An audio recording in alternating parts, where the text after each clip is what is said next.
I thought Jason said I would hear the refs and the background noise as well. Yeah, right now the rest mic's turned off.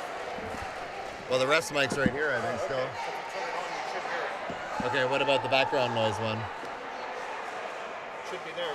Yeah, that's what I mean. I don't hear it. Okay, I'll have to get Jason for that. I'm not familiar with this mixer.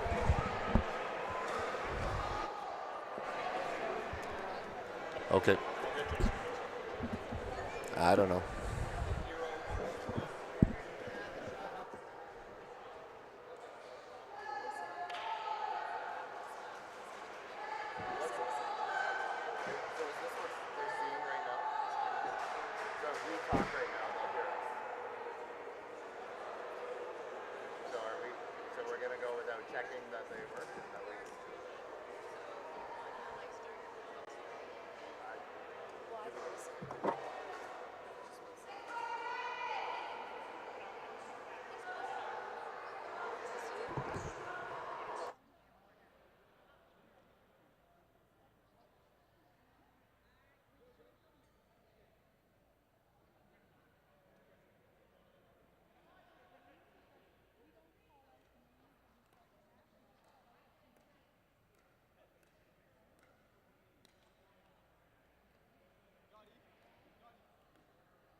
All right.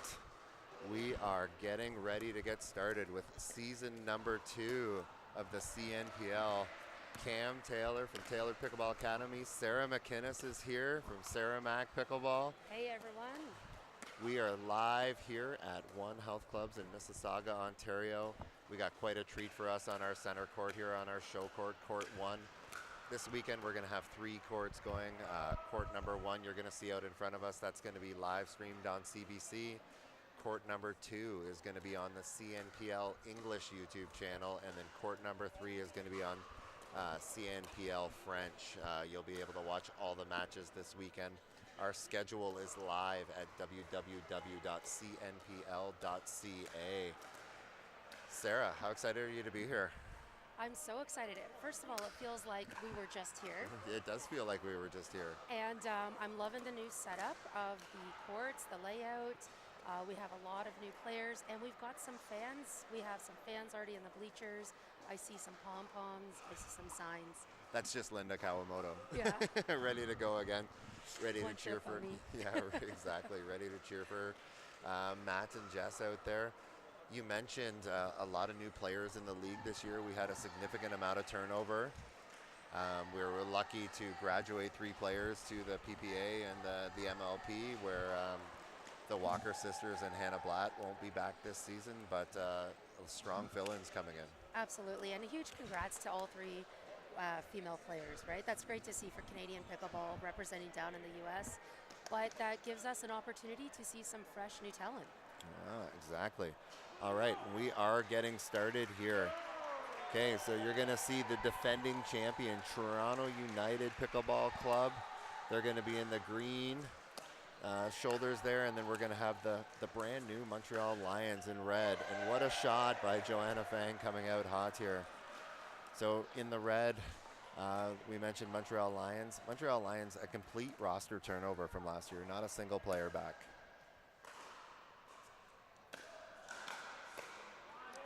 Nice statement, though, from them early on. Yeah.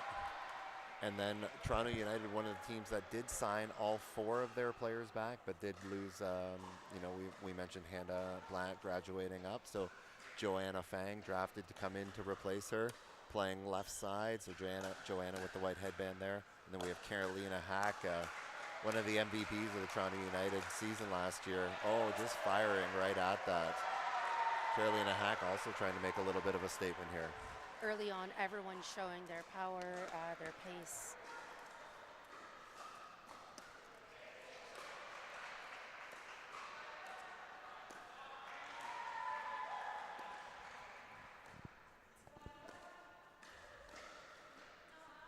Point!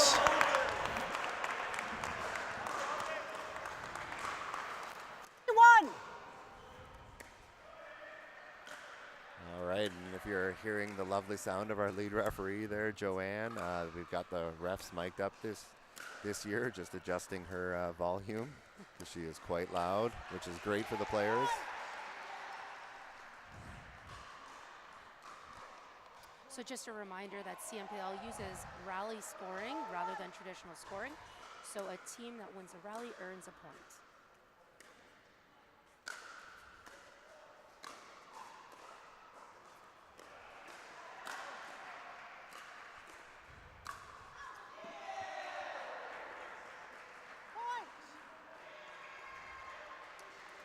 Nice communication by Hack to ask Joanna Fang to leave that ball long.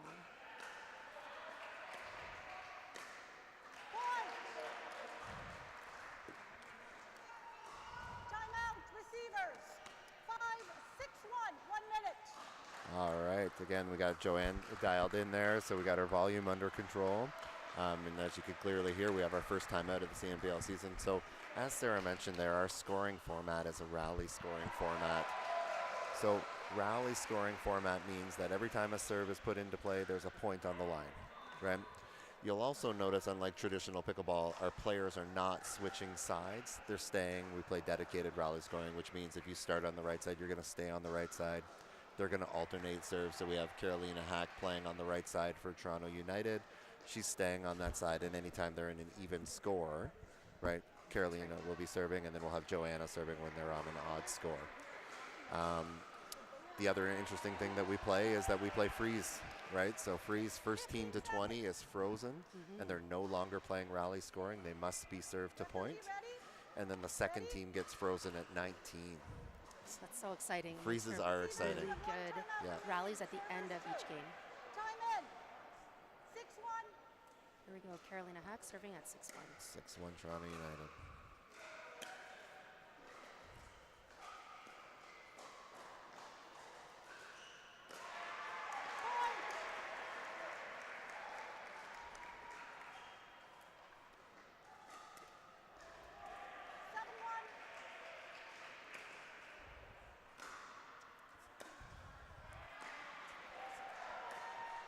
So we did mention the Lions switching over their entire roster this year.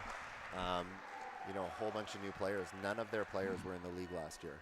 So starting with the ladies match here, we have Anne-Sophie Courteau playing left side, right? Brand new player to the league. And they're also one of the youngest teams in the league, right? That's a good point, yeah. Yeah, it's going to be really interesting to see how that works out. Right now we're seeing their ladies out there, but their men are going to be ferocious, right? Wait till we get to talk about the men that come out for the Lions. The first and the third overall pick, or the first and the second overall pick. Pretty exciting for sure. Absolutely. You know, one of the things that United has as a huge advantage coming into this is that they are Season 1 champions. They have that experience under their belts. And then playing right side for the Montreal Lions, we have Jade Cassandra Lapointe, again another new player to the league this year. Both these ladies for the Lions, no strangers to competitive sports. They're both former Division I tennis players looking to transition to pickleball. Should be pretty exciting to see them go through the season here. Ernesto with his hand on Louis Charles' shoulder right into the match here, pretty fired up. Oh, wanted that point for his team, trying to will them to the victory there. You mentioned some D1 tennis experience. I actually really see that in the way that the Montreal Lions are cutting their volleys. Yeah. A lot of slice. That ball's floating a little bit high. They may be wanting to draw United into a firefight with those floating volleys. What do you think? Yeah, I'm not sure that that's the strategy that I would have against Caroline and Joanna, just knowing them both personally. Yeah. I think they also want to get into a firefight. Well, they started doing that early on in the game, and it just the skills tipped towards United each time.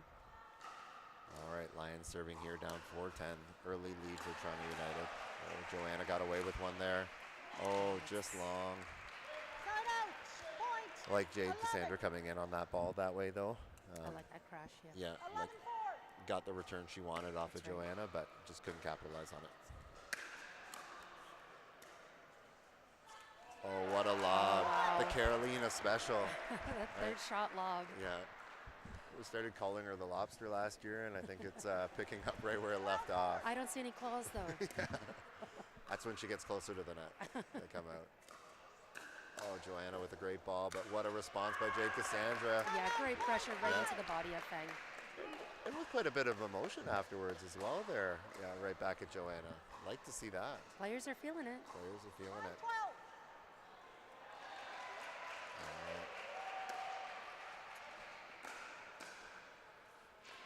Nice little drop there. Again, like I think there's going to be a little bit of nerves coming into this first match, but you're starting to see people settle in. I'd still like to see, you know, that drop that they're playing, not right at the person, but making them move a little bit more. That's a better ball there. Yeah, there we go. To your point. Yeah, don't let her off the hook though. Nice little rally developing here. Uh-oh. Oh, she had what she wanted. She had what she wanted for sure. And as pickleball goes, there are momentum shifts in a match, in a game. Yeah, and like just like last year we saw, like I mean the freeze just creates such interesting dynamics and scenarios in the rally. Like Montreal's job really here is just to stay as close as possible until Toronto United gets frozen. Yeah. Right, like I know you're down by quite a bit, and in a regular match that can seem overwhelming, but here, I mean really, like if you can keep it within 5 or 6 points, you're not out of the match at all. Wow. Oh, that's There's a drive. There's a good drive. Yeah. And Sophia really laying into that one there. You can see that ground stroke familiarity that she has coming from tennis. pretty effective stroke there. Absolutely. The ball was sitting a little bit high for her to take that drive, and that's one thing that these players are aware of when the ball sits up. Usually a line drive is coming their way. Yeah. I'd like to see Joanna push her a little deeper and not bring her forward. Yeah, you can really see those backhand cut slices that you were talking about on the Lions there, right? Point 14. Toronto trying to pull away here. 14-8. 14-8.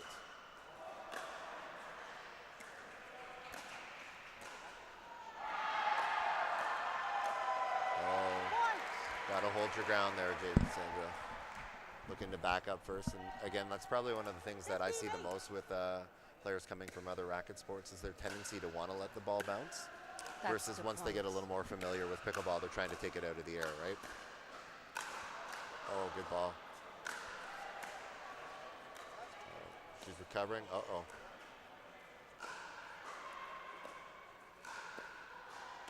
Wow. Yeah, nice ball. Good rally there. Well constructed. And just going back to what you were saying, I'm sure that's something that you like to teach at Taylor Pickleball Academy is showing players that you can take that ball out of the air rather than letting it bounce, giving the other team time. Not only that you could, but that you should. Yeah. Right? Like, again, like the choice to let the ball bounce is about gathering time for yourself, but it's really not as much of an offensive weapon as it can be in other racket sports. Like, the strategy should be to take the ball as high and as early as you can. Absolutely. So that you can hit down on the ball a little bit more. Pro tip number one. Pro tip number one of the weekend. Oh, nice sportsmanship call there by Toronto United on that line call. Love to see that. Oh, and Sophie's got to do more there. She's got to stop playing that ball right up to Joanna. They are floaters. Yeah, they are floaters, and they're right at her. And Joanna needs to take a little bit more there. We have a timeout taken here by Anne-Sophia. But, I mean, patience prevailed for Fang there. Yeah. Yeah, definitely. You're right. I mean, I think they're probably the strategy that Toronto United has employed here is that the longer this rally goes, probably the more comfortable they are in it. You know, both Carolina and Joanna as two of our more mature players in the league this year, but also with a lot of sport experience. Both of them, Carolina, you know, had played tennis for Brazil, and we had Joanna, who's played, you know, squash at a very high level as well as tennis at a very high level. Yeah, I think they're comfortable in a competitive environment. And that's what veterans kind of bring to a team, right? Even though they're veterans of other sports, they absolutely bring a grounded sense of assuredness, I guess is the word. It's a great word. And we're seeing it here. They found their groove quite quickly. I'm sure they spent a lot of time pre-season practicing together, getting to know one another's game, and it is paying off for them right now. And just to clarify what I was talking about there, so Joanna had played for Malaysia, so it's very interesting. We have Carolina, who had played professional for Brazil, and Joanna playing professionally for Malaysia. So we're international here. We're at CNPL. international in CNPL, which is kind of speaks to Canada as a whole. Yeah. All right. You raised it. What was the name of the So Anne-Sophie? we have a little bit of a switch here. So Jade Cassandra is now playing left side. Anne-Sophie has switched over to the right side. And we have to assume that their teammates, Louis Charles and Ernesto Fajardo, probably. Yeah, again, and you only have so many tools at your disposal. You have timeouts that you can use to try to break momentum, and then one of the other tools that you have is, hey, let's try a different side, because you're not switching sides and get different looks every time. So, I mean, what do you have to lose at this point? Absolutely. Oh, Joanna getting real low, almost Vicky Strandland-like from last year, trying to match.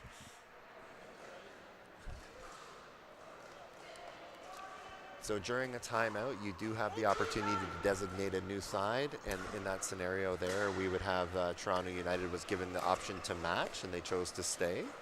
And again, I think this is more about Jade Cassandra trying to go against Joanna here in those rallies, and man, did she just pass up an opportunity.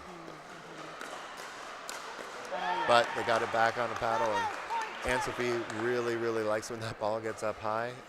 You know, and again, I think as they get more comfortable and a little more experience, they're going to be pushing that ball to try to force those situations for themselves a little bit more. There's a nice drive. Drives right at the body when someone is, when the receiver is approaching the net is very hard to handle. Yeah, you can start to see it now. They've changed the strategy on when they're coming forward and how they're looking to come forward, and they're using that drive as a weapon now instead of just as a passive choice for them. Great timeout. Great timeout. Again, that drive got them forward quite easily, and now it looks to see if that side change will pay off again against this rally with Joanne. Ernesto into it again with Louis Charles here. Just loving the length of these rallies. Oh, there we go. And Jake Cassandra showing a lot of emotion at the non-volley zone. Supposed to show what this means to All the right. players. 13-18, timeout taken by Toronto United, so that's their first timeout of the match. And each team gets 2 timeouts per match. Correct. Yeah. Per game. Correct. Per game, yes. Yeah. So a great timeout there. I mean, one of the nice things about where... Yeah. All right, we're going to see a little bit of replay of that rally here. Oh, of the other court. We're going to get to see some of the ladies' match of the other court. Even more exciting. Let's see how this one ended. Oh, Emma Lee going to get that ball. Okay. Oh, look at the expression on her face after that miss there. Not going to be happy with that one, Caitlin. All right. Nice of our video replay to show us something going on the other court there. That's great. Love to see a little bit of those matches going on as well. That was the Wolverines and the Pronghorns going to battle on court 3. CNPL French if you want to see that one live right now. On court number 2 on CNPL English, we have the Northern Rollers playing against the Vancouver Rush. That's right, Vancouver Rush. They moved this season. More to come later. Oh, back to the drive again. Oh, I'd love to see Anne-Sophie do more with those balls. They're high quality shots, but just not making her opponents move at all. She's on the run. But again, athleticism wins out there a little bit. But in my opinion, those rallies are just too long for them, right? Like, why are we allowing Toronto United to feel so comfortable in that rally? Yeah, possibly a little long, a little high. So again, finding their groove. Good. Nice reset by Joanna.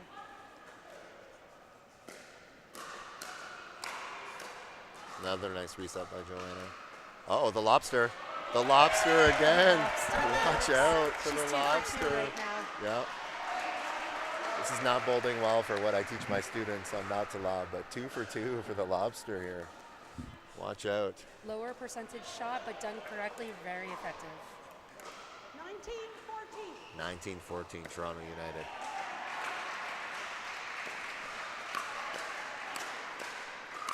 Again, the Lions' goal here is just to keep this match as close as possible. And they've really closed that gap, down 8 points at one point, now down only 4. 19.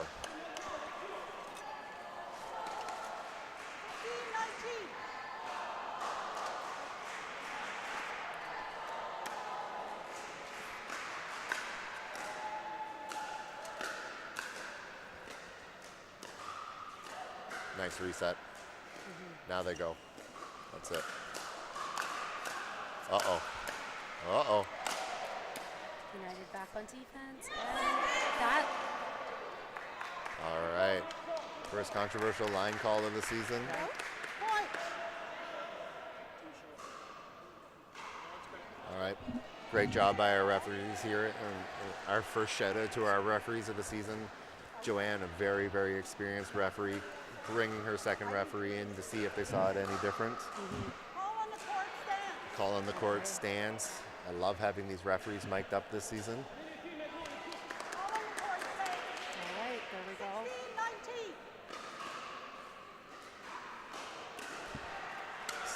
19. 16-19 within 3 now. Uh-oh. That's a high third. Oh, got to do more there, Joanne. Wow. Point. Luck is on their side for that one. Yeah, I think Joanna missed the first ball that she could have Yeah. maybe not put away, but put more pressure on the Lions.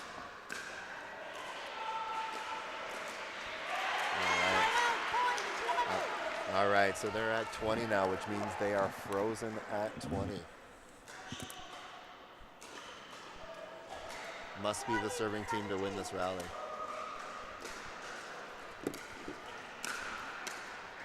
What a shot! What a shot by Joanna. 21-19. Flips the script and uses the net to win. Yeah, great comeback by the Lions. Yeah. United just stayed calm and steady and built their way back in for the win. All right, we're going to grab our first commercial break of the season. We'll be right back. Two things. Where's the team captain? Just a second.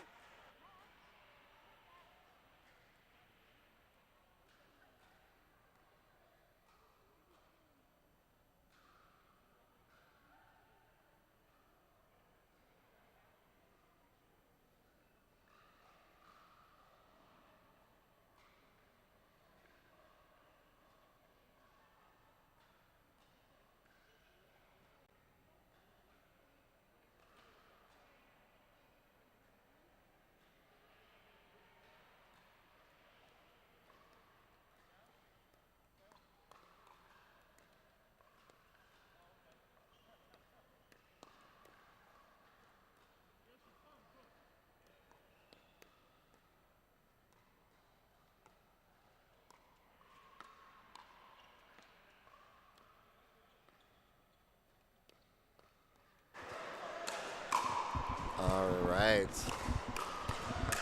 We are back. So Toronto United defending their title defense, starting to get off to an early start here. And now you're going to see the returning males back out. Matt Kawamoto, Captain Kawamoto, and Mark Godfrey going against the dream team for Montreal, Ernesto Fajardo and Louis Charles Amiot. This is going to be a treat for anyone who is one of our CNPL loyalists to see the opportunity to see this match. Yeah, it really will be. So there's a lot of dynamic going on here. So first of all, Louis Charles and Ernesto both live in Montreal. As far as I know, have not partnered in many competitions, if at all. And actually, Fajardo and Captain Kawamoto are typical partners outside of CNPL. So we have teammates going up against one another. We have players geographically close to one another who can practice leading up to this season. It's really going to be electric, this game. So tell your friends to tune in and watch this match. This is a great one coming up. Right. I mean, we're in for a real treat, especially this early. And I mean, to say it could be the best male match of the weekend is probably an early statement. But I mean, I think we'll say that quite a few times this weekend. But this could potentially be one of the best male matches that you will see of the entire weekend. I would agree. Yeah. I would agree. And I was just saying, Cam, typically Matt Kawamoto and Ernesto are partnering up outside of CNPL. And actually, Louis Charles and Mark Godfrey have been partnered, and they've played against each other. Yeah. So this is a complete shift. I'm really excited to see what's going on here. There should be a ton of athleticism on the court here.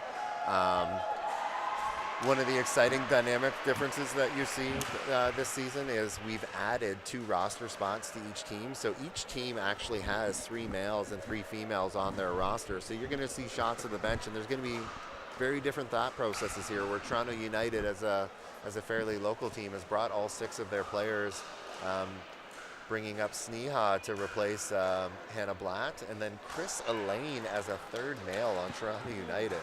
Wow. Right? How did they get that with the last pick of the draft? Here we go. LC Amiot playing right side for the Montreal Lions in right. His partner Ernesto Fajardo playing left side, both from Montreal. Whoa, Ernesto hot early. Mama Fajardo's not going to like that one. He wasn't going to go for anything else, though. It's going to be a drive. Yeah.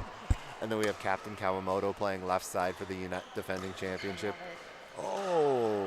Matt's calling that ball out. What's that? Matt's calling that ball out. Yeah. And then Mark Godfrey playing right side for Toronto United. We have a quick 2-0 All appeals lead. are made to the lead referee. All appeals are made to the lead referee. So Joanne, again, just doing an amazing job communicating with both teams there that all the appeals on line calls will be made to the lead referee, not the second referee. Oh, Louis Charles getting away with one there. What a pickup by Mark. Wow. Point. Sign out. There's going to be a lot of fire here. Yes, there will be. 1-2. All right, Lions down a little bit early. 1-2. What a shot. He's just so nonchalant on those. Oh, wow. He's, Amazing hand speed. yeah, especially when it almost looks like he gets handcuffed into his body, but he's just so quick in there. I think he likes that ball sitting I in think there. he does right? like that ball sitting in there. It's amazing to watch the journey of these players. You and I have been in the pickleball scene in Ontario and Canada for quite a while. I mean, I can remember when little Ernesto was showing up to tournaments, and then little Louis Charles was showing up to tournaments, and now they're just full-grown beast mode out there. Yeah. And just to be clear, we're not talking about physically little. They've always been giants by nature. But yeah, we've known Ernesto and Louis since they were about 16 years old, right? Playing against them. Yeah. And just our first around the post of the season there. Good defense. Uh-oh. Wow. I love, Ernesto's composure when he starts to move forward on a ball that many players, especially facing Mark Godfrey, would feel like, uh-oh, and start backing up. He's still coming in and kind of embracing it. Uh-oh. Oh, had it. They wanted it. So one thing we didn't see much in the women's match previous to this one was third shot drops. I'm actually seeing a lot more drops in this men's match, which is great to see. Well, and I mean, again, you're also seeing the difference in this match of the danger of both teams at the no volley zone is all four of these players are going to take the ball out of the air. Yes, they are. Right, so you cannot, they have to be more precise, they have to be more concerned, and they also both handle pace really, really well. That's a great spot on that ball for Ernesto. Man, he gets that ball wide. Watch it. Oh. That play was there for Ernesto. He constructed it well. Unfortunately, a little bit of a net cord gave United that point. Yeah, gave Matt the time to catch up there. Yeah.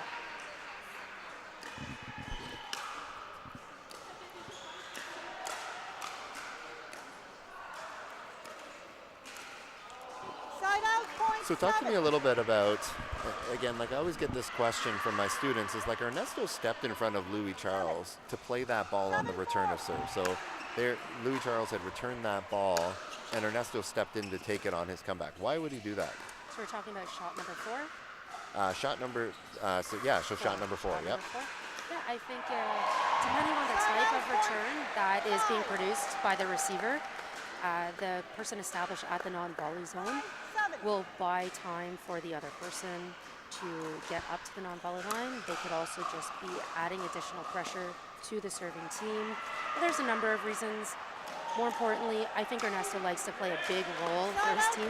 Right. And if there's a ball that he can take, he's going to take it. Yeah, and I think you're right because, I mean, again, we talked about the importance of why these teams are trying to take the ball out of the air, and being a good partner there, that's not really Ernesto stepping in and taking Louis Charles' ball. Right. That's them making a team decision that this is the best ball that we would like to take. And there's a difference between poaching, right, and playing the ball in the best position that you possibly can. Yeah, as a team. I agree. Yeah. 9-5. Nice return. Oh no, uncharacteristic of Matt there. Very uncharacteristic. I almost felt like I could see his mind changing on that shot selection. Yeah. So Toronto United first to the timeout here. Montreal Lions with a great answer in their mouth punch. All right, gonna have the opportunity to see a little bit of a replay here.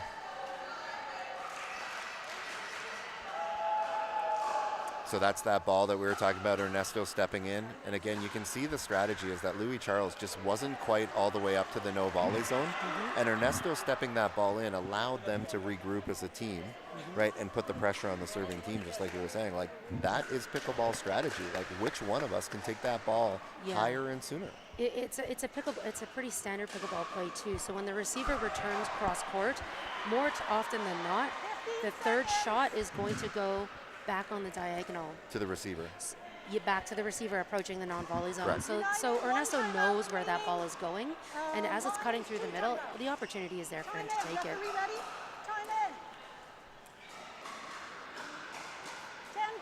10-5. Here we go.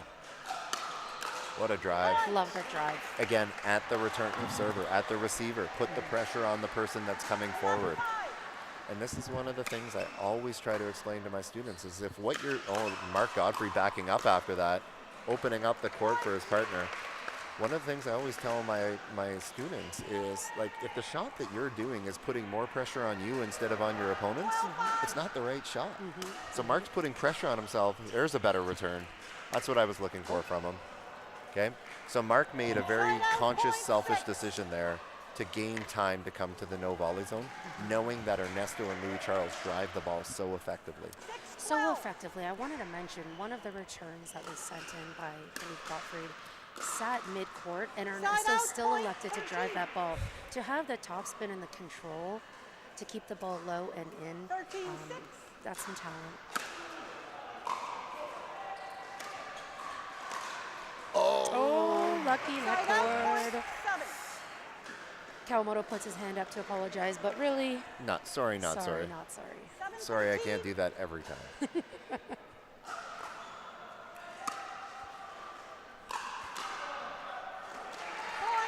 The ball handcuffed LC Amyot, and it sailed low. A little bit of a comeback here by United out of the timeout. There's that fourth shot take again by Ernesto. Uh-oh.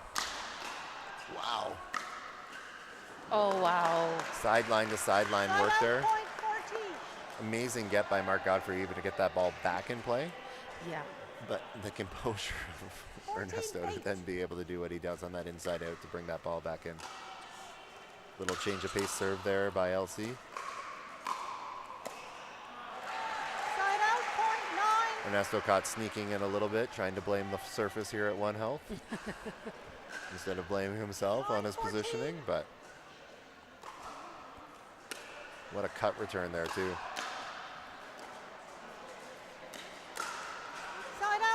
I'd like to see a reset from Gottfried on that last particular shot. Yeah, moving forward and kind of jammed up there. Yeah, I agree. Give yourself the chance to regroup. Great third. Yeah. That's too high, unfortunately. Well, and you may see, we saw this switch a couple times last year in this situation where Matt and Mark come out like this, right, to get the double forehand in the middle in a more traditional setup. But then Mark can get exposed, and there was a few times last year that one of the strategies that saved their season was the switch to a non-traditional setup with Mark and Matt switching, because Mark's backhand ends up popping up a few of those balls. As you said, teams only have so many tools in their belt that they could use. Switching it up is one of them. Right, especially when you have such dominant players, right, and skilled players that can play both sides. All I believe we have another replay. All right, here we go. So there's Ernesto getting into that ball again, right, just highlighting that point that we were talking about. Oh, and then the net cord. Missed again, like, opportunity. it's just one of the things Mark, everyone has opportunities to improve. Mark's opportunity, like you were talking about, it's like maybe that decision there was to have a shorter stroke instead of being so long in his attack, or thinking about softening as an approach there, that ball is ending up too low. Maybe that's not the ball that I can put everything into. And those split second, nanosecond decisions are so tough, especially when you have a shot already in mind. Kawamoto had a net cord 2 plays previous to that and was able to finish off the rally in a very similar fashion. So I could see that Mark maybe wanted to replicate it in a way. All right, just like I was in the head of Toronto United, we have a side switch here. Mark Godfrey moving to the left side. It's like you know what you're talking about here. It's like we know what we talk about sometimes. Yeah, be interesting to see if it's going to pay off for them here. All right. And it does. Already a better setup. I really like Toronto United in this setup. I like that they have the flexibility to do this, right? But I also kind of like Matt's backhand in the middle, as silly as that seems, and the forehands down the line. I think Matt can set up the play very well on his backhand side. Yeah. But Mark Godfrey's gonna have to trust Matt in the middle there, getting beat down his line when he's firing down the line. That's just something that he'll have, again, watching the video back, he'll want to make sure that he makes an adjustment there. Side out, point 11. Unfortunately, the net cord pushing that serve wide. 11-18. 11-18. As we mentioned, the Lions, if they get to 21st, will be frozen there. Uh-oh. Oh, Can't give them down the Timeout line. point 19. Yeah. Again, like there's nothing wrong with the strategy that they're trying to keep that ball away from Ernesto, but with Louis Charles' forehand opening up line, you can't play fast-paced balls there and get beat down the line. It's got to be better spots. yeah. Oh, Oh, wow. Mats, what recovery. Oh, wow. What a rally. That's replay worthy for sure. Yeah, get that replay loaded up so we can see Matt Kawamoto playing some defense there after this. So Lions are going to be frozen here at 20. 20-11. Toronto United's got their work cut out for them. Ernesto crashing hard, looking to get into that rally again. All right. Lions take the men's match to even us up at 1-1. We're going to have the opportunity to see Captain Kawamoto play some defense here. Okay, next is mix 1. Oh, Louis Charles getting in on the goodness. rally. Here we go. Not Captain getting it down. Kawamoto showing off. Oh, he man. was leaning to the left. Yeah, I think almost like a little bit of a miss hit off of Louis Charles' paddle there. Yeah, you're right. I think so. All right, so while the mixed teams are getting warmed up here, right, we're going to grab a quick commercial break, and we'll be right back. You have 2 minutes. 2 minutes to warm up, ladies.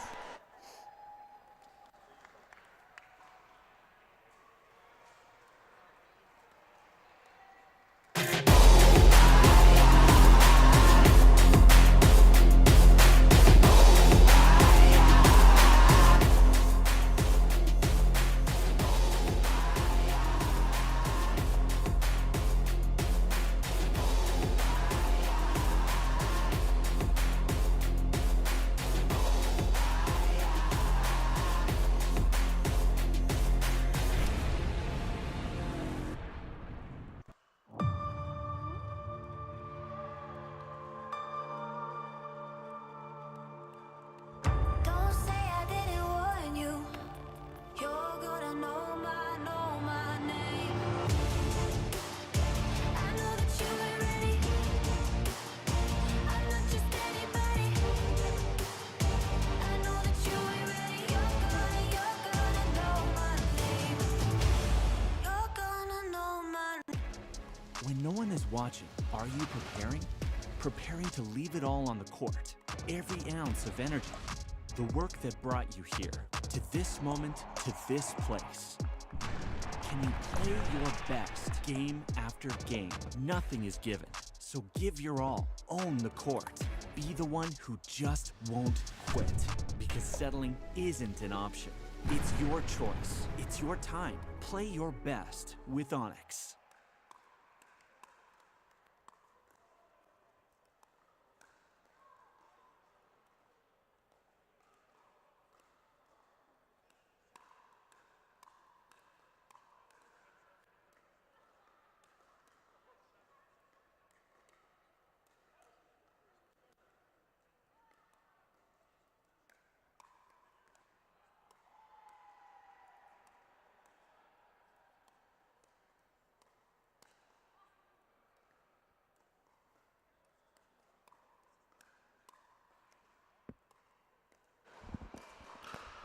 All right.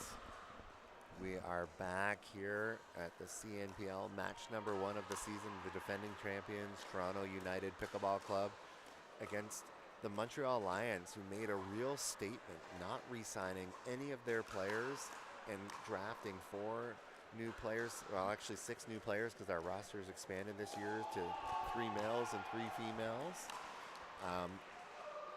Very different dynamics in our drafting strategies this year. If you were, happen to have the unfortunate luck to listen to my voice on the draft the whole time, we had the Montreal Lions draft all Montreal-based players. Toronto United sticks with a fairly similar strategy that they want to draft fairly local players that they can get together and train with. And we're seeing that kind of in action here. So we're going to have mixed match number 1 with Captain Kawamoto and Joanna Fang coming from the Waterloo area. And then we got Matt Kawamoto, Hamilton / Ottawa / wherever he goes, he calls home. And then we're going to see Ernesto Fajardo and Sofia Coteau for the Montreal Lions. Both teams setting up in a fairly traditional setup to start. This match is even at 1 game to 1 game. If you haven't seen the CNPL format before, we play 4 games in a match. We had the ladies match start, taken by the Toronto United Pickleball Club, followed by the men's match taken by Montreal Lions, and then you're going to see 2 mixed matches. If one of those teams wins 3, the match is going to be over and won by that team. If we split, we get to see a tiebreaker. 1-0. First match of the day, Dreambreaker, wouldn't be a bad thing for us. No, absolutely. Especially with these teams. Man, he hits it hard. With a Gen 2 Yola of all things. 1-1. All right. A little partner-on-partner crime here. Oh, went back to the net face. Ernesto with a look of disbelief. Point. How many net courts has Ernesto already hit today, though? 2-1. Well, it's one of those things, I mean, you know, like you'd say, hey, he's lucky, he's, pushing his limit there a little bit, but because he's so low and he attacks so many low balls, there's just a percentage of balls that he's going to hit into the net or off the net cord. Exactly. Oh, the third shot lob. Nice reset. Oh, another net cord. But the one thing Ernesto does is on those, you know, net height balls or just below is he gets so much top spin that even if that ball does catch the net a little bit, it has the inclination to want to roll over. Right. Uh-oh. Oh, there's the shake and bake. Yeah, Joanna's going to be in tough in this matchup. We saw even in the female match, she was popping up a lot of balls off the drive or playing fairly passive responses. If they're going to return to Ernesto and he's going to drive at Joanna, they're going to be in trouble here. Yeah, I would agree. Yeah. Joanna is either going to need to work on getting those resets lower or responding with a different kind of power. Oh, we're going to have a timeout here, I Timeout, think. United. 7-1, 1 minute. Lions. Quick statement here in the mixed match. 7-1 start.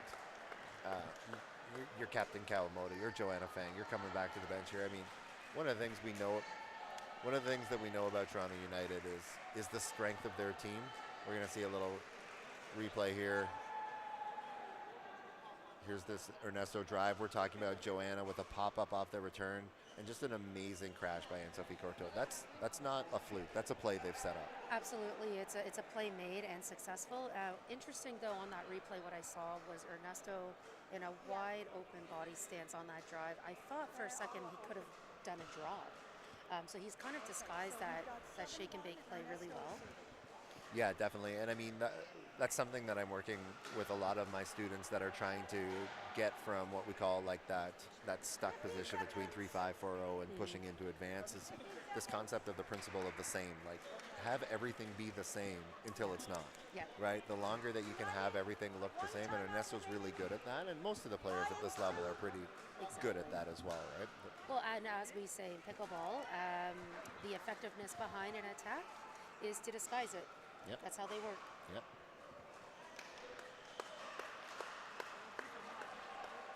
All right. Let's see if Toronto United can make a big adjustment here. 7-1.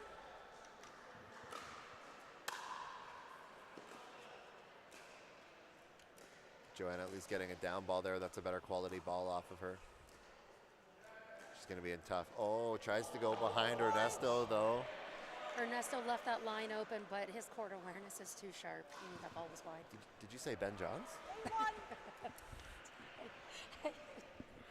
Ernesto playing like Ben Johns out there.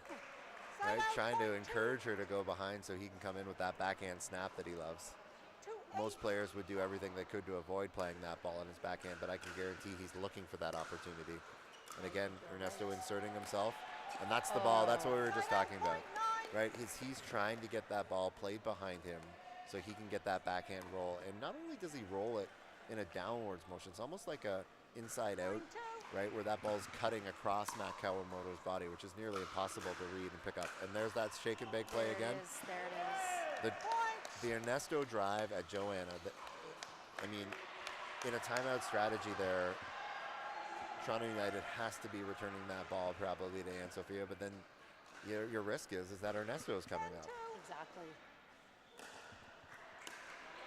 There we go.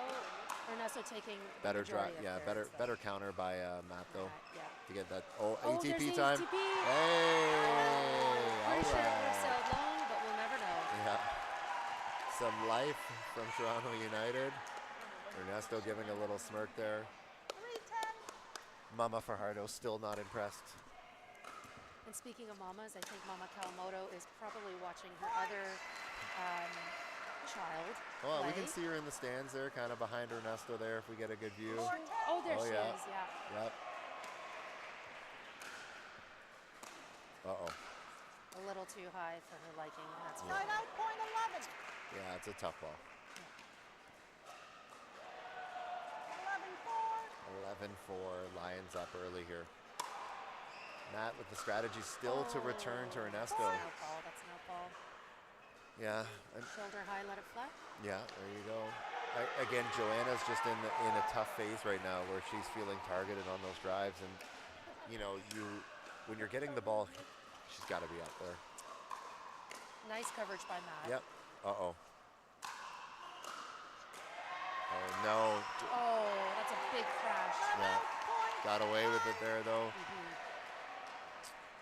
All right, here we go. 5-12. 5-12. United trying to claw their way back into this. Oh, So that's I the think- ball. Yeah. Yeah. That's the ball that we would have needed to see the female crash on. Matt playing such a great ball there. Yeah, that's right. And that's where they're really missing Hannah right now. Right, Hannah would have been up already, probably looking to take that ball out of the air. Uh-oh. Side out, That's the point second, 6. third shot lob that Ernesto's gone for and not been in. 13. Yeah, it's an interesting strategy. It is. You know, again, but that's, it's not like, oh boy. Yeah, that's Side the out, night point right there. 14. Yeah. I think that Ernesto really wants Joanna to feel like she cannot approach the non-volley line. Yeah, that's what I was just gonna say. Like, Yeah. it's probably a strategy that Ernesto has that he's playing. Oh boy.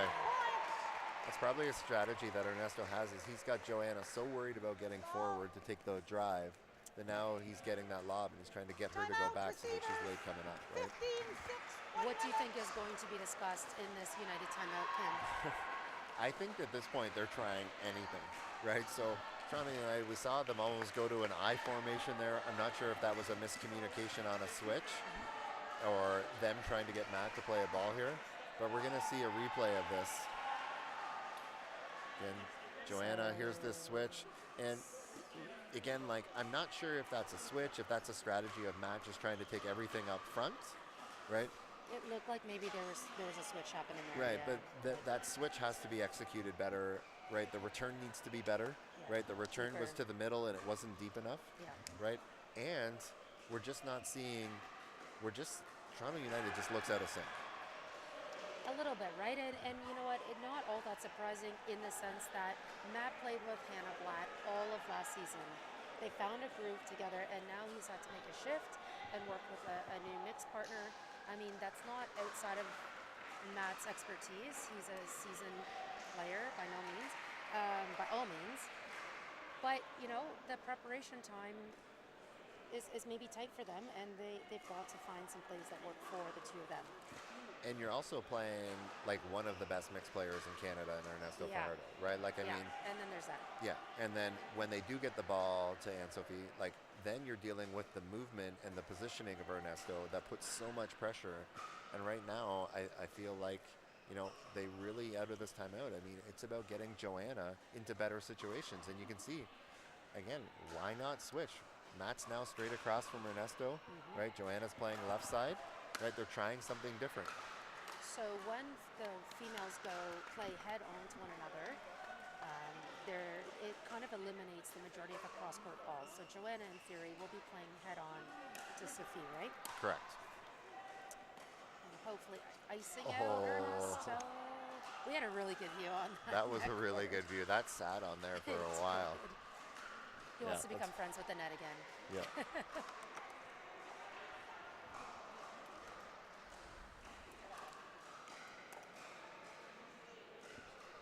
All right. Yeah. So the Uh-oh.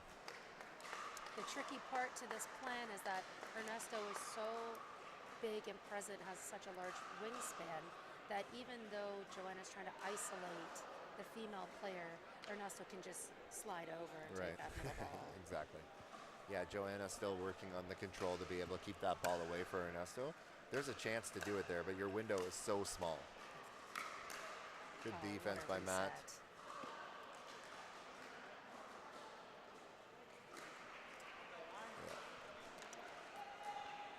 If an average human had hit that ball, Joanna, it might have been out, but you're dealing with Ernesto. Painter of lines. Yes. Not only is he a professional pickleball player and coach, he's also an artist in his spare time. All right.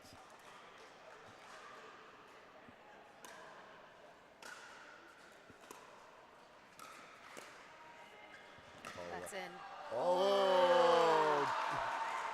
Was that a Scorpion ATP defense? It If we're ever was. going to get a replay, we're going to need to see the Scorpion Yeah, we ATP need to see defense that again. at our next opportunity here. And that was an out ball, but Matt was just set and ready. He's going to take that.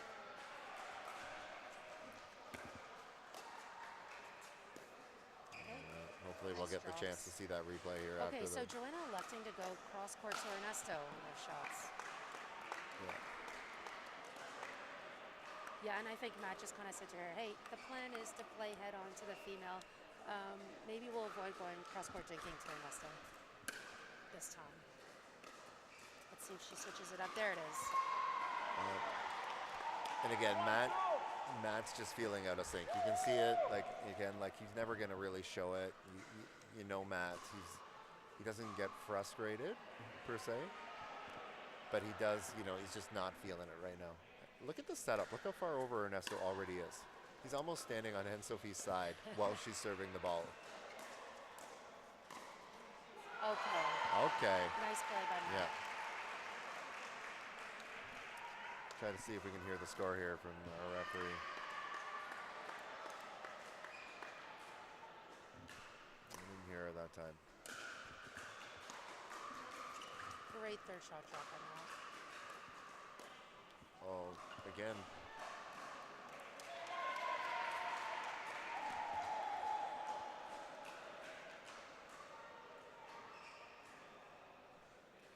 All right. I believe they're at 20 here, so they should be frozen.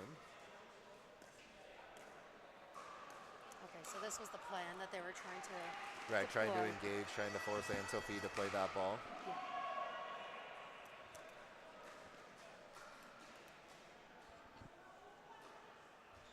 11-20.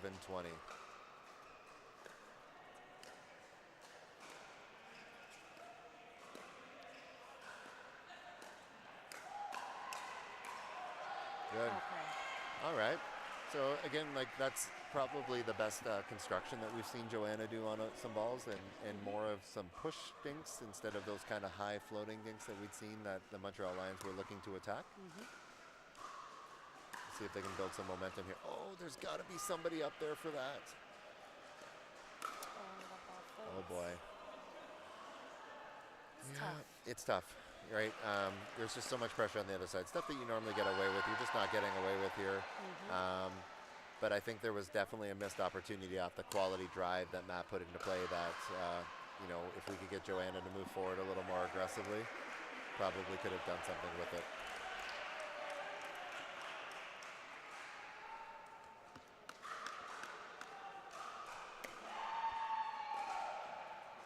That ball sails long for another point for Toronto United. Here go the United.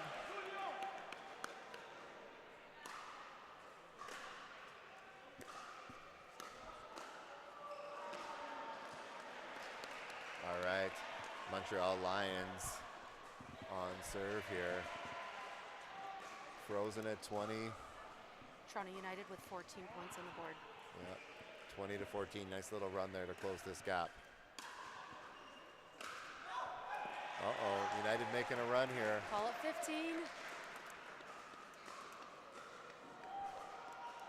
Might be 13. One of the teams. One of the teams.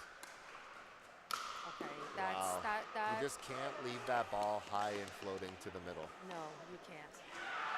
So again, frozen at 20 here. It's hard to hear our referee here, but I believe it's 2013. United trying to close the gap. Oh, Ernesto inserting himself here again. He wants this to be over. How much spin was on that ball? There it is. Ernesto with a little smirk afterwards. Nice composure, though, by the Montreal Lions in that match. All right. Yeah, Montreal Lions taking that match, going up 2-1. Sarah, I'm going to give a little shout out if you want with my here. I've got my lovely daughters and wife at home watching us, and they're quite excited, trying to understand why Daddy's not talking back to them in the TV. So I love you, Colby and Clark and Colleen. Hey, Colleen. Sarah says hi as well, ladies. All right, we're going to see an awesome replay here. Whoa, replay going in backwards. That was exciting. That's trippy. Yeah, that was trippy. So Cam, maybe you can clarify for our viewers, when a team decides which team to put up to play first, they have full control of that, correct? So what I'm asking is, whichever the home team is of the match, they have the ability to present the men's, the gender doubles. Correct. Yeah. Correct. Thank you. So they would pick like whether it's mixed or men's or women's that going out first, and then what order their mixed matches are going as well. And in this case, the home team is.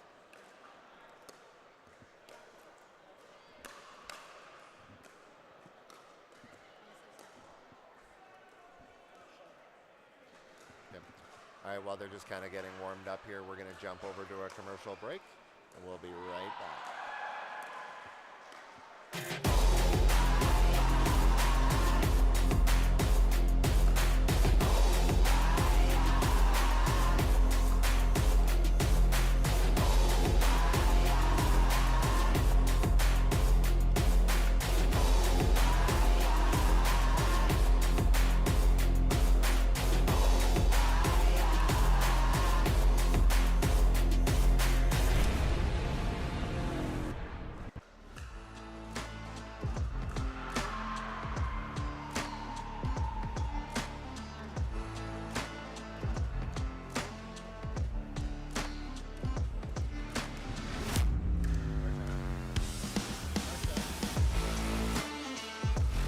Thank you to Pickle Roll.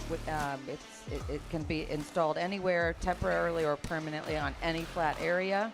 So I have a feeling Pickle Roll is going to be a big part of our future.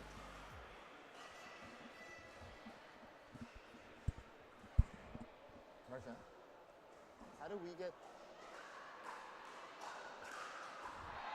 Can we not get the scoreboard on our...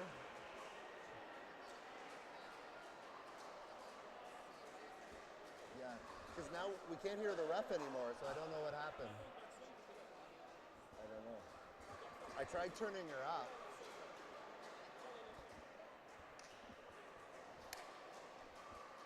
We could hear her really early, but now she was like real loud early, and now she's like...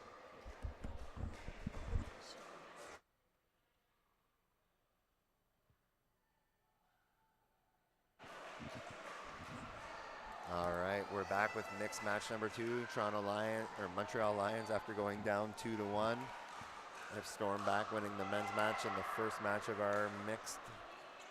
Now we got mixed number 2 out, and again the team from last year, one of the most dominating teams in mixed, with the untraditional setup of 2 lefties playing, with Carolina Hack playing left side for Toronto United, and Mark Godfrey in the green and what do you call that, beige gold color that Toronto United's wearing there. I think they were trying to go for gold. Gold? Right. All right, green and gold. Gold for winning the season last year, Yeah, maybe? exactly. Uh-oh. Tough ball off the line there. Too much time to think. Yeah. Both Carolina and Mark Godfrey, again, from the Toronto area. Both teams drafting fairly locally and re-signing local players. We have Elsie Amiot, Louis Charles Amiot, and Jade Cassandra Lapointe. Again, both from the Montreal area, playing for the Montreal Lions. both these teams electing to stay fairly local as their draft strategy, as their team strategy, prioritizing, but it's funny in sports, like I watch and follow a lot of other sports, and it's kind of like winners create followers. And Toronto United won last year because of the bond of their team and how well they played together, right? So we saw a lot of teams trying that as a strategy this year. Yeah, well put, actually, Cam. United did collect a following. We would see it in the matches here at Championship Weekend last season. The turnout was absolutely incredible from their fan base.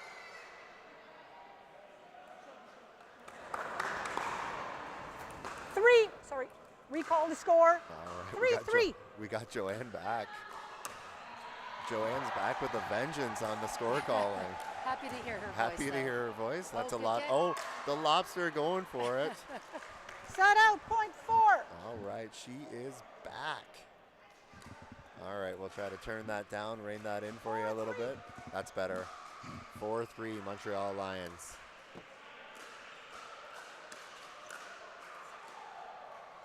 And I think you're going to see what was lacking a little bit in Joanna's movement on the court, changed by these two women here. Both of these women like to come forward.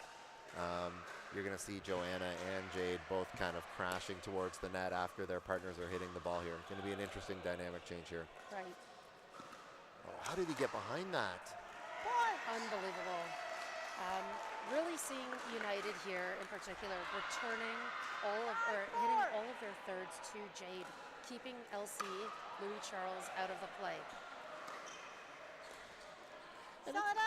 And it's funny, the more I see them set up, like with Mark Godfrey and Carolina like this, the more I question,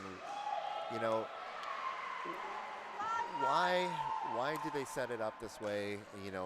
I get what they're trying to do with Mark being in the middle there a little bit more, but I feel like he's just a better player on the other side of the court. And I find they play with more momentum when they switch with Matt as well. Very interesting point. I mean, I think based on what I saw from last season, Carolina feels she's strongest on the left side. She likes going head on to the female. I actually had to play her that way. Yep. She loves her two-handed backhand, her two-e in the middle. And she does like to attack cross court as well. So I'm sure there was a team discussion on this. Uh-oh. Yeah. But again, they have to just be careful in that rally that if you're going straight across with Carolina and Jade there, if Louis Charles can get that ball on his forehand, he's going to be able to roll that ball behind Mark Godfrey and then be able to take advantage of that backhand. And we've seen that a few times already. And as you mentioned, some players actually want people to force the ball behind them. I'm using air quotes, but they're actually there. In this case, getting behind Gottfried, as we saw in men's, was an effective strategy. Oh boy. That's a nice takeover by Mark. Yeah, I'd really like to see him get a little more emotion going. It's the one thing that's been missing so far from Toronto United last year. There just hasn't been much motion. I mean, I guess we were a little spoiled in the season finale, and we're at match number 1 of a long season. But they definitely play better when they're more emotional on the court. Oh, that's a weird ball coming off the net there. Oh, there's what control? Uh-oh. Mark's getting what he's looking for. Oh, but that out. ball's long. That ball was long.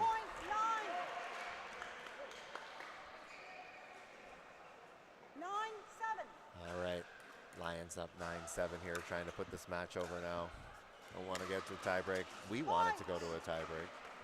That's a beautiful forehand drive, and absolutely we want a tiebreak. Yeah. Wasn't that our chant last season? Yes, it was. That's a better return. The thing, I think, just like last season, I imagine that we're going to see the quality of the play improve throughout the season. It's the little things. Like Carolina, your return was good, but it can't go to Louis Charles so that he can cross up Mark. Like, that's a much better return. And you have to be aware of not just how you're hitting the ball, but where you're hitting the ball on the court. Right? If you're creating an angle that puts pressure on your partner, that's not a good spot to put the ball. 12-7 And with this timeout, perhaps that's exactly what Captain Kawamoto is telling his team. Right. Is we got to start thinking about where that ball's going as much as we're thinking about like how deep we're hitting that ball or where we're playing that ball. Right? We're seeing a nice return there by Carolina, but again, like Louis Charles just able to get that speed up that kind of compromises, handcuffs Mark Godfrey. Yeah, and actually what I kind of saw there was the ball came right into Louis' chest, also potentially almost handcuffing him, but like his teammate Ernesto, they like the ball sitting in close to their body. They don't need a swing, they compress their stroke and punch out, and it's very effective for them. Right, and I mean, I think the key to what you're saying there is, I mean, one, they also like it away from it. I think they like every ball. Yeah, right? you're right. But their ability to handle balls or play with balls that the majority of people wouldn't be able to, I think makes a huge difference. And this is just some of the additional dynamic play that we're seeing here in season 2 with Louis Charles and Ernesto coming into the league for the first time. One timeout remaining, so there's 2. All right, so Toronto United using their first time out. 12-7. Louis Charles already itching to get into the play here. Oh, good reset by Jade. Oh, Louis Charles going for the counter attack there. It was a good reset, but the bounce was high. It allowed Carolina to attack that ball. Yep. 8-12. But it's funny, like, I don't think Louis Charles was unhappy with the ball that he got off Carolina. Uh-oh, this one maybe not. Ruh-roh.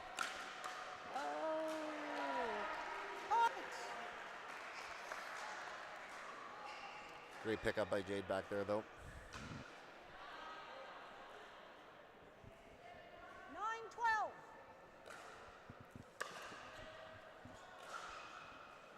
Side out, point 13.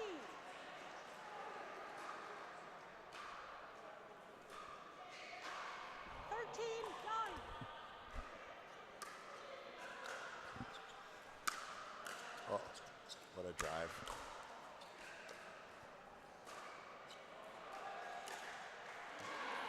Side out, You know, if a point team 10. can stay within three to 5 points with this rally scoring, I really feel No, like you the have rally 10. scoring and the serve freeze, 10. this game can be swayed either way. Oh, yeah. And I mean, we saw it multiple times last year that the team, you know, gets to 20 and they can be up 2013, 2014, and the game's not over. Point 14. This Montreal Lions team is very different from last year's Montreal Lions team. 14, Absolutely. 10. And it's not just the color of their t-shirts. Not just the color of the t-shirts, but you know, that might have been part of the branding strategy just to start anew this year. Oh boy. Side Yeah, out, I point think they're 11. definitely going to be a force to reckon with all season. Absolutely.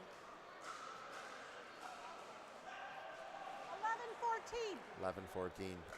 Like I said, kind of at that 3-point buffer that you were looking for.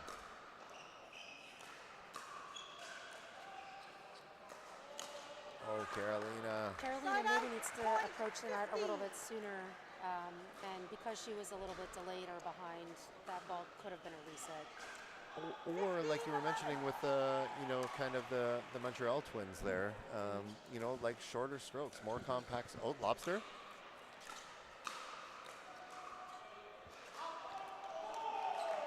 Point. Toronto United challenging that call. Ricky just making his presence felt. Joanne doing quick work to nip that in the bud, though. Great job by our lead referee. Point. So short to the ball. So Louis Charles, after an incredible speed up, immediately paddle up, thinking about the next ball, ready to play that next ball, just in a great position. And Louis made that shot look so easy, that put away. The ball was traveling down Side out, point so 12. quickly, it was about to hit below the net height, and he just was able to put that ball away. It's not just, again, like what we try to explain to the students is like you almost have to think of playing this ball from the ground up. So if Louis Charles had been approaching on that dropping ball from high to low and trying to catch up to it, he would have hit that ball in the net. But because he'd started low, he's able to handle that ball that's dipping early. Yeah. Right? So it's really important that you think about how low can you get and try to get below the height of the net.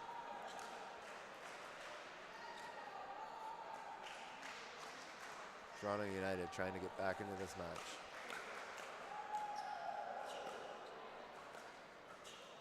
Oh, hand switch. Hand switch, net cord. Toronto United trying to find some momentum to get back into this.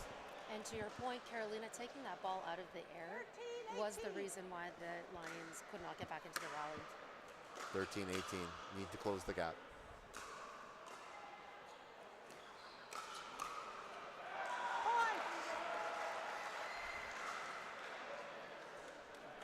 And again, like I think the mistake, the opportunity with there is that Louis Charles does such a good job rolling the ball at the no volley zone that stepping back there, right, allowed Mark to come in and just catch him off guard.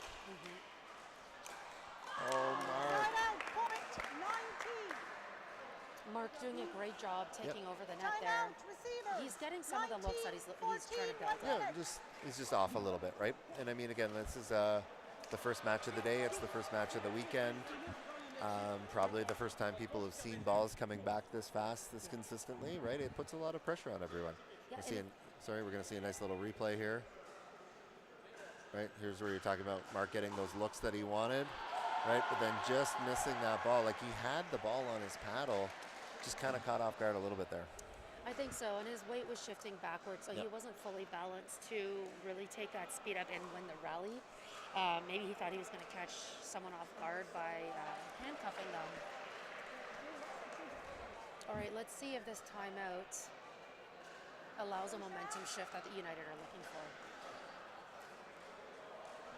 15 seconds. All right, so now United using their second timeout.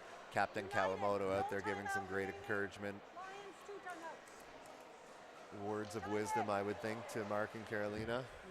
They've elected to stay on their sides. 19-14.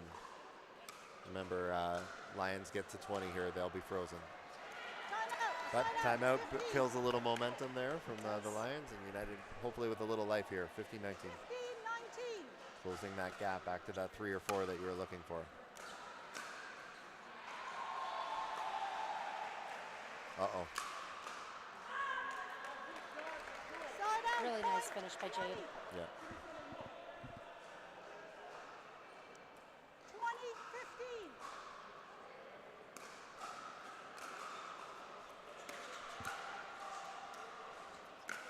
20-15. Woo! Oh, wow. Great defense by Louis Charles for the win there.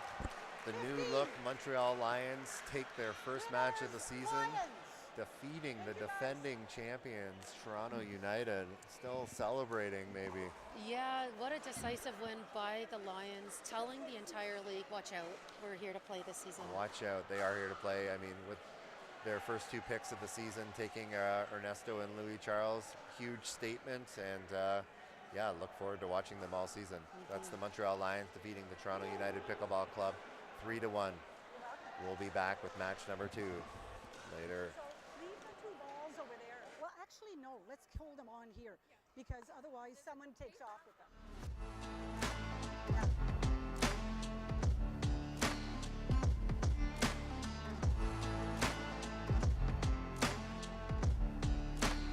Who's taking these?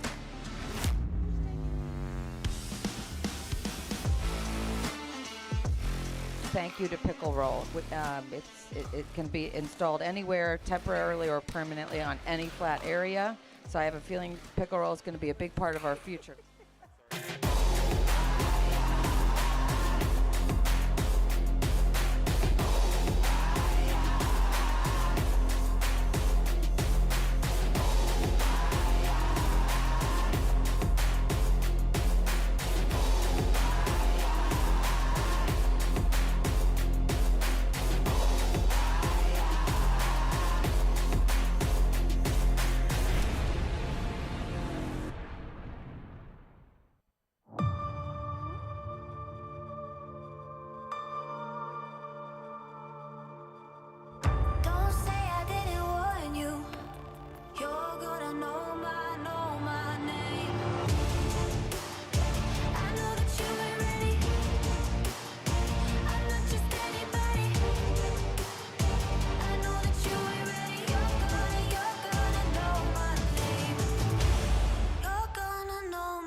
Can you hear me?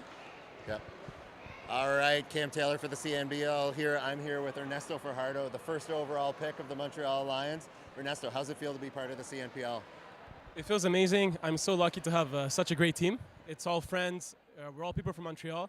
So just the fact that it's all people from Quebec and we're playing for the Montreal Lions, it means a lot, and we're super happy to be here. Awesome. And how does it feel to be kind of your first experience with the CNPL format and getting out here playing the team environment, starting with a win against the defending champions? We were saying on the broadcast, making a statement early. Yeah. Well, it feels amazing. First of all, we just had to adjust a little bit to the different rules, the rally scoring and all that, but we feel great. We feel amazing. Since we came here, we're here to make a statement, so we're just glad to come out with a win in the first game. All right, Ernesto, best of the luck the rest of the weekend, my man. Thanks, buddy. Yep. All right, Cam Taylor for the CNPL. That was Ernesto Fajardo of the Montreal Lions winning their first match of the weekend. We'll be back. Thank you very much.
All right, and we're back with our 11:30 match on day one of the Eastern Split in Mississauga, Ontario. The West Coast Wolverines versus the Southwestern Ontario Brewers. The Wolverines coming up just short, losing in last year's final. Oh, ouch. Ouch. I don't know who's playing for them last year in the final there. You know what? Angie Walker was. Angie Walker was, yeah. Somebody else that we know. I can't remember. Sarah Mack was. Sarah boy. Mack coming out of the booth. From the booth to the pickleball court. Right. So we have the Wolverines, who unfortunately, fortunately, Angie Walker making a big jump and going to the PPA, having some success, and in the MLP, got drafted to the MLP this year with a fellow Canadian. Angie. Huge props. Yeah, exactly. I think with the Atlanta Hustlers of the MLP Challenger level. West Coast Wolverines re-signed Joel Pelche and Hado Thol as their men's team, one of their number one men's teams in the league last year. And the Brewers only bringing back Mark Clemenson, electing, a few trades that they made and electing not to re-sign some players. So Mark coming back, you're going to see a whole bunch of new players in this match, not only to the league, but also to these individual teams. You're also going to see a few familiar faces as well. That's right. And I recall during the draft of this season, you actually had a nice long conversation with the Southwestern Brewers owner, Brett Shepley, about his decisions to only bring back Mark Clemenson. You want to talk a little bit about that? Yeah, I mean, I think one of the things that they were looking at is they were prioritizing after going through last year. They were prioritizing team chemistry, dynamics. They were looking to bring some more athletic players that they could develop together as a team, and players who would be a little more cohesive on the court together. And I think they're pretty happy with the results. Miguel Gamond, who's going to be their number 2 man on the court. Kyle Hermetz. Not many players outside of this local area of Mississauga here are going to know Kyle. Kyle is going to be, he's kind of one of my sleeper players of the year. He's, working hard, trains hard. He's got the athletic body and the athletic mindset. He's not just about what he does on the court, he's what he does off the court.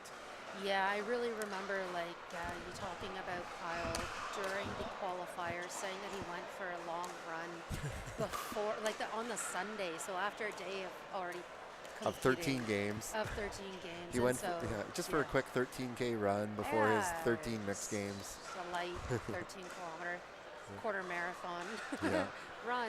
But to Brett's point, he was looking for athletic players, competitors, who he could build into a team. So as long as someone had a nice sports background, was fit and athletic, he really saw the promise in them.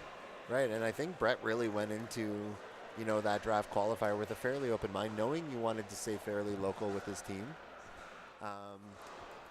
And was quite wowed by the players that he's picked here. So, you're going to see new players. Right now, we see the ladies' match warming up here. All 4 of these ladies were not in our league last year. Mm-hmm. It will be very interesting to see just how these new players fit into the first match. We saw from the very first match of the day on Court 1, some of the new players feeling the nerves, as to be expected. There are some players who really thrive off of nerves. And then there's players who take a little longer to settle in, neither of which are bad. No, exactly. And I mean, everyone's kind of got different experiences. Like, what's your background coming in? What have you competed in previously? Exactly. But yeah, we're going to have, in our mixed matches that are warming up right now, I mean, we have 4 ladies that were not in the league last year. Mm-hmm. So the Southwestern Ontario Brewers rocking the same colors as last year. They're going to be in the heavy whites here with the blue and the black trim. You're going to see Amanda Rosati, who was just a beast at the qualifiers at Four Fathers in Cambridge. Mm-hmm. And then Victoria DeMuzio, again, somebody that Brett had identified as a player that is on the rise and somebody that they want to work with. Mm-hmm. Again, coming from a pretty heavy tennis background. You're going to see that even in her warm-up strokes here.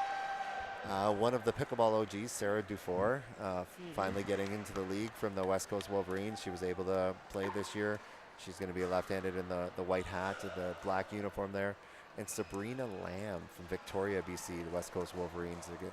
Again, bunch of new players coming into the league this year. It's exciting to see the turnover. Very exciting. And we're also seeing some new referees on the court. New referees on the court as well. Harry's back. Harry's is back. And another OG of pickleball, Megan Boisvert in the house. One of my, definitely a pickleball OG. Used to play a lot of pickleball with Megan in Owen Sound at the YMCA there with her and her husband Glenn. Yeah. I feel like I came up against you and Megan back in the day. Quite a few times. Yeah. Only once or 100 times. Diving across court as usual. Cam Taylor. All right. Looks like we're about to get going. Yeah, so the Brewers. All right, Brewers as the home team here, electing to have the women's match go first. And again, we're going to have Amanda Rosati, who actually resides down in New York State, but Canadian-born, bringing her talents up north here. In the visor, playing the right side, Victoria DiMuzio. She's playing left side, local member here out of One Health. We're going to see them lined up against the West Coast Wolverines. We have Sarah Dufour playing right side, the lefty. She's from Laval, Quebec. And then we have Sabrina Lamb representing Victoria, BC, and her owl paddle. Man, that was a quiet contact. Yeah, I don't think anyone in the building heard that contact. For those of you that don't know, owl pickleball, right, working very hard to try to create soundproofing contacts. You can see Sabrina, it's just a different sound literally coming off the paddle there. And a very different feeling. I've had the ability to try it out. It's an interesting feeling hitting with that owl paddle. All right, Harry just regaining control of the match here. Okay, ball's in.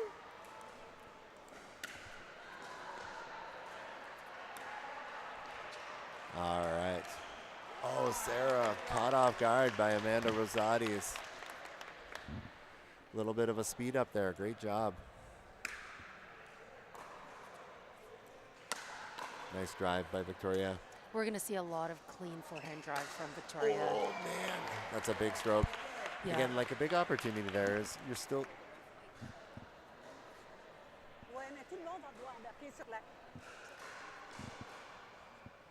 There we go. Sarah Dufour to serve.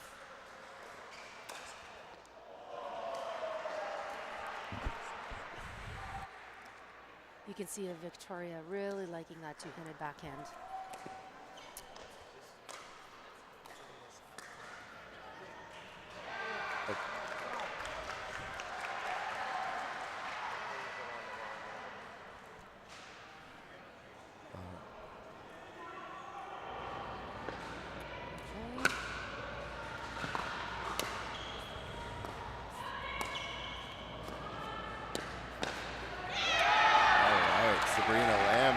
Statement there with that quiet, silent assassin paddle. You just don't see it coming, but it comes.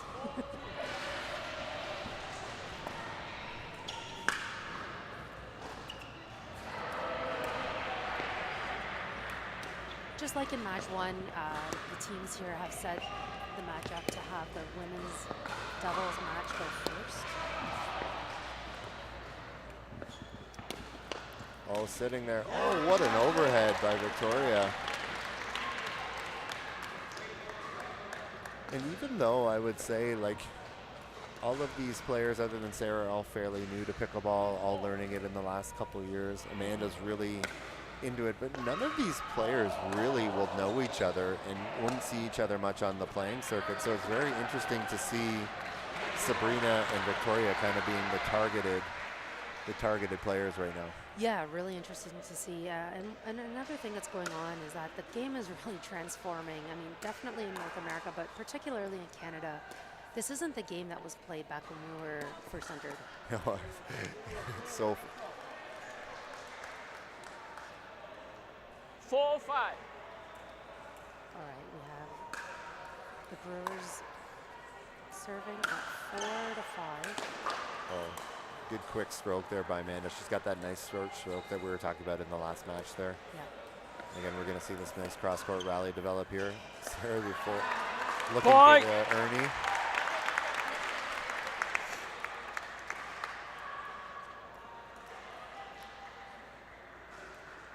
5-5. All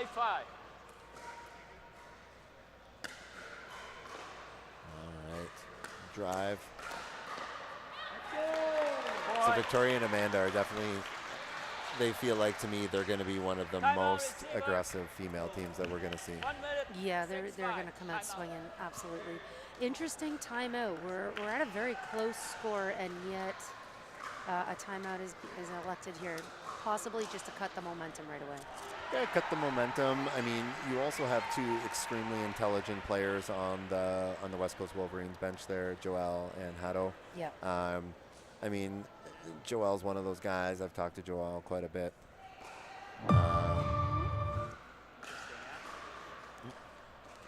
Talked to Joel quite a bit.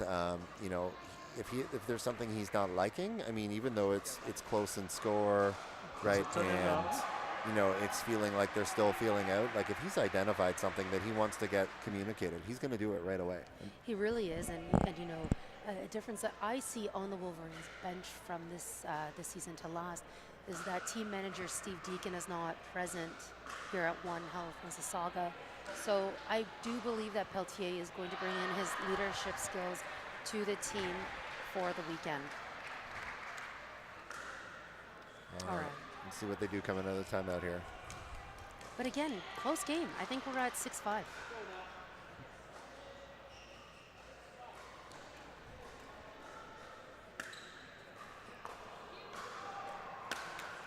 Ooh, ripping it.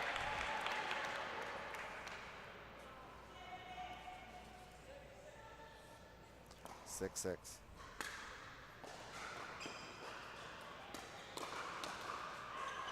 Nice get by Sarah. Yeah, it was a great get, but I mean, unfortunately, just getting the ball is not good enough at this level. Yeah. Right, Absolutely. and you know that's the get's there, but she's got to do more with that ball. Keep it lower. Yeah. Ideally.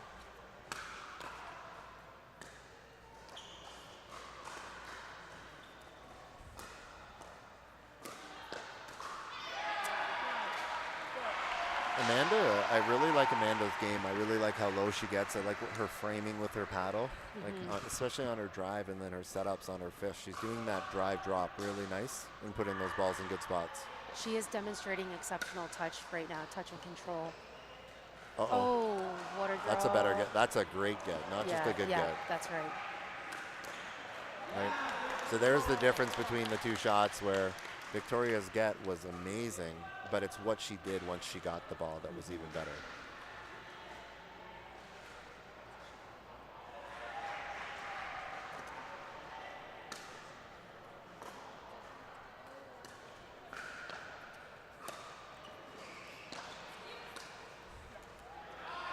Every one of these ladies is demonstrating their two-handed backhand.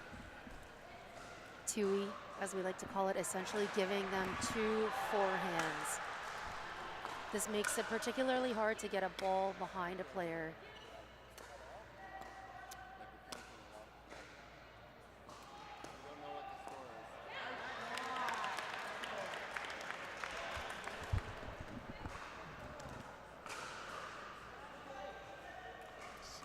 I think we're at 7-8 here. 9-8. 9-8. Oh, what a drive. That was... Okay, the owl paddle coming through on that overhead finish. That's a couple there. I mean, I feel like it's got to be deceiving where you're expecting the ball to smack and then it doesn't come. Yeah, exactly. 9-9.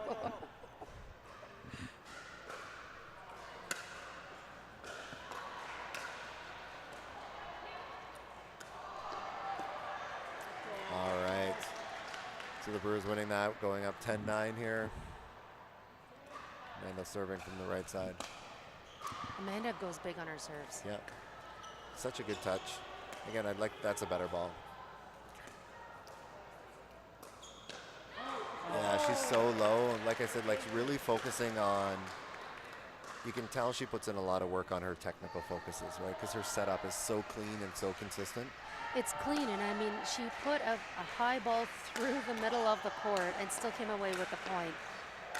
Woo! Oh, great defense. Oh boy. Oh, it's always the easy ones.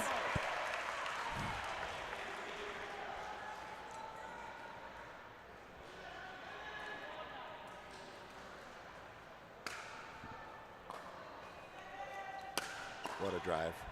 I'd love to see Amanda try to get in on that ball, though. If they're going to drive as a weapon, I'd love to see them not give that lane back. Right, Sarah's got nowhere else to go with that ball. I'd love to see Amanda try to jump in on that a little more. Yeah, definitely. I mean, we saw the effectiveness of the shake and bake in match 1. Good ball, Sabrina. Oh, the scorpion. Yeah, Sarah so low, sets up. She knew it was coming. Yeah, well done. Her Gen 3 paddle would have got that for sure. What a drive. Oh, Sabrina sitting on it. Sabrina's sitting in the middle quite a bit of the time. It's of no surprise that the Brewers are dumping that ball into the middle. She's just sitting there ready. Yeah, try to get behind her, try to make her move her feet. Yeah. She's again. Can she get out of this? Good. Yeah, it's, you know, again, like you're seeing setups here, you're seeing some opportunities. Like these Brewers, again, they've got smart players on the bench, they've got a good coach. There's going to be a lot of opportunity for them to continue to develop as this goes. As you were mentioning, as you know, part of their team mantra or strategy is that they want to try to improve. And they're going to their weapons too early too often, right? Like, so I think the girls need to think about setting up, or like you talked about, constructing and building the point a little bit more. We're going to have another timeout taken here. But yeah, like as Amanda and Victoria mature on the court, I think they're going to start to use some of their softballs, which they're great at, to set up their offensive tools. Yeah, I hope to see that too from this team. You know, rally scoring goes by so quickly. You really want to emphasize that point construction. Yeah. You can even see now, like Mark Clemenson in the kind of leading the conversation. Again, one of the smarter guys on the court here. Yeah, I'm observing him actually being a little more suggestive, listening to the females and kind of what they're experiencing on the court. Yeah, and I think this is exactly, I think, you know, when Brett was talking to us about kind of the vision for the team this year, I think that's kind of the vision that he was looking for. It's like, it's not like my way or the highway. He wants a team that, you know, has input, you know, will collaborate, will work together. And it's just great life lessons. That's not just great pickleball. 15 seconds. Oh, one timeout remaining. Harry's back in the action. We can hear him now. There we go. Harry, nice to hear your voice. Time in. Here we go. Here we go. 12-14. 12-14. Love it. Thanks to our technical team over there getting that all sorted out. We can start to hear the score again. Makes a big difference. Oh, nice. Oh, the lobster. Great retrieval. Oh, Sarah with the big jump, wanting that ball. What a dynamic point. Yeah. Did you notice the Brewers' strategy switch? I did. Yeah. Switching sides there. That's right. Again, I love it. I mean, definition of insanity is doing the same thing over and over again. Try something different. Mix it up.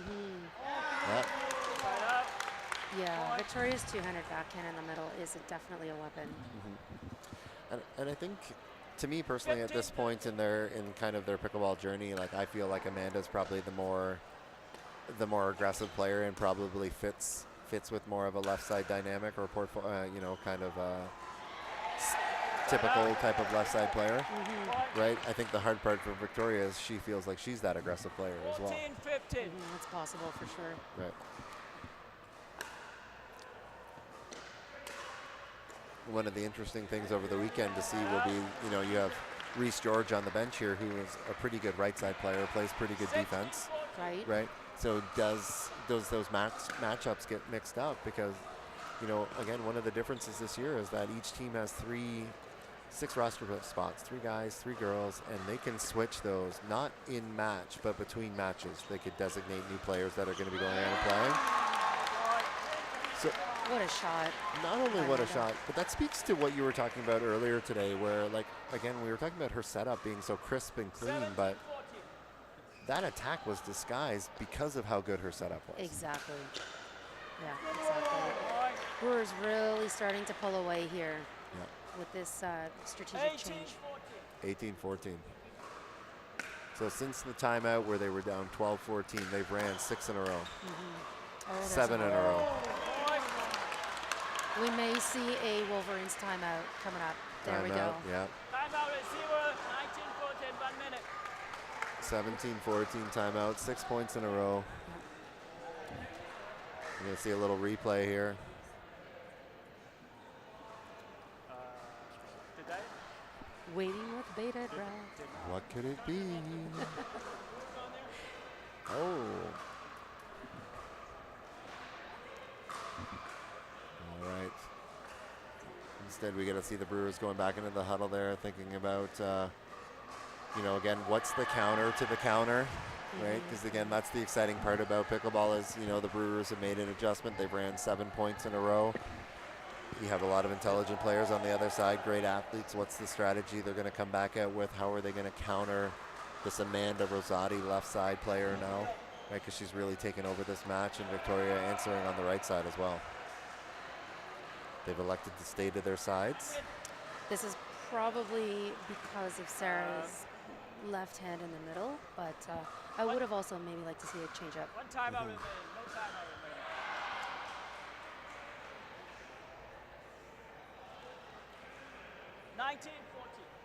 19-14.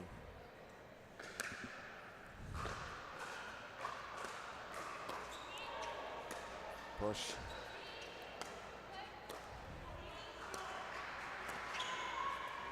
Yeah, saw that coming. Uh-oh. Oh, ball just didn't come up for Sabrina. Great defense by the Wolverines there, but a true kind of portrait of transition from defense to offense for the Brewers there. Yeah, exhibiting great patience, and Amanda's got a lot of top spin Oh, yes. on her forehand, just really opening up her wrist on these shots. But it's all, yeah, wow. Good counter there by Sarah. Yeah, again, what I really love about Amanda's game is how focused she is on her setup, and everything drives off of that. Right, players who are watching at home is how do I play higher quality balls? You need to get higher quality setups and more consistent setups. Yeah. Uh-oh. Oh, and she stays out. Oh. Tippy toes. Could be a highlight moment. Yeah. Right. Great job by Harry to stay with that. Our lead referee, he was watching that the whole way as well. While you were watching Victoria as a volleyball referee, I was watching Harry to see where he was watching.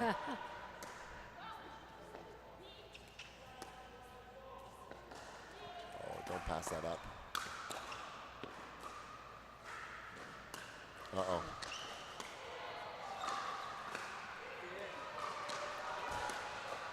Sabrina must have a little bit of a badminton background in the way she tracks back. I was just thinking the same thing, and I'm wondering, you know, does that owl paddle not produce enough power for those putaways?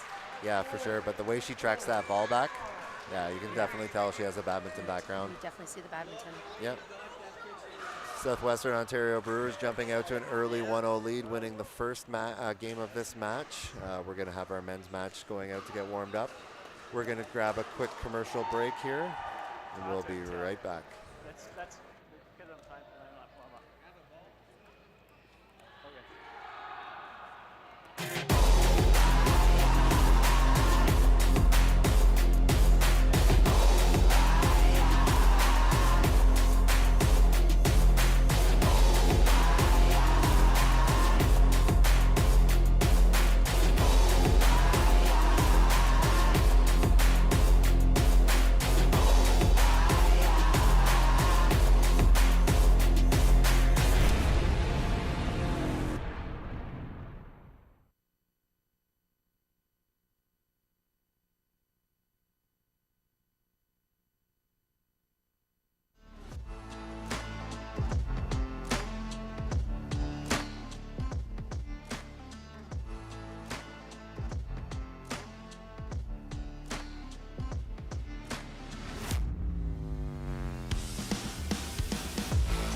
Thank you to Pickle Roll. It can be installed anywhere, temporarily or permanently on any flat area. So I have a feeling Pickle Roll is going to be a big part of our future.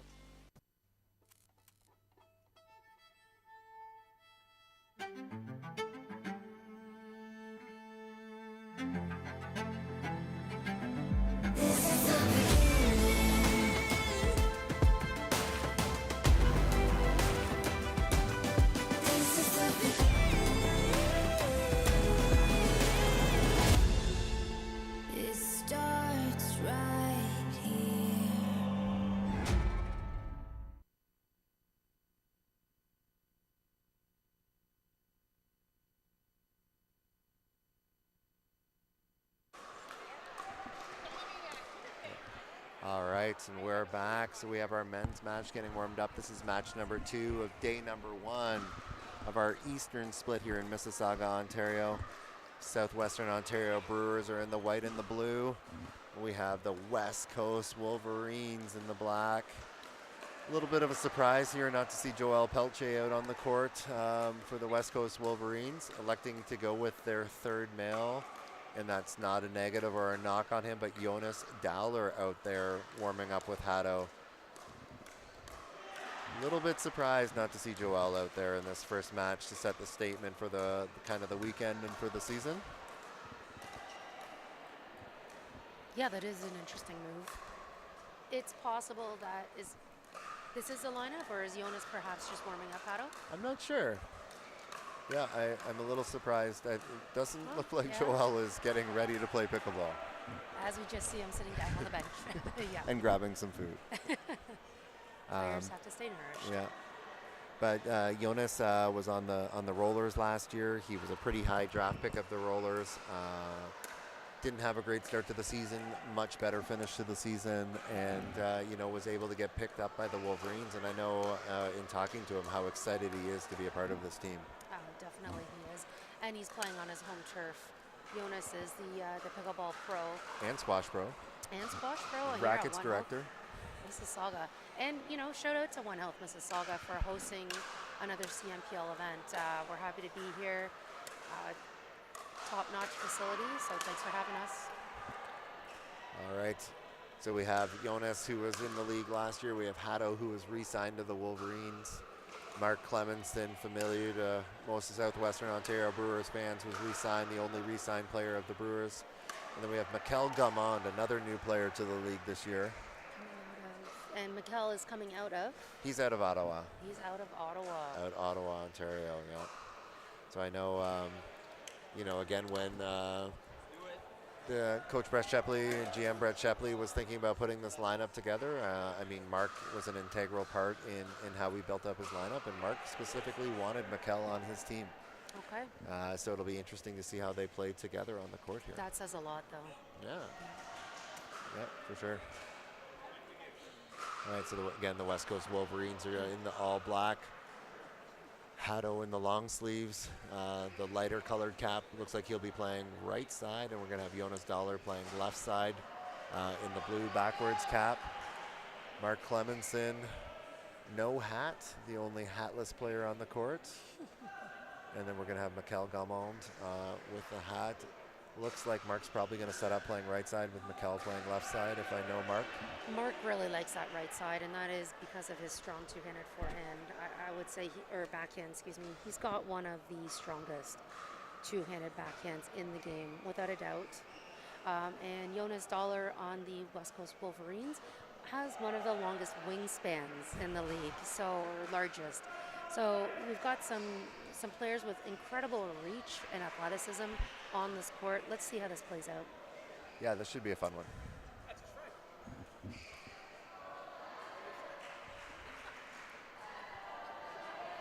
All right, and our lead referee, Harry Lau, and second referee, Megan Boisvert, are ready to go here.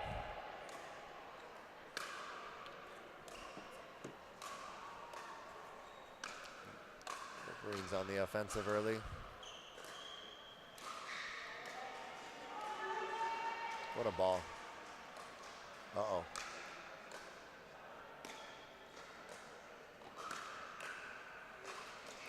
What a reset by Mikel. What a reset.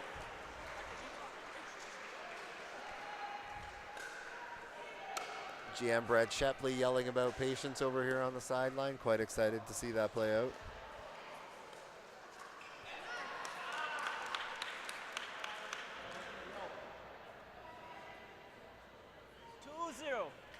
Brewers off to an early 2-0 lead here. Uh-oh.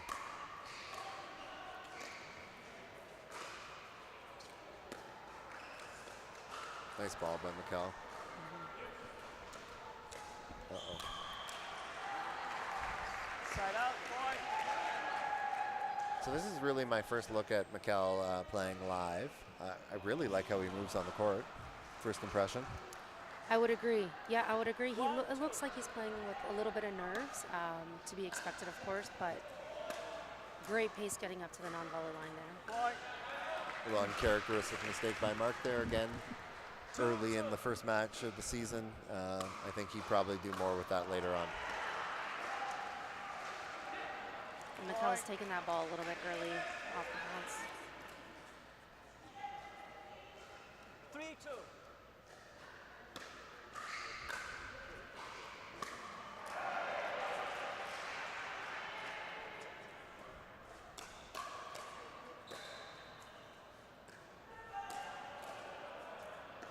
Nice resets by the Brewers. Oh, ball just didn't come up for him. One thing you're going to notice about Jonas is he crashes that net hard. And like you talked about his wingspan, he's coming up, and he's coming up big. Yeah, that is one of his signature moves. And speaking of signature moves, we're going to see a lot of counterattacks, effective counterattacks from Haddo. Oh, yeah. Jonas Haddo likes right side. He really does.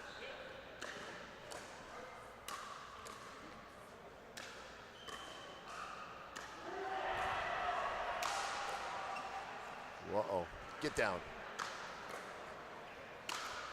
Great What defense by Clemson here. Oh, wow. Brewers playing some amazing defense there. And a chest pump.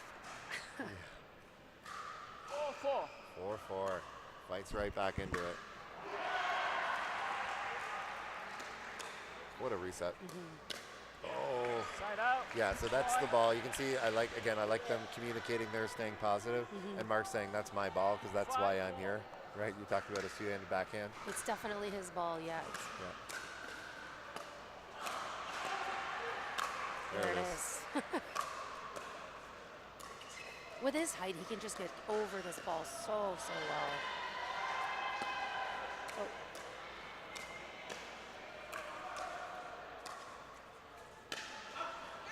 Oh, what a rally. What a rally. Side out.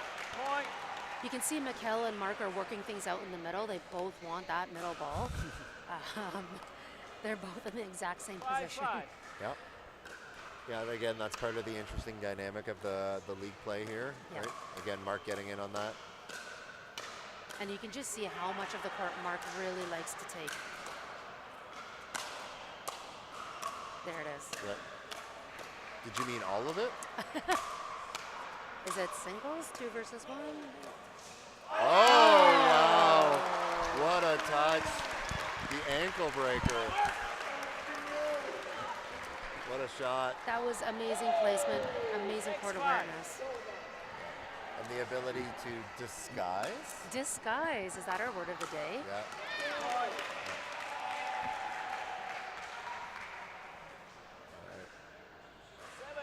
7-5 run here. Here we go.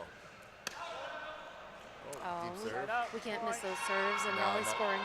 Now when you got that kind of momentum on your side. Yes.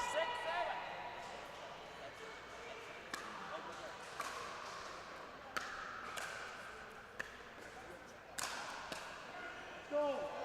Side out. Point. Big overhead by Mikkel, getting both feet off the ground for that one. A6.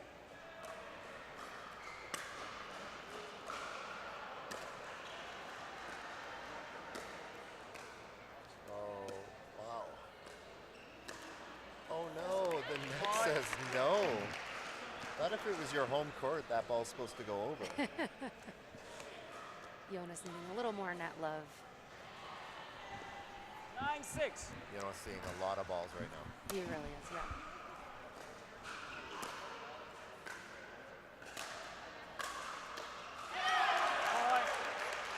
And again, like you can see, we're seeing balls go into the net, a few balls in a row going off Jonas. It's no knock on Jonas, but they've tried, and the Wolverines have been in control of a lot of rallies, and we're seeing another one here.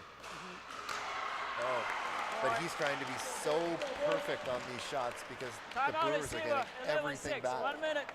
Right? They are, yeah, and like to your point, it's making him question probably some shot selection and just creating very precise angles.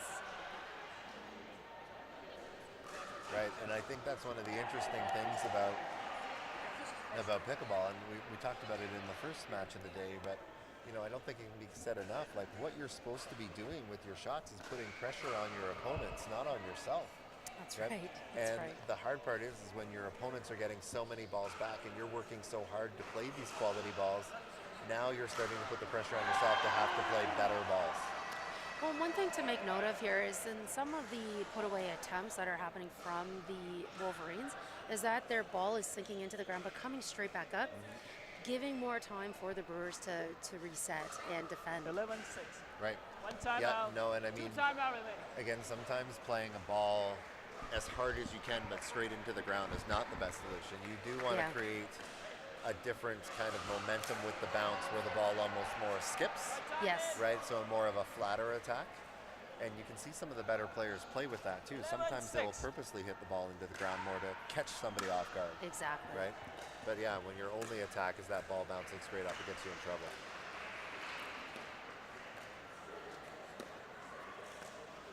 Nice little backhand rally here. So we're seeing the two-handed backhand dink from Mikkel And Jonas. and Jonas. When done correctly, it provides an incredible amount of topspin. Oh, back as to we're seeing Jonas. here. Oh, So Mikkel's really just making Jonas work baiting him. hard Yeah. for that. Yeah, he is being baited. yep. Yeah, Yeah, it looks it's like the mixed. ball's sitting there, but it's not. Right, and I mean, just because the ball's there, like Jonas is caught off a little off guard. Wow. Jonas caught a little off guard, trying to attack something there. What are your thoughts on a side change on a 13-6. potential next time out for the Wolverines? Yeah, I mean, again, at this point, I would be looking at something. Unbelievable get though. Oh no, it's Come coming on, over too. Clemenson. Okay, they keep putting the putaways to Clemenson. He's getting them all back. Side out. Point. Mark a little aggressive on that last ball there, but some amazing defense by Mark. 7-13.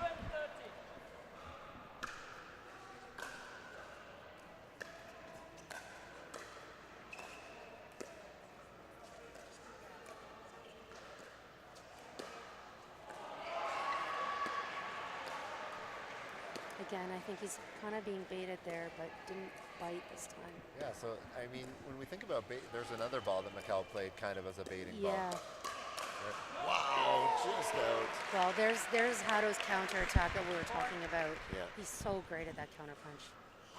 So when we're talking about baiting, you know, what? Oh, good return. Good angle.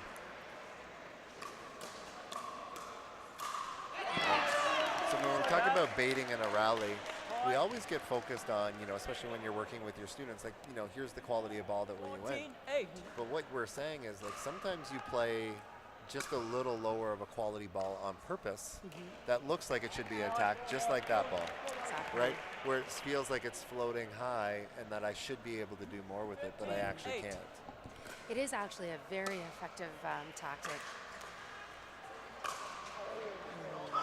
Mark pretty deep in that transition zone to put away the ball. Yeah, Doesn't I think. work out. Yeah, I think he got caught like not moving forward when he should, and Yeah. unfortunately tried to make up for it by hitting it harder. Side out. Point. Okay, so the Brewers accumulate another point. 16-9. 16-9. Wolverines got to dig deep here.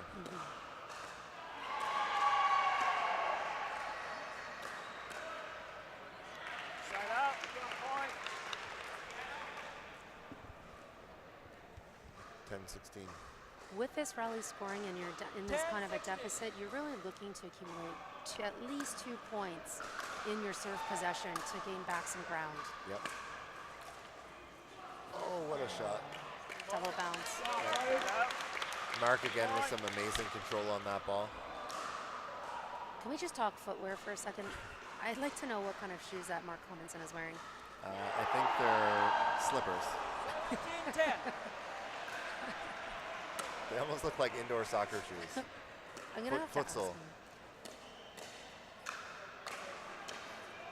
They look like they have no support, but the way he moves.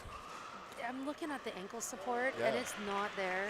My ankles are running away in fear Yeah, looking at that. me too.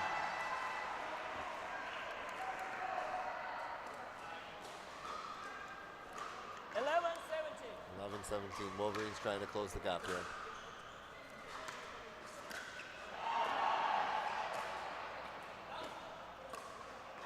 Point.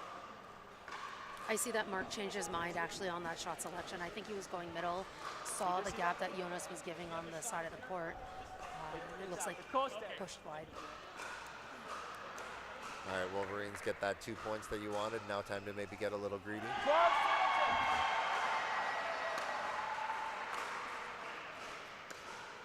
Oh, oh, that's a good angle though for Jonas. Point.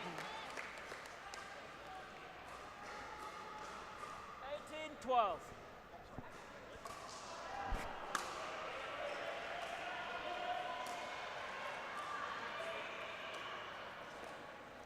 Mikkel gets very low on some of these dinks. Oh yeah. Playing pretty high quality balls. Side Just out. maybe force it. I think, you know, again, Mark's quickly going back there and saying, like, we're not forcing these, right? We're in control of these rallies. We're waiting for our opportunities. Yeah, absolutely. But I don't know that they need to force these situations too much. Point. Yeah, they have such a big lead that, you know, it's possible that some creativity is coming into Mikkel's game, Yeah. whereas Mark is just trying to remain steady. 14-18. You just want to be careful. That rally points, those leads can evaporate really quickly. Wolverines able to close the gap a little bit here. Only down 5 now. 19-14. 19-14.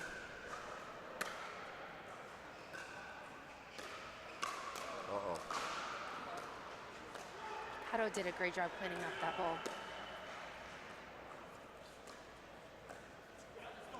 Side out. Down 4. Here they come. Here they come.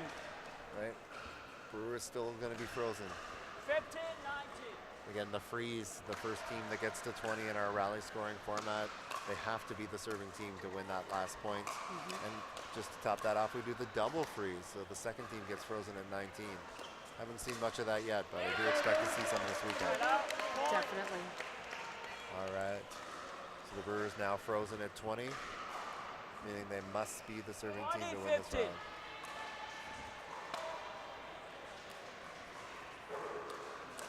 Uh-oh. Wolverines hold.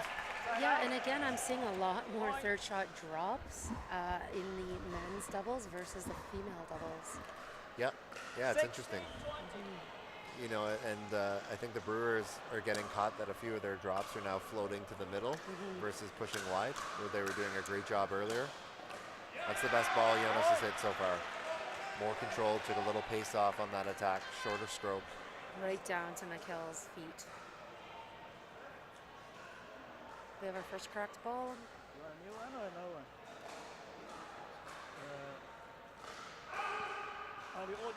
Okay, so, you know, a fresh ball, a cold ball can actually change a momentum here, right? Oh, yeah.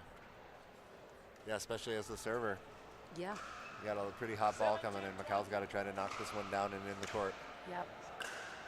Does a good job of it. That is a fresh ball. You can see the shine on it.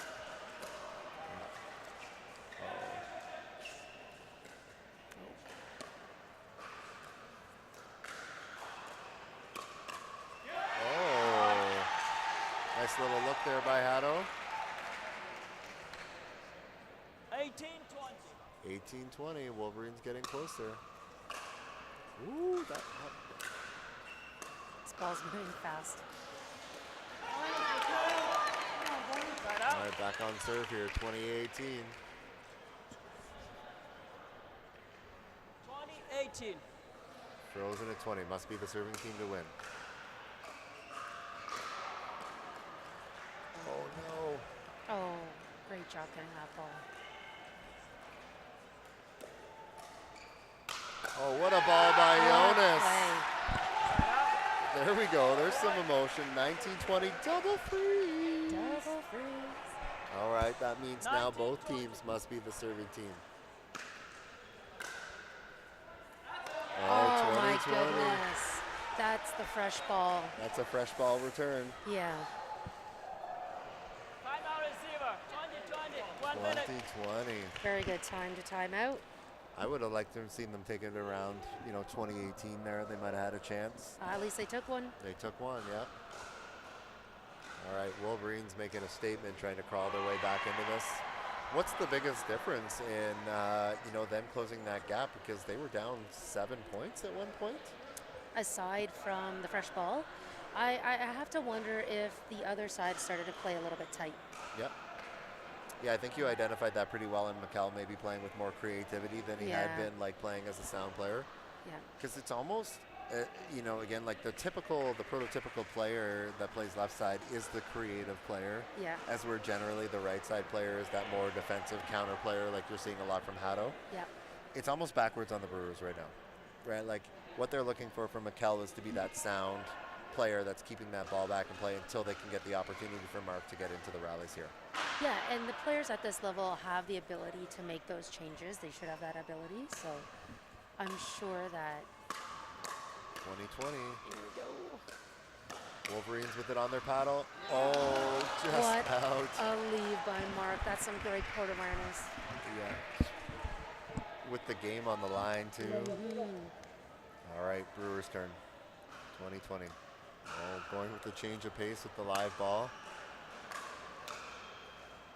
Brewers trying to win this. There we go. There's that steady reset that we're looking for from McKell. There it is again.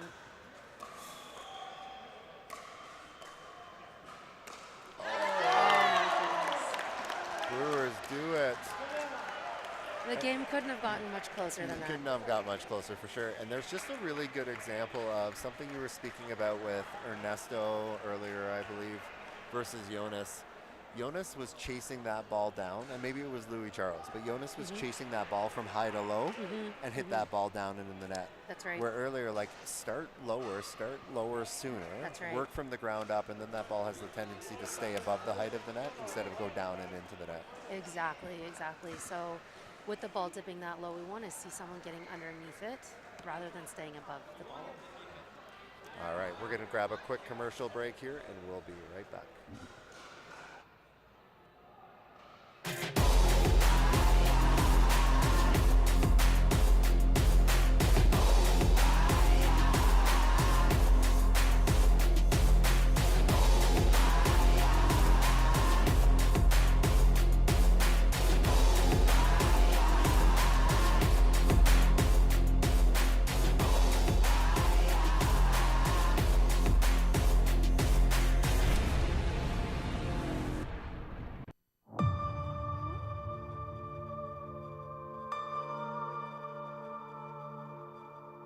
Don't say I didn't warn you.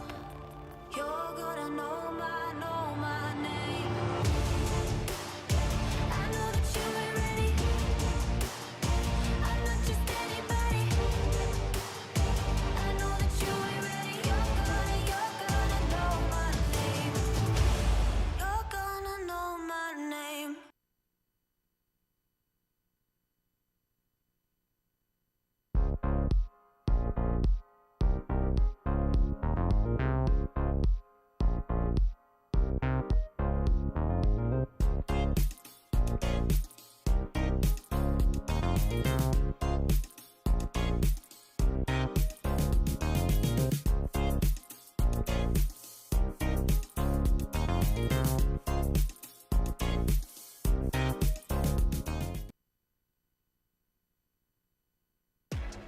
When no one is watching, are you preparing? Preparing to leave it all on the court. Every ounce of energy. The work that brought you here, to this moment, to this place. Can you play your best game after game? Nothing is given, so give your all. Own the court. Be the one who just won't quit, because settling isn't an option. It's your choice. It's your time. Play your best with Onyx.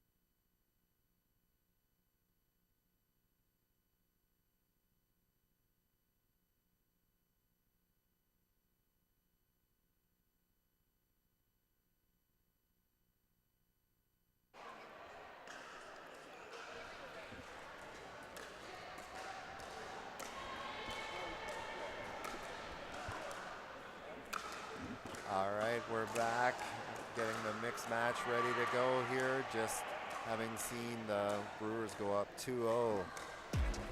When no one is watching,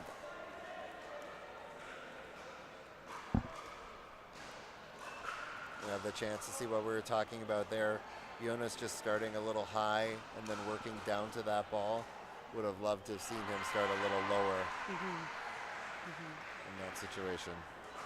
Yeah, tough finish after crawling all the way back in that match to just leave that one on his paddle. I feel like it's harder for taller people to get lower, obviously, in this game. There are a lot of height advantages in pickleball, but when you go from low to high, you know, that is hard sometimes to get down. I always say length is a great strength, right? Yep. Until the ball's low. Yeah, exactly. And something I kind of say to people is expect to be in a semi-squat position the entire rally. Soft knees, get ready. Game 3, time in. All right, so mixed match number 1. Got Mark Clemenson, again, starting on the right side. You're going to see the Victoria DeMuzio hot rod shot coming in. Showing up. Yeah, you don't need to show off. And so this really does confirm how much Mark enjoys playing right side. He's put Victoria on the left. I also think it confirms how much Victoria likes playing left side and why There you she's go. probably partnered with Mark. So they're in maybe their dream scenario right now. Exactly. Yeah, and you can see it after their early jump to a 2-0 start here. So again, we have the Brewers. They're up 2-0 in this match. Mark Clemenson, who just had the ball on his paddle, playing right side in an untraditional setup, up 3-0. And we have Victoria DeMuzio, who's playing left side. Again, Mark's kind of from the Owen Sound area. Victoria, she's playing out of 1 Elf here. I think she's actually from like Guelph, Cambridge area, you know, fairly local. Then we're seeing the West Coast Wolverines with a little bit of a different strategy than some of the other teams here. You know, last year they stayed fairly West Coast, but we're seeing this year, you know, Jonas, who lives here or works here at One Health, but lives out of Burlington, and then Sarah Dufour, his partner, lives in Laval, Quebec. You know, kind of drafting and bringing players in from all over the place. And just to add to these dynamics you're speaking about here, Cam, is that Sarah Dufour and Mark Clemenson have played many tournaments together and know one another's game. Victoria plays out of One Health here, so her and Jonas probably practice and play together quite a bit as well. So, you know, the games are of no surprise No. to any of them. No. Such a good lob by Sarah there. Yeah. I'm so disappointed they backed up because of how good the lob was. Like, there's no way anyone like Victoria or Mark, once that ball got behind them, was going to attack. I would have liked to have seen them stay up and attack that ball. It could just be a reflection of being in that 0-2 deficit as well, really kind of playing a little more cautiously speaking. They have more on the line.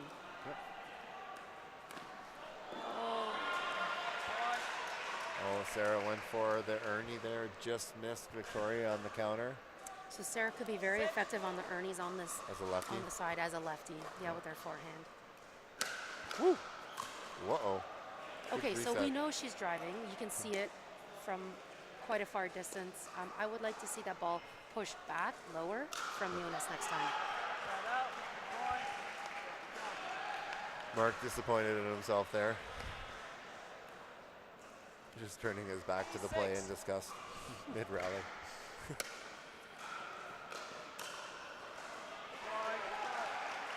So there's a situation that I work on my students with, like moving forward towards the non-volley zone with your paddle prepared to play. Like, she got up there and then tried to get her paddle ready. At this level and this pace, it's too late. It is. The same thing with Sarah there, right? Your paddle's rushing to get up, Yep. and then their paddle face is facing up by the time they get their paddle to the right spot, and they're hitting the ball at the back of the court. Yeah.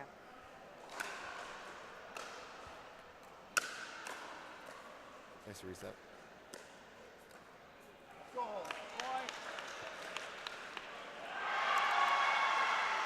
Shears coming over from court 3. Again, if you're just kind of joining us today, there's matches going on 3 courts all day. You're watching us on the CBC broadcast right now, the live stream. On court 2, you can watch court 2 on the CNPL YouTube channel, CNPL English. Court 3 is live on the CNPL French channel. Court 1 here all weekend will be on CBC live stream. The league doing a great job giving viewers access to great pickleball all weekend. Or you could just come down and watch with us. Yeah, there you go. It's a rainy weekend. What else are you going to be doing? What else are you going to do? You're not playing outdoor pickleball. 10-5. Timeout receiver, 10-5. 1 minute. All right. So Wolverines taking a timeout here, down 10-5. Maybe looking again, Joel quickly off the bench there, talking to Sarah about their strategy of what they're going to try to do. What do you think he's saying to her? Looks like they're talking about how Sarah's moving up through the court, pushing that ball. I'm just reading his body language right now. Yeah, like I think, Joelle's really trying to encourage her to do a little more on some of her shots. Like the one thing about Sarah, most of these players, they move so well on the court, they're getting to so many balls. But it's holding yourself accountable that, like what we were saying earlier, like getting the ball is not good enough against these players. You have to do more. Yeah, absolutely. It's not just about putting the ball over the net. It's about the next 2-3 shots and how that's going to affect it. All right, so time in. Brewers coming in again. The Brewers are in the white with the blue trim, facing the West Coast Wolverines, all in black. Sarah Dufour and Jonas Dowler are playing against Victoria DeMuzio and Mark Clemenson. Brewers up 2-0 in this match. And again, that return's just not going to be enough. Maybe he got away with one there. Mark caught a little bit behind him on his two-handed backhand there.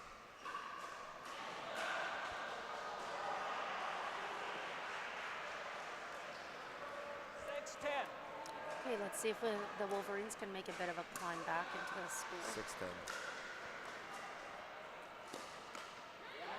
Nice ball by Victoria.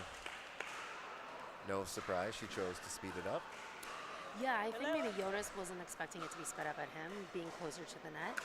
I would have thought she pushed to Sarah, who was hanging back. Oh. Yeah, you can't put that ball there, Jonas. That's the wrong spot to make a mistake.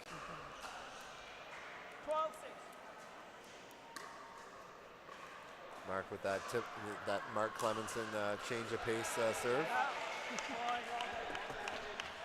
He does change the pace, but Clemenson doesn't go big on his serves, generally speaking. He just likes putting that ball in play and ensuring that the rally can go on. Woo! Woo! Nice little exchange there. Yep. Uh-oh. Same thing. Jonas is so big there. That's just a bad mistake by Victoria as to where she pushed that ball. Right? Like, again, like you have a larger margin for error if she could push that ball cross court. Yeah, look for that wider angle for sure. Oh, wow. There's that high to low. Yeah, again, like I'd love to see, as much as it feels silly sometimes to do more work, he had to do more work there and start lower sooner. Yes. Oopsies. Jonas making his presence felt again. Jonas, the game start at 0, not once one of the teams gets to 11 or 12. Right? Like it's okay to start on time. He is from Switzerland too, right? We're talking about time. Yeah, exactly.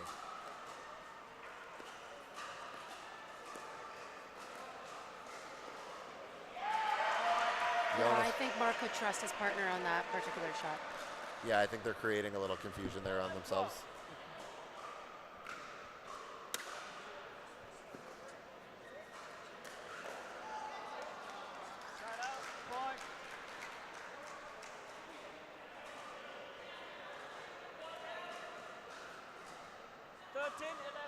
Thirteen, 13-11. Wolverines have closed the gap nicely here.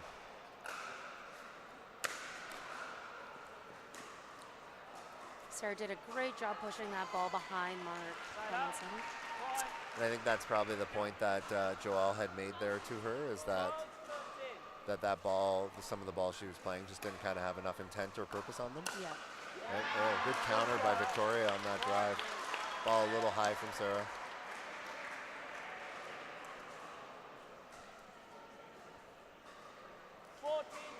14-12 +2 here. Uh-oh. drop decision. Yeah, and that's a ball that Joelle's just not going to be happy about. Yeah, neither is Sarah. She's going to want to take that one back. Yeah. 15, 12.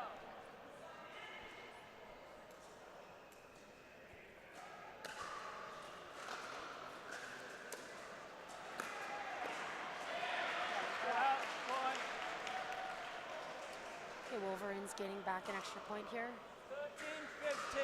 We're at 13-15, 2-point game.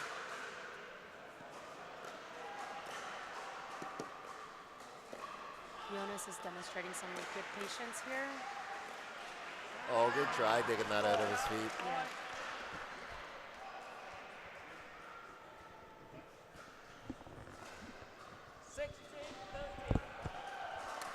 All right, 16-13 plus 3. Look how low Sarah's getting on those resets. Yeah. Used to play against Sarah quite a bit in the, in the OG pickleball circles. She Yep. used to play a lot with Sam. 17. What was his last name? LeBlanc, Sam LeBlanc. right? Yeah. Yeah, I can remember one of the characteristics of Sarah was how low she could get.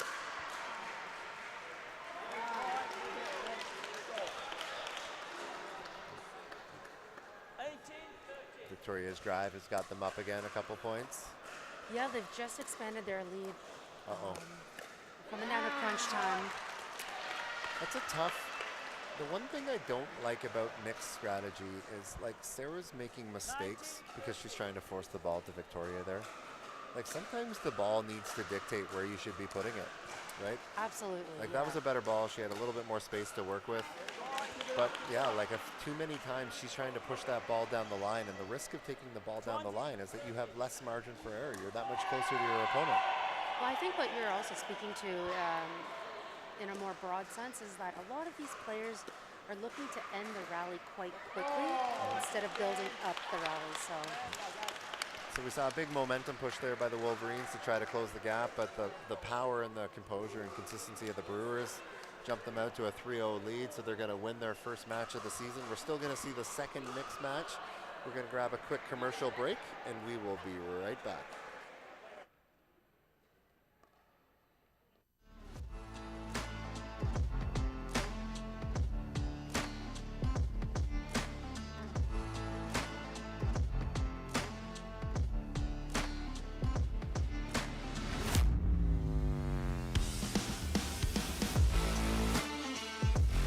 Thank you to Pickle Roll. It can be installed anywhere, temporarily or permanently on any flat area. So I have a feeling Pickle Roll is going to be a big part of our future.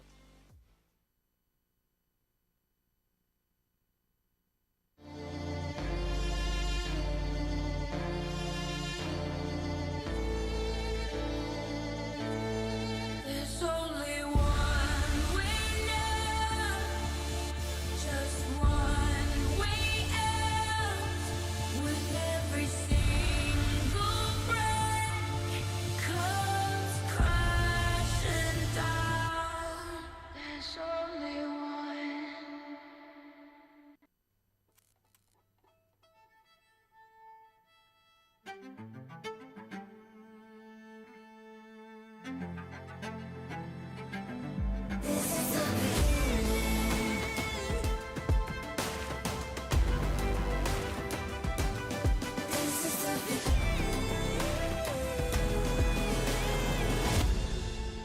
It starts right here.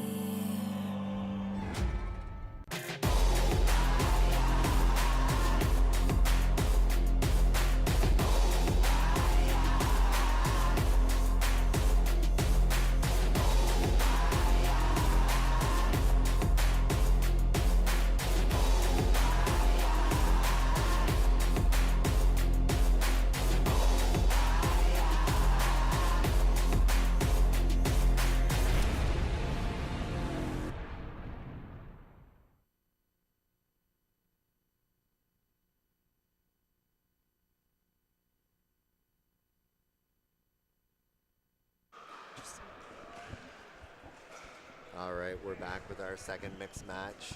So the Southwestern Ontario Brewers have won this match 3-0. They still play the 4th game. Every game matters, right? It's going to be important in the standings. It's going to be important in win percentage. Just like last season, there's going to be ties all over the place. So every one of these matches is important. Total points matter. So these players are still going to come out. It's the first match of the season. There's going to be no letdown. You're going to see Amanda Rosati getting ready to serve here for the Brewers with her partner, Mikkel Gamond. Again, Amanda's coming out of New York State. She is Canadian, right? She's moved down there for school. We got Mikkel Gamond playing left side from Ottawa, Ontario. Playing Sabrina Lamb from Victoria, BC, and then Hato Thal from Calgary, Alberta. Hato going to his counter punch, his go-to shot. 1-0.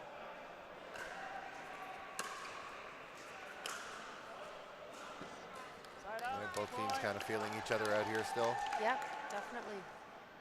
1-1.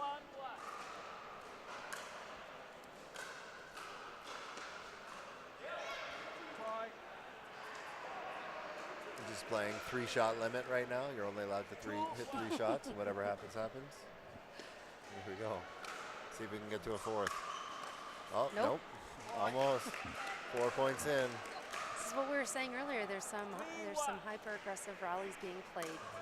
People wanting to end that rally quickly. All right. There we go. Uh-oh. Here we go.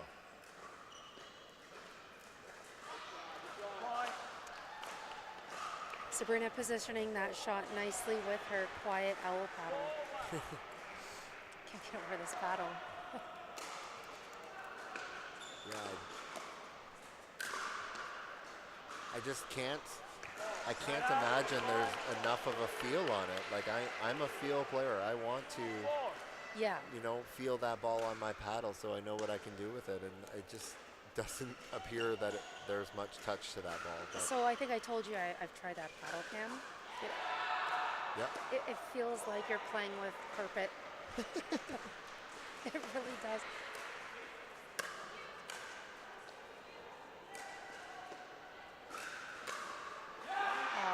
How does Hato keep that ball in? That was amazing. That's the angle of his wrist, wide open paddle face, lot of topspin.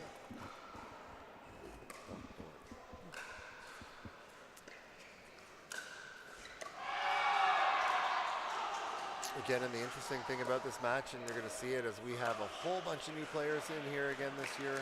Right, so 3 of the 4 players on the court are new to the league. Amanda Rosati and Mikkel Gamond of the Southwestern Ontario Brewers. And then we have Hato Thal, re-signed by the Wolverines. But then Sabrina Lamb joining the Wolverines this year as a newly drafted player. Yeah, and you know what? Now that there's a game under everyone's belt, all the players look substantially more comfortable on these courts. Yeah, and it's going to be interesting to see as the weekend kind of progresses how each team's strategy plays out. So some of the teams brought all of their players. So again, we've talked about this year that the teams had the opportunity to have 6 players on their rosters, 3 guys, 3 girls.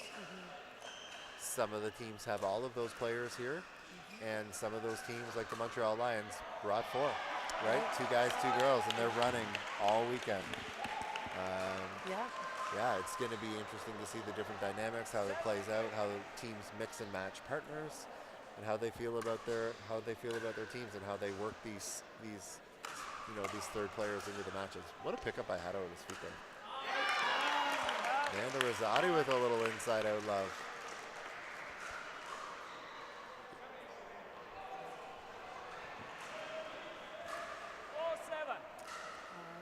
We've got Brewers down 4-7.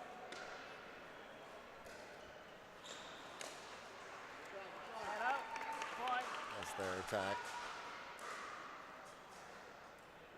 You have to wonder how much practice Mikkel and Amanda were able to get in prior to this weekend. Either way, it looks like they're having some fun. I mean, when you've already won the match, right, it's probably a load of pressure off. It is, but to your point, I mean, it's still all matters. It still all counts.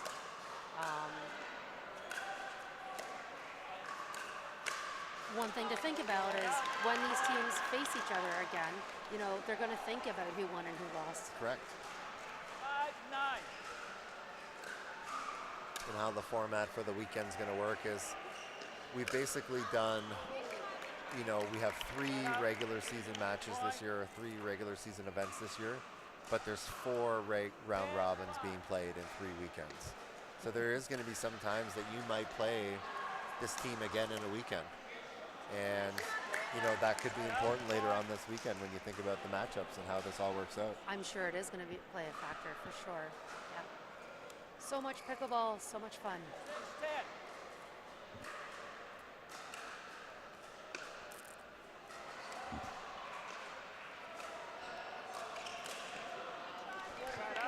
Looks like over on court 2, the Lions may have won their second match of the weekend. 11-6. Really like making they're- a statement in those new red shirts. With the Tiger red for victory. Point.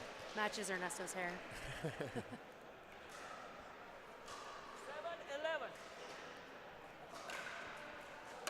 All right, Brewers serving down 7-11 here.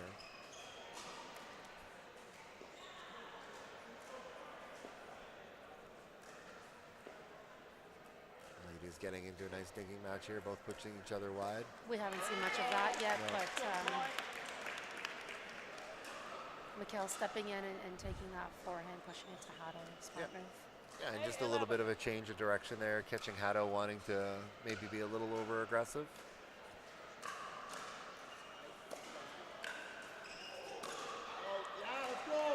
And again, like, one of the things that's going to be interesting is, you know, based on how this first match goes, how do the teams feel about what the next match's lineup's going to be like? Yes. I don't think the Wolverines are going to want to go down 2-0, so even if they had the plan that Jonas and Joel might play together next, they might change that plan knowing, like, hey, we need to win. Yeah, Right? absolutely. Like, we finished second this year. We were expecting to come in and make a statement, and now we're down 0-1. Like, yeah, I got to win this next one. And we know that each team debriefs between matches. They regain. Ruh-roh. Whoop. Oh. Just a little bit ahead of it. Yeah, each team is going to debrief between matches and make their adjustments as they need to. Really love to see team play in pickleball. It's so fun.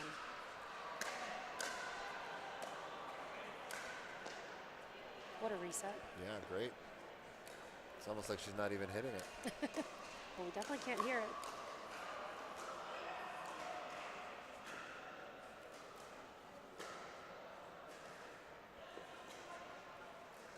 What a rally. Oh, sitting on it.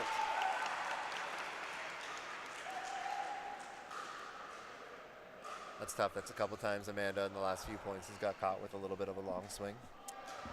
Yeah, just coming down on that ball, bringing her paddle forward maybe instead of across her body.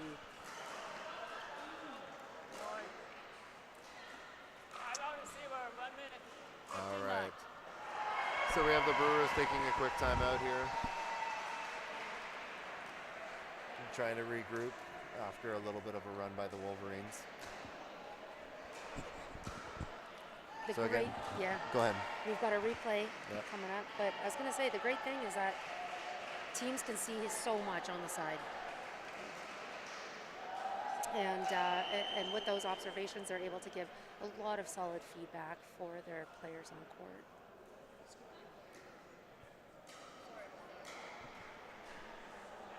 Yeah, and it's got to be tough as you know, an athlete at the level that they're playing at, to have the focus to come out knowing that you've already won the match. Yeah. It's tough. Yeah. Right. So you can see, you know, I think this is a good timeout just to say, hey, let's regroup. Let's try to find something that's going to motivate us to try to get over the hurdle here, right?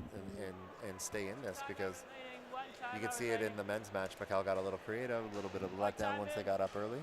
But these are things that are going to build as they get more experience in this format. And I think one thing to just kind of bring yourself back into reality is just focus on the match. Don't think about the results that have already played out or the rest of the day, right? Just stay present in this moment right here. Yep. Goes a long way in pickleball. Yep, definitely. Yeah, just think about the game that's in front of you and let the rest take care of itself.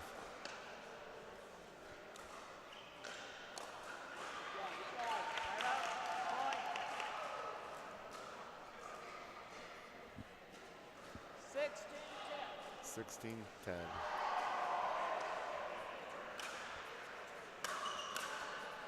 Oh, the dribbler. Sorry, not sorry. Definitely. 11-16. All right, Brewers trying to close the gap here. Wolverines looking to try to build some momentum into their next match. Again, the one thing about this weekend is this is the first time we've ran with 3 courts. So there's really not as many breaks. There's not as much downtime in between the games. So if the Wolverines can manage to take this game, right away, they're back out on the court. That's probably going to help them feel better about themselves. Yeah, great point, Cam. You want to take that momentum that you build off of any court and just apply it moving forward for the rest of the day.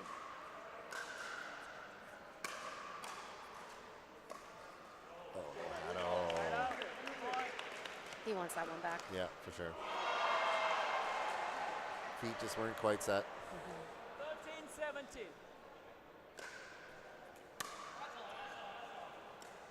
Side out. Point. Oh, Mikhail, he wants that one back. Yeah, I missed one in the men's match too when they built a little momentum. Similar timing.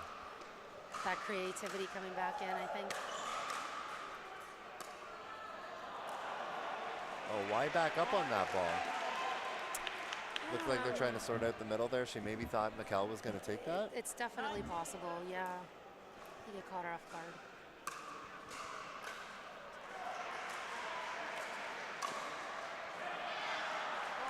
Hato absolutely loves to crash that 5th shot. Yeah, and you can just see there's a tough, just being in Mikkel's spot here, I've played with Mark before as a partner, and then, very quickly he's switching to a mixed match, and it's one thing to do it on 2 different days and come with a different mindset, like today is men's versus mixed, but to do it within 20 minutes of each other.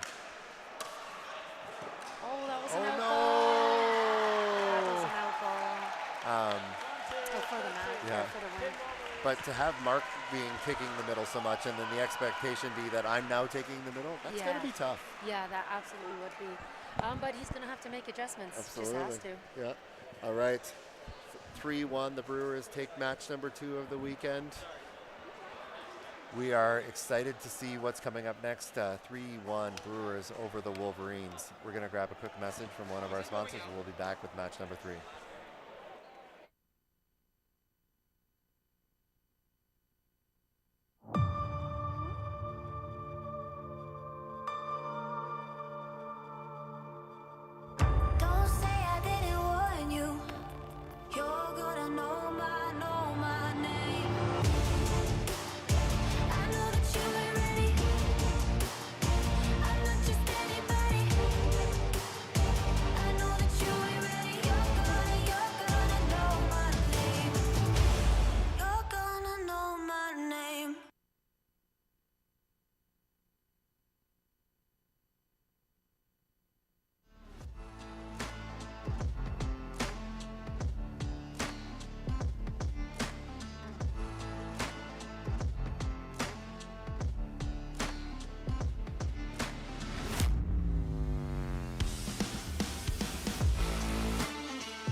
Thank you to Pickle Roll.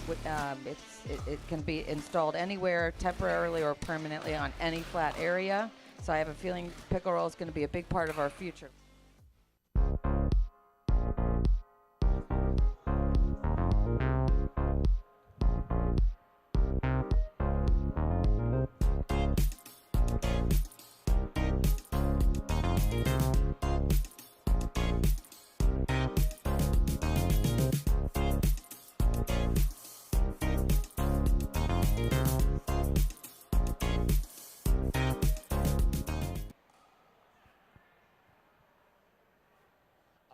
Cam Taylor here for the CNPL. I'm joined by Mark Clemenson of the Southwestern Ontario Brewers.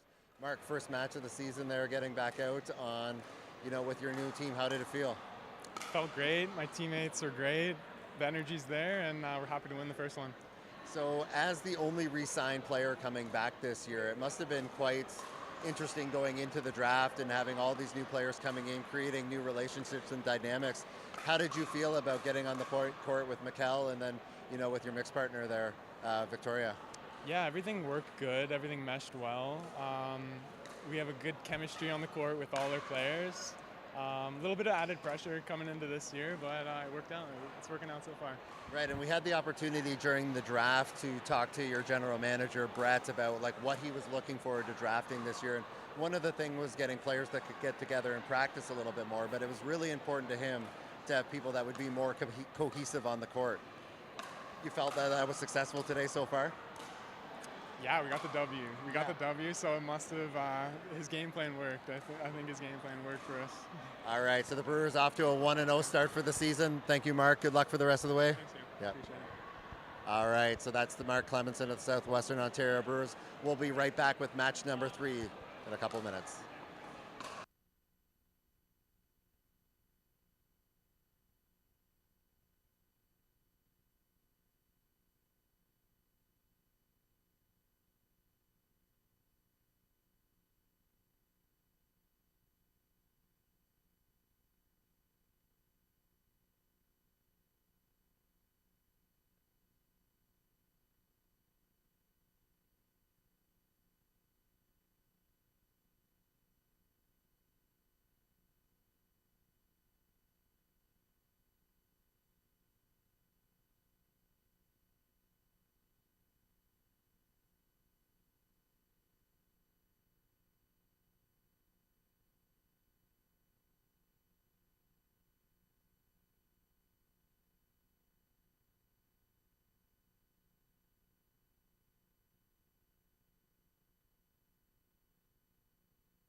Colby and Clark are the best.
All right, and we are back with match number 3 of day number 1 of our first event here in Mississauga, Ontario.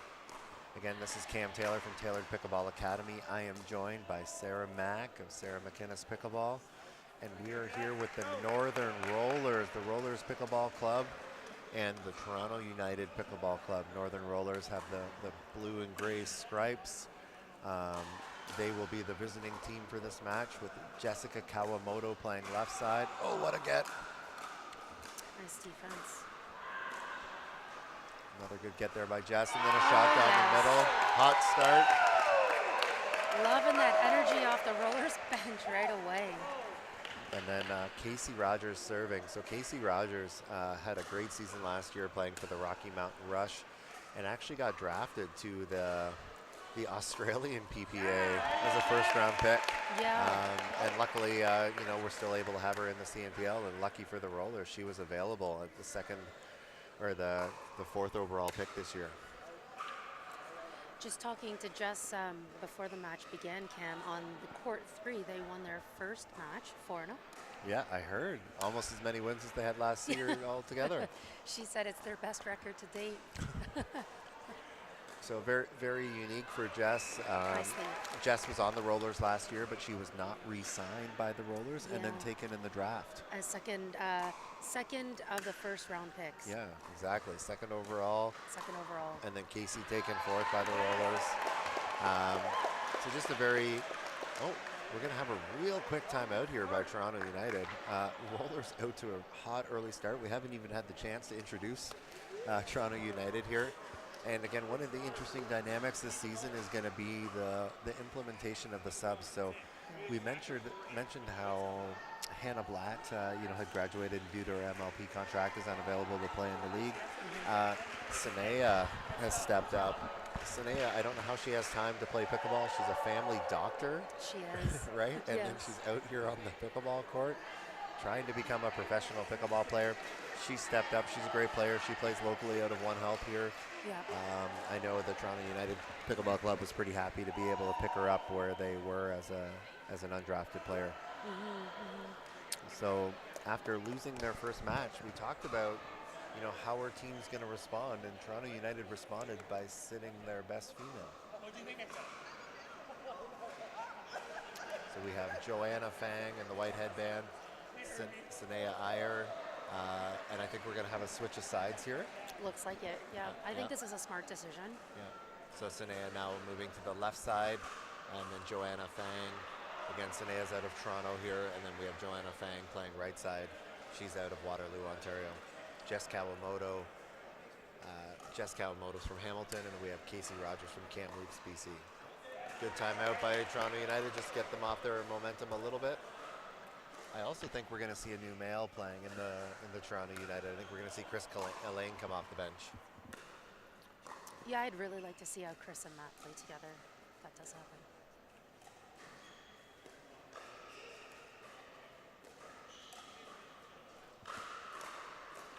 Just as that door is not open. It's really not. I mean, she doesn't have that big of a reach, but her movement and court awareness are unparalleled. So, you know what? Not a bad thing to test her once, but don't dip into that well too often. Yeah, exactly. I mean, again, like we've talked about one type of baiting that players at this level do, and that's where you almost intentionally play a ball that doesn't appear to be as high a quality and puts pressure on your opponent. The other type of baiting is showing something's open and then taking it away. Exactly. And that's exactly what Jess just did there. Yeah. Yeah, kind of Well, like not there, play before. pretending to lean to the middle and then closing off the lane. All right. We have 2-6 on the scoreboard. Oh, Casey overcooking that ball. And again, Casey trying to put maybe too much pace on that ball instead of worrying about putting that ball back deep and in play, and probably would have had the desired effect anyway. So we see a lot of players wearing eye protection this season, Cam. One thing that Casey's wearing lensless glasses frames. I like that, and I understand that too. Like when I get on the court, I really struggle with, Jess, good get. I really struggle with lenses. Yeah, me too. It distorts the view of the ball. Man, I just get so sweaty. Yeah, they Slip fog down up the on me. nose. Yeah, they fog up on me. It's like, Oh, testing Jess's vertical again. yeah. And maybe it's a team strategy, like to go to be the lobster. But, even with Carolina off the court, Joanna Fang's thrown up 2 lobs in the same rally.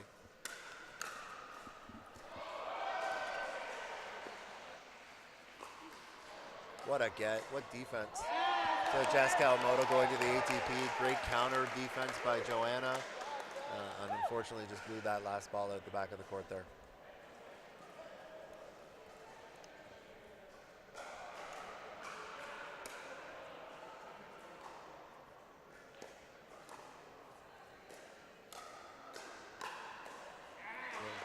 Joanna's paddle face stays up so high. Have you noticed that above her wrist line? Yeah. And she's struggling to get the ball down because of it. Yes. Yeah. Again, it's not just about what you're doing to get to the ball. It's kind of your preparation. Because pickleball is so fast and the ball gets on you so quickly, how you get started is so important, how you want to finish. And she went to it again. Jess is now reading that quite well. She really is, yeah. Again, Joanna's going to have to try to find something else there when she feels that pressure, because now Jess is automatically backing up and anticipating the lob.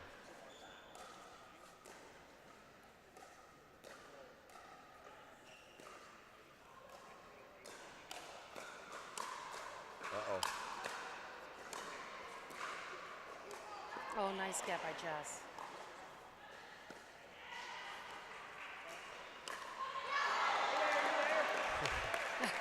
One of the smoothest players in the league is definitely Jess Kawamoto. Yeah. All right, so on serve there. Toronto United trying to get back into this game.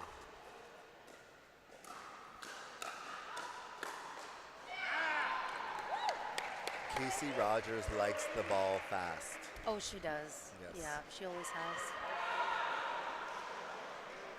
She's told me a few times that she prefers to play the men's game because they hit the ball at her faster. Well, she can keep that ball low and slower in the dink.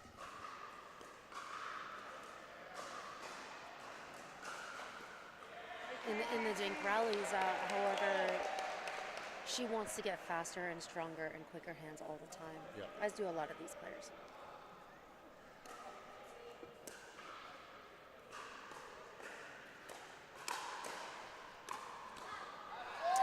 Yeah, and speaking of pace, Jess has worked pretty hard to develop her game, and she's playing with really fast hands these days. Yeah, one of the big things when I was talking to Jess at the Cambridge qualifier was the step that she's taken to be more serious in pickleball and really try to up her game, to get to the level that she would like to get to.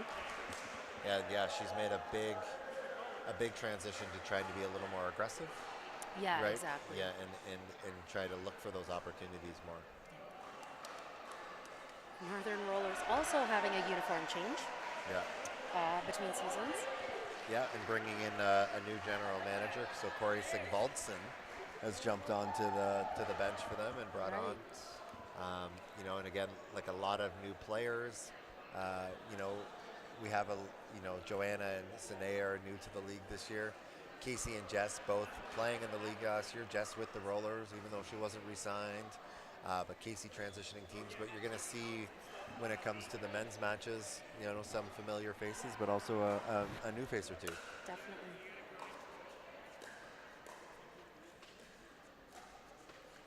Nice little soft shot rally here. Casey really working to get behind. She got the ball she wanted. That was a nice take by Sinea, though. Yeah. Really putting her presence in the middle of the court. Well, what it probably did was get that ball back to Casey just a little bit quicker than she expected it to happen, right? Like if that ball had got to Joanna, she might have been able to time up that counter. Yep.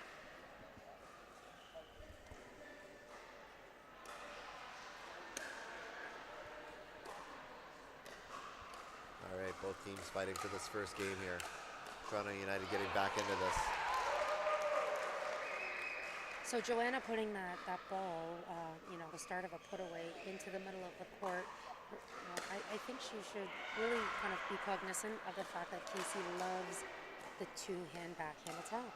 Right, it's the same thing as playing against Mark, right? Like Yes, where you would generally, we have to be careful. Like again, like when I'm working with my students, like I'm trying to really encourage that you're not falling into these robotic ideas where like you always have to attack the middle in this situation. Like it's based on the situation, right? Like it's a fluid game. You have to understand the scenarios that you're being presented with, and if you're attacking the middle on Casey or Mark in this scenario, I mean, that's what they want because that's the ball they would prefer. They would almost prefer to attack from there than they would from their forehand.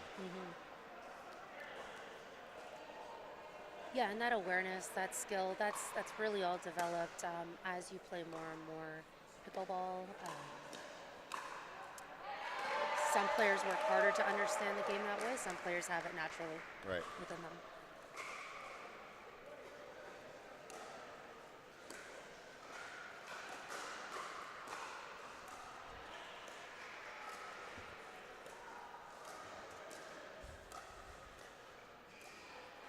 Nice rally. Uh-oh. Oh, yeah. Oh, good nice defense. Jess is there. It's a nice overhead. Yeah, Joanna's overheads are technically so strong. Oh, good defense by the Rollers for the win. What a dramatic finish. Yeah, what a way to finish. Yeah, longest rally of the game. All right, so Rollers making a statement early this season. All right, so again, the Rollers went into the playoffs last year as the number 8 seed, not winning a match all season.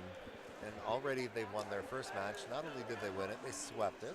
And now off to an early start against the defending champions, up 1-0. Northern Rollers up 1-0 on Toronto United Pickleball Club. So I played with Matthew Torrenson in Cambridge at the qualifiers, and he's got a great game. This is going to be another one of those men's doubles matches that we're going to be excited for some electric rallies here. Of course, Chris Elaine stepping in for the Toronto United team to play with Matt Kawamoto. I remember last season you were so impressed with Chris's athleticism. Right, we called them the fourth Kawamoto, right? The fourth Kawamoto triplet. So I was quite excited to see him get drafted to the same team as Matt, just because their playing styles are so similar. And the way that they move on the court and use that as their strength and their athleticism. Sarah just giving little shout outs to Sari over there. And then, yeah, like you mentioned, Ryan Torreson, so kind of an unknown coming into the Cambridge qualifier. Yes, Ryan Torreson. Yeah, and yeah, a new player to the league again, similar to Amanda Rosati that we just had. He actually resides in the States. He moved down there for school. Yep. I want to say it was lacrosse that he went down to school for, and then just stayed down there. You know, getting married this year, met his future wife down there at school, and stayed down in the States. I believe it's Pennsylvania that he lives in. And yeah, now coming back up to join us in the CNPL. It's going to be exciting to see how he interacts on the surface here. I really saw Ryan and Jess click in Cambridge. Yes. And so I know that after that experience, they were really hoping to get drafted to the same team. As it turns out they are. It'll be really exciting to see them play next.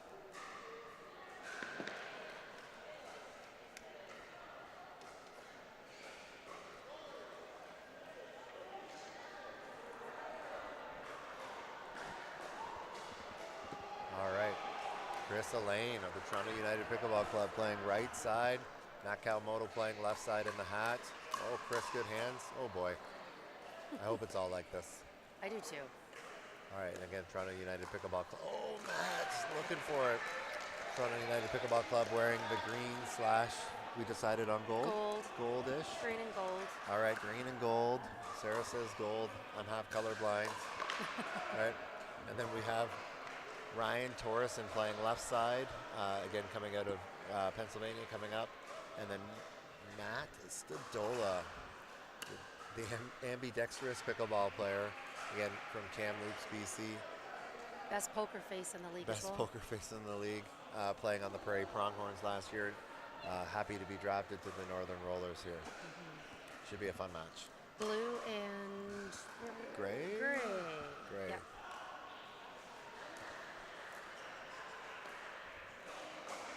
All right, a few uncharacteristic mistakes early here by both teams. 3-1 start for Toronto United. Trying to even up this match. That's 2 from Matt, too. So the Matt's struggling a little bit here early, but I'm confident that there's going to be a lot of settling in here, and I think the teams are just feeling each other out right now. Oh, nice counter by Chris. Watch out. Oh, just clips the net. Last pick of the draft, Chris Elaine. And he plays like that. Yeah, exactly. I think it speaks to the league this year. It does.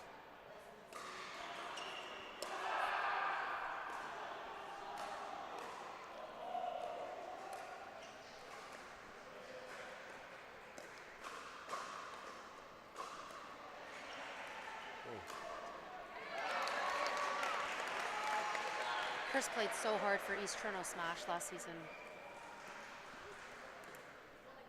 Yeah, Chris Elaine is just like one of the nicest guys, but like a really, really motivated person on and off the court, which is exciting. I mean, he's got a future in anything that he chooses to do, but like right now his focus is pickleball. Yeah.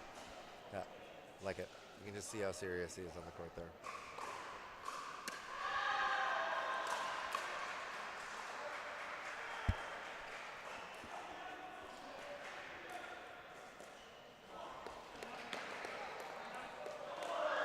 Quick timeout here by the Northern Rollers. Toronto United getting out to an early lead here. You can see Matt and Chris are really just driving right now. Rollers just regaining some composure, steadying themselves, calming the nerves. Hard to do when you have a loud and boisterous crowd with Mama Kawamoto leading the cheerleaders with her pom-poms.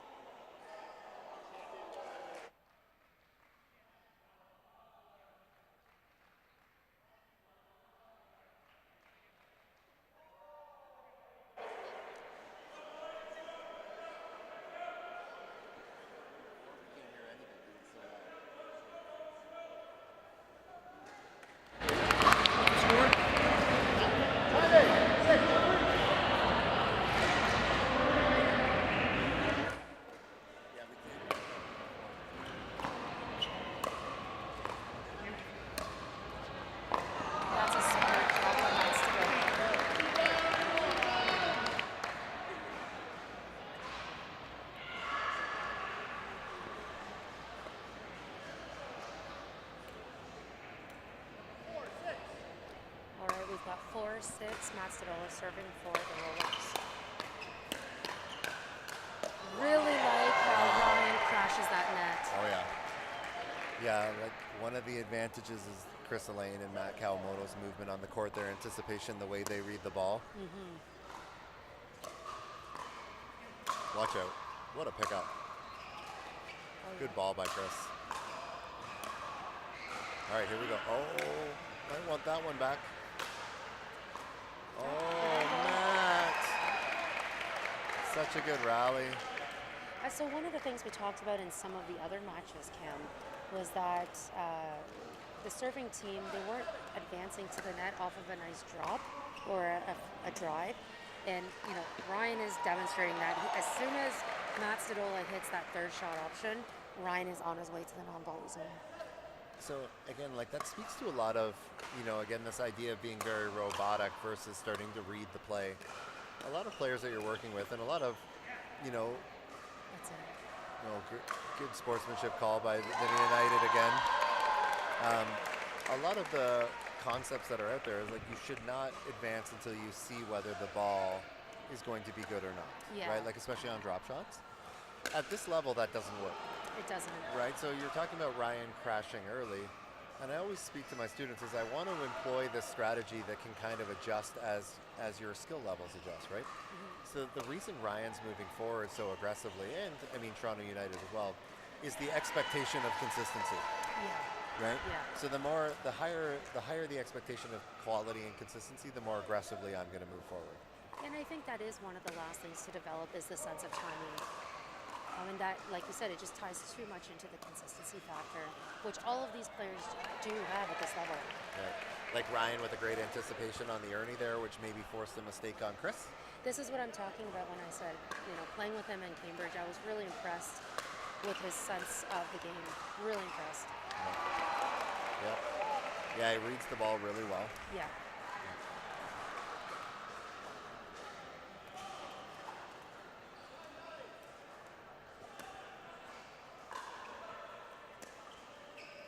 No floating.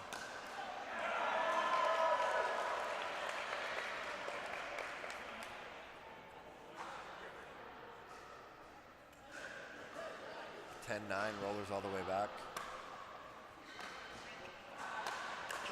Look at the crash of the rollers. There's just a wave. They're rolling forward. Yes. Do-do-do-do-do. Dad joke number 1 from Kim. Oh.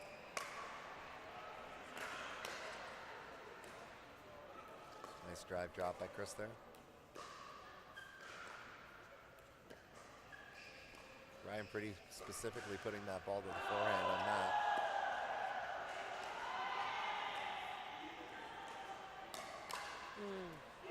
Matt taking an out ball, but actually ends the rally with that overhead. Yeah. I think it's hard too, like it's an out ball, but you're reading that play so well that, I mean, any hesitation there might just result in a miss instead, right? Definitely, yeah. Oops. What? Oh, no way, Matt. Matt trying to enforce his will a little bit there. 11-11.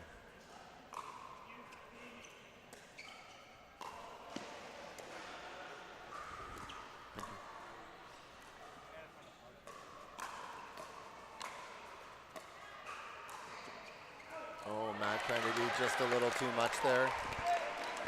Yeah, 12-11 rollers here.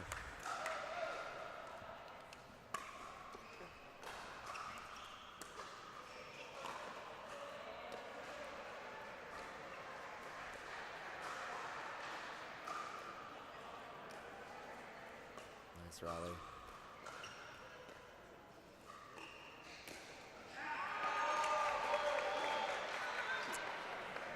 Yeah, that ball was lifting, and Chris was trying to get out of the way, but Ryan went right for him.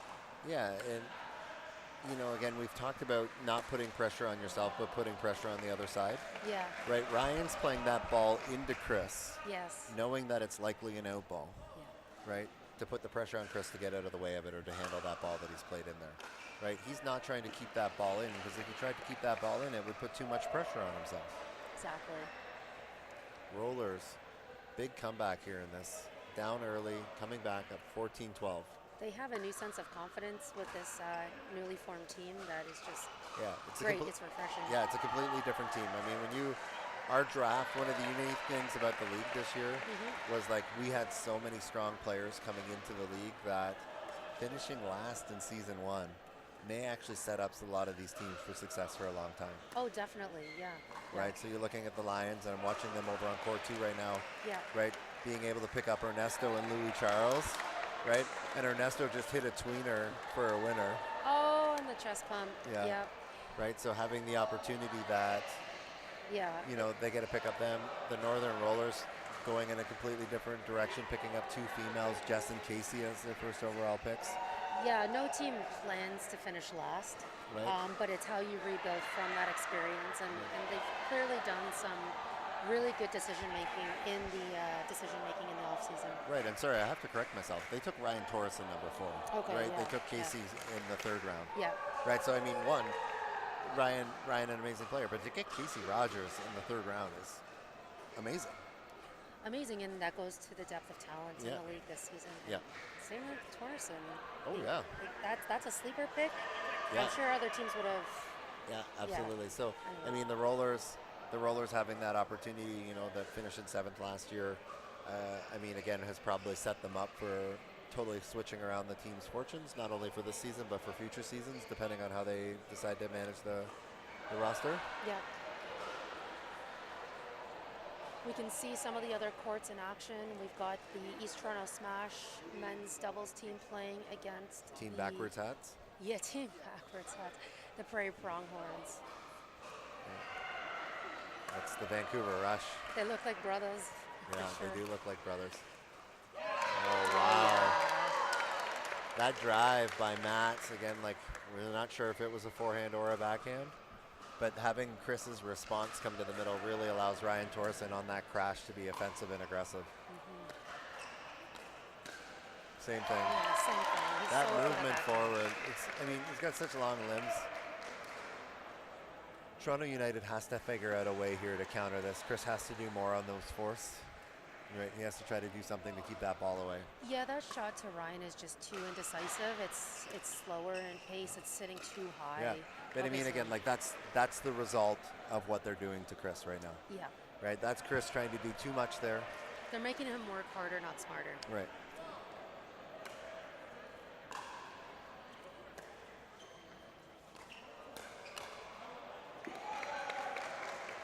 Chris needs to find a way to keep himself present in this game and not let the score, the deficit get to him.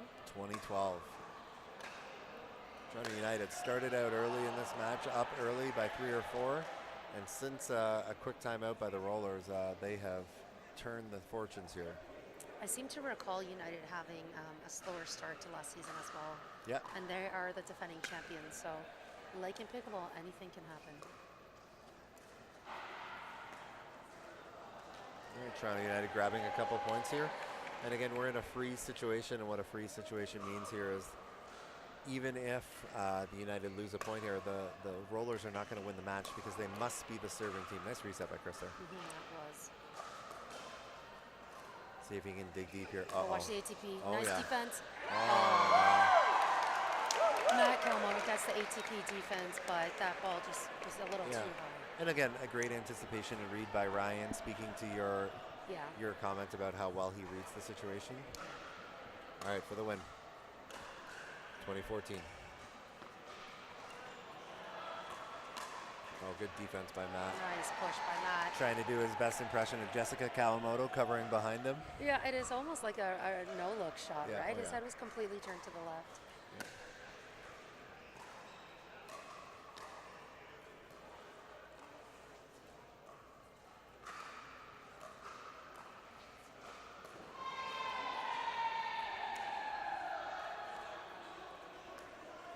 Oh no. Watch out. Oh, Whoa, come Matt. on, Matt. Oh, Watch out. we're That's gonna gone. leave that. We're gonna leave that What one. a rally what a rally by United there. What a rally. Really pushing hard to get back into this. I think that gets them to 16-20.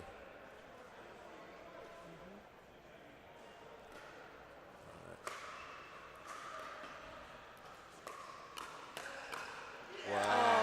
nice Chris counter. getting a little emotion and stare down at Ryan. Chris getting some vertical, dropping his paddle face down. He to was pull in to the ground. air too. Like he jumped up Yeah. early in that counter. Do we have a replay on that one? Yeah. And again, like when you talk about anticipating, to be in a hands battle and be able to lift yourself off the ground to get down on the ball. Here we go. Here we go. Watch where Chris's paddle is pointing on his counter. If you can see it. Yeah. Already, again though, There like it on is, the it's second down. ball, down again. But again, like we've talked about it a few times. To me, the biggest mistake of that rally for the Rollers was Matt electing to back up and let that ball bounce. Yeah. And you could see Matt and Chris crash, which gave Chris that opportunity. I mean, kudos to Chris for being able to execute on that. Definitely. But I mean, the opportunity for Matt was maybe if I could have forced something out of the air there, that might have pushed them back or caught them out of position a little more. It's the smallest fraction of time, but it makes all the difference in the rally. Right, absolutely. Right, Chris might not have been able to get down on that first ball, which maybe he then pops it up, right? All right, here we go. You know, Ryan's going to get there for sure. 17-20. Oh, that is in. That ball was on a downward trajectory for sure. All right, 2017, second chance.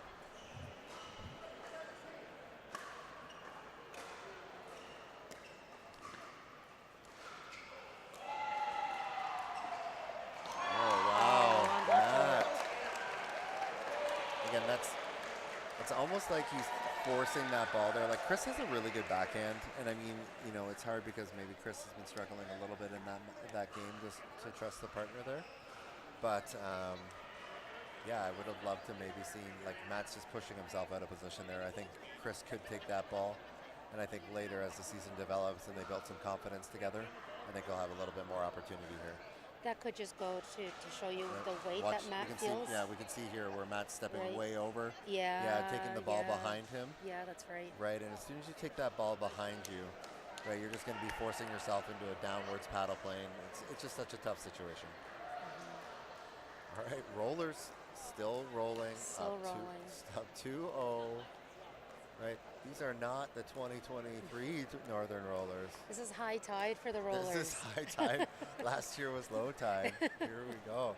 2024, the year of the rollers. Hashtag tsunami. No. Hashtag tsunami. I take that back All right. immediately. All right, so we're going to see Ryan Torreson and Jess partner together. And it's almost like, you know, you could foresee that this was going to be the situation. As you mentioned, with our unique setup that we had at the Cambridge qualifiers, they were playing together quite a bit, and they were strong. Yes, they were very strong. Yeah, taking down some of the top players at the qualifiers. And, you know, a unique but not so uncommon situation compared to last season. Jess Kawamoto about to go play against her triplet brother, Matthew Kawamoto. We saw the two face off last season. I believe the United coming out on top most of the time. Jess with her new mixed partner. I'm really curious to see how this one's going to play out. I know that Ryan is going to get so aggressive coming to the net, applying a lot of pressure to the United team. Yeah, and United need this one too. And, you know, a tough situation. I mean, one, you have Captain Kawamoto, which is always a good feeling. But then, you know, with their decision not to have Carolina involved in this match, they have Sneha out there with him, right? That'll be really interesting to see how that dynamic works together. Yeah, so last time we saw United playing on this court this morning, it was Matthew Kawamoto and Joanna Fang playing together, right? Correct. Yeah. Okay, yeah, so this change could bring a breath of fresh air that they really need at this point. Yeah, I mean, at this point, you're down 2-0. I mean, you need this match. There's a lot of pressure on. Oh, and it looks like they've given the score 5-0 Rollers already. That's not a good start. Predicting the future? Predicting the future.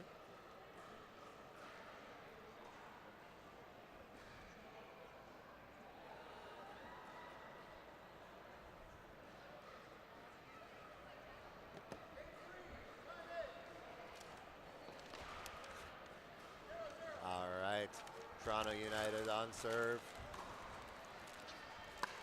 Trying to build an early lead. Matt goes right at his sister, right?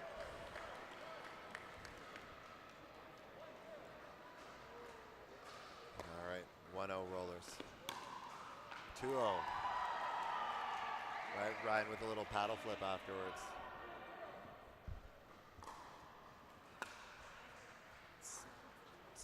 Matt trying to take that ball out of the air. Oh, good pressure on his sister. That ain't nice.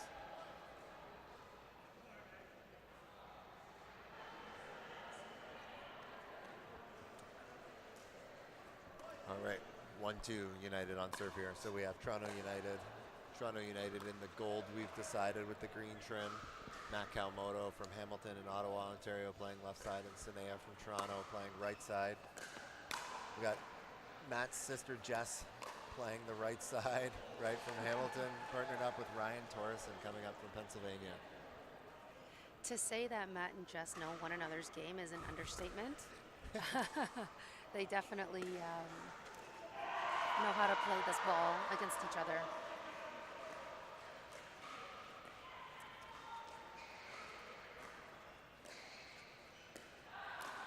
Oh, what a shot. Sneha is standing off the non-volley line on that last rally in particular, wanting just a little more space to see that ball coming to her, I think. Right, but the difficulty of that is that because she's done that, she's also created more space for Jess. Oh, definitely. Or maybe some more space for Matt to step in, but as we just saw there. Oh, dear. Yeah, very uncharacteristic of Matt. There's going to be a quick timeout there. That's about 5 uncharacteristic mistakes that I've seen from Matt, right? Yeah. We might have a paddle switch from Matt Kawamoto here. It's always the equipment's fault. Yeah. And I see the whole team looking at Matt. I mean, he is the leader of the Toronto United. Yeah. Right. Ricky Liardo, one of the owners of the Toronto United, giving Matt a hard time about blaming the paddle. Yeah. But I Matt always blame the paddle. Yeah, I mean, it's always the equipment's fault. It's never the operator. So the referees should be inspecting this paddle before he goes back into play. Should be. technically. Should be. Unless he switched back. No.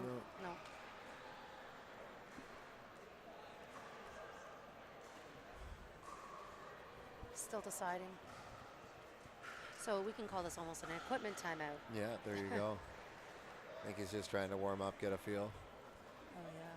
He's going to use all these seconds that he has in the 1 minute timeout. Always happy. This paddle's not broken. I mean, sometimes that's all it takes to change your mindset even, right? Yeah, and I mean, especially with the way that they're running the technology now, I mean, you have like control, you have power. See, Sanea's dialed in now. Good control shot. Right, but the control paddle versus the power paddles, I mean, there's a really different response that comes off now.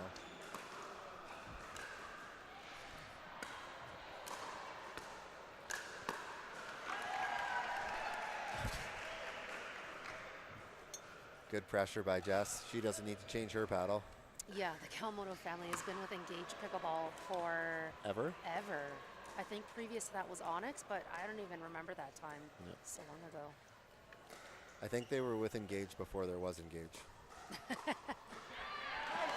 down the line by Jess. But it just speaks to, you see a lot of pro players out there, especially down in the States, that are jumping companies all the time and chasing sponsorships. I mean, one of the things that defines the Kawamotos is loyalty. And I mean, not just with Engage, but also with Tyrol Shoes. They're very dedicated to the brands that have supported them. And Matt goes at his sister. It's nothing personal, Jess. Or is it? Or is it? Now with the deceptive speed up there.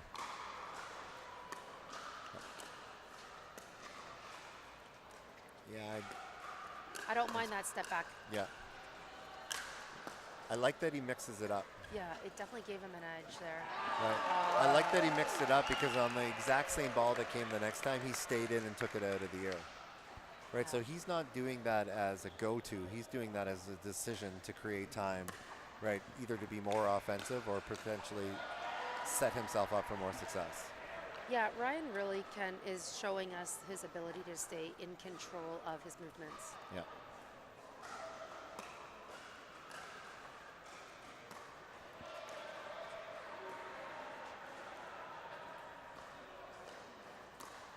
Uh-oh. Oh, yeah.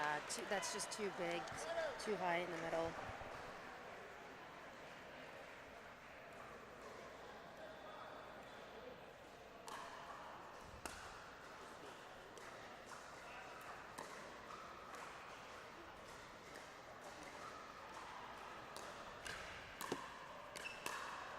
Oh, good D. Wow. Oh, wow. All right, That's so United good. trying to claw back into this. Down 6-10.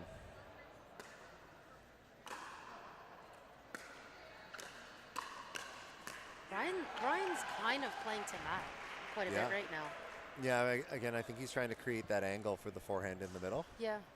Which, I mean, what I like about Ryan is having the confidence not to stick to the traditional target of the female, but to play for the best position to set himself up for success. And we were talking about that earlier. Sometimes people force the ball to the wrong spots. This is definitely a recurring topic for us today. Yeah. Yeah, it's playing the right spot.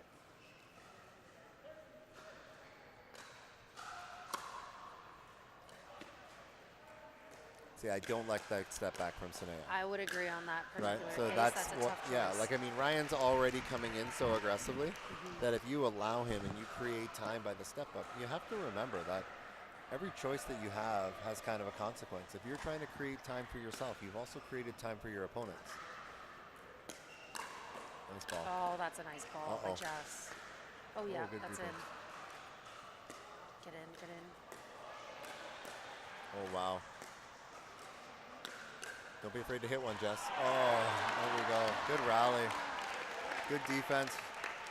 Ryan Torreson giving a shout out to the United team there. Ryan probably giving it everything he had in that rally. Yeah, definitely. Oh. All right. That's more of Matt. Yeah. Yeah, Matt's going to have to step up here if they're going to make some noise here. 8-14. Look for Matt to start taking a few more balls.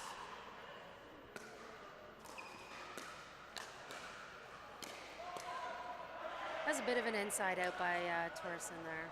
Yep. Going to Matt. Great job by our second referee. Andrea Blackwell all over it. Scott Foster, lead referee here.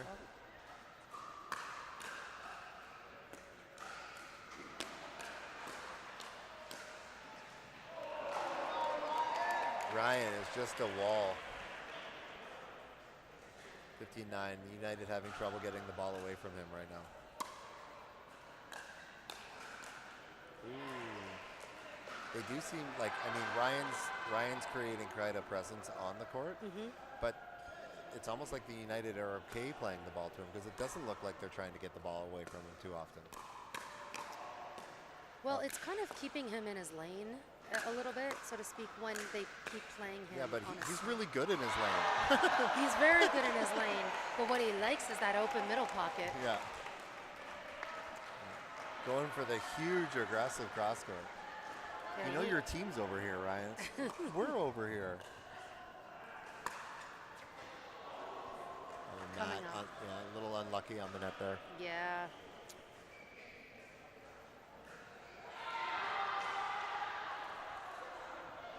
All right, the Rollers looking to take this match. Up 16-11. United needing it. Oh, Jess. Yeah, the Rollers are up 2-0 in the match of best of 5.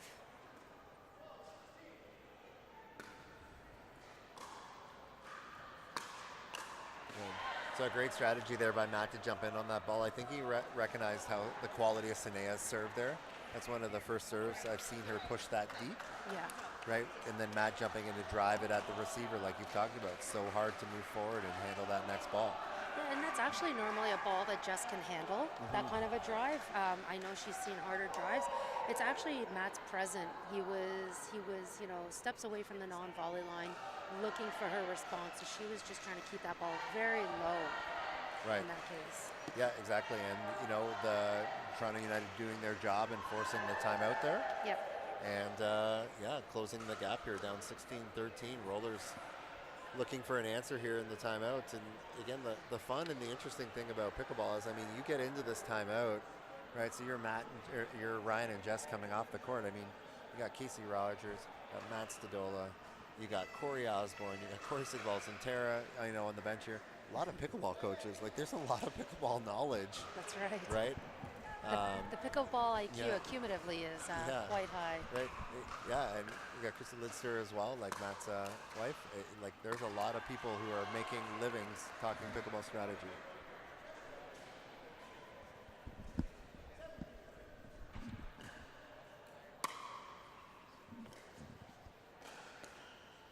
Oh no, Sanea is going to want that one back.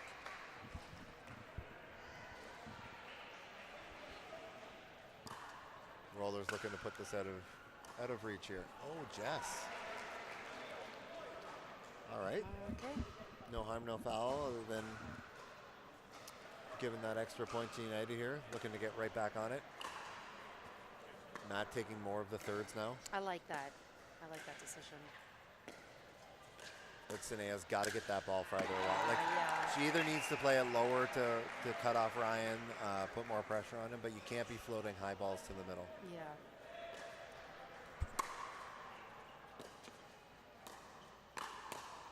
Oh, Jessica goes behind that. So a 6-point deficit in rally scoring is quite hard, but the serving team does have a freeze. Yep. They can only win this match off their serve. Matt really wanting to jump in on those. Oh. See, and that's what, I get it. You know, like, there's a certain level and intensity you have to play at in the mix, but there's also a certain trust that you have to have in your mix partner. Yeah, absolutely. Like, that's a ball that Jess Kawamoto is more than capable of playing. I think Ryan really wanted to finish that right there. But Watch the Okay, just keep going back up for the lobs. Oh, good what a defense by Matt. play. Yeah, all right. So great defense by Matt, but really, when Sanea had the chance there at about 9 shots into that defensive rally, she played a really high-quality ball, right? And that's why Matt was looking for those. Uh-oh. Look how fast Matt's coming up, but that is in. Jessica Kawamoto says, that's great, big brother. However, Where's the finger shake? yeah, not today. Mama Kawamoto doesn't know whether to jump up and cheer or. She's got to have one hand up with the pom-pom, one hand down or Yeah, something. yeah.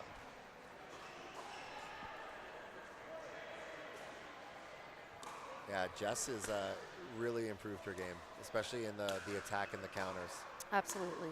They were always, Matt made that jump first as a more offensive player. Yep. But Jess has really answered back and really upped the offense. She was a very, one of the most defensive players, but so good at it. But now she started to be able to translate and create offense as well off of that defense. And that defense, that level of defense is still so high. Oh, yes. So.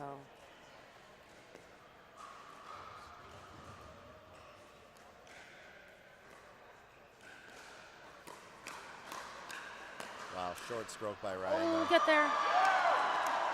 Oh, her shoe came off. Who needs 2 shoes when you can have one? Oh, late.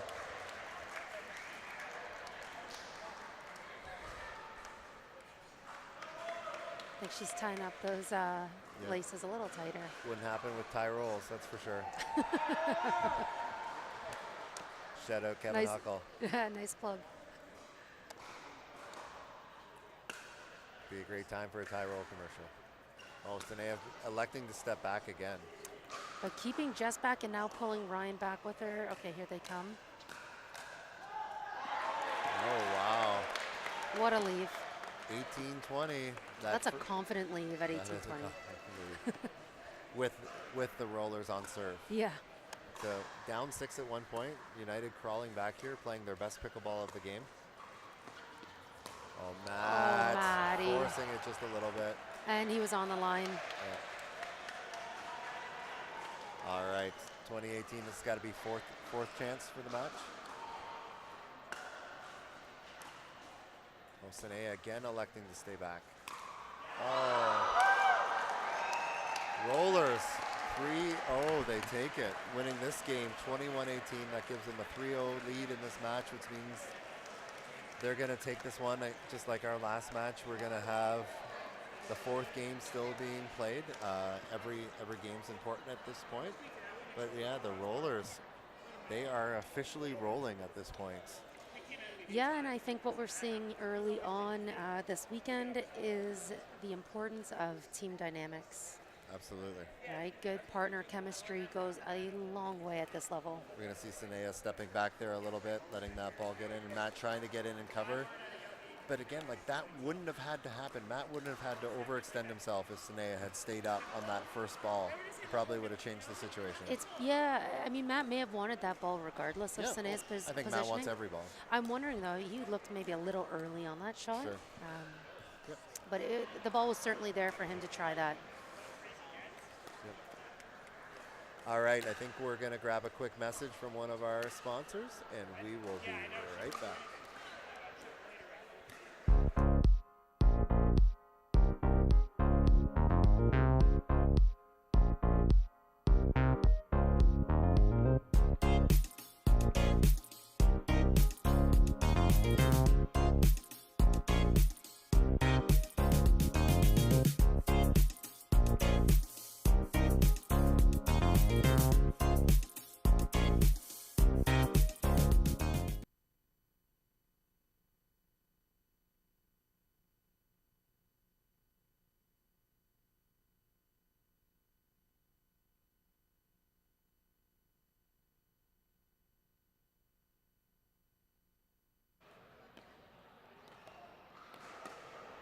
Oh, good. Well, the first one's wet.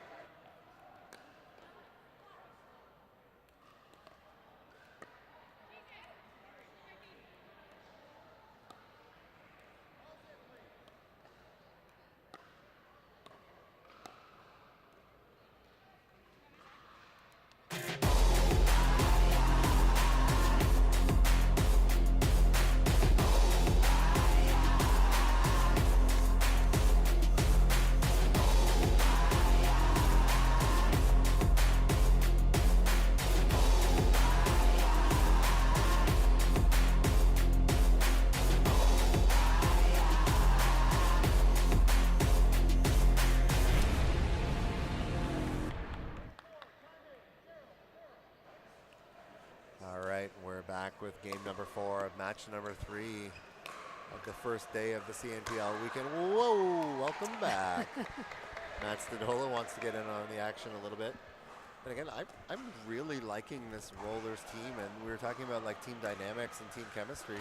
You know, so you're bringing out your second mixed pair here. So we talked about the chemistry that Jess and Ryan were starting to put together, but Matt and Casey are both from Kamloops as well, and very, very familiar with each other's games.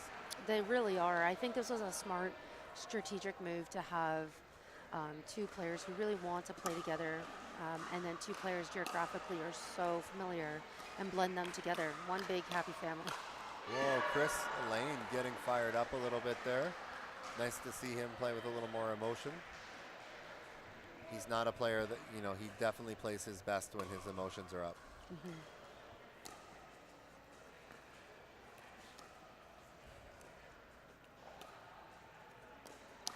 I think we can expect to see a lot of that. Yeah. Yeah, they'll be trying to push that ball again. Casey, maybe that's not the right one to go on. You're going to want to try to push that a little farther behind Joanna before you go. Yep, but I like that she tried that, and it's going to make Joanna so aware of her line.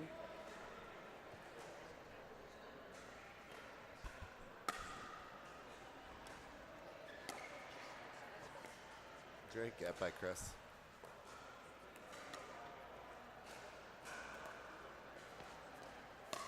Oh, Casey wanting that ball back, I bet. Toronto United up to an early 4-1 lead here again. The Northern Rolls already having won this match, taken three games to 0 so far, but this is about playing for points. This is about playing for a potential tiebreaker at some point. Yeah. And we've mentioned it's also about like later in the day, later in the year, and trying to develop not just your encore, but like you're putting your emotions in check. Like you said, like staying in the game. You can see like Casey's almost a little checked out on this one, like making 3 uncharacteristic mistakes in a row. Oh, and there's another mistake by the Rollers. Yeah, so we're going to see a quick timeout here again. I like that timeout. That's initiated by Matt Stadola. You can see right as soon as he hit that, like, hey, just not into it. Like, let's go. Let's check back in. Right. He's going to come out, right, try to check in here as a team. They're going to try to refocus, remotivate, and say, hey, how do we come back and play to what we want to be doing on the court here? Yeah, it starts by just getting the feet moving, getting the body warmed up and into the groove. They have been on the bench watching their teammates play. So, you know, again, smart timeout. They're so familiar with their game, and I think they are also familiar with Chris's game. So, yeah, just get into focus. Yeah, exactly. Okay, let's start back up. We've given a few away here. Let's get them to earn these next points, no matter what, win or lose. Yep. Right. Let's make them earn the points.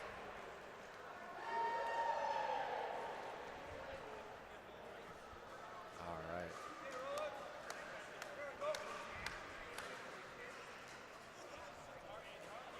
Joanna Fang on serve here. To Joanna Fang playing right side for Toronto United. Chris Elaine back out on left side, playing against Casey Rogers and Matt Stadola.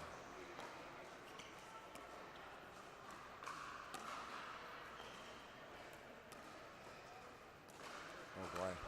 Oh boy. Push off fault. So that's a great call by Scott Foster.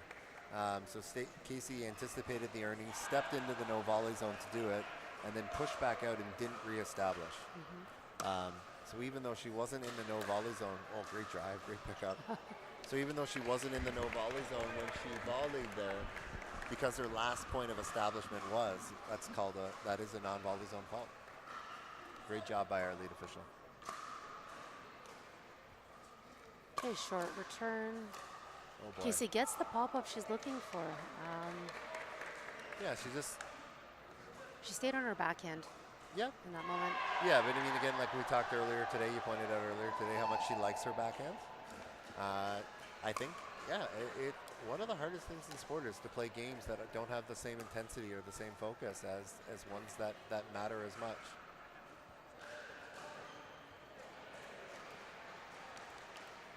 All right, let's see if the Rollers can dig in here. 3-7.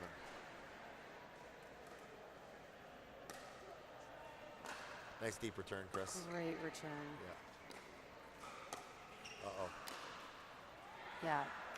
That's all Chris. Yeah, I mean, it all set up with a great return, but it's starting to see Chris play with a little bit more confidence, a little bit more comfortable. Hopefully you can keep building off this for later in the day.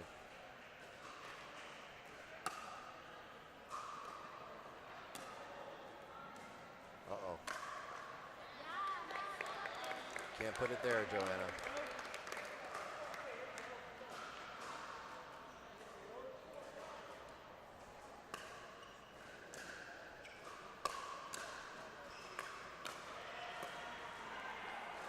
Chris is playing much better now than he did in the men's match, looking like he's settled in a little bit. Yeah, he looks focused and composed for sure.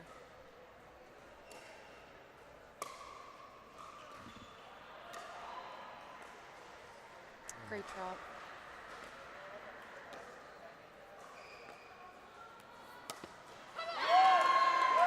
I like that Chris was waiting to hit that cross-court dink, making the other team feel like they were going to have to shift to the right side of the court. Unfortunately, it did float a little bit high, but the idea was right. Yeah, a little bit high and a little wide too, right? Like, yeah. You know, unfortunately, you know, just a wide dink can almost be too wide at some point, right? Yeah. Yeah. Wide dinks usually are ATPs at this level. All right, 11-5. United trying to make a statement to push into their next match.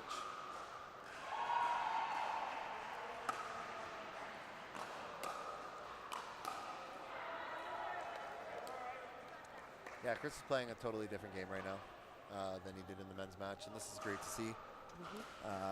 Hopefully this is, you know, something that United can build off of. Oh, what a get! What a get. Oh, but gets through in 5-hole afterwards. Matt was always going to go back to Chris on that move. Yeah, oh yeah.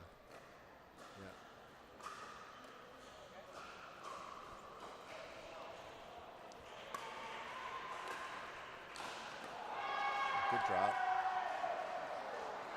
So I think Chris maybe got in the way for Joanne right there. Kind of got into her space for 20% of the court. Yeah, just feel. Yeah, she just felt like she looked like she was uncomfortable, right? Yeah. Like it's hard when you're mixing up and you're playing with aggressive players like this. Like, I don't know, do you want it or do you not want it? You want it. You want it. You both gotta want it. Yep.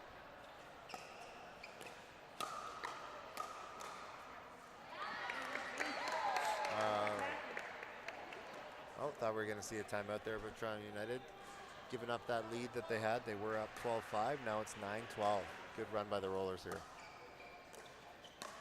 Now we're going to see a timeout. So there's one of the inherent risks of taking the ball out of the air versus letting it bounce. Sure. Is that floating volley. Right, but again, like, to me, I don't think the decision was wrong. It was the execution that was lacking, right? So because she's trying to take it out of the air and probably being encouraged by her coaches and her other players to do that, but her body is still backing up. Yeah, that's right. Yes. So you're going to see here, like how she's leaning back as her first choice, and then that's the pop-ups, right? So you get to take that ball out of the air, you should be leaning in with your weight on your front foot to try to take that ball earlier.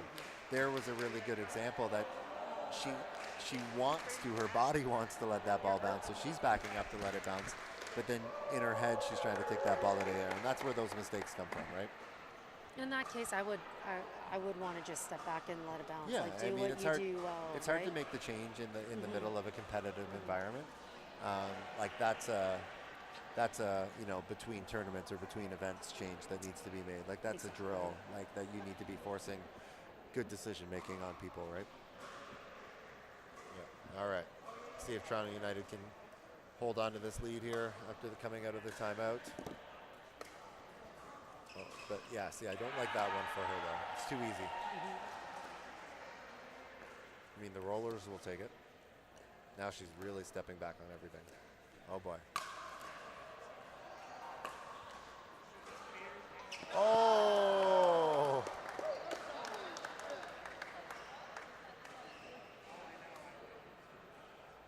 If that had landed in, though, That would have been amazing. Much spin. It would have come back around her side of the court. Oh yeah. Yeah, it might have just sat there and rolled under the net. Yeah. Yeah, there wasn't going to bounce, that's for sure.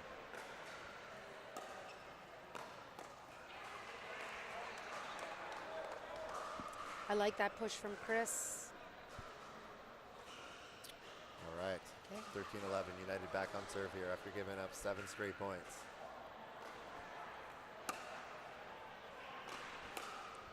Uh-oh.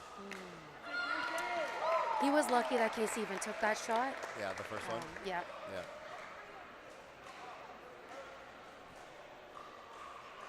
Yeah, I think right now what Chris is trying to do is channel being aggressive in a positive manner. Yeah. As you have to with team sport. Yeah.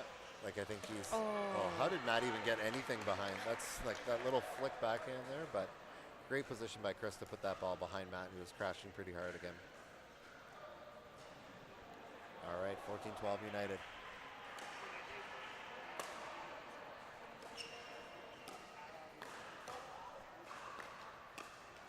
Oh, your net for my net. Back-to-back net courts. Oh. The Rollers had too much possession of their non-volley line there for the United to come away with a point. Yeah, especially when they're not, what's not happening from Joanna. Like Chris is working hard to get those resets and try to get those, flip that script a little bit. Oh, good ball. That's Ooh. Ooh. Yikes. Okay. All right, 15-13. They still have the lead. Let's see if they can capitalize one more. Good ball.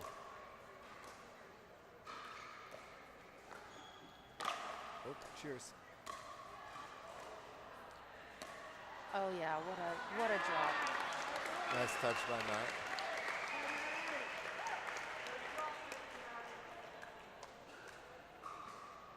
All right. Rollers trying to come back, going for their second, trying to get their second sweep.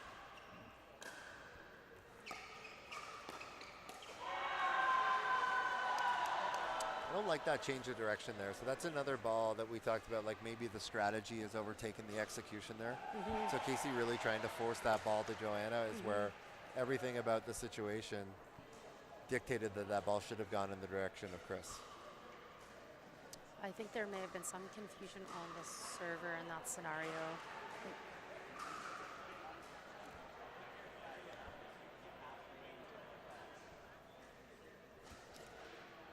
Maybe an illegal serve. 15-16.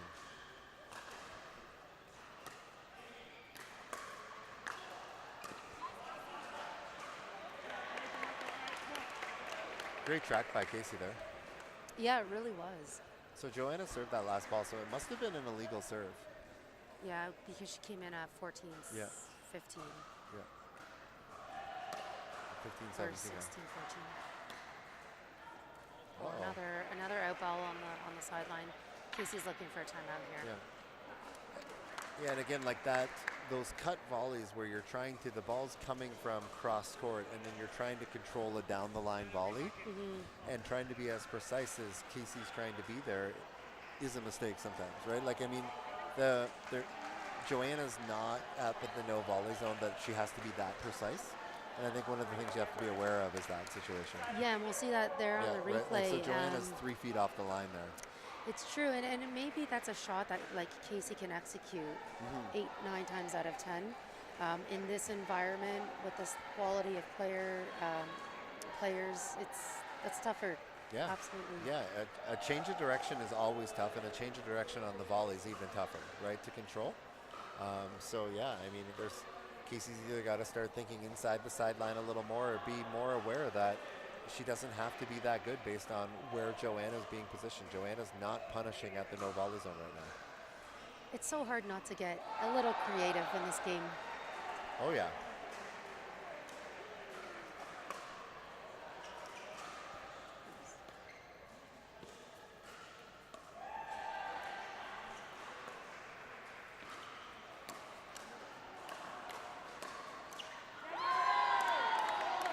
Joanna actually got her paddle on that, but it just knocked off Chris's.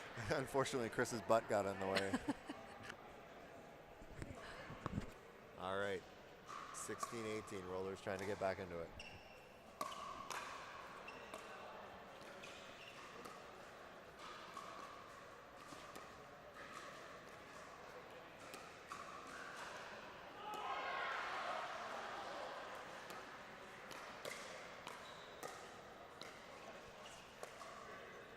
this rally.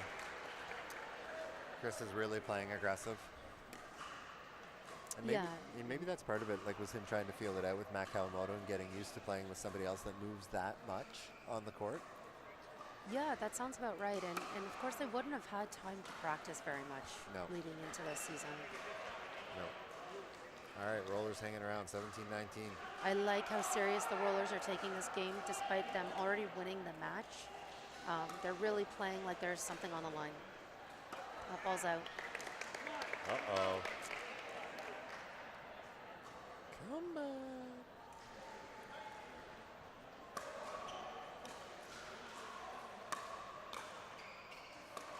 Good ball, Matt. Uh-oh. Oh, Matt's down. Lost his footing at the back.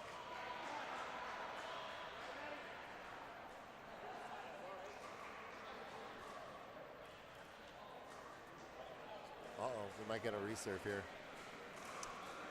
Did he catch on the cord? Or bleeding?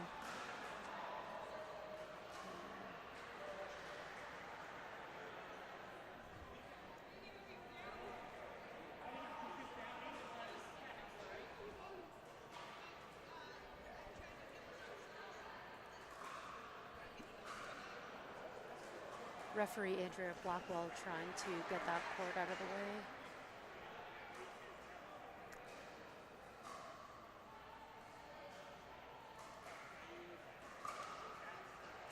It does not look like a replay is going to be granted.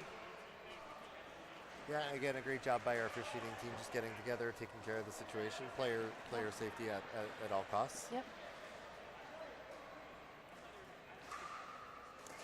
All right. Frozen at 20 here. Toronto United trying to build momentum.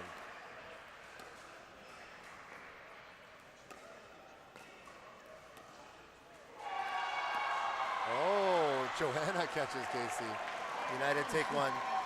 Right, that's probably a big one for momentum. That sure is. Right, we're going to see the Rollers win this match though 3-1. They're off to a 2-0 start. Toronto United are defending champions, starting off 0-2 this season. We're going to be right back, but this is the Northern Rollers taking this match 3-1.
All right, Cam Taylor here with the CNPL. I'm joined by Ryan Torres, one of our newest players representing the Northern Rollers. Ryan, how are you enjoying the CNPL experience so far? Yeah, I mean, this is amazing. Just the atmosphere in here, our team chemistry. It's been so much fun this morning. We've only played 2 matches, but excited for the rest of the day and excited for everything going on here today.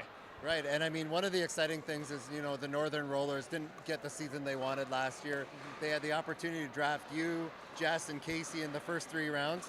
Speak to me about, you know, coming together with this team and the dynamics and the confidence that you guys are playing with already. Yeah, I mean, I think it shows on the court already in our first 2 matches. I came in a week early, been practicing with Jess all week, sort of developing that chemistry. We've been playing great together. Matt and Casey have great energy. We've really gelled this week. We've all been hanging out, going to dinners, having fun, and it's really paid off on the court so far. And I know you're living down in the States, you know, you're playing a lot of pickleball down there. How are you feeling about the quality of play up here in Canada when you come up and you're playing in the Pro League up here? Yeah, it's great. Obviously, in the States, it's great playing on the different tours that they have here, but also coming here and realizing that the talent's just as high.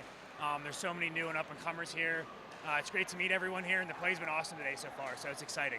Awesome. So that's Ryan Torreson from the Northern Rollers, off to a 2-0 start. Thanks for joining me, Ryan. Thank you, of Yeah, course. good luck the rest of the weekend. All right. So that's match number 3. The Northern Rollers taking it 3-1 over the Toronto United Pickleball Club. We'll be back with match number 4.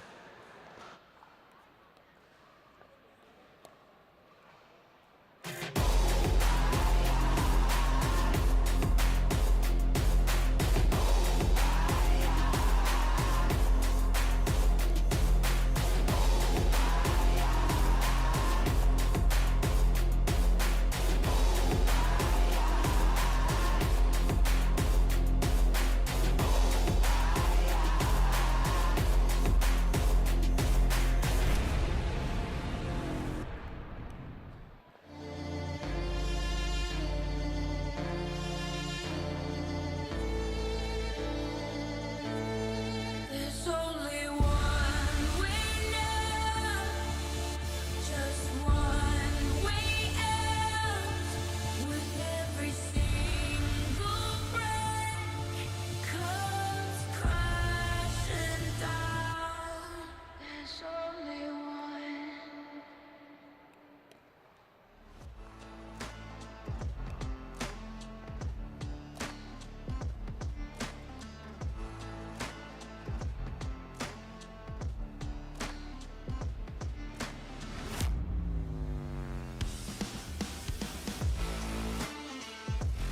Thank you to Pickle Roll. It can be installed anywhere, temporarily or permanently, on any flat area. So I have a feeling Pickle Roll is going to be a big part of our future.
right, we're back with match number 4 of the weekend.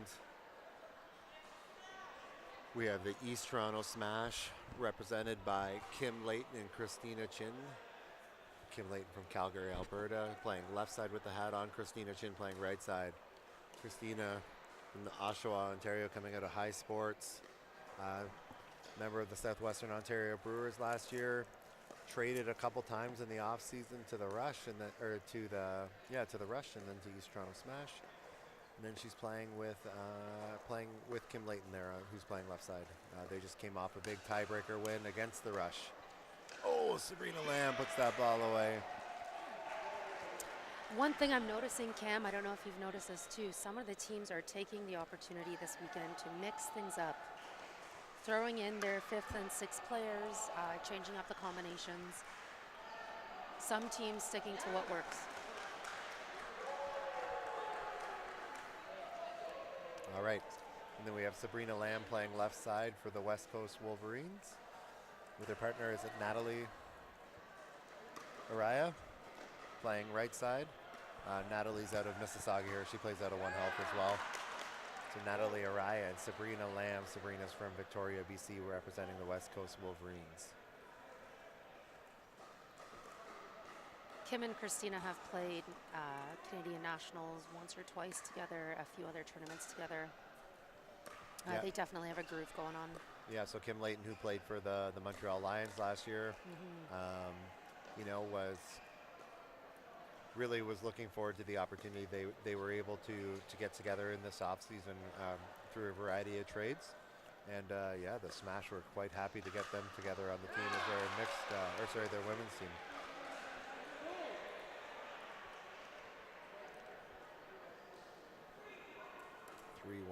Early start here for the Smash, who just coming off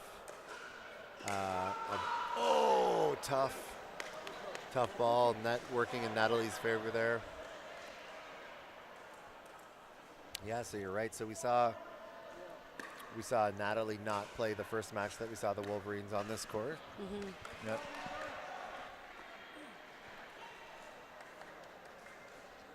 Now Natalie coming off. I know I was talking to her in between. She said how nervous it is, but how excited she is to be in this format. So it's exciting to see her get out there. Oh, great defense. Good ball by Sabrina. Oh. Yeah. I would have loved to have seen off that great ball. I would have loved to have seen a better response forward by Sabrina and Natalie.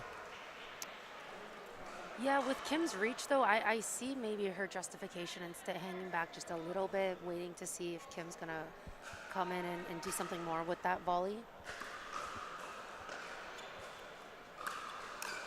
Oh, that's a big forehand right at Christina Chin's head. Watch out.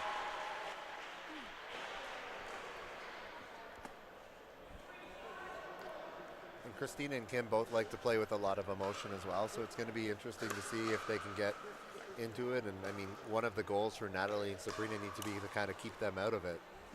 Absolutely.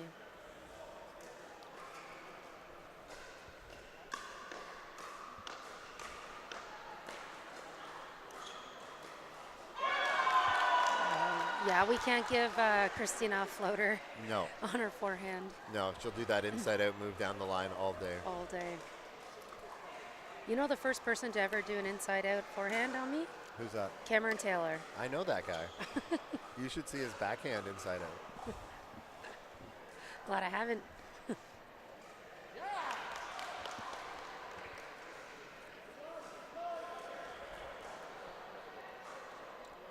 All right, 7-3 here. Smash out to an early start coming up, trying to build off that momentum of their singles tiebreaker win against the Vancouver Rush.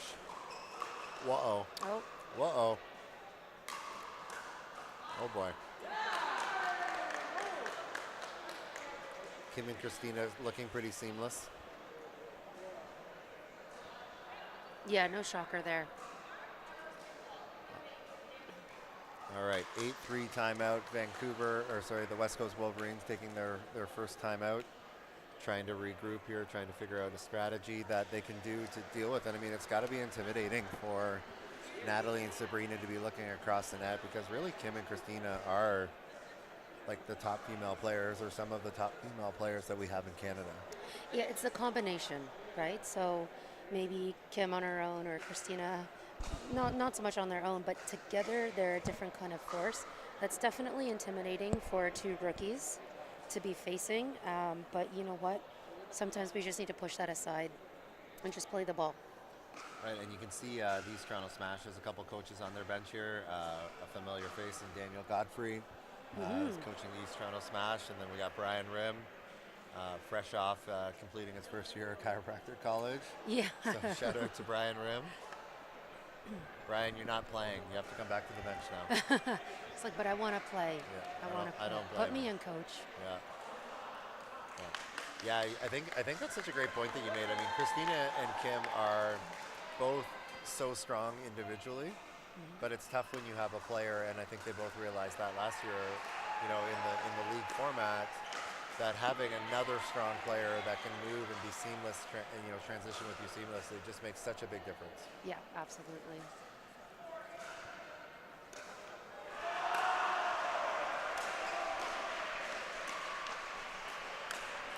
Whoa! How did Natalie get down on that ball?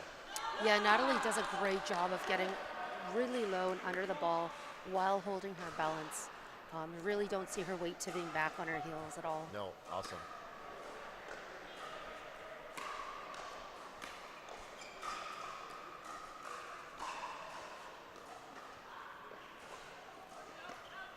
Something I noticed in the exchange previous to this was Sabrina's overhead.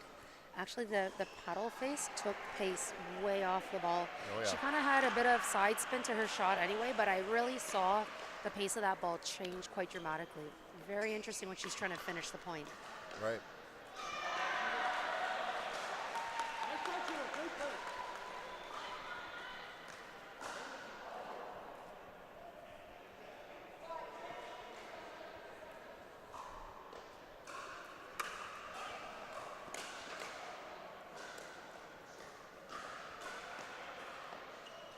Good ball by Sabrina. Out of the middle, though. Oh, wow. That's just a nice play. Yep. The ability to have fast hands like that comes from compressed movement, eliminating any kind of backswing to your game. Yeah, and again, we've seen really good. Ooh. We've seen really, and there's another good example. I mean, I was just going to say we've seen really positive examples, and we've seen some negative examples. And Natalie just getting a little long in the reach back there, Yeah. right? Just wasn't able to get that ball back out in front, and therefore she's working down to the ball into the net.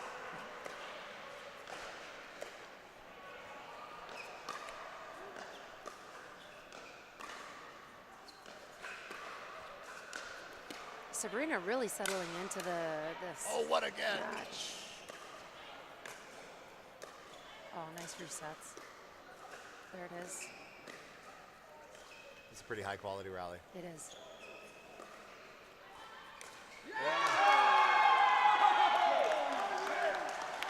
Wow. Amazing patience from the East Toronto Smash. Yep. Yeah. Yeah, and a lot of emotion from a lot of players on Yes. the East Toronto Smash. They are going to be a very emotionally charged team. Oh, they are. Yeah. I mean, hopefully they can manage to keep that in a positive manner. But yeah, like you got Delbeer sitting on the bench here ready to go. You got Nathan Joy, one of the most emotionally charged players in the league. Yeah. And then Christina matching that as one of our most emotionally charged female players in the league as well. I think all of the players like to throw their hands in the air. And wave them around like they just don't care. And do care.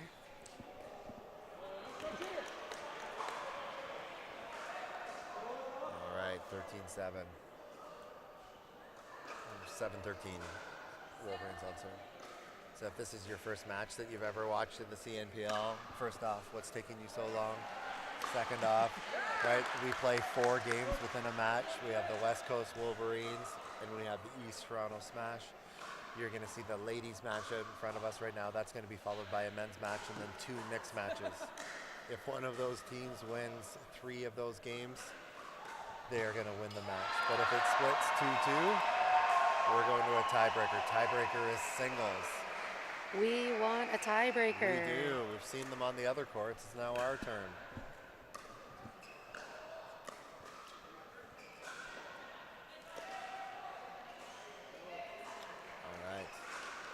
8-14. Lead referee Rhonda Broussard doing a great job. Second referee Catherine Coate all over those line calls. We've got a pretty good referee team here this weekend as well. Solid referees. Yeah. Yeah. Thank you for being here and doing a great job officiating.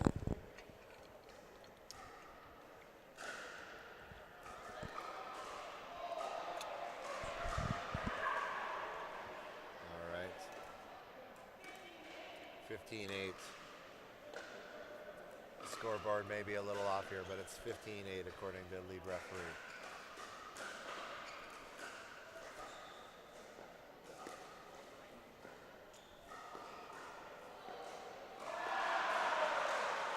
Kim just playing that ball back right. Oh, Natalie, you got to shorten up the contact.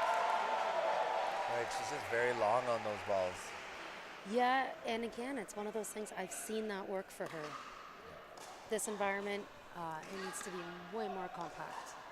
Yeah, I mean, you know, I've seen it works for a lot of players in a lot of environments where the ball's not coming back quicker, right?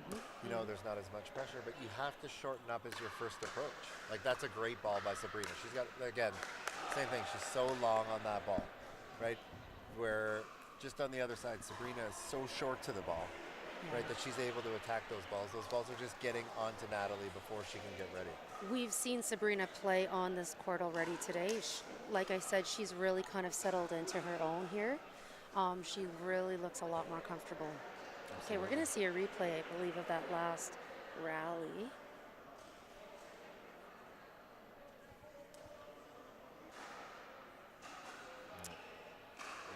We're going to see some nice compressed it's gonna be nice. So, push. yeah, nice compressed push, and then the long stroke back. So, I mean, that's a great replay that, you know, the West Nice Coast. job, team. Yeah, nice job, team. That if the West Coast Wolverines have the chance to go back and review that footage, it would be kind of their example of, you know, what we want to be doing and what our opportunity to improve would be there. Yeah, absolutely.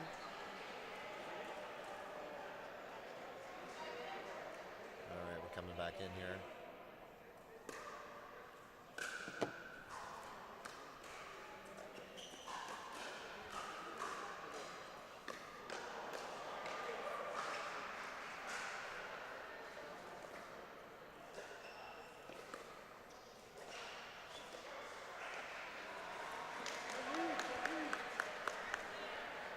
Sabrina wants that one back.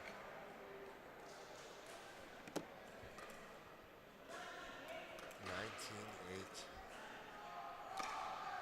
Teams do have the ability to stack with the rally format, correct? Yep. Yeah. Yeah, so it's just about the side that you start on, right? So you could stack. I mean, in their timeout there, they could have switched sides, right? They can switch mid-rally. They can switch off to serve or return. Yep.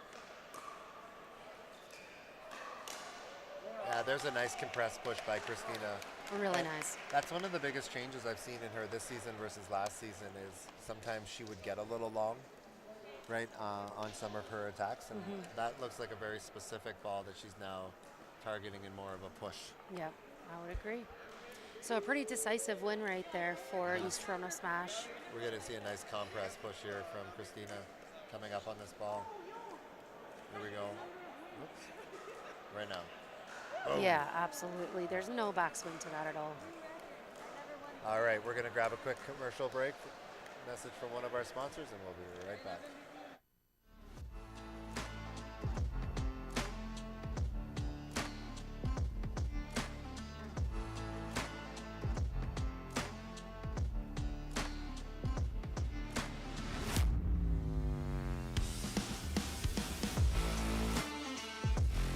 Thank you to Pickle Roll. It can be installed anywhere, temporarily or permanently on any flat area. So I have a feeling Pickle Roll is going to be a big part of our future.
All right, we have jumped right into the men's doubles match.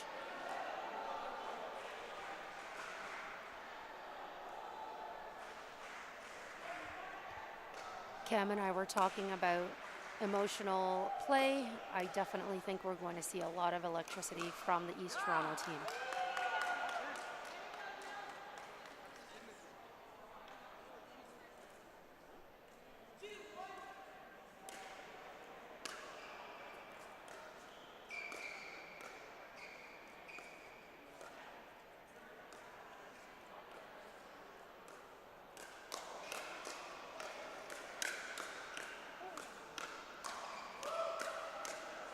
What a hands battle. What a hands battle. That was solid playing.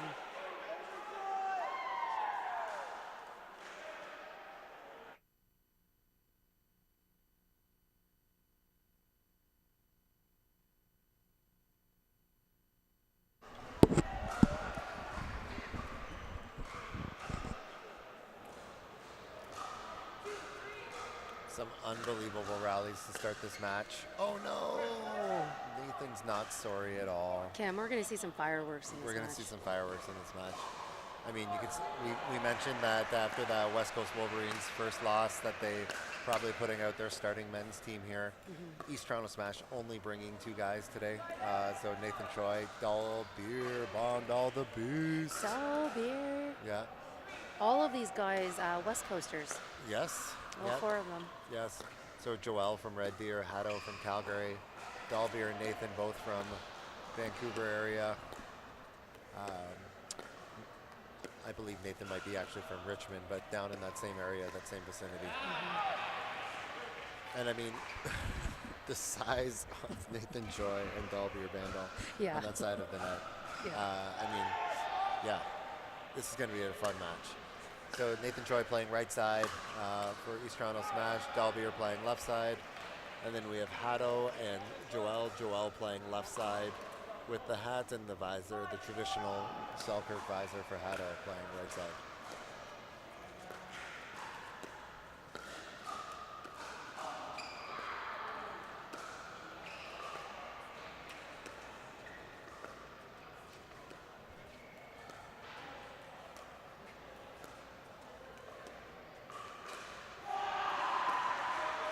This is a little different than the last rallies we saw a minute ago. I love it. I love to see it.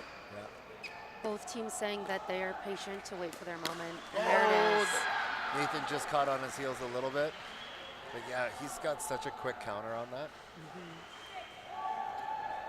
6-4 for the Wolverines. Oh boy. Oh, the hardest goodbye. smash in pickleball. Nathan Goodbye. Choi looking into the booth after because he knows I appreciate a good smash. He's looked at you every time he finishes a point. He's been so happy. He walked in today and he was so disappointed he's only on court one once all day. So he said he was going to have to put on a show. Well, we love it. We appreciate it. Yeah. Give us more. Yeah. Oh, I'm sure he will. Oh. Little delayed getting back to the middle there. Maybe expecting Dalbeer to insert himself there. Possibly so. Dalbeer rocking the pink shoes. Yes. Quite well.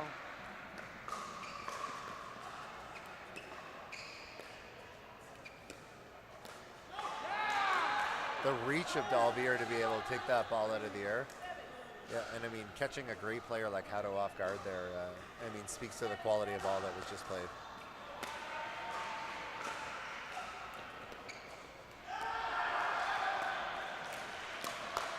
Nathan, you can't put that ball there.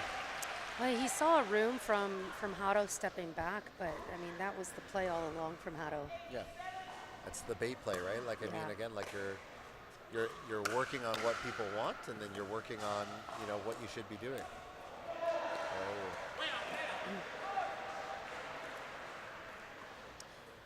Wolverines on a good run here.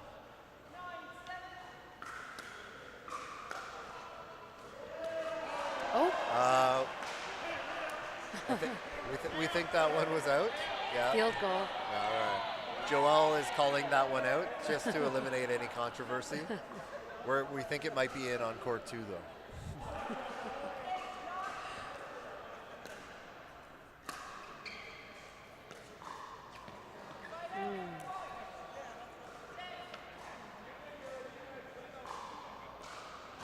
Montreal and the Rollers battling out on court 3. Looks like Montreal just took the ladies match.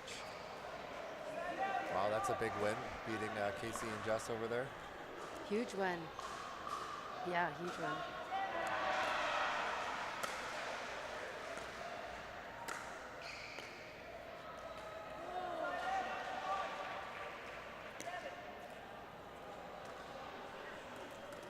All right, 11-9. Wolverines looking to pull away here. Joelle a little loose. That's 2 in a row. Yeah, I'd like to see Smash take advantage of the serve here, getting themselves to the non-volley line and looking for Nathan to set up that play.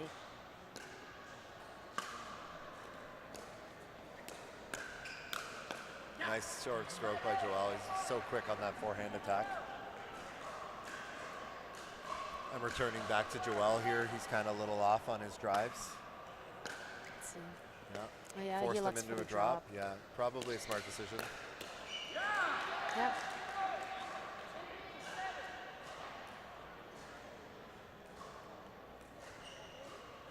Smash have the opportunity to even up again. Okay. Addo sitting on it. It's almost like he knew where that ball was going to go. That ball sunk into the ground, into nothingness, and came back out. Somebody checked the ball.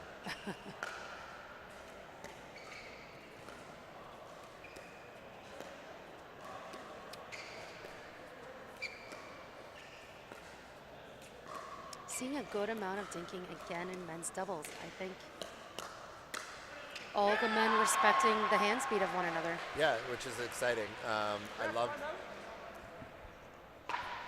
We're going to have a timeout taken here by the East Toronto Smash, down 14-11.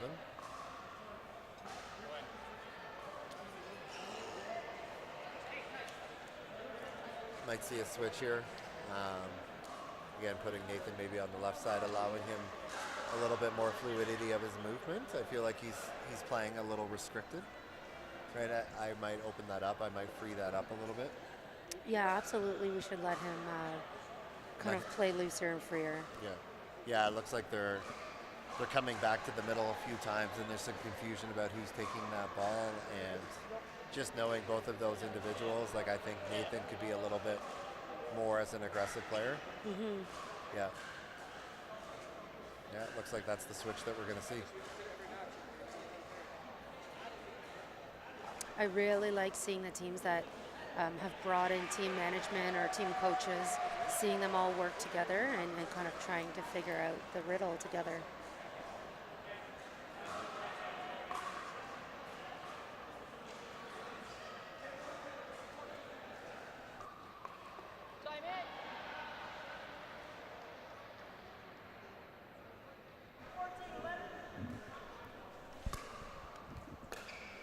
All right, so Nathan now playing left side. Let's see if that's the switch Smash need. Good start. Good timeout by Coach Godfrey. Absolutely. Shout out Ontario Pickleball Academy.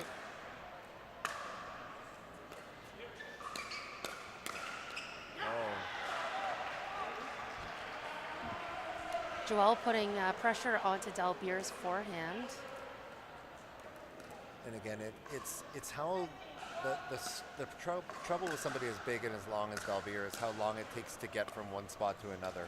And he's really got to work on shortening up that forehand approach. So if he's swinging to attack a ball and he has that long follow through, it takes a long time for him to get back to that nice compressed position that you keep talking about. All right, Smash looking again to try to close this back up.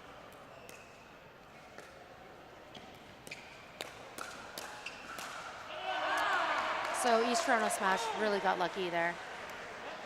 Delbier sped up the ball off balance. Yeah. But they got away with it. Oh, Dalbier getting in there. Nice reset by Nathan. Nice job catching back up into the score, though. Yeah. Only 2-point deficit here. Yeah, they've been kind of just chasing it all game. Joel's gone away from the drive a little bit, settling in a little bit.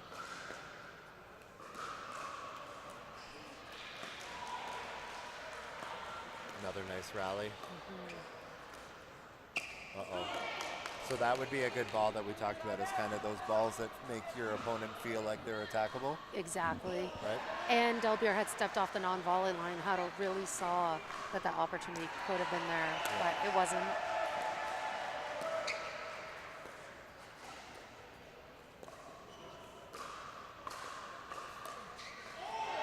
Nice ball. A lot of balls traveling through the middle of this game. Yeah, I still feel like Dalbier and Nathan just are unsure around the middle. Haven't quite figured that out yet. And again, it's just the first opportunity for them to get together and play probably in a while. Oh, that's a beautiful drag by Joel.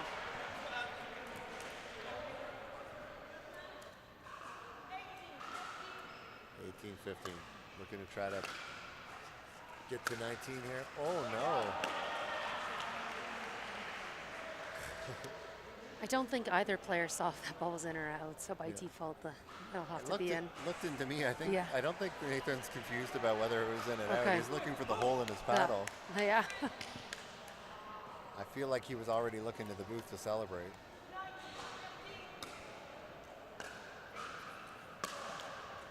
Now's the time to bring some of that emotion back into play for East Toronto Smash. Yeah, they got a little quiet.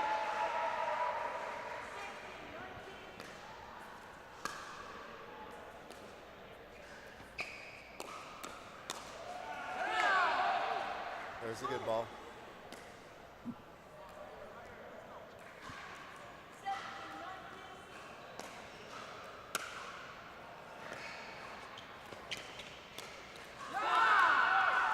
East Toronto Smash on a little run here, closing up 18-19.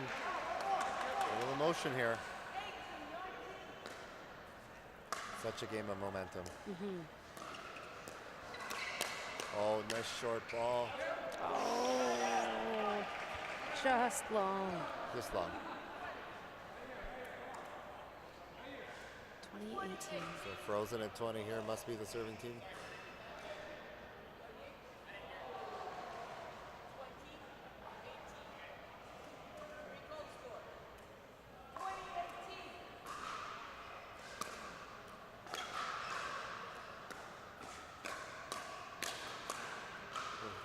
Look at the crash there by Hato and Joel. It's so great. It's so great to see. Yeah. They're in sync. These guys play together, you know, luckily in the league.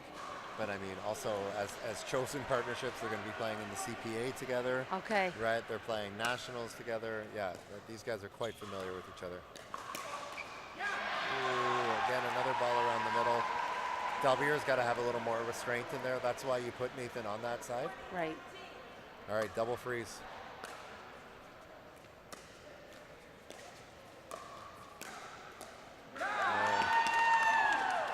Net cord. Okay, the ball goes back. You should be at 2020, yeah. No, 1920, yeah, that's what I thought. Yeah, 1920, still frozen there.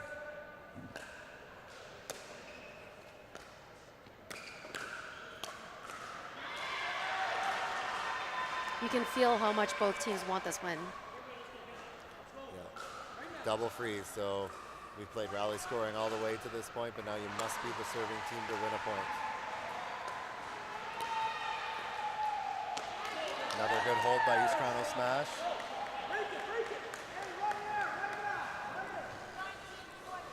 I thought we had some tunes pumping out behind us there. Sounded like the bass was hitting. Okay, good reset. So again, Dalbier jumping in on a ball that Nathan's there for. And again, this is it's so hard as these professional athletes to trust somebody on a ball that you feel like you can get to. But they made that switch specifically to get to Nathan's forehand. And it's paid off. I mean, they've caught up really well. Both teams sitting on. Yeah, it's just tough that they've had two chances for points. Yeah, absolutely. Look at Nathan looking for that.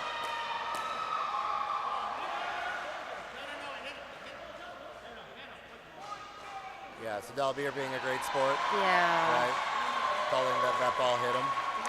I think that ball grazed him. I think that was the call. It made contact with Dalbier, yeah, it did. It's a great call by Dalbier there. Yeah. I mean, again, I appreciate the sportsmanship. That's how it has to be played, right? Yeah, so that evens this up at 1-1. You know, Smash winning the first ladies match and then the men's winning the men's match. And we're going to see some mixed matches coming up. We're going to grab a quick message from one of our sponsors and we're going to be right back.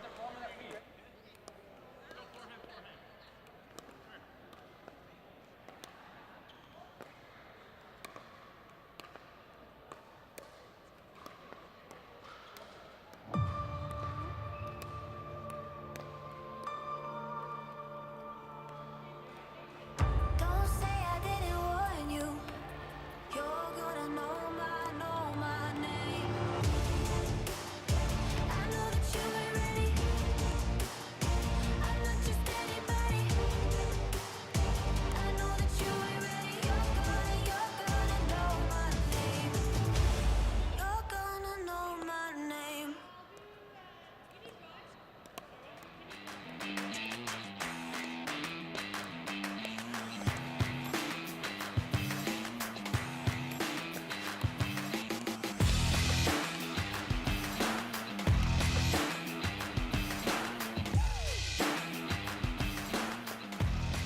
Thank you to Pickle Roll. It can be installed anywhere, temporarily or permanently on any flat area.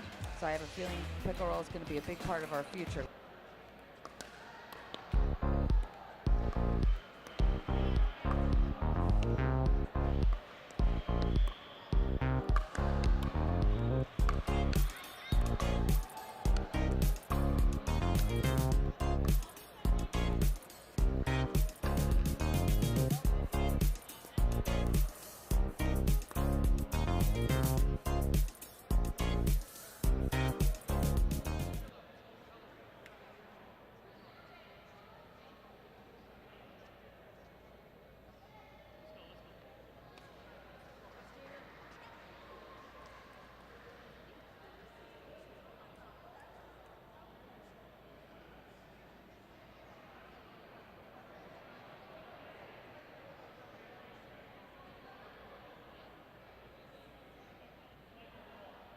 Game 3. Time in. 0-0.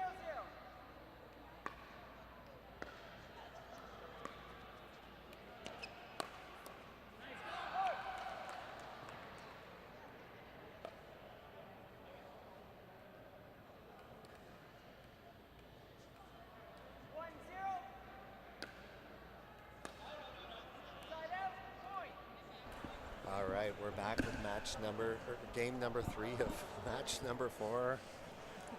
Sarah McInnes of Sarah McInnes Pickleball, Cam Taylor of Tailored Pickleball Academy.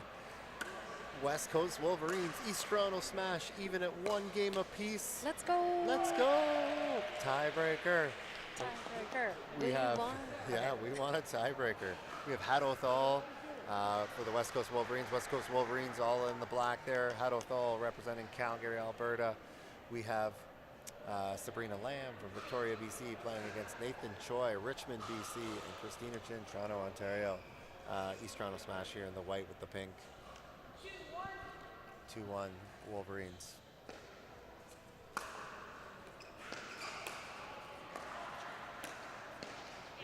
Nathan Choi and Christina may potentially be the most emotional team You could that be we right say about this that. weekend.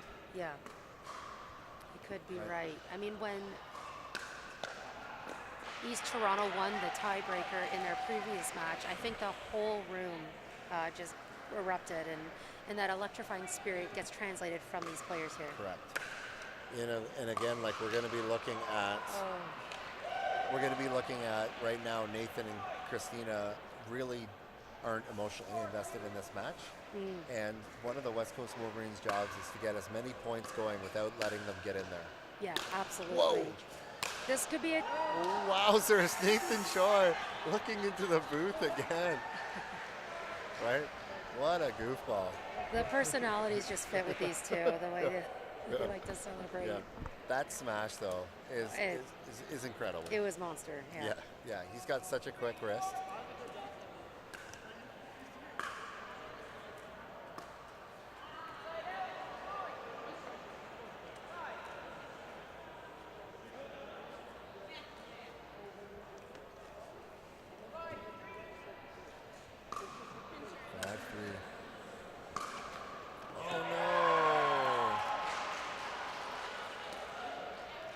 6-3.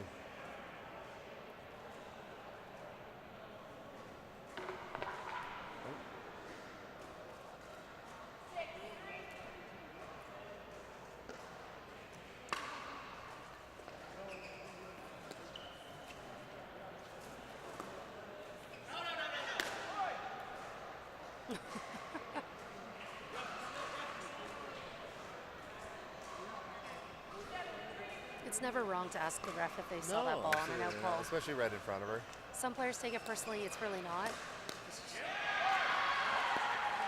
always seek a second opinion. Absolutely.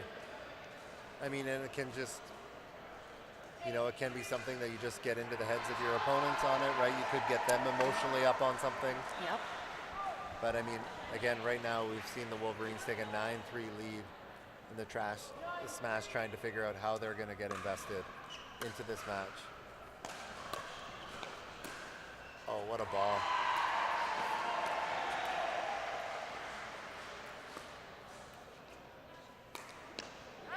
There we go. Okay, so the forehand dink was a floater. We knew that Christina was always going to take that as a volley. I think Hato was there for that shot. Yeah, again, like if the strategy is that you're putting him in there to take those balls, I mean, you gotta try to allow him to play those balls. It's the same thing Choi and Dalvier were running into in the last match. Right. And you guys got to figure that out and work that out as quick as you can. Oh, Christina maybe got that ball, set that ball up just a little late getting into the counter there. Yeah.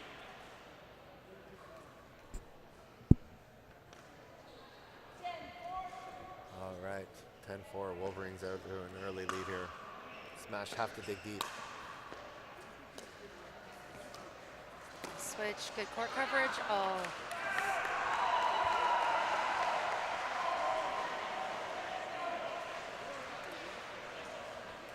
All right, 5-10. Smash need to get a couple.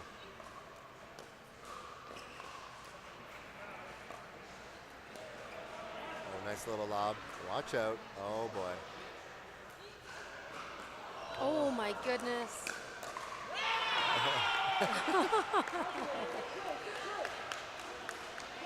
You gotta laugh about it sometimes. Yours. Mine?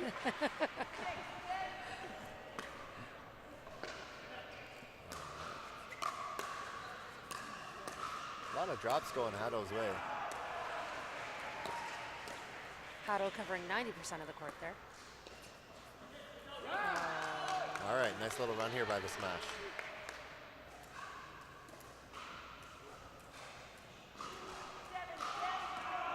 See where the drop goes here. Back to Hato again. Yeah, I mean, I understand the concept of, you know, they may be trying to keep Hato in his lane there and keep him on his side, but it has to be a better quality ball there. It has to probably get to his backhand. It probably has to make him move his feet.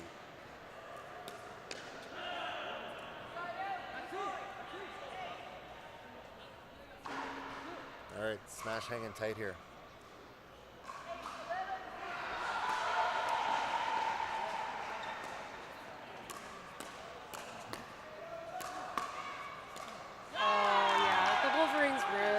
To get that ball back there. The scores is too close for this emotional team that they're back in. Yeah, and especially the emotion of a comeback. Yeah, absolutely.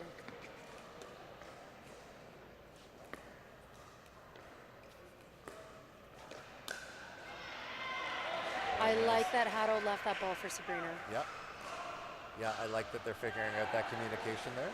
And as much as it's verbal communication, it's non-verbal too, in regards to Hato jumping in and showing that he wants to take it. Like there's a lot of confidence. Uh-oh. Oh, God. Uh-oh. She got that back. Uh-oh. She got that back.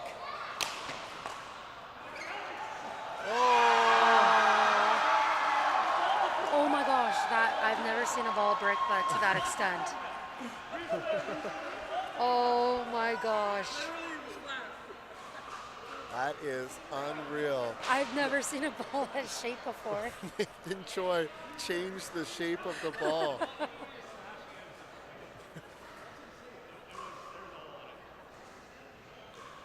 Yeah, the referees are going to need to confer on this one. Yeah. Can we see? Absolutely Absolutely, we get to see a replay. Everyone watch this ball on the replay.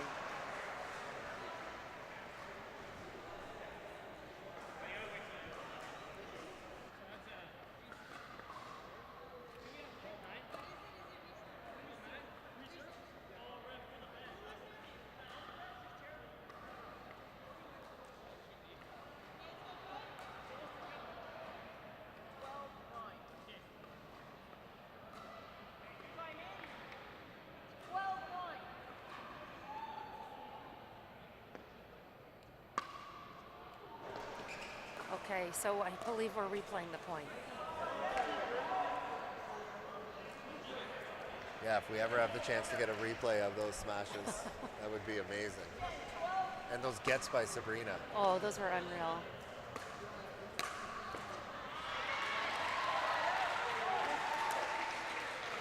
All right.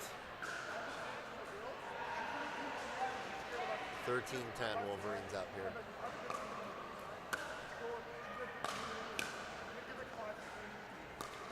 Uh-oh.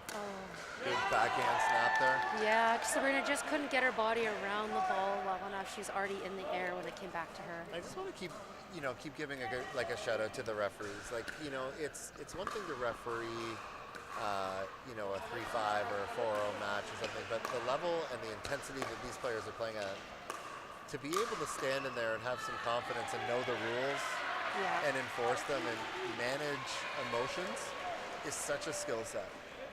Yeah, that alongside that, the game is moving at a fast pace. And those referees, they're hanging out with us back here in the booth, and they don't get a lot of turnaround time. No, they don't. So, they do huge an props. amazing job.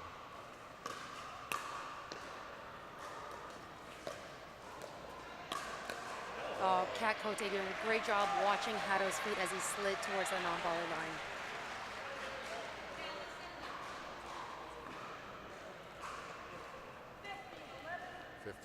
Wolverines. Biggest lead of the match, or game, sorry.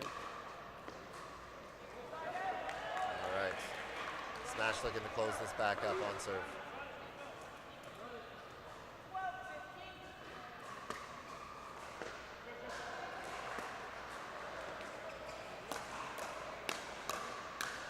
Wow. What hands.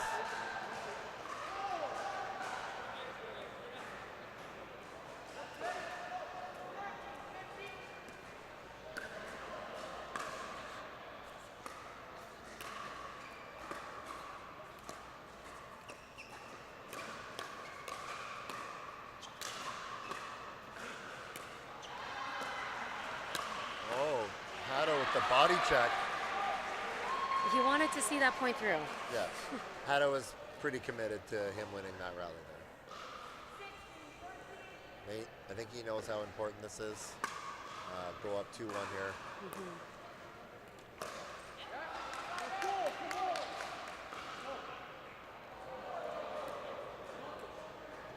It's a very close game at, I believe, 15-16? 14-16. 16-14? Yeah.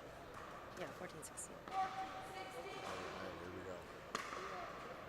Nice deep serve. Oh, yeah. Oh, yeah. The owl paddle couldn't muscle that one over. Oh, unfortunately, no.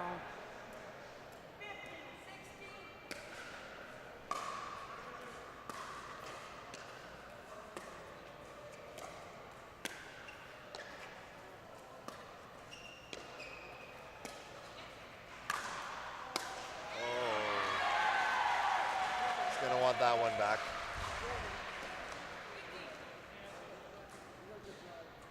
All right, Smash doing a great job closing the gap here. Oh yeah, they're staying within a couple as they both climb towards that 21 end goal.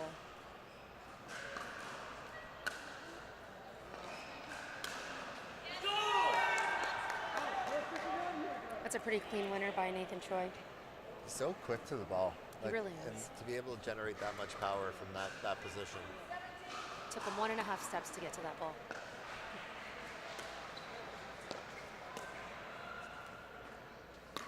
Wow. Oh yeah. Uh-oh. The hands are going. Yeah.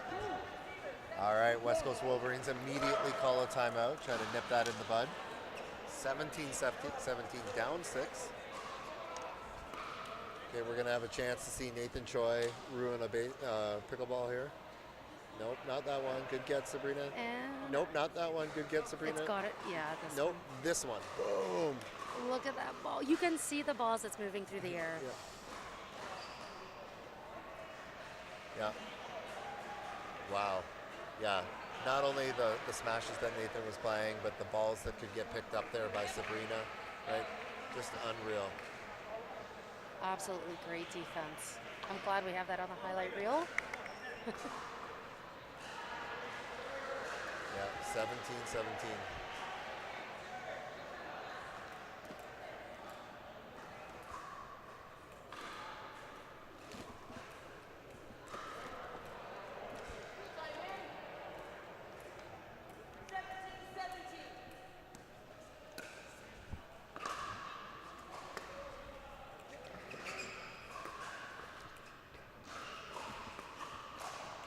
Oh, nice taken. What a ball. What a ball by Haddo. West Coast Wolverines, 18-17. Every point is crucial. Yeah, looking to try to take this. I mean, both teams really, really want this. 1-1. Oh, what a nice deep return Yeah, by Chin. great job by Chin. Oh, good hands by Nathan Choi. What an a shot. answer. Boy, a swagger. Oh my goodness, I wish he would play with just a little more emotion. You know, they always say Nathan Choi is the most humblest pickleball player, and he has so much to be humble about.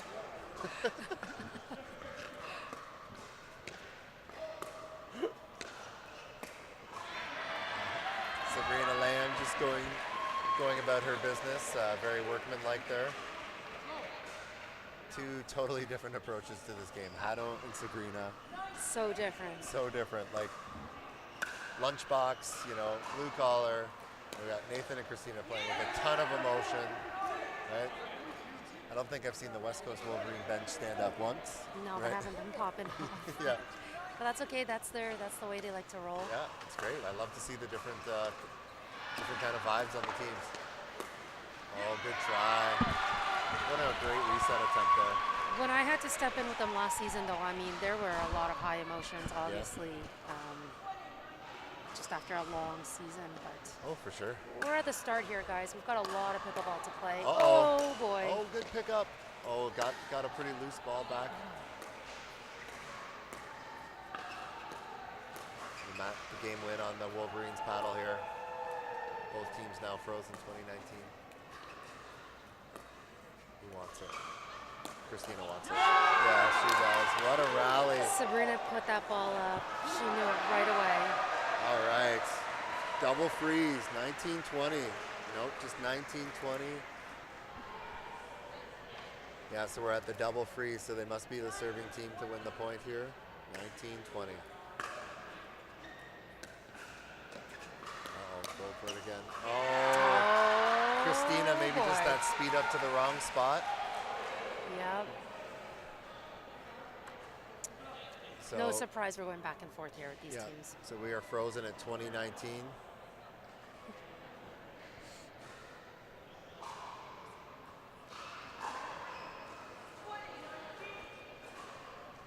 All right, so ignore the scoreboard. It's 2019 Wolverines here.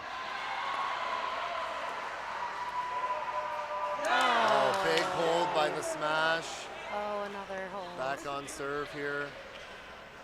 Love to see the Wolverines still smiling and laughing, though. Oh, yeah. 19-20.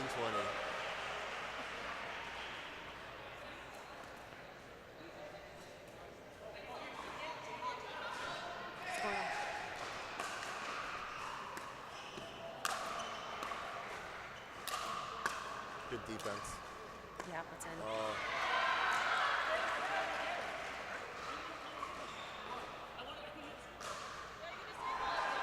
Nathan saying he could not hear the score called by the official, and he was asking her to recall it. After the score's been called, there's 10 seconds before the serve has to be made. 20 and so to 19. there was a delay in the serve. Right. Yeah. Yeah, and I mean, part of that was him and his partner were talking. Part of it, he was engaging with some people in the stands. I mean, again, I think the referee did a great job. It's not that you didn't hear it, it's that you weren't paying attention. Right? Yeah. Team manager of East Toronto Smash wanting to say something to the official on that point, but yeah, she's not going to back down. And she's shooing them away.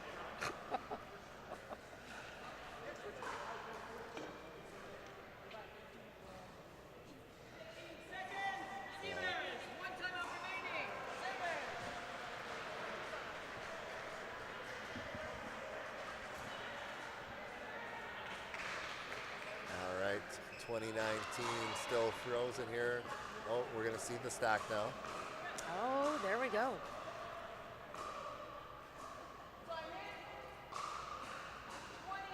Trying to get Haddo's serve. Uh-oh. Oh, Haddo had it on his paddle. Oh, and he calls a timeout. This is going to do it for timeouts of the entire game. This is a smart timeout.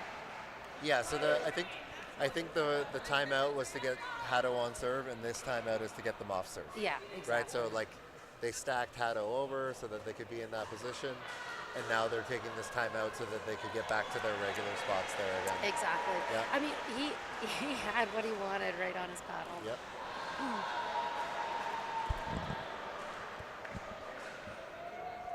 We're gonna see it here. Haddo with a great drop and crash here. Oh, he got it up. Just went really big on that overhead finish. Place over pace. It just had to be in, and he probably won the rally. Hard to rein it in. 19-20 still. Double freeze.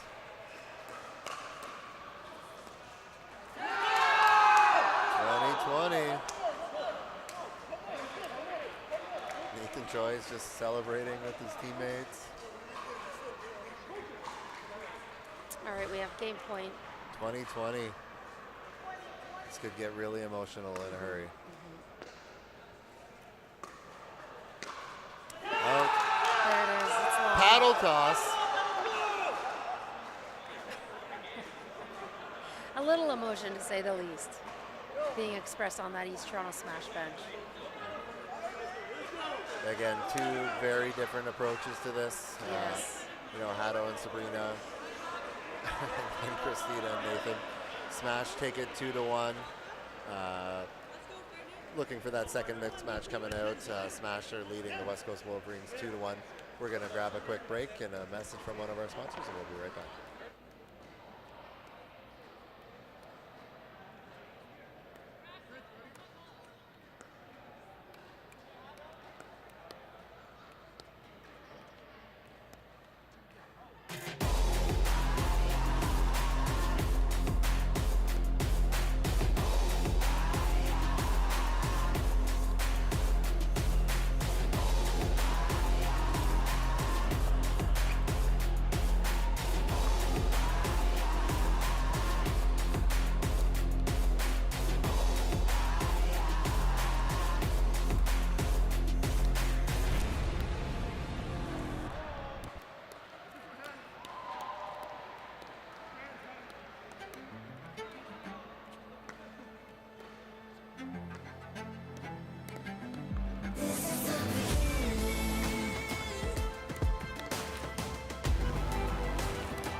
Thank you to Pickle Roll. It can be installed anywhere, temporarily or permanently, on any flat area. So I have a feeling Pickle Roll is going to be a big part of our future.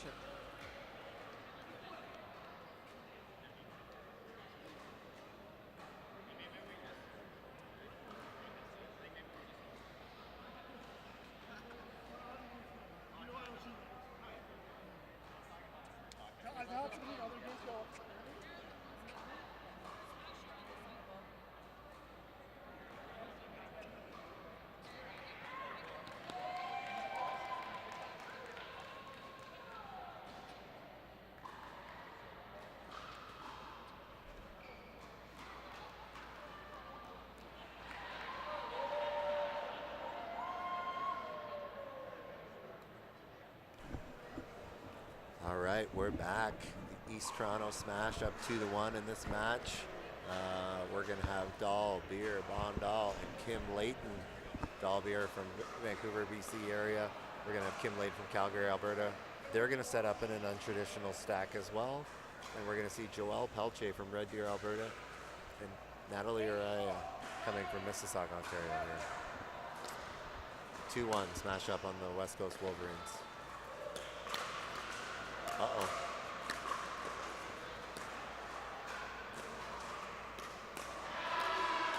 Uh-oh. Uh-oh.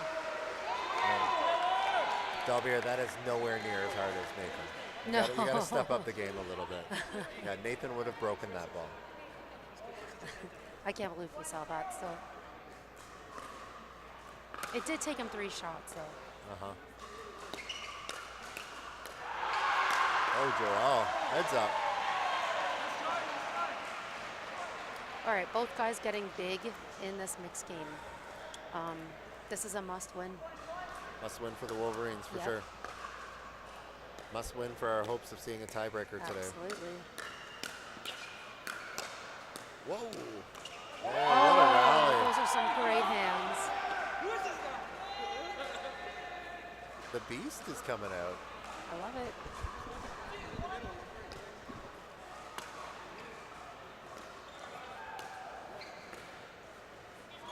Oh, Dalbier just caught on his back foot a little bit.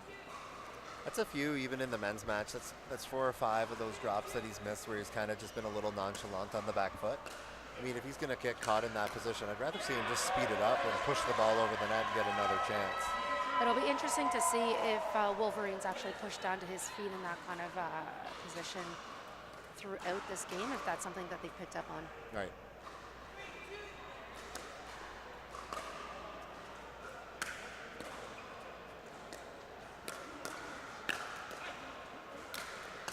Oh, good defense.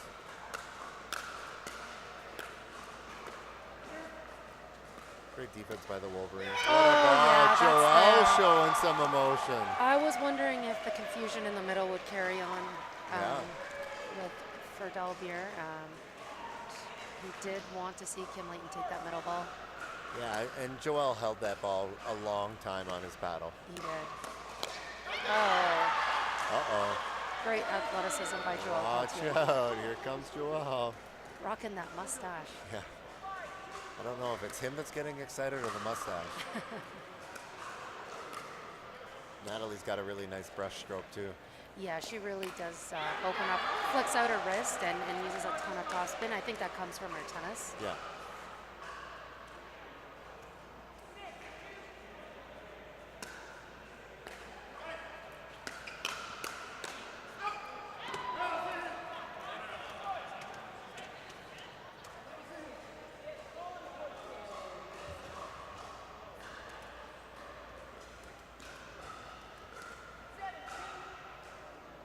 Dalbier wanting that call, but it looked a little long from here. Yeah, and with these line calls, I mean, you just have to move on to the next point. It's definitely okay to check with the refs, but after that, next point. Right on. You can't let it affect that. You can't let it more than the rally that it did. Yeah, exactly.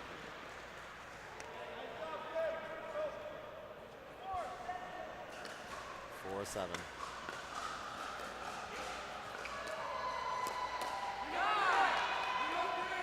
Oh, boy. we've got some chirping going on. I learned it from Diller. You can repeat that.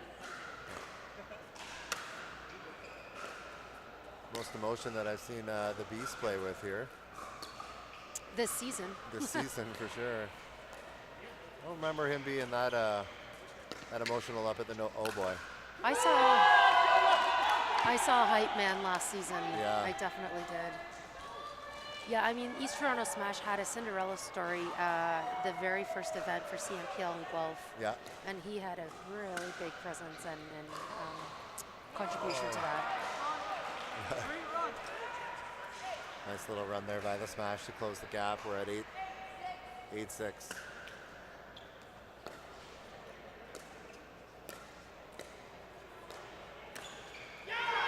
Down the middle. Joel's really deceptive on that backhand as to where he's going to go, and Dalbier's getting held down the line and can't get into the middle. That's right. So Kim's going to really have to come over and start covering that middle a little more if she's That going to be middle that is left side player. hers. Yeah. Yeah.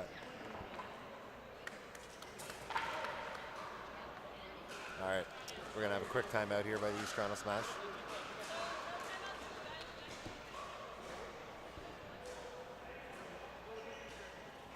Okay, so I believe the official was just letting the players know from East Toronto Smash that the bench can't call a timeout. I think line calls. I think Line it was calls. I think it was line calls. Okay, so that I makes mean, more sense. Yeah, so Daniel Godfrey can call the timeout from the bench, the coach, but you can't make line calls from the bench. Yeah. And then we have the West Coast Wolverines, Joel Pelche in there, leading the charge again in that conversation. And again, the exciting part, and I mean, for me is like as a pickleball coach or a pickleball strategist, I mean, there's so many interesting conversations likely happening in these huddles because we have some of the top pickleball minds from a coaching standpoint and a playing standpoint on these teams. Yeah, and just to have the advantage of someone with that high level of understanding watching you, I mean, it's always so much easier to observe, obviously, to the side. Yeah, that feedback is invaluable for these teams. And you know, to kind of speak to your comment earlier about teams switching it up, we're seeing the Southwestern Ontario Brewers on court 2. They have their men's and women's 5th and 6th players in there. So Kyle Hermetz getting in, as well as George getting in as well. No, that's great. So a lot of teams using this first event. Yeah, Reese George getting in there. So partnering with Kyle. Wolverines are getting hyped. Yeah.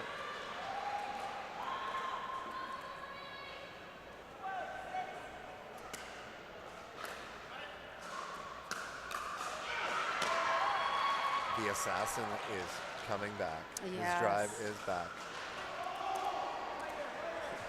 A lot of emotion watching some of these courts in between. Just a heavy fist pump from Kyle Hermetz coming off the bench over there. It's great. Watching Montreal at the same time, LC just fired up. Love to see it. Solid pickleball all around us, Kim. Oh, Joel. Oh, look at this. Oh, boy. The stare down. Tiebreaker. We want it. Oh, boy. Oh. I mean, Wolverines increasing their lead to 15. Yeah, we could get a lot of emotion in this tiebreaker as well, which is fun. It's going to make good pickle. And I like, I like the speed up at Diller. What I don't like is that it was to the outside of his body. Yes. So Joel's momentum was moving towards the center line, and he decided to speed towards the sideline. Yeah, maybe going for a slight misdirection, but it's to Delbier's forehand in that scenario. Yeah.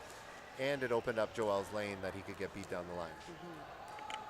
Oh, Kim. Uh-oh. She's staying cool as a cucumber after that, Ernie. I mean, she understands there's a lot of work to do anyways. Let's get back into this game. Yeah. Kim can be emotional. She's a pretty positive, emotional player. You're going to see her coming in. Straight fist bump. So Kim's regular partner outside of CNPL is Brad Chapman. Captain Stoic. Yeah, exactly. Like between him and Matt Stadola, I mean, we've got two of the most stoic players you've ever seen. And last year they were on the same team together. Yeah, exactly. Look at those scoops.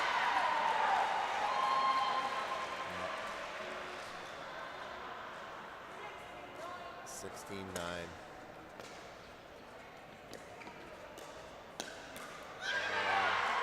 Okay, Natalie, we see you. After playing with Joel last season just for a couple of matches, it was so fun. He's a really great mixed partner to play with.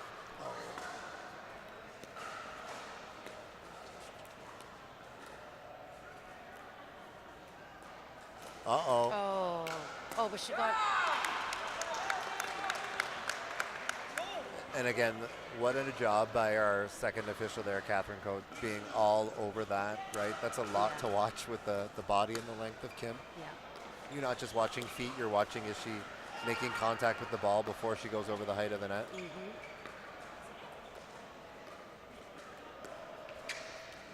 sorry, not the height, the plane of the net.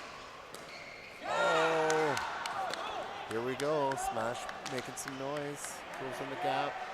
11-17.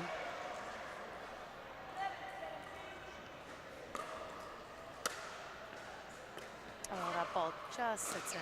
Yeah. In an emotional match, I love to see those tight line calls called in the favor of the ball staying in play. Definitely. Uh-oh. Oh, Good read by Natalie. Natalie read that well. Oh, a safe overhead by Joelle.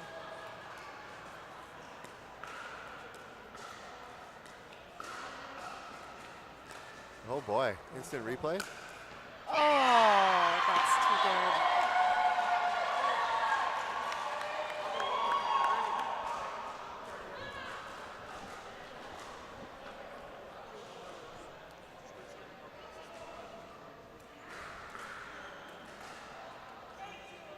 $18-11.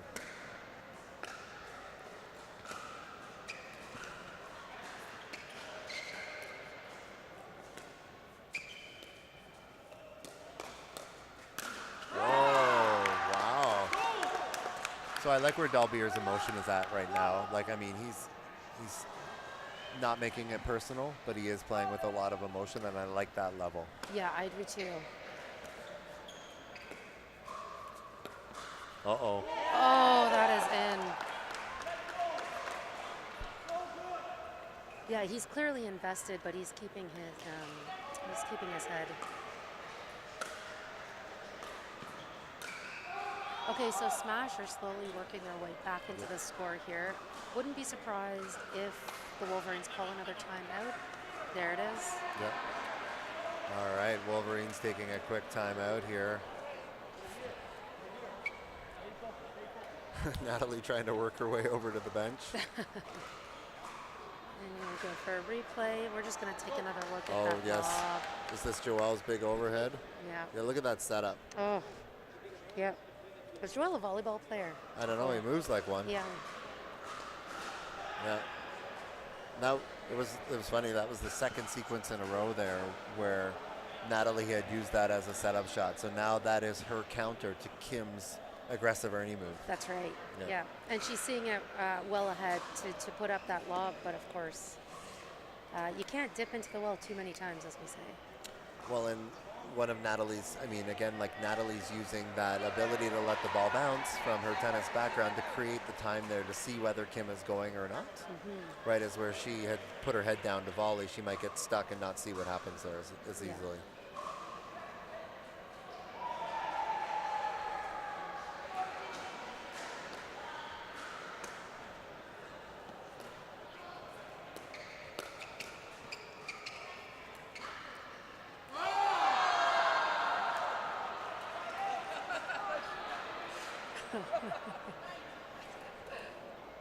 How can such a big guy hit the ball so soft?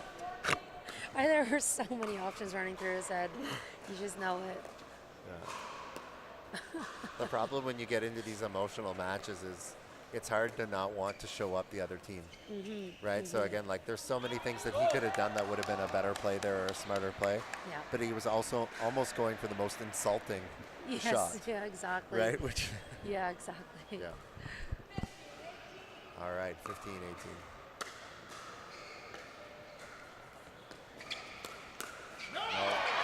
Joelle says no, nobody's home. No. Why would you even try that, he says.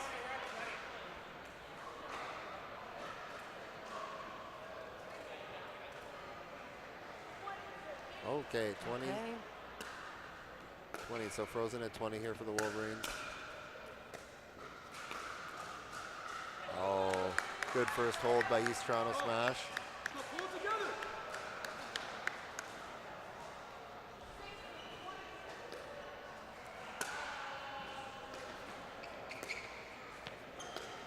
Oh, Dalbir! That was a great get. So the exciting thing about Dalbir is he's going to be on the highlight of the night and the misplay of the night.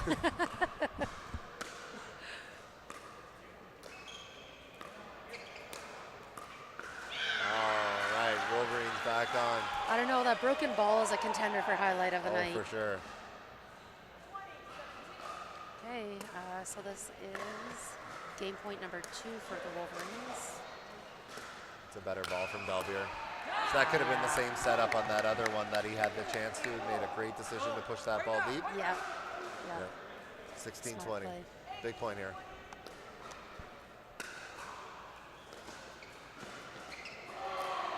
Oh no. Kim getting a little aggressive. She was looking for that roll to look a lot differently.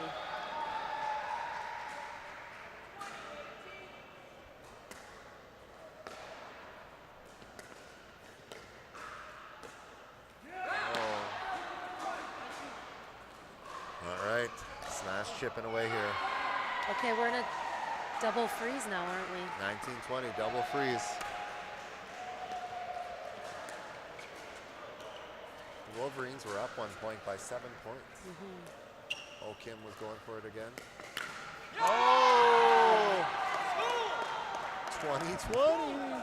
But again, that's a couple times Joel's tried to go right at Dalbier and really opened up his lane on his side of the court behind You're right. him. Yeah, you were mentioning that earlier. Yeah, can't speed that ball up there. Uh-oh. Oh, boy. Oh, boy. Okay, so Joel saves match point, and he gets game point on the paddle of Natalie with a nice timeout here. Calls timeout. Good decision. So again, be interesting to see if they do the side switch to get Joel on serve. So we're going to see a little replay here.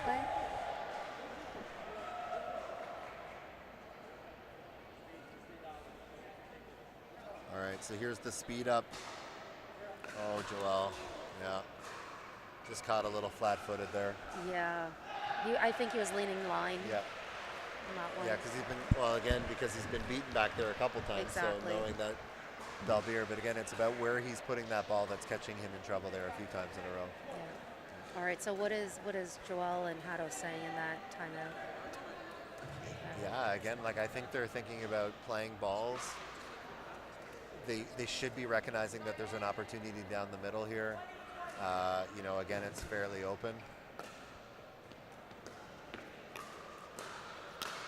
Oh dear.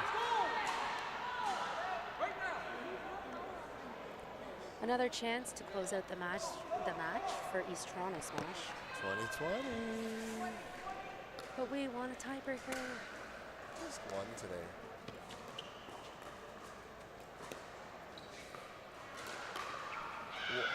All right, Natalie, we see you. Here we go, 2020.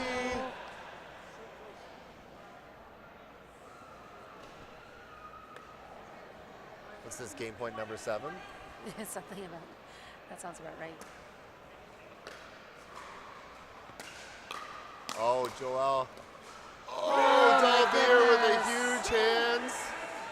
Uh-oh. There's a chance Joel thought that point was over. I think Joel thought that point was over. He was figuring out what would be the best celebration that I could put forward here. Oh, Joel, nice what response. a shot down the middle. Good Another response. amazing hold.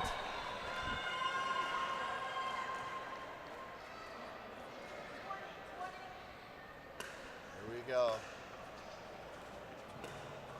Oh, what a ball. That was a great drop. Don't see many. Oh, off Uses the net guard. cord. Joel with the fake paddle Oh toss. my gosh, staring Nathan.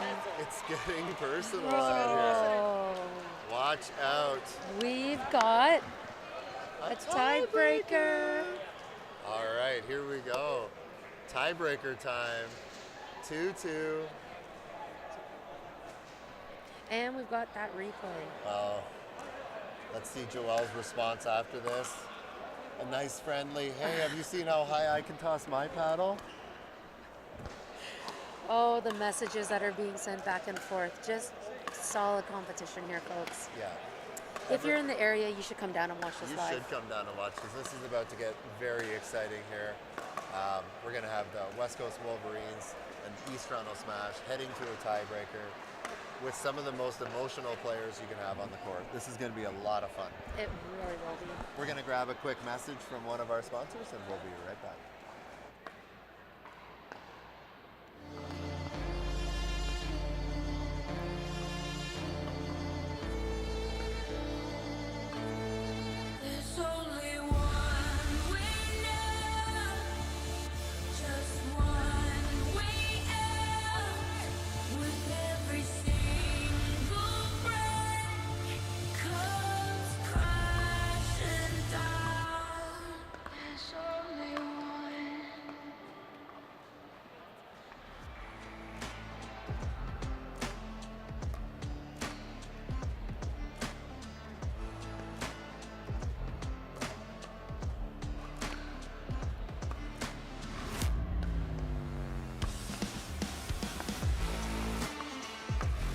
thank you to pickle roll.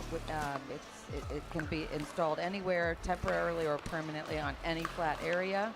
So I have a feeling pickle roll is going to be a big part of our future. When no one is watching, are you preparing? Preparing to leave it all on the court. Every ounce of energy. The work that brought you here, to this moment, to this place. Can you play your best game after game? Nothing is given, so give your all. Own the court. Be the one who just won't quit. Because settling isn't an option. It's your choice. It's your time. Play your best with Onyx. All right, we're back, and if you are a fan of emotional, exciting pickleball, Joel Pelche matching up against Nathan Choi. The home team picked this. Nathan Choi wanted this matchup. He did. All right.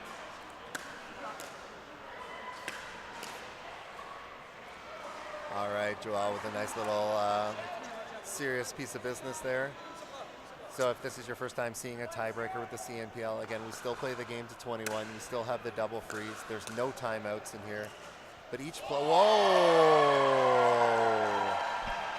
Uh-oh. That was a beauty. Yeah. Each player is going to play 3 points, and then the next player in the lineup is going to come out. So they play little pods of 3. Joel taking 2 early. Up 2-0. Oh, Joel Pelche. 3-0. Uh-oh. For the sweep. Otto versus Dalbeer. Oh, okay, good answer by Dalbeer to get a point there. 1-3.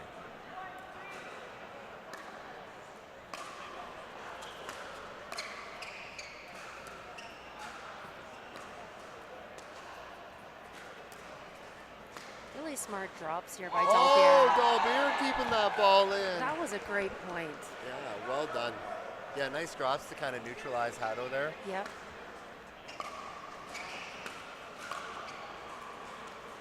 Okay, we got some cat and mouse. Oh, just wide. But that's the Dalbeer play. taking the sweep there. Little head nod to the fans. Cat and mouse, he says. Oh boy. East Toronto smash. Cracked me up. 3-3. Oh, that looked like it might have been wide. What a nice. Yeah. Uh-oh. Finger the waves finger time. wave. Uh-oh. I mean, what's that? 4-3. Yeah. Can't answer the finger wave with the ball in the net. Right, and I like how Natalie did not respond to that at all. Yeah. 4-4. Big point here. Oh, nice drop. Oh wow. All right. So Christina taking 2-3 there, putting the smash up 5-4. We have Kim Layton versus Sabrina Lamb. Okay, so not only do we have a height difference going on between this matchup. Yeah. We're gonna have a sound off the paddle difference. Yeah, too. exactly. Oh, Kim. Kim yeah. not notoriously like a singles player. Like doesn't play a lot of singles at nationals, but I know in her last tiebreak there, she took 9 of her 9 points. She took all of her points. She swept. I've seen Kim play singles at nationals. I mean, she's just got such a good reach on the ball too. Oh, just forced it a little bit there. Good point by Sabrina to keep the pressure on. Oh,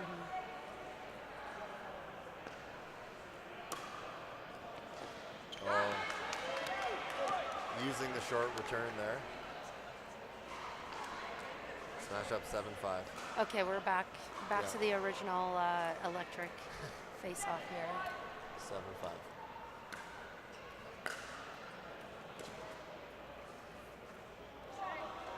Nathan needs one here. He does. Yeah, 7-6. Oh, Nathan.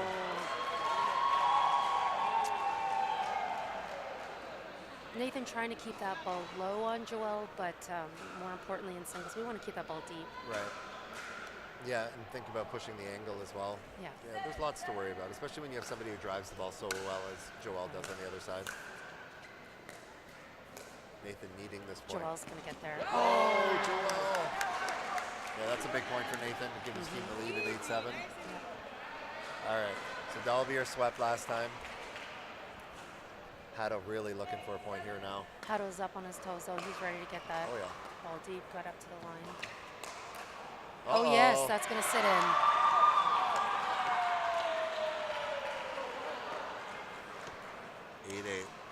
Dalvier with a little smirk back at him after that. Love it.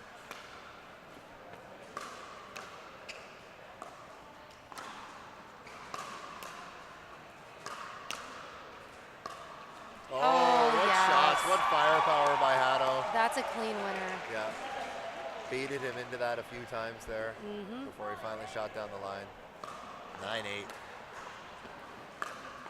Oh, yeah. Haddo, wow. So after being swept, he comes back out and sweeps. What an answer. All right, 10-8.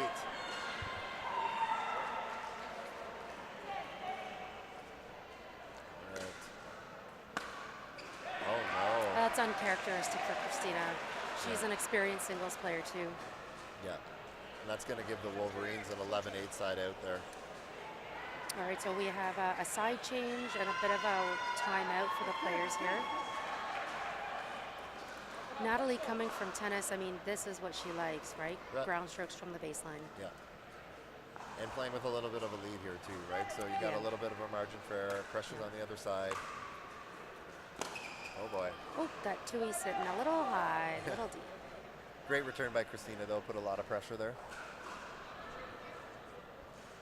All right. Christina looking to bring this back within one.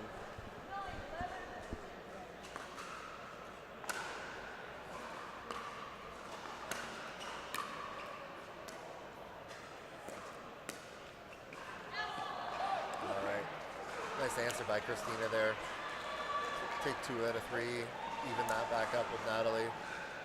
Okay, so how is Sabrina going to challenge Leighton here? Yeah, I think she's really got to push her back. Don't let Kim come forward and use her length up at the no volley zone. I think Sabrina found a little bit of something in the last couple points there where she was putting that pressure on, like that ball there. Yeah, you're absolutely right. So that's the ball that Sabrina has to use her ball control and her opportunity to volley at the no volley zone to not let Kim come in. Yeah.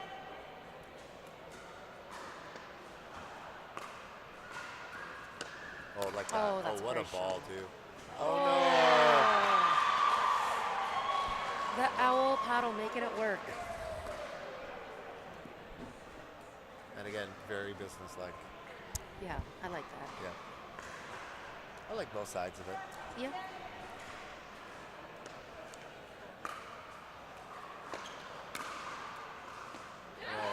That ball did not come up. No. And again, it's tough once Kim gains that no volley zone to hit a passing shot past her. All right. Let's see if Nathan can dig deep here. And, we haven't really seen him be a presence. This is his 3rd time out here in singles. Joel electing to stay back. Oh, Nathan. He had the right strategy. He got the right shot to come in on. Yeah.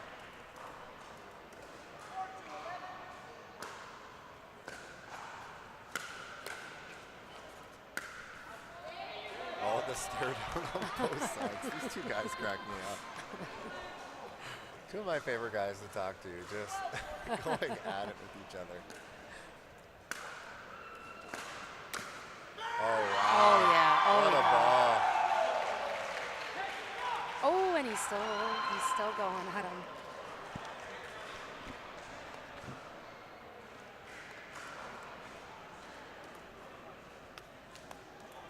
Joel fired up. So fired I hope up. they're on the court for game points. Let's do the math. Where are we at? Oh. It's definitely possible. Yeah, we need to smash to win a few to be there. Yeah. 13-15. Nice deep serve. What a return, too. Absolutely.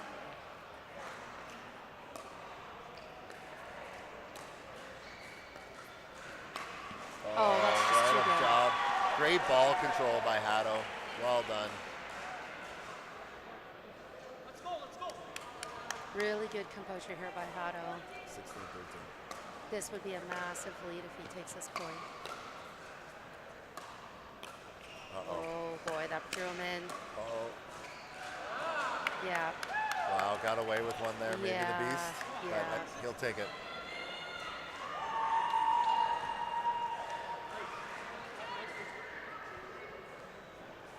Toronto Smash bench is a little bit quiet. Yeah, 14-16, a little nervous.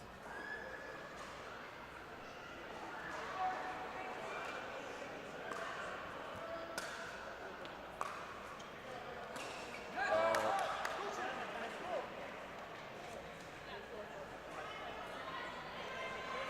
15-16.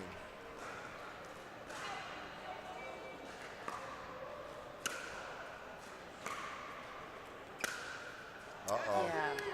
Wow. That's Yeah. so. I mean, it's surprising to see Natalie's backhand ground stroke be a little loose because that's a few times, even in the last time they were out there, that the backhand was a little wild. It's possible the score is just kind of getting to her mind.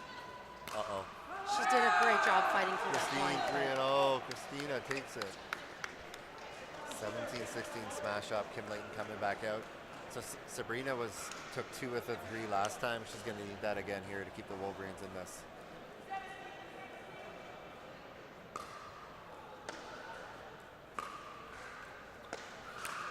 Can't let her come up. Yeah, Sabrina was on her way up and she stopped actually too. Yeah, I mean, I think she's got to make more of a conscious effort to recognize that she's going to lose that rally anyway. Yeah, 18-16.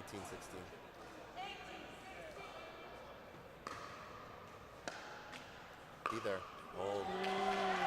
Nice low return though. Kind of bringing Kim forward. Big point here.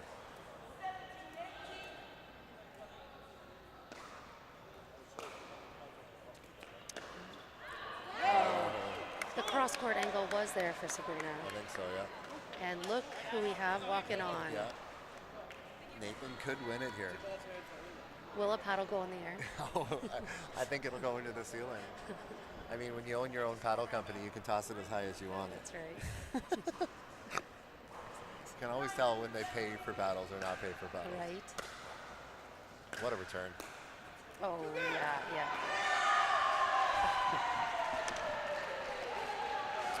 Joelle is playing emotional. I love it. He is fired What a up. shot.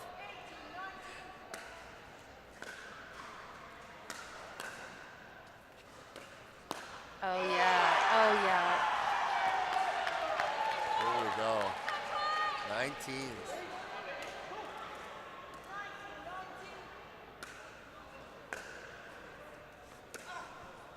Oh, boy. All right, Nathan Choi. Oh, boy. Staring down with the big smash. But Finally no gets big yell. No. Big emotion there. 2019 gives his team the chance. Woo. Here we go. Big return by Hato here. Oh. Oh, the smash come back and win. Paddle toss. Oh, There's boy. the paddle There it toss. is. East Toronto smash. Take it. A lot of emotion.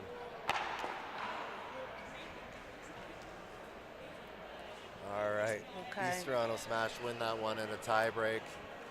3-2. To continue a great run with this new team. A lot of new chemistry on this team.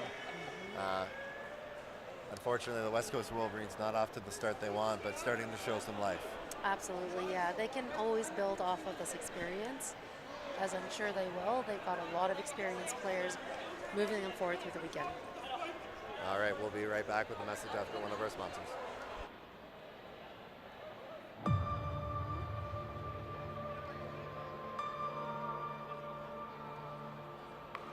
Don't say I didn't warn you. You're gonna know my name. I know that you ain't ready. I'm not just anybody. I know that you ain't ready. You're gonna know my name.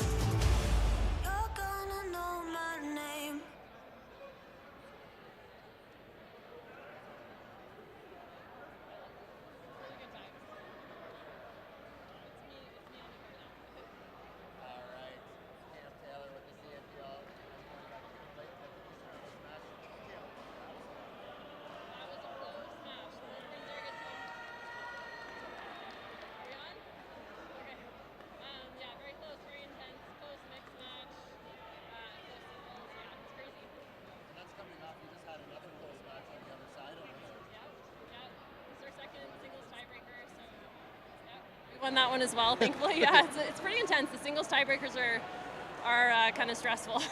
Yeah, and so coming off a season where last year, you know, didn't get the results that you wanted with your team, and then coming into the opportunity that you got traded over to the East Toronto Smash, I mean, how excited are you to be playing with this group of very emotional but exciting and, you know, awesome athletes? I'm very excited. Christina's a really good friend. We played nationals together last year, so I just feel super grateful to be on the same team as her. Just getting in the way. And the coach is just walking through. These guys are great. They bring a lot of energy. They're very positive partners, so we've got a good team vibe. Awesome.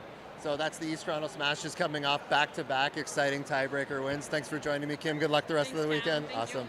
So that's match number 4, the East Toronto Smash over the West Coast Wolverines. We'll be back with match number 6 of event number 1.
Thank you to pickle roll. It can be installed anywhere, temporarily or permanently on any flat area. So I have a feeling pickle roll is going to be a big part of our future. When no one is watching, are you preparing? Preparing to leave it all on the court. Every ounce of energy. The work that brought you here, to this moment, to this place. Can you play your best game after game? Nothing is given. So give your all. Own the court. Be the one who just won't quit. Because settling isn't an option. It's your choice. It's your time. Play your best with Onyx.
right, we are back. Match number 5, day number 1. Sarah Mack Pickleball, Cam Taylor from Taylor Pickleball Academy. We have the Toronto United, last year's defending champions, not off to the start they're looking for in the, maybe we don't call it gold if it's not working out for them. Maybe we have to call it something else. I'm sticking with gold. All right. For now. Gold with the For now, green yeah. trim. Carolina Hack playing right side. We got Matt Kawamoto playing left side. Carolina from Toronto here. And then we have Matt, originally from Hamilton, but now residing in Ottawa. And then we have Reese George from the Welland area for the Southwestern Ontario Brewers playing right side. And then we have Mikel Gaumont from Ottawa playing left side. Southwestern Ontario Brewers here in the white. If this is your first match that you're watching in the CNPL, we play rally scoring format. We play games to 21. You will notice that after a serve, a player does not switch sides. They stay to their sides. This is called dedicated rally scoring. All right, so yep, so there's where the confusion is. Carolina, they have an even score, so Carolina's going to be the server. Uh-oh. Okay, I'd like to point out we have a mixed match, kicking things off, a mixed game. Yeah, for the first time. Right? And a pairing of Matt Kawamoto and Carolina Hack. We did not see that matchup Ever. ever? No, Ever. it was always Hannah, and it was always Yeah. Mark and Carolina last year. Reese with a big swing and nice leave. Nice leave. Sarah with the air quotations there. Gotta look good to be good. All right. So Reese, again, not a drafted player last year, but in a similar situation. No, not quite exactly the same, but her first event was the final event last year. Oh, that's Brought in right. to replace Susan Pound with the Brewers, and then was drafted by the Brewers this year. So a fairly new player to the league. Great counter by Reese there. Nice downwards response on Matt Kawamoto. So we have Mikel and Reese, fairly new to the league, and then we have Caroline and Matt, veterans of the championship team last year. And Matt, just an all-around veteran of the game. Exactly.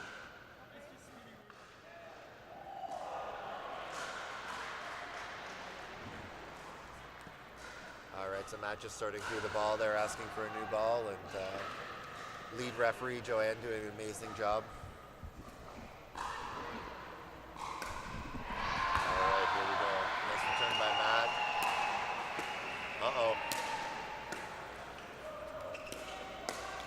Reese can't force that ball from there, though. So that transition forward, she's going to have to wait and find a little more patience there. Yeah, and I'm sure she will settle into that groove after a few rallies here. Oh, paddle blame. Oh. We have an equipment malfunction. We have another fresh ball. Ooh, she's slick.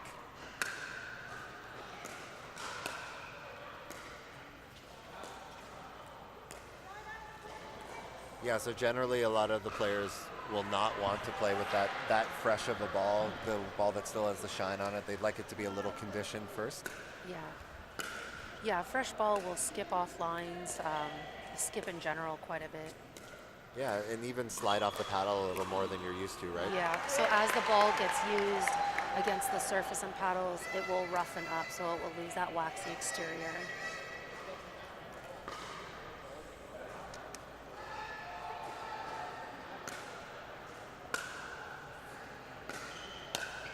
Nice ball by McKenna. Uh-oh.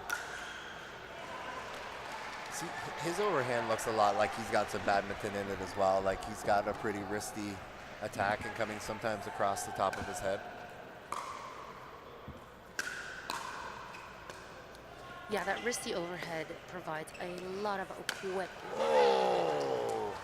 Speaking of whip. Yeah.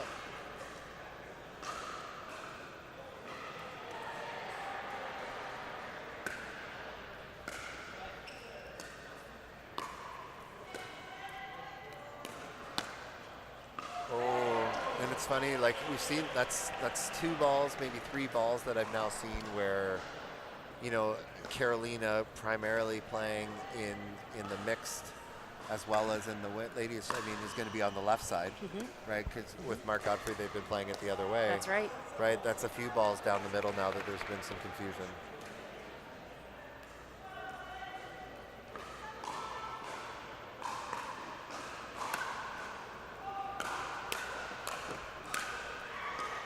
Nice. Oh, what a touch. What a spot by Placement over power right there. Place over pace.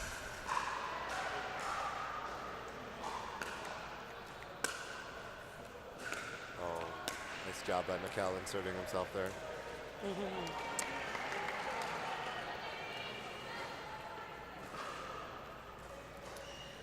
Yeah, and that, that drop was making Reese work a little bit harder to get to the ball, as drops are supposed to do to a person. Yeah, and again, it's hard when you're coming up or you're trying to get up to speed, but the level, what a job by Matt. Matt really working the sidelines now. It's hard when you go and you have a level of expectation of the quality of ball that's going to be played to you, and then it comes higher than that. And one of the things I'm always working with my students on is like, expect the most difficult ball that you would see coming, and then try to work off of that. Because if it comes easier than that, you can adapt or you can adjust. But it's so difficult. Oh, what a rally. It's so difficult to be ready for something, and then it comes more difficult than you were expecting. Yeah, that's some solid pickleball wisdom right there. So, hey, spectators or viewers, really take note of that piece of advice that Cam just gave us.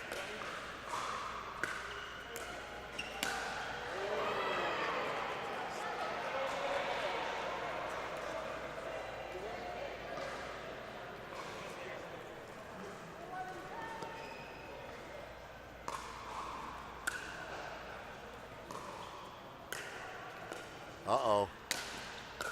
They're both there in the middle. Oh, he tracks that ball so well He deep. does.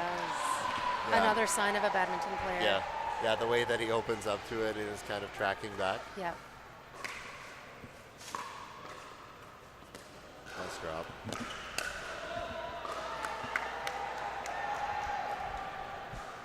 Got the setup shot. The drop did its job. With Mikkel being in Ottawa and Matt also being in Ottawa most of the time, I would think that they're Probably familiar with each other's game. Yep.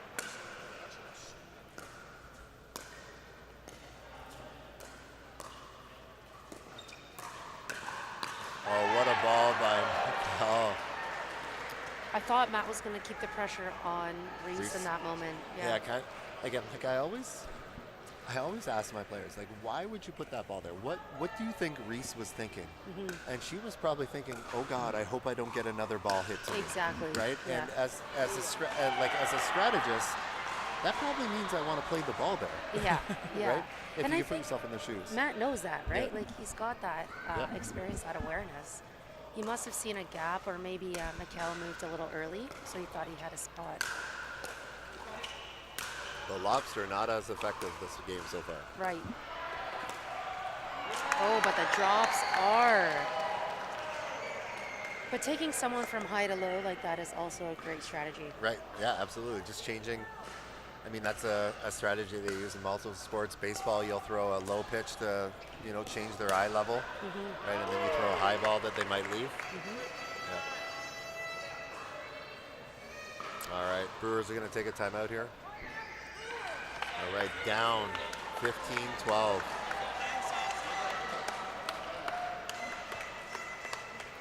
Toronto United playing a little bit better than the last time we saw them earlier today. Yeah, they're looking focused. They're looking good. Toronto United being the home team of this matchup, they were the ones to decide the schedule, putting Matt and Carolina first, wanting that win first to put the pressure on the Brewers. Oh, nice drop there by Carolina, seeing on the replay. All right, seeing Coach GM there talking to the team. Mark Clemenson, again, having some great words of wisdom for Mikkel. He's so familiar with Matt as well. I mean, you talked about how Matt and Ernesto had primarily been playing together. There was a point in time where Mark and Matt played together quite a bit as well. They did, yep. They played the, I believe it was the Toronto Cup many, many years ago at Hotel X. And I believe they got gold. Fun pickleball stat of the day. Matt Kawamoto and I are still the defending provincial champions. Wow. Yeah, due to the fact that we don't have a provincial championship in Ontario. Okay, I was like, because it's at a stalemate right now, and they're at a series these days. Yeah. Right. I like that for you guys. Yeah, me too. It should just stay like that. Yep. I think we beat Mark Clemenson and Ryan Bowler in the final, if I remember correctly. Bowler, not Haynes. Not Haynes, Oh. Ryan Bowler in North Bay, I remember that tournament. 2018. We did a nice exhibition there. Yeah, that's right. Wow.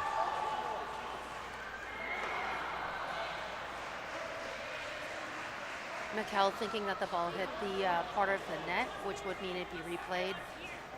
But United's arguing that it hit the outer part outside of the court. The call stands.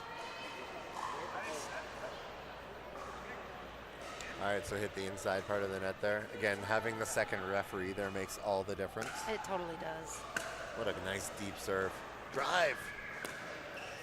She went for the drop on that. Yeah, so normally, She would drive that, yeah. yeah, like, I mean, her serve was so good, setting up Reese on the move. Still made a great drop on it, but.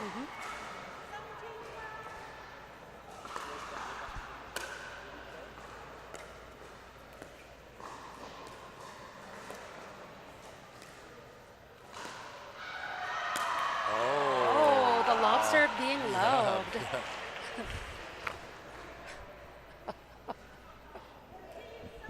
Some lobster on lobster crime there.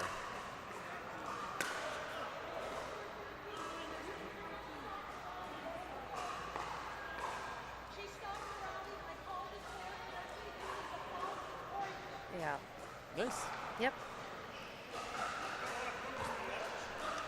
Refs know what's up. Joanne is our head referee.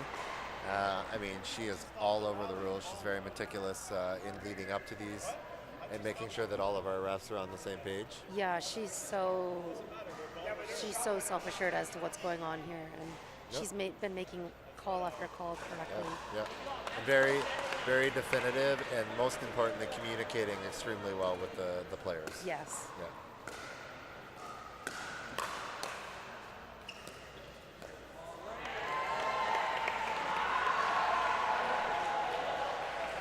All right, United still up 18-14.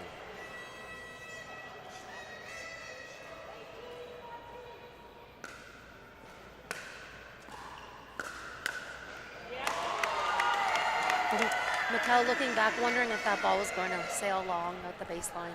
Yeah, you know, again, like, I feel like that's a way to let himself off the hook there. His stroke just too long on that ball. Tough line call there. Yeah. No dispute, though, by the Brewers.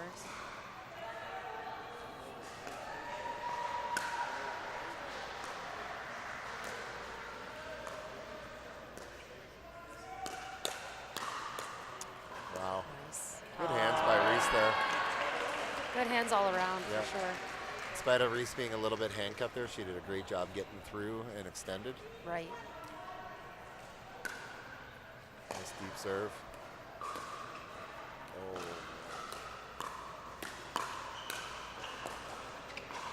Oh, wow. Whoa. Whoa. Oh. Reese George. Hello. And great defense by United. Yeah. 16-20.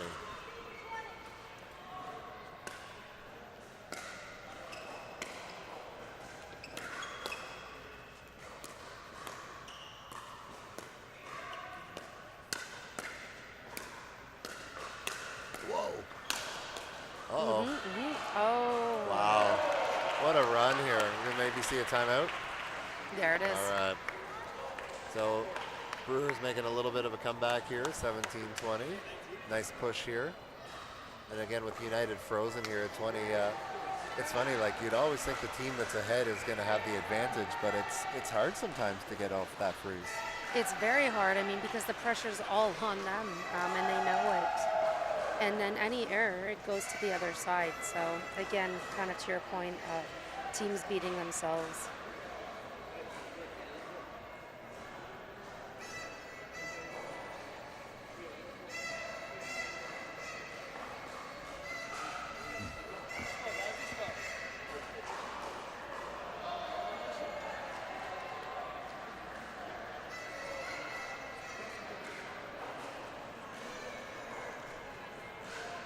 All right. So we got Reese and Mikkel. Mikkel's drops have been pretty dynamite here. If I'm Matt, I may be thinking about returning to Reese. Reese has been hitting a few drives that might set up Matt and Carolina for some success. If Matt gets this on his forehand, I would agree. We're going to see that down the line. Still gets it there. Still gets it Mikkel there. gets in there though. Oh, Carolina. Her reaction to that says it all.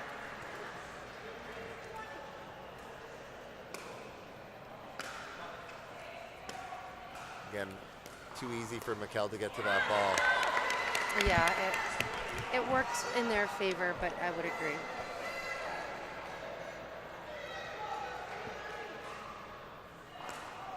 All right.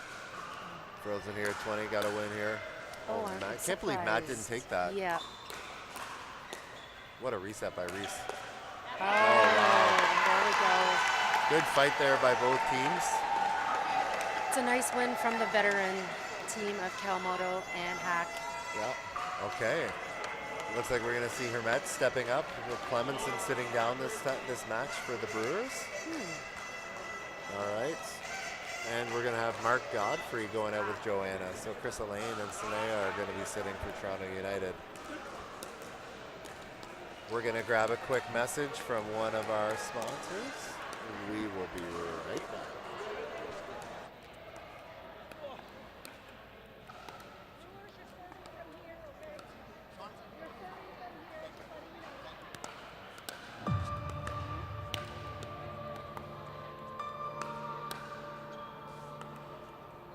Don't say I didn't warn you. You're gonna know my name. I know that you ain't ready. I'm not just anybody. I know that you ain't ready. You're gonna know my name. You're gonna know my name.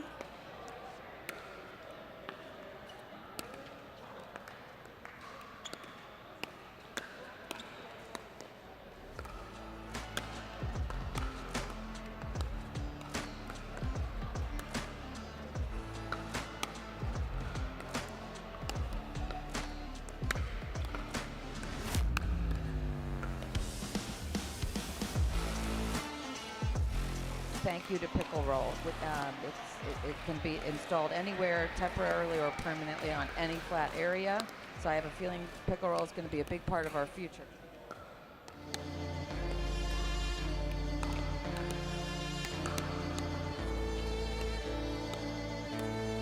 There's only one way now, just one way out.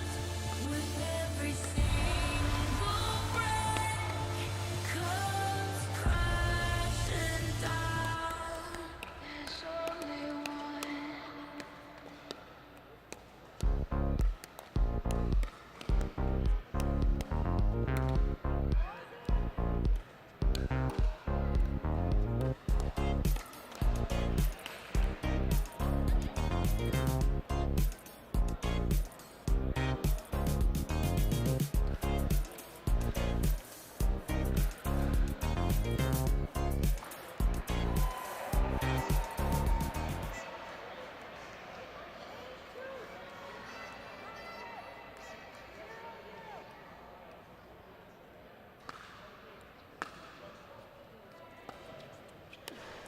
All right, we're back with game number 2. Toronto United taking the first mixed match with the first time pairing of Matt Kawamoto and Carolina Hack. We now see Mark Godfrey playing with Joanna Fang. And Joanna playing left side. Great return, Kyle.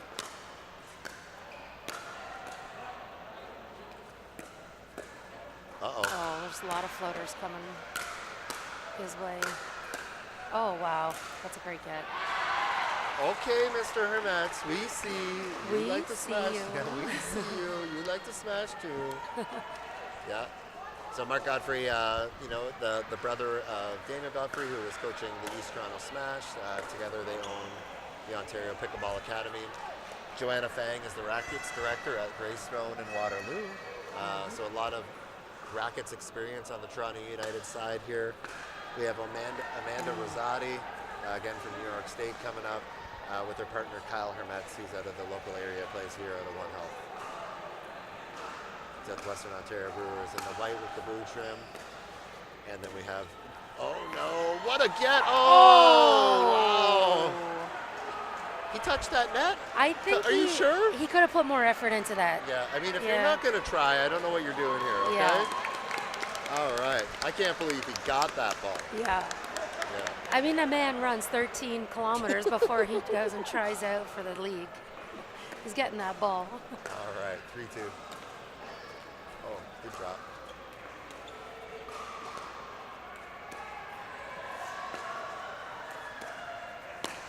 Oh, wow, owed them one. Oh, boy. Neck cord party here. 3-3.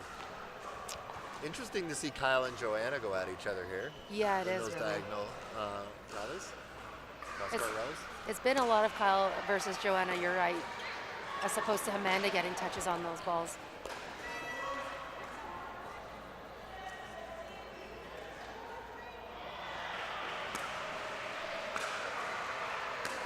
Oh dear. And a lot of that, like the next time they set up in their serve, watch how far into the court Joanna's sitting waiting for that ball. Yeah. Yeah, I don't think players just aren't used to seeing those quality of returns all the time. Right. I mean, we want to make use of that baseline space behind the court. Yeah. Not a lot of talking going on between Mark and Joanna. I think both of them just trying to settle in, find their groove. Kyle really running around that backhand. Oh. Wowzers. Could that have sat any more perfect for her? She likes that ball. Yeah.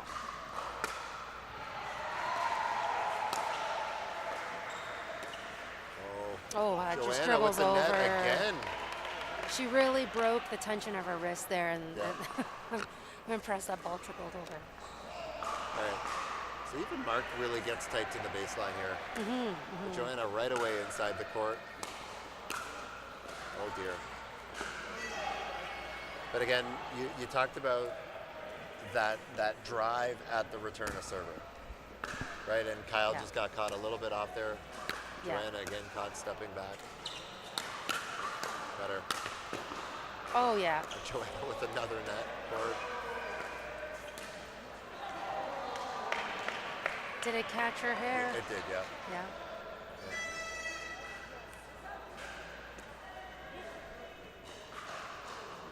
United on a run here, 7-6.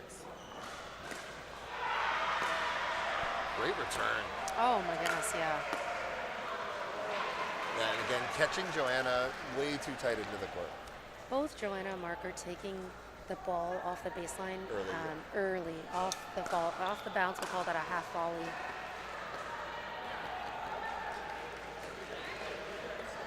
I think they're just trying to take time away from the other team, but it's not totally working out in their favor.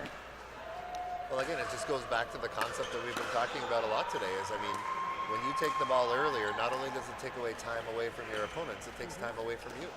So, oh! He wants that back. Yeah. It's okay. Happens to the best of us. His fist was already pumping. Yeah. He really runs around that backhand.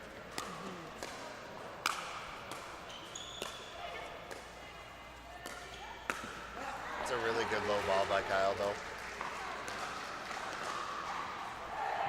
You know, watching these teams right in front of us all day, Kim, you can just really feel The high energy, the intensity, every player wants their game. Oh, yeah. They want the win, and they want to do it for their team. Yeah, which is what makes it exciting to me is like, I mean, it's one thing to want to go out there and win for you and or your partner, but like to do this in a team environment, it's just so much fun. Uh-oh.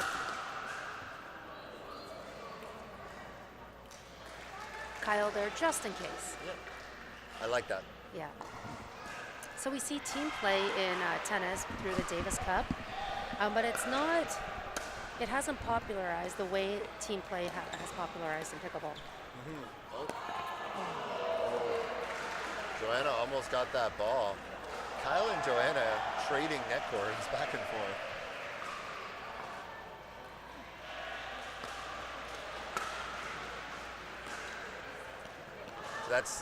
So that's 4 of the last 5 thirds that have gone to Amanda that she's missed. So I mean, I'm hoping Toronto United's picked up on that. I'm sure they have.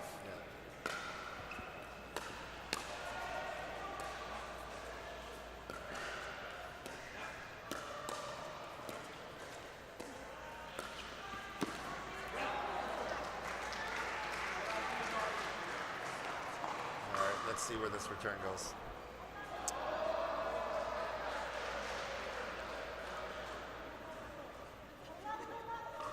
11.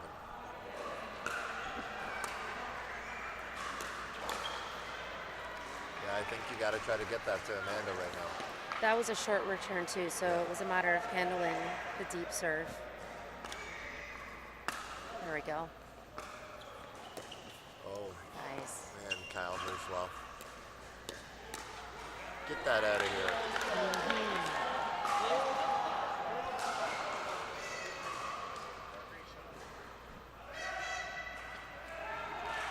12-12.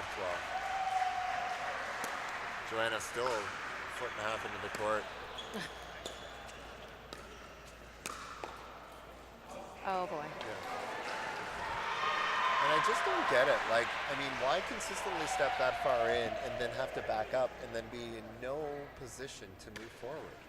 It's not necessarily what we teach, but she's hitting her drops despite it. But I mean, it is causing her to come up slower. Right, and that's the thing. I mean, to me personally, I don't care how good you are at hitting your drops in that position. The reason for hitting the drop is to try to come forward. Yeah. Right, so if your drop's good enough that you should or could be coming forward, but your positioning is not, it's a mistake.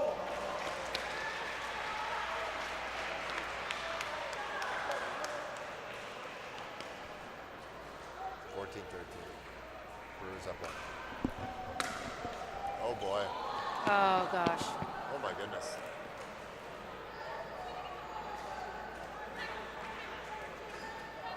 Man, he's quick. He really is like we're gonna have a timeout here, I think. Yeah. It's a close game. We've got about 15-14? 14-14, I think. Yeah.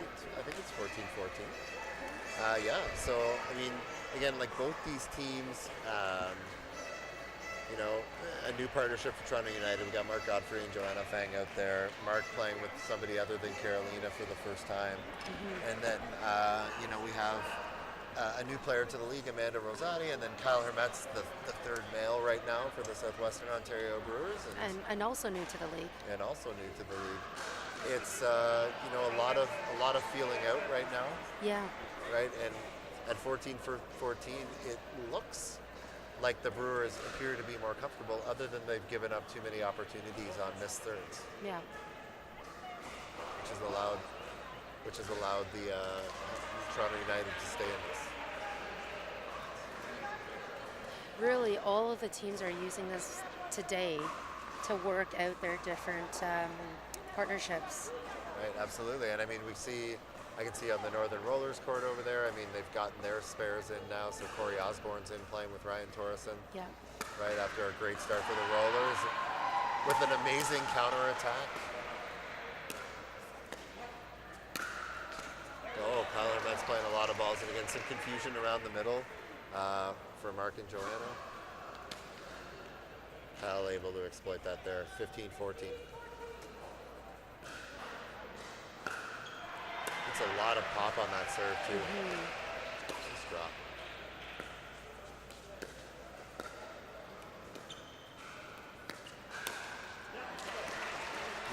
interesting to see the strategy that Joanna's staying more in the traditional cross-court rally despite who's in that position.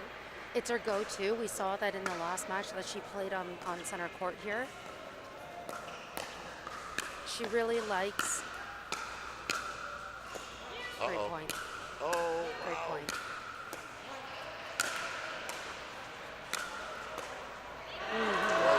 What attacks by Kyle. Amanda with a couple nice two-handed backhand attacks in there as well. Yeah, Joanna really likes to slice the ball. Like we know this, we see this. That's how she's handling some of that powerful serves and returns. And so the cross court gives her that space to float the ball. Right, because I mean, as much as the backhand slice, and I see a lot of players that we're working with, that backhand slice is the mechanism that they use to keep the ball low. Yeah. The problem is that it usually floats a little longer as part of it. Yeah, exactly. Right, so if she was to go straight across, she wouldn't have that room, that depth to be able to get that ball to float, right? Yep. So yeah, I think your point is extremely valid that when she's going cross court there, she's using that as a tool to try to allow that ball that she likes to play. Yeah, and every player brings their own style and characteristics and strengths to each team, and you know, easy for us to see them on the side.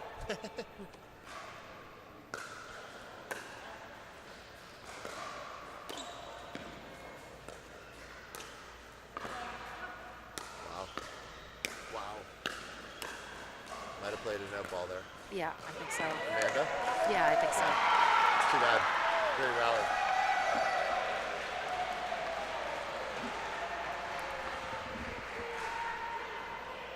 (17-15). The Brewers are up. United trying to get this back. Oh, here. Amanda looking a little cold in her footwork right now. Yeah. Yeah, it doesn't look as committed as she was earlier in the day. Ball called long. 17-17.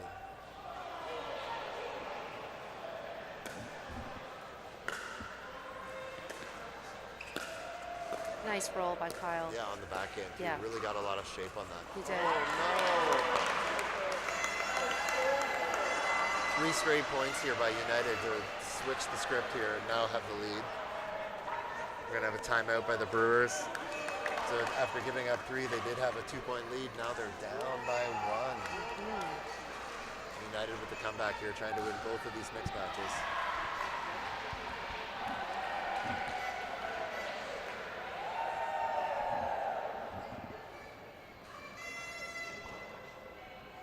So we're just in a timeout here taken by the Southwestern Ontario Brewers. They are trailing this match number 5 of the day. They're trailing this 1-0 down to Toronto United. Brewers trying to take this one to even up this match, 1 game apiece, heading into the men's and the ladies match. United looking to try to take a 2-0 lead. Up 18-17 at this point. Mark Godfrey on serve, serving to Amanda Rosati. Here we go.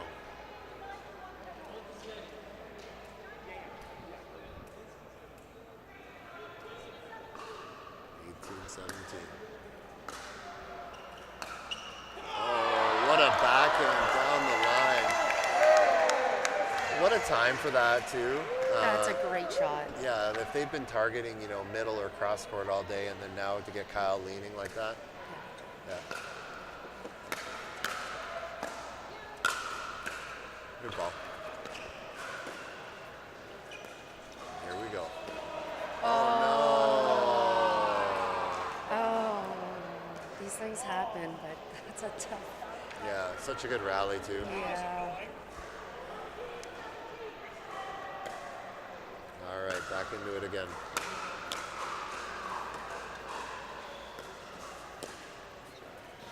Oh, we got back into the dinking rally anyway with them.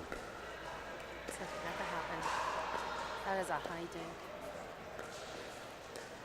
Oh boy. Oh boy. Kyle getting in on the forehand. Great attack. Amanda's not seeing a lot of balls this game.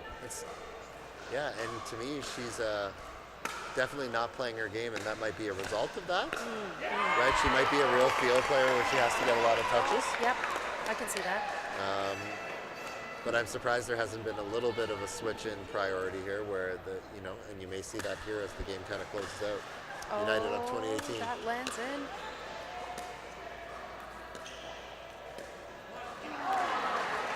Woo. Skin of their teeth there. Yep, we're in a double serve. Yeah, 19-20, double freeze, yeah. Here we go.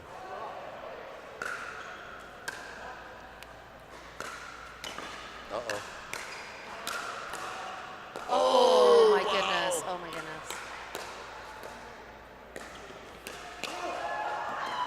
Oh my goodness. Yeah. What a rally. What a rally.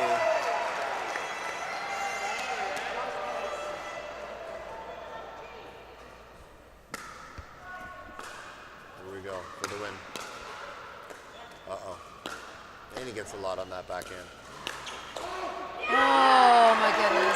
Well, a great win for the United. Yeah, United with a great comeback in there, taking that one 21-19. Toronto United going up 2-0.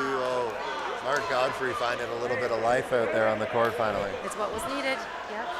All right. Yep. Toronto United up 2-0. We're going to grab a quick message from one of our sponsors and we'll be right back.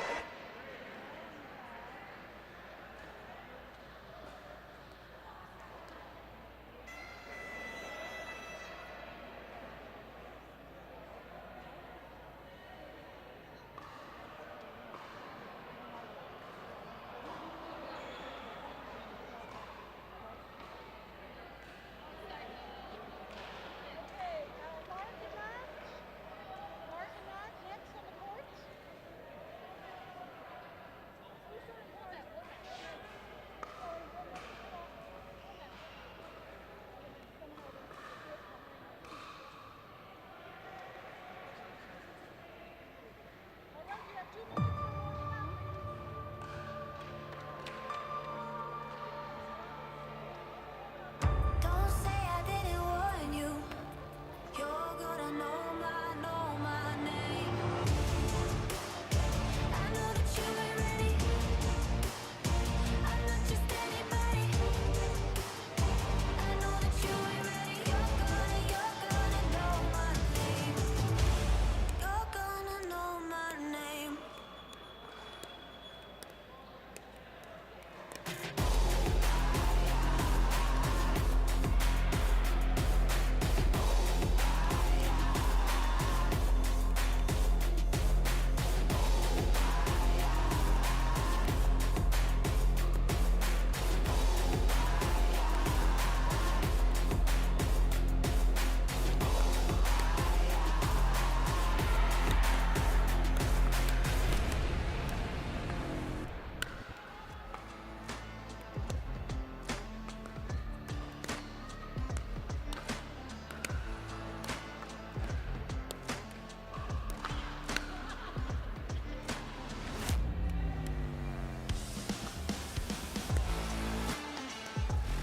Thank you to Pickle Roll. It can be installed anywhere, temporarily or permanently on any flat area. So I have a feeling Pickle Roll is going to be a big part of our future.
right, and we are back.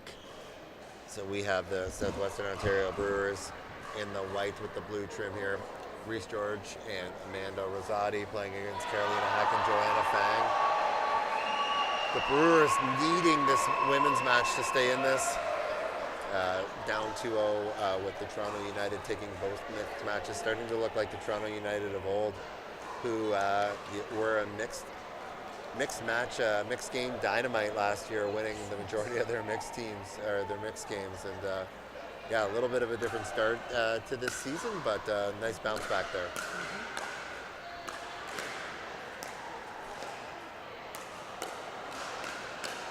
Nice resets. Good job. Great pressure by the Brewers. Great pressure by the Brewers.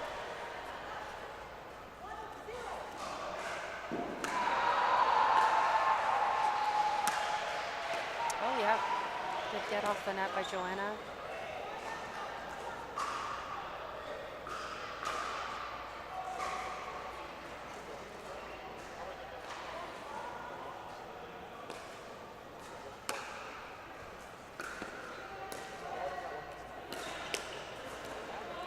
Good ball right at her feet. Yeah, the drop worked out well for Reese there. She did draw in the team, but then she was able to volley in and punch that ball down to the feet.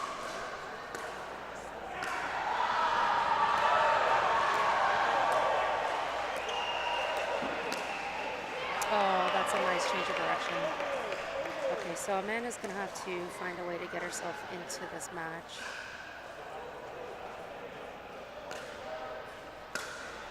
Yeah, coming off a pretty frustrating match for her.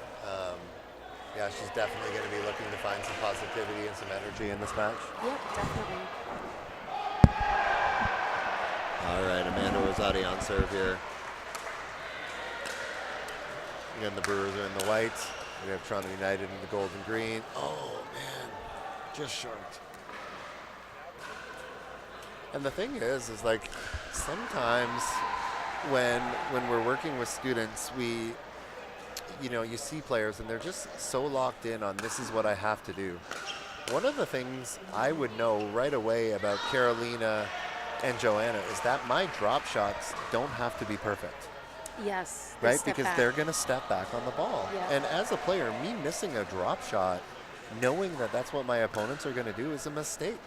Like, yeah.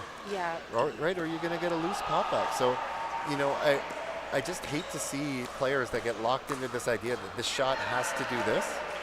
It has to do what your opponent is allowing you to do. Yeah, I think the teams are going to go back and review video footage and absolutely be able to pick up on nuances like that.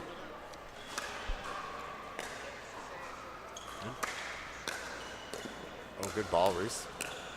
Almost side formation. Oh.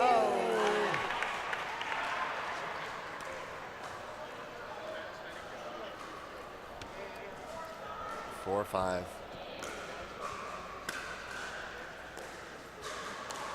Oh dear, Amanda. Uncharacteristic, as we say. Yeah, but I mean, again, she's had a few tough shots here. She's made a few mistakes in the ladies or in the mixed match, and then in this match that we just haven't seen her do so far.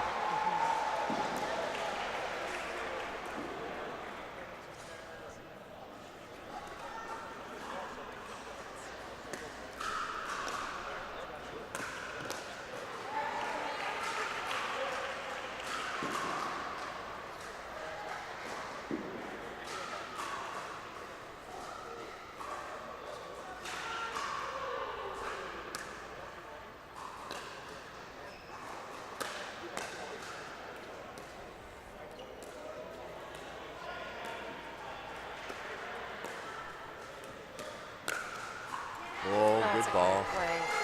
Great counter by Carolina there. Yeah. We're starting to see, some of the Toronto United of last year coming into play here now. Mark Godfrey definitely playing a little bit more up to his speed, and then Carolina just hoping that ball drops. Yeah, really trying to urge that ball in for Joanna. But Carolina's starting to play a little more aggressive, and it's finding the right line between being over aggressive and playing up to being aggressive enough that you're at the pace that you need to be. Yeah. Listen, the season just began. Like we said, teams didn't have a lot of time to practice ahead of time.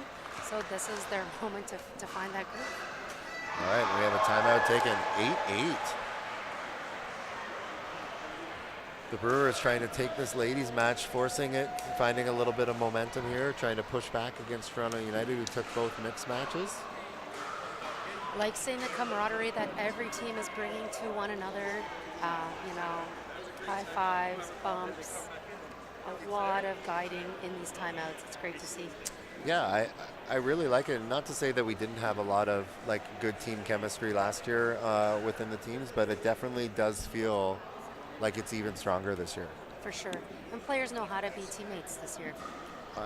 Sarah, I think that's such a great point. I mean, a lot of the players last year, you know, might have been their first experience in this environment.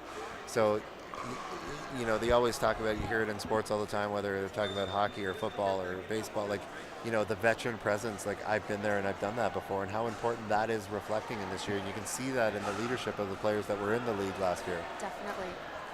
Here we go. 8-8. Oh, maybe 9-8. Maybe 9-8. Now 9-9. 9-9. Oh, maybe it was, who knows? Scoreboards all over the place. Not sure.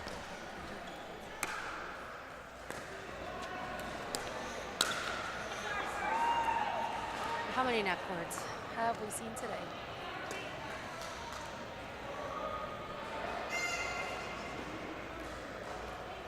Eight, 9.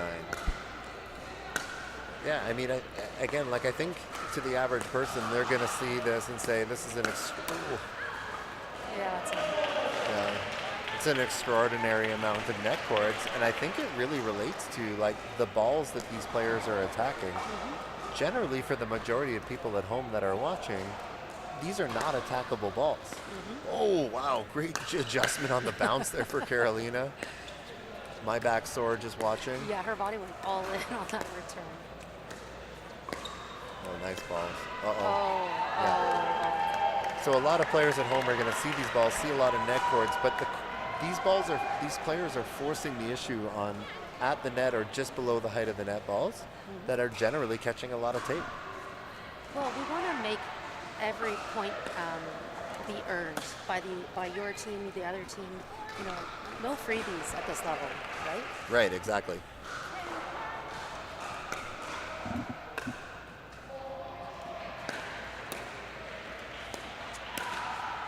Another net cord. What a reset by Joanna. Reese just praying that ball to climb up. Yeah. Okay, United captured the lead.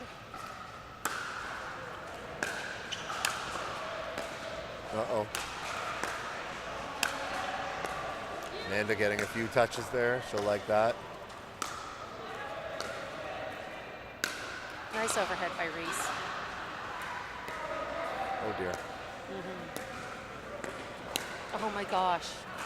Oh, what defense by Toronto United. Carolina attacked that ball from her shoelaces at the baseline. On the rise. Yeah, on the rise. And won the point. Yeah. Oh, dear. I think the Brewers are going to call that one out.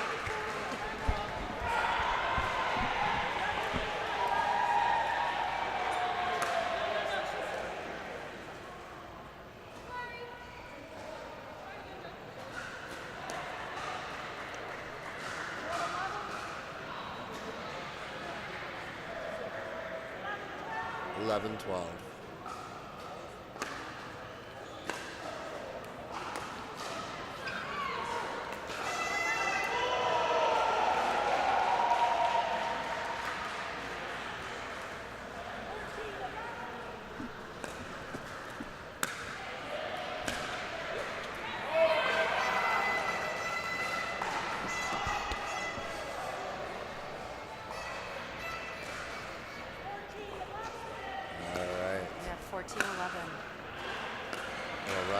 There's that third lob. And a fifth. Oh, these floaters. Good ball by Carolina. Let them come in. Whoa, Reese sitting on it. Come on, Joanna. Come on, Joanna. Oh, wow. Great point. Great job by Joanna Fang hanging in there. A really nice transition by Toronto United from defense to offense, but then Brewers push back. Huge cheers coming from the West Coast Wolverines on the other court. Yeah, still probably coming off the high of that match against East Toronto Smash we were lucky enough to see. We're going to have a timeout taken by the Brewers. Down 15-12.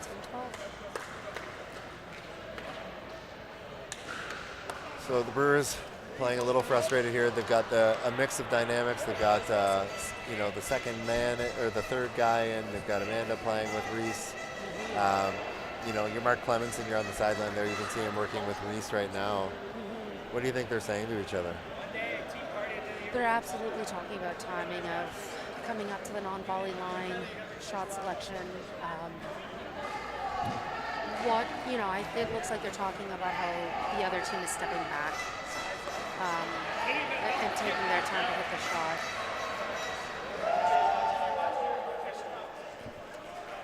Yeah, I think that's something that, you know, you talked about them going to watch video and picking up on that nuance a little later. Like, I mean, I think that's something that I would want to be picking up pretty early in a game, right? Like if I was playing thirds, like that's immediately what I'm looking for. How are they responding to balls at certain heights and distances? Yeah. Mark Godfrey, you know, just chirping the commentators here. Yeah.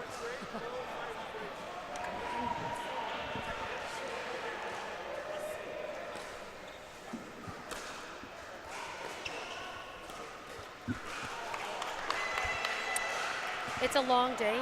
It's a long day of pickleball, and players have been playing back-to-back matches, trying to fit in with new dynamics, trying out different partnerships and plays.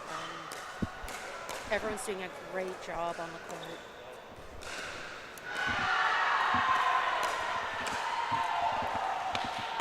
Amanda had the look she wanted to finish that point. The ball just sails a little long.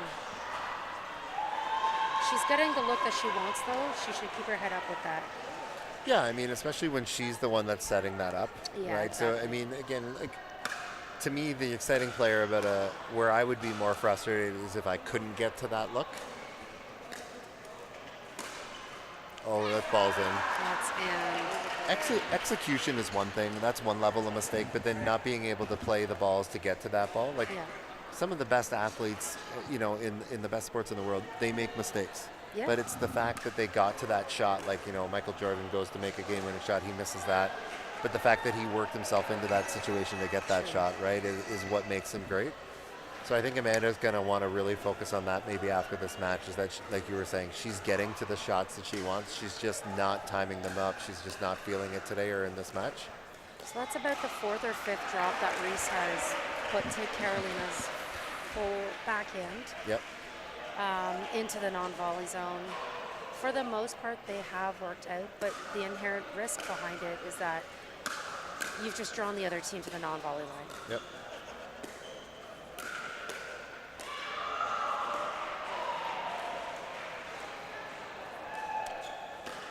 Definitely noticing from Reese today versus like she's definitely more aggressive as well. It's like she's put in a focus on trying to translate her into more counters instead of defensive play. This is where the game's heading. Yeah. More aggressive. Uh-oh. Middle opened up big there. Yeah, that stays in. Yeah. But no cheering from Rosati. She understands there's a lot of work to still be done. Yeah, down 13-18. Yeah.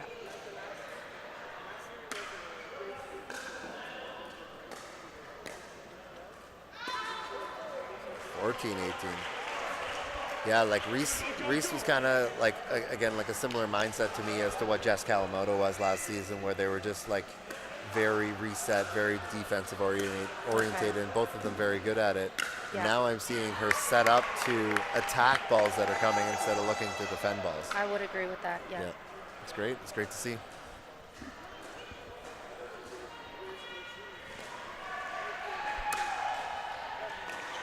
What a return. Wow.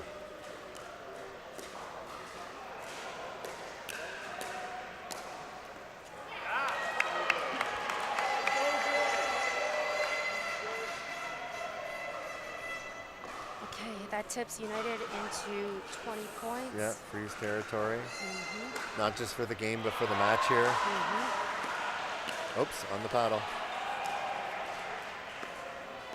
She's just cutting everything, eh? She is.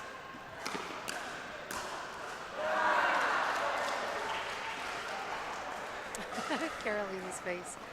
She's got the expressions down. She's mid-season form on her facial expressions. Yeah.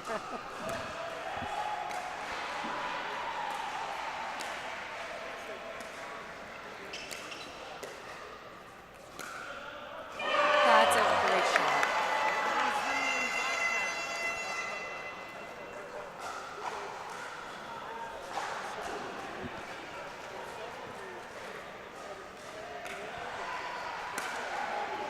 Uh-oh. United take the game and the match. So again, working with trying to find their female, matchup. So again, they've got a big hole to fill with Hannah not being on that team this year. Right. And bringing in Joanna and Sneha and trying to find the right matchups that are going to work there. And, mixed up the mixed matches, and it worked for them in this match. The Brewers are no slouches on the other side there. Yep, that was a well-earned win for Toronto United. Okay, so we head into our men's doubles match. Matt Kawamoto, Mark Godfrey versus Mikhail and It's Mikhail Gamon. Damon. Yeah, Gamon. Kyle. Kyle Hermits. Yeah. All right, we're going to grab a quick message from one of our sponsors, and we'll be right back.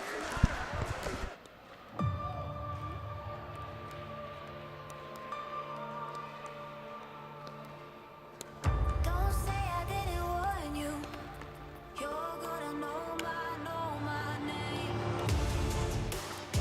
I know that you ain't ready. I'm not just anybody. I know that you ain't ready. You're gonna know my name. You're gonna know my name.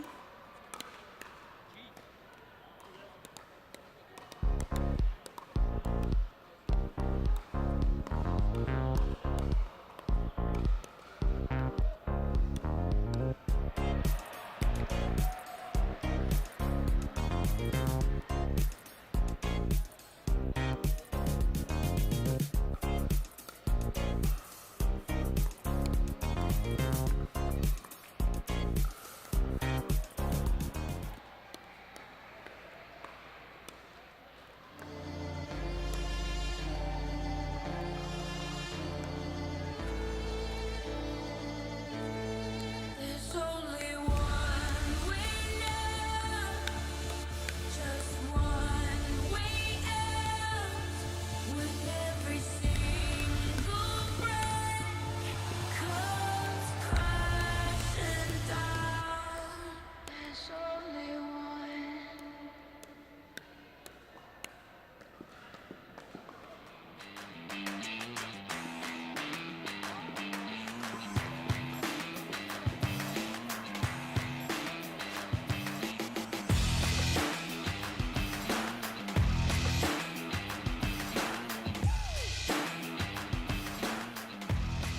Thank you to Pickle Roll.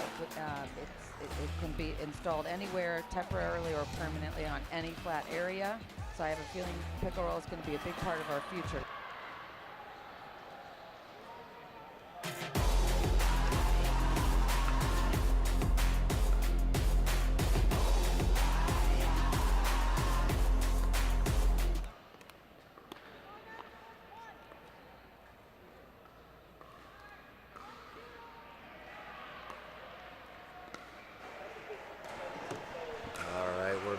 This mixed game. Kyle Hermets, Mikhail Gamon, Kyle playing left side, Mikhail playing right side versus Captain Kawamoto and Mark Godfrey playing. Oh, Mark! A little overexcited there. Toronto United already taking this match, but again, as we mentioned, every game matters. Yeah, it absolutely does. Every rally matters, every game matters, every match matters. Especially early in the season, early in the weekend. I mean, these players, these teams literally want as many touches together as possible, right? It's not like once we get to the playoffs where if you won 3-0, we don't play the fourth match because the teams want to conserve their energy. right? At this point, it's not only important for tiebreaker potentials, but it's also important for team chemistry and team bonding on the court. It is, it is. Now we're seeing some teams that are not mixing up, and then we're seeing those teams that have gone totally rogue and Totally rogue. they're finding every combination possible. Yep.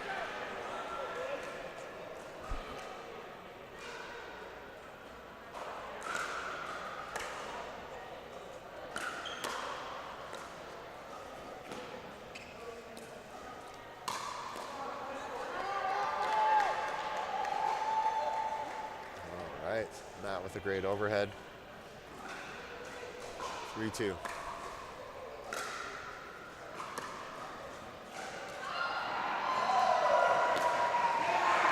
A great attack by Kyle.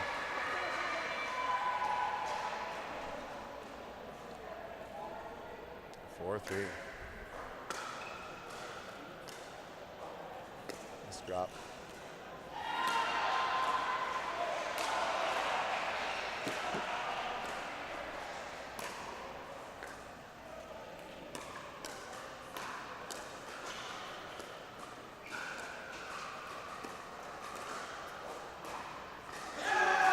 Nice resets by the Southwestern Ontario Brewers there.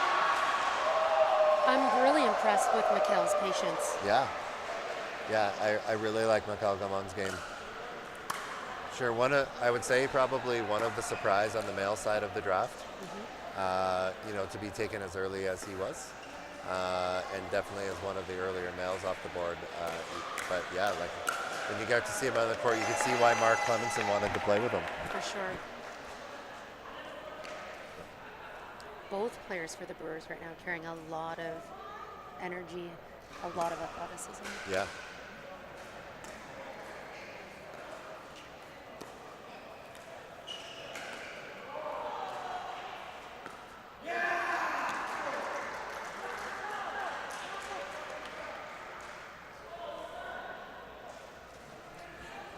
Six, 4.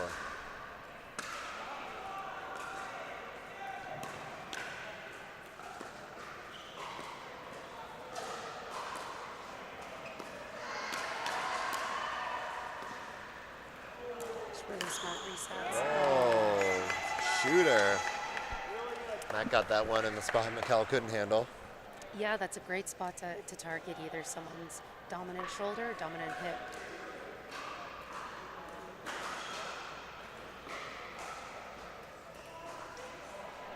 Ken. What's up?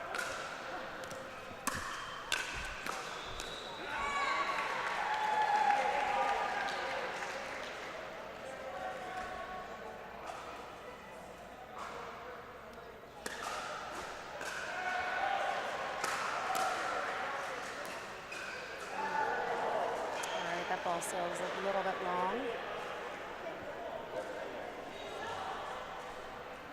7-6 Brewers. 7-6 Brewers. And again, I think you can see, we've talked about this a few times today, and we've had a few examples here on center court where the, you know, the winning team that's gone up 3-0 is out on the court, and you can just see they're just not into it the same way. Mark was saying to us on the sidelines, right? He's Gotta wake up. Yeah, he's getting himself more awake. He needs that energy. Uh-oh. More energy. More energy. More energy. Footwork.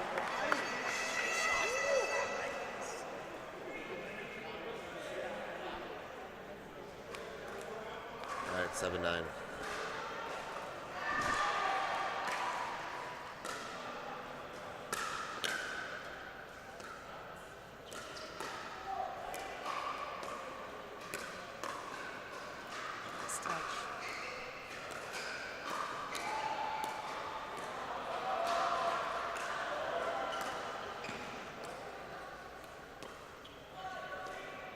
Rally here.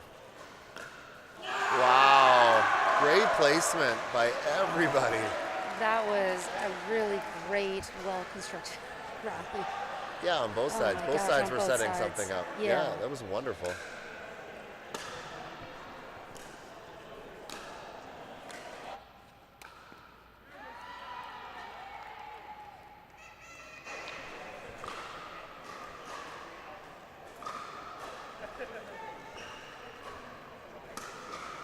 7-10.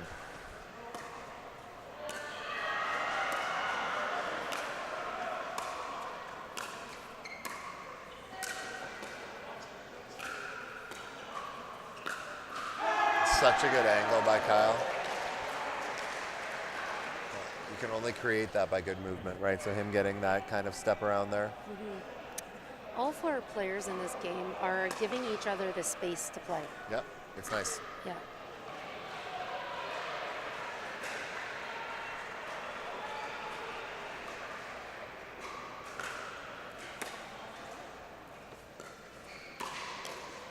Nice reset. Oh, nice coverage by Mikhail. Not a time when Mark needed to speed up that ball. Yeah. He's doing it out of, you know, again, I think you called it earlier on Mikhail, like maybe being too creative, right? Like trying to make that showboating point almost, that insulting point. But yeah, like the more prepared.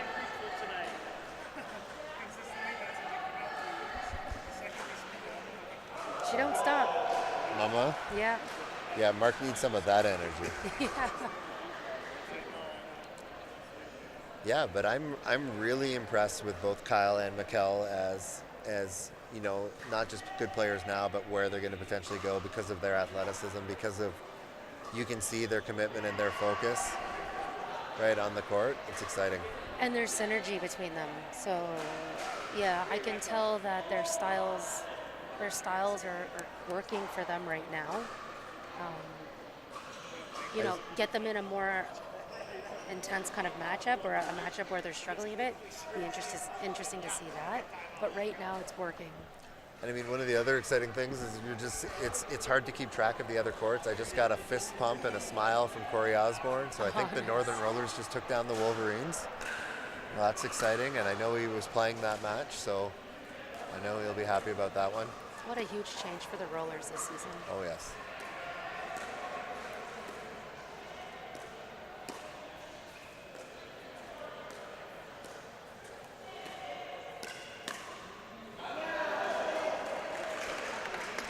Just pushed wide, it looked like.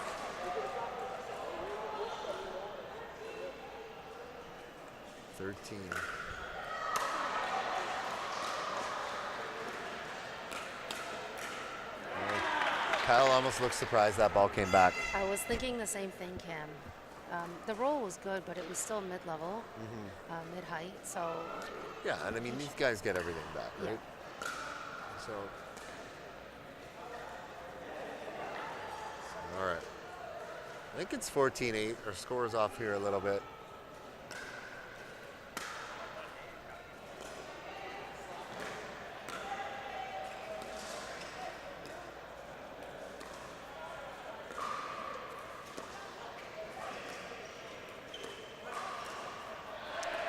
That's a nice dink by Mikhail. Yep.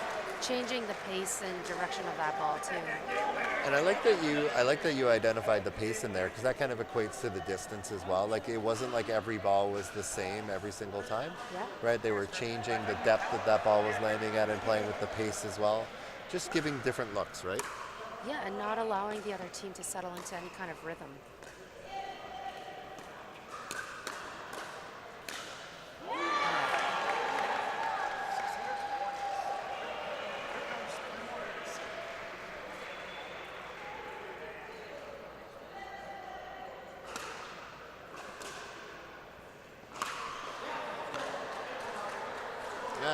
Yeah, they just seem a little out of sync here, the guys. A little bit, yeah. Yeah, they played so well in the mixed matches. Again, it's hard once you've kind of got the victory secured and.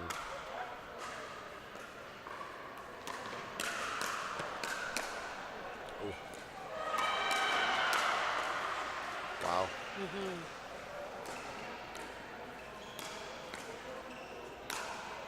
Oh, what a try! What an attempt! Really smart placement by Mark Gottfried, though, on that last series of shots. What great rallies by everybody there. Both sides getting a few offensive chances and great defense. Oh, Matt. That's a long serve. Really don't see that happen from him too often. No.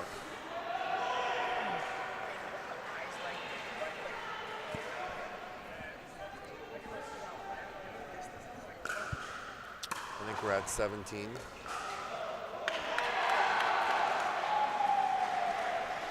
Twelve, 17.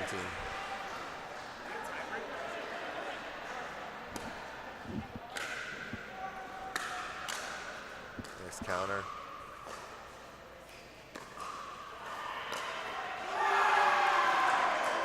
And it's funny, like, you know, if you were to draw up what is a great cross-court dink shot for Matt Kawamoto, that would have been it. But the problem is that that ball travels too long, and Kyle can be too patient on that and let it carry past. Oh my goodness, what a battle. That could be a TSN turning moment. Yeah. It could be.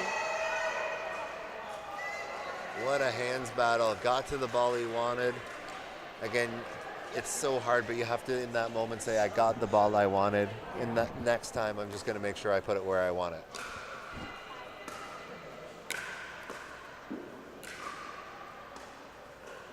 Oh. Yeah, Mark's just on his back foot there again. 19-13. Looks like we might have a tie break between the Vancouver Rush and the Prairie Pronghorns. Definitely at least each team's second time doing it this season. Yep, definitely. 2013, Brewers on serve.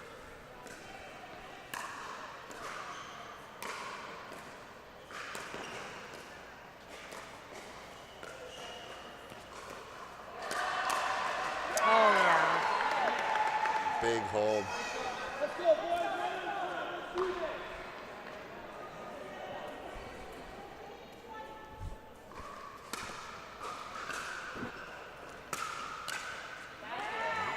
United. All right, they get back within 5. You never know. Well, with the serving freeze for sure.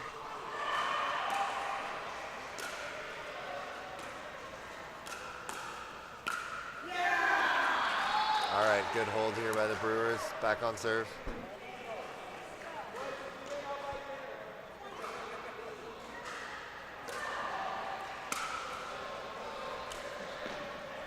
Oh dear.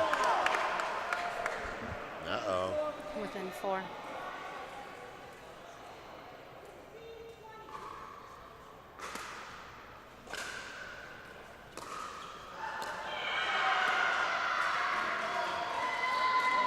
Another good hold there by the Brewers.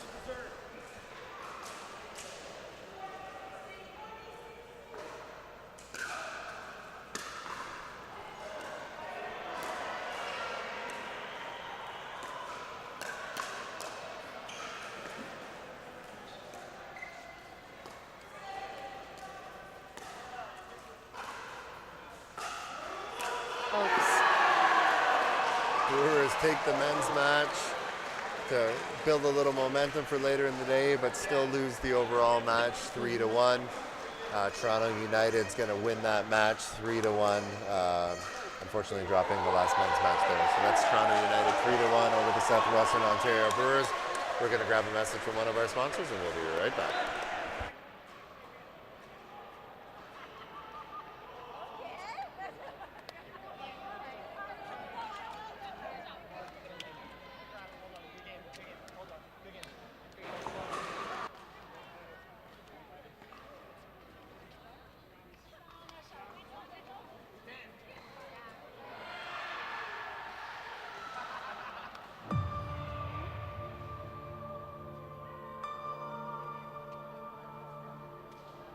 Don't say I didn't warn you. You're gonna know my name. I know that you ain't ready. I'm not just anybody. I know that you ain't ready. You're gonna know my name. Hey guys, what do you think here? All right, Cam Taylor from the CNPL. I'm joined by Matt Kawamoto, Captain Kawamoto of the Toronto United Pickleball Club. Matt, so not how you guys wanted to start the weekend, but a better response there against a tough Southwestern Ontario Brewers team. Yeah, absolutely. I mean, this weekend we're trying out different lineups. We're getting used to different teams and our own chemistry. So it's going to be a lot of fun. We're still all smiles and positive, and yeah, we're out there just to see how it goes.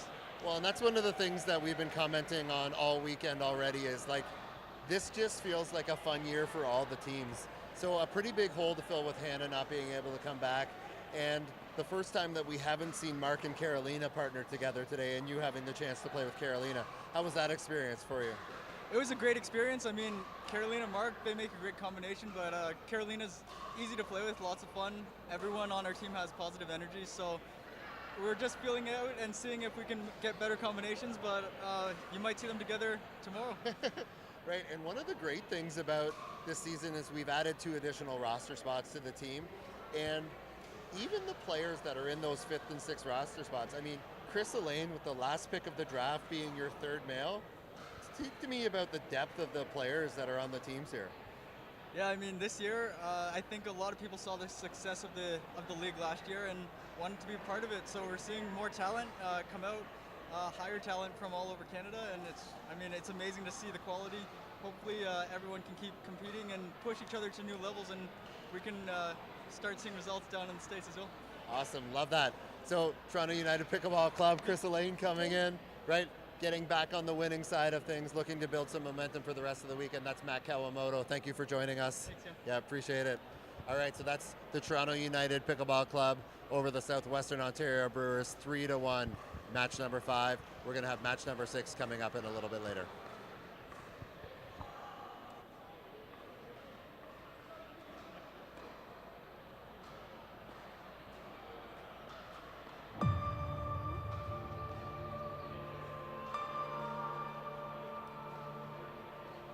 Don't say I didn't warn you.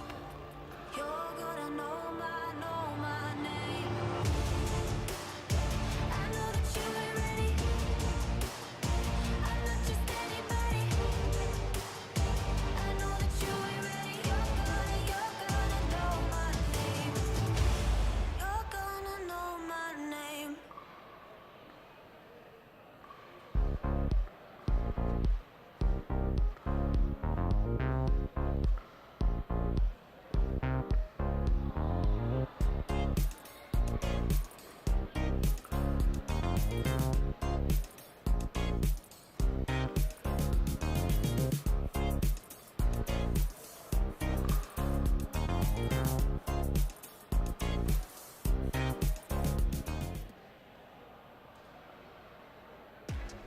When no one is watching, are you preparing?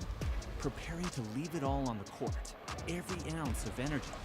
The work that brought you here, to this moment, to this place. Can you play your best game after game? Nothing is given, so give your all. Own the court. Be the one who just won't quit, because settling isn't an option. It's your choice. It's your time. Play your best with Onyx.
everyone. We are back live here at One Health Mississauga. This is the last matchup of the day. In blue and orange, we have Kim Brent and Emma Lee versus Jessica Kawamoto and Casey Rogers.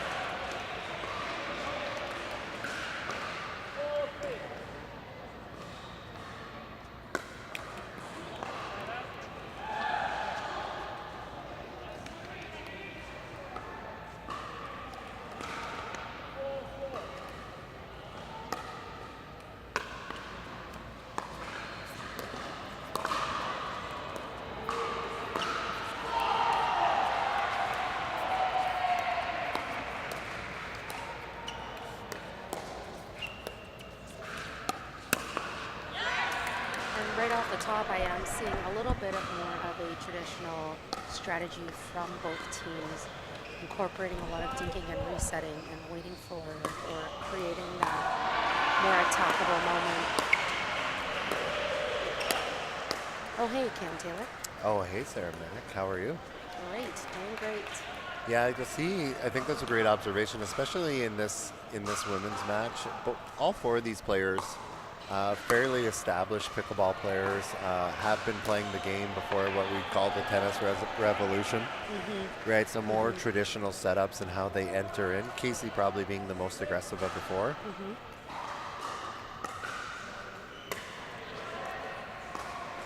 But yeah, go ahead, sorry. Yeah, and I was going to say, but equally happy to settle into the dinking patterns as well. Like she's got that patience. Yep. Yeah, I think you'll see her slow down in this game, just knowing her opponents. Right, Kim has a nice counter, Emma has a nice counter. I think you'll probably see the most amount of third shot drops in a ladies match that we'll see. Oops. Oh, she's great effort.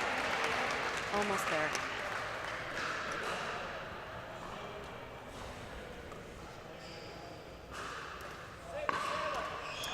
We have a score of 6 serving to 7.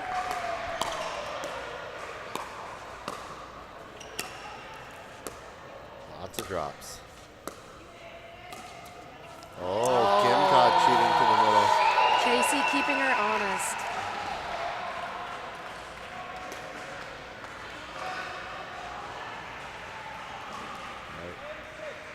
Right. 8-6.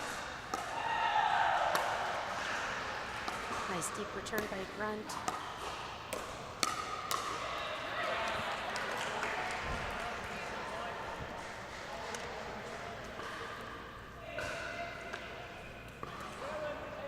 Seven, 8.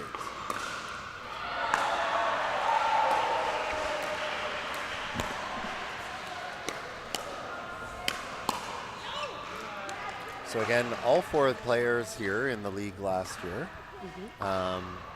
Emma Lee for the Prairie Pronghorns here in the traditional Pronghorns colors.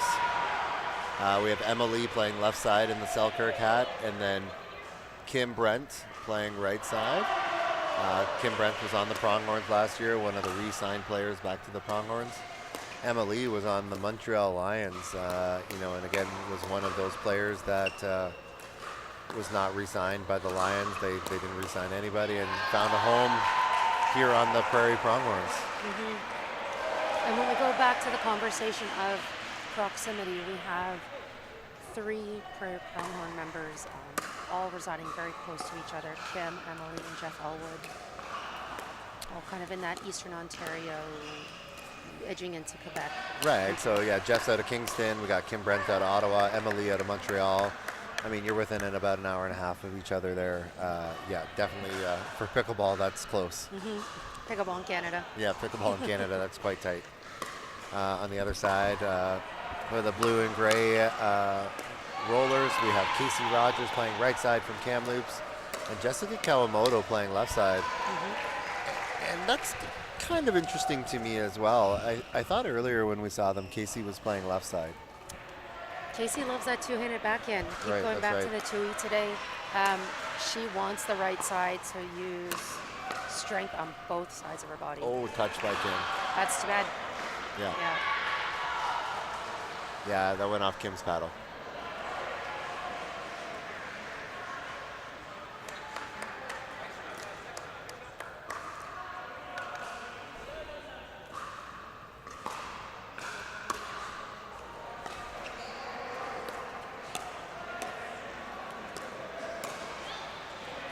Emma forcing that a little bit. We're going to see a timeout here by the Prairie Pronghorns. Smart time to take a timeout. Yeah, so we got coach and GM Sean McCartan on the bench. Again, like you have some really, really good pickleball minds in that conversation. Not just Sean, you got Brad Chapman sitting there, Kim Brent, great pickleball coach, Jeff Elwood, one of the smartest players on the court, Michael McCaffrey, Caitlin Soroka, Emma Lee, like all pickleball coaches, all very smart. It's just so much fun for me to be this close and kind of listen to them sit in and see. Maybe we can't hear everything, but we can see how the conversation's being directed back and forth. And maybe someone with the highest pickleball IQ, Brad Chapman, staying a little bit quiet in that timeout. Yeah, there's a little bit said there at the very early and a couple head nods and what was being said, but I think Brad's one of those guys that, less is more. 12-9 rollers.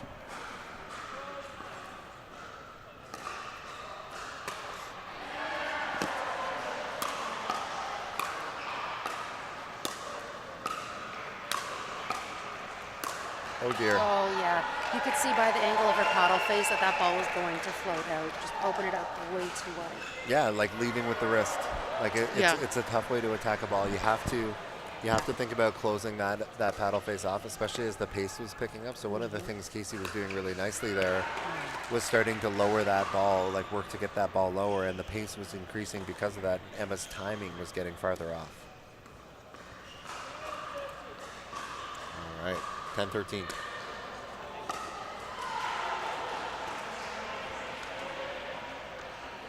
$11-13.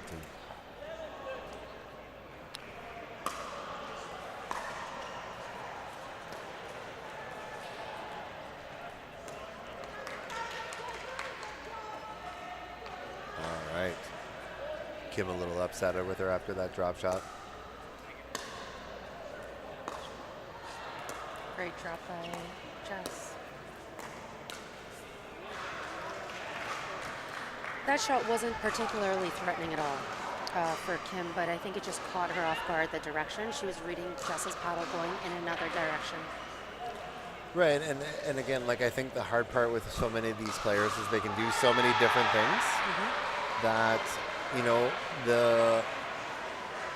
the longer strokes just don't set up well to being wrong, right? Like the shorter, the more compact that stroke can become, the more like you're able to adapt to situations that maybe you don't expect. And we've talked about that before. Like it's a good finish comes from a good setup or a more prepared setup. Yeah. Nice earning by Brett Forsyth on court two. Yeah, a lot of emotion over there. I've seen a lot of similar. The Wolverines seem to be in a lot of emotional matches right now. Brett Forsyth, another player who wears his emotions on his sleeve. And I've seen some back and forth between him and Jonas a couple points in a row there.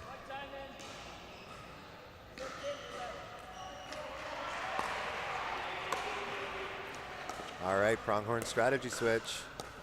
Side change. Getting Kim on the left. I like it. Got to be careful of Casey's two-hand backhand there, though.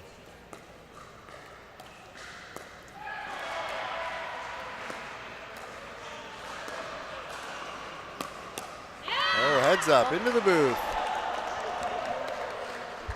Emma's put a lot of work into her forehand dink.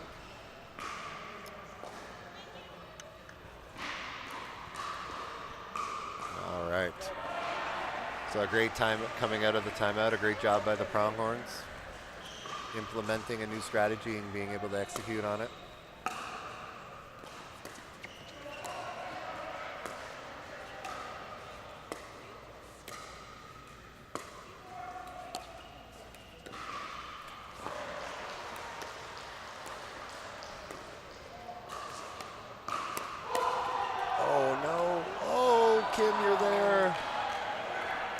Way to not give up on that, though.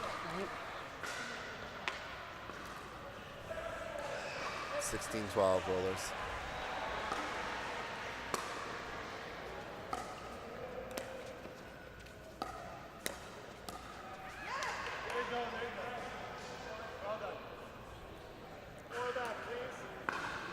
All right, Coach Sean McCartan calling for more of that.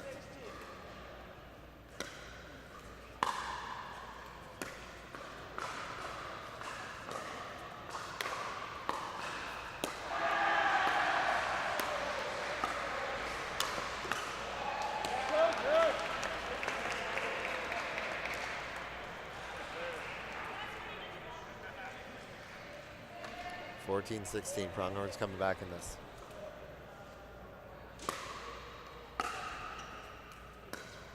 Okay. Setting up to look like a drive. It's the drive. It's usually the other way around. Yep. All right, I think we're going to see a timeout here by the Rollers to try to figure out that middle. Should be 15-16, Pronghorns coming in.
All right, we're back. Oh, great return by Jess. A little high. Nice ball by Kim, though. So I really like Jess's decision there. So Kim made a really excellent serve that pushed Jess really deep into the court. And Jess made a really, really smart pickleball decision to play a slower and higher return that took longer to get there to gain the no volley zone. For a lot of like newer players, early intermediate players, your return to serve is a variable from time that how important, and they're, you know, a totally different look from Jess there. The importance in what is and what makes a good return is not only what it does to your opponent, what it does to your positioning. Where does it allow you to get to? Uh-oh, ATP time. Yeah, with playing experience comes that expanded way of thinking. You know, when players first enter the game, they go with the basics of they've been told you return and you run. And a lot of those players struggle to actually break that up into two separate actions. You return, then you run. They see it as one thing. Right. And so taking them away from that habit and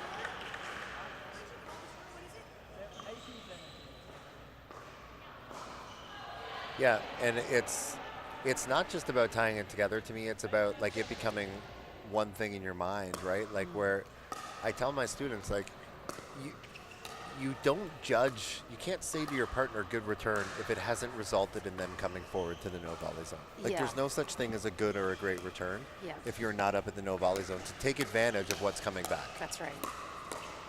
Nice little attack there by Emma, short and compact there.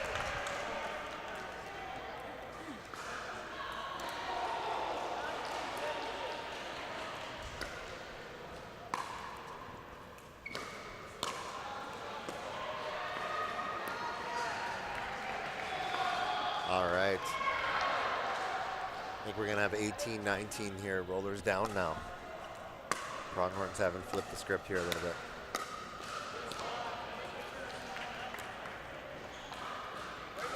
Casey went to reach for that ball. I'd like to see her take it just a half shuffle, even just laterally to get to that ball, a little closer to her body.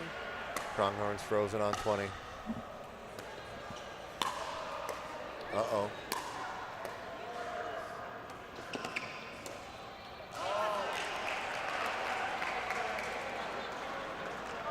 Okay, 19-20, double freeze. This is a big first game for both these teams.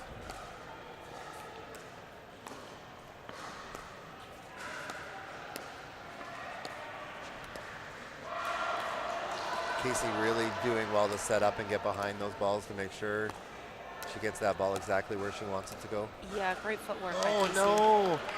And again, that's that ball that we were talking about, that change of direction volley. Yeah. I think it was unnecessary there from Jess. A little bit, yeah. It looked like she was actually stuck a bit flat foot, but I would agree. Oh, no. Kim questioning maybe her drive, but it was the right move in that case to go for the drive.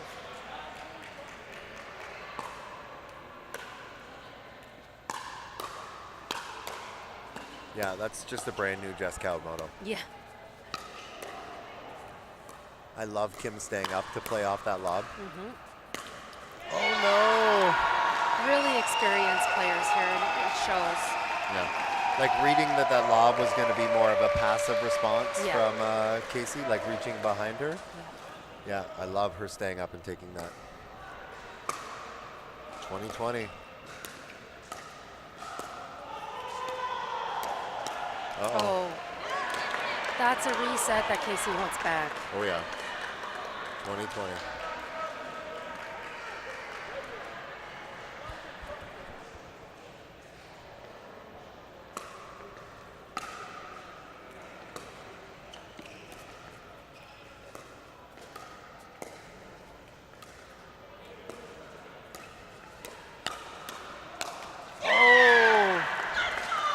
Casey got the ball that she wanted again. A lot of emotion coming out of that win from Kim Brent. Kim Brent has a lot of emotion in general. She does. Yep. Absolutely. All right, so the Prairie Pronghorns taking that first game, 1-0. They are up. The men's match will be coming up. We are going to grab a quick message from one of our sponsors, and we will be right back.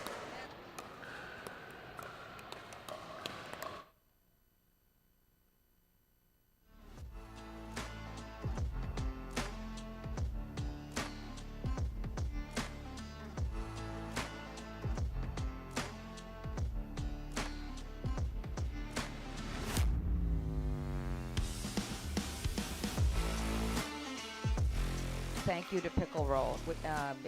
It can be installed anywhere, temporarily or permanently on any flat area. So I have a feeling Pickle Roll is going to be a big part of our future.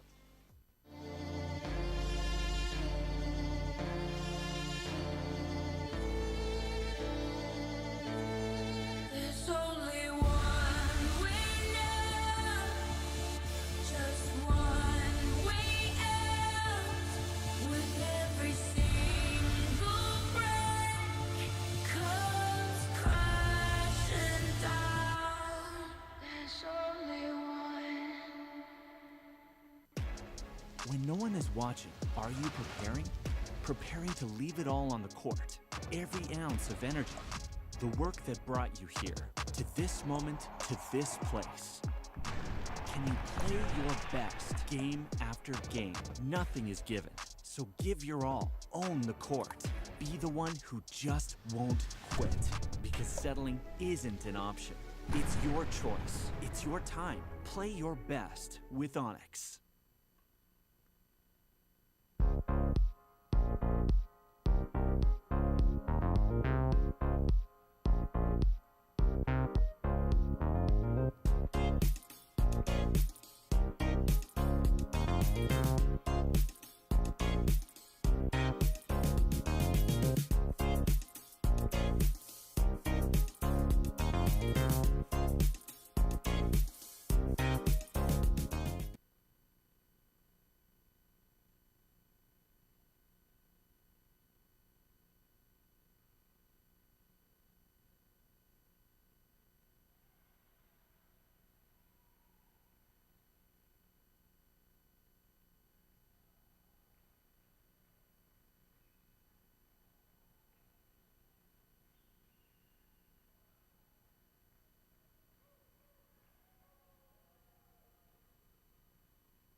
All right.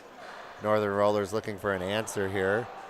So they've got their number one men's team out of Matt Stadola and Ryan Torreson.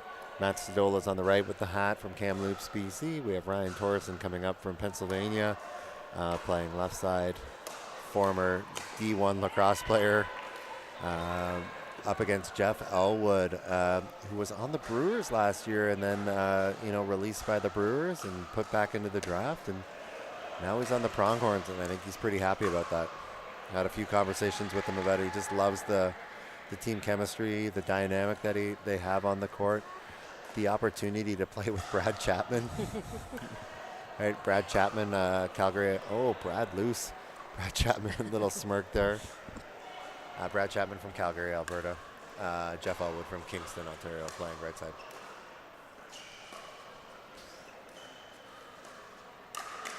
Nope. Not there. Brad has accumulated a lot of tournament experience from PPA tournaments. Yeah. Yep. And he brings that into this team.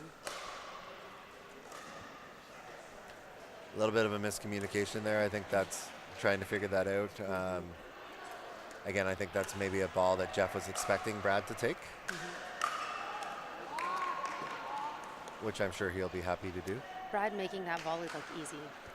Makes a lot of things look easy.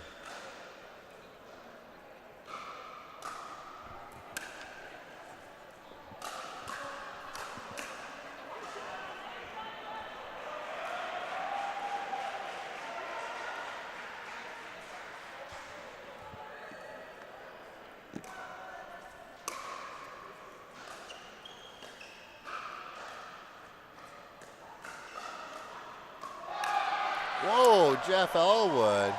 A ball he maybe didn't need to take. But, Must be because he's using an Omni.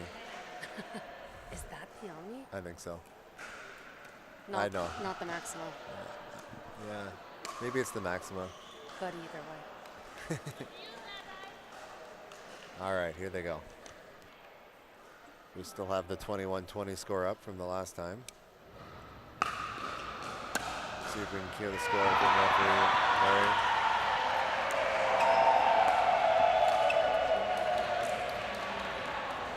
Brad just so quick around the no volley zone. And so calm. 6-4 maybe, I think I heard. We'll try to get our score updated here shortly. I believe I heard 6-4 from the referee. Oh, Brad is just so good there. Like, I just love, like, he's like, why? Yeah, it was an obvious speed up. The signs were 7-4. there. Yeah. Yeah, it's just his response is just, what are you doing? It's gonna have to be better than that.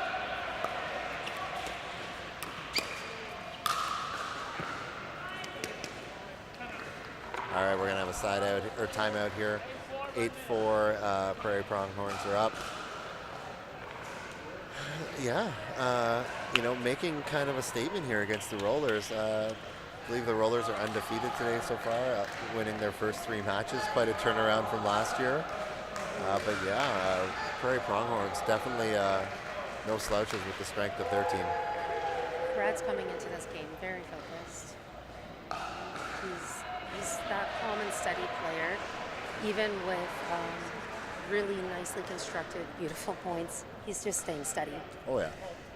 Yeah, always pretty steady there.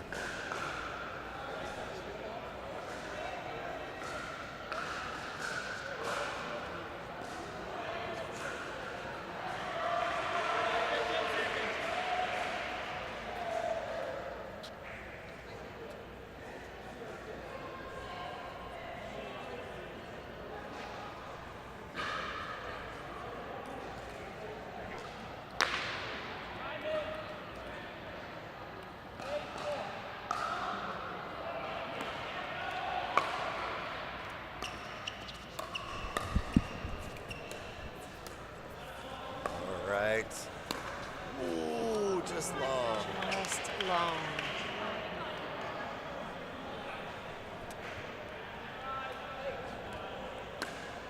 All right, good answer out of the timeout there by the Northern Rollers.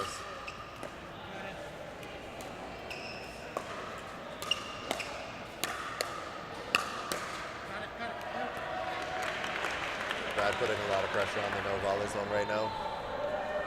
So I think we're 9-5. 9-5.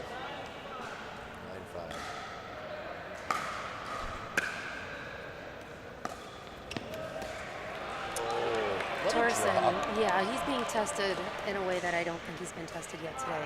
No, you can see him kind of checking in now. Okay, time to get moving here. Yep. This guy's making great shots.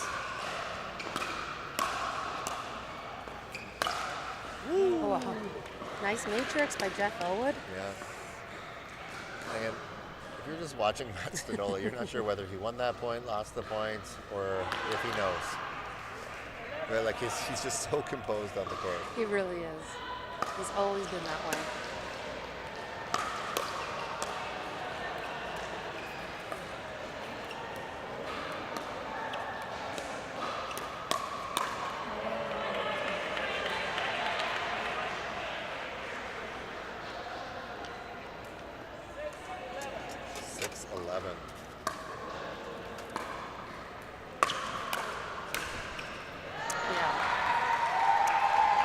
When you have a player with a high IQ, one of the things they do is they like to immediately evaluate the rally. And you can see that in Jeff's game.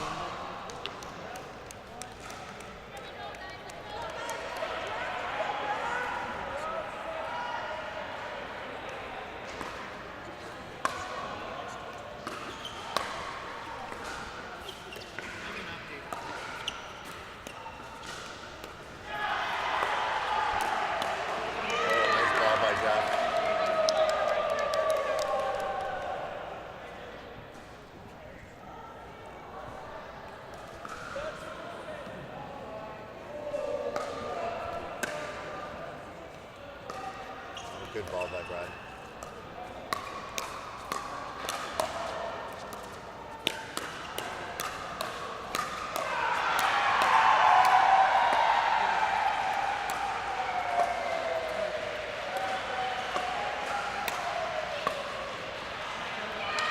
Great pressure by the Pronghorns.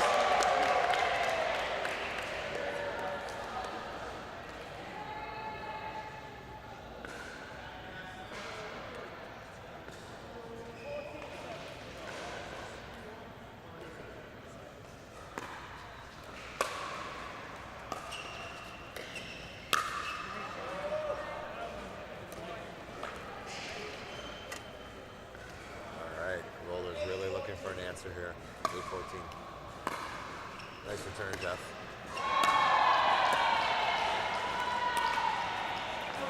Oh. Jeff just a little unlucky there on the net cord. Yeah. Ryan settling in a little bit here.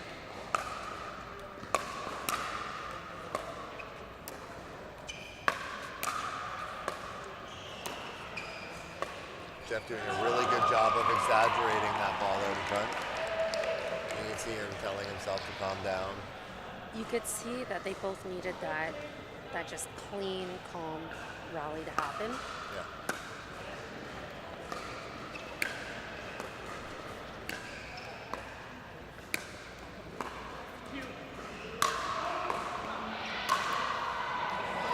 Stadola was one of the biggest overheads in the game. Oh yeah. Oh, with a little head nod too.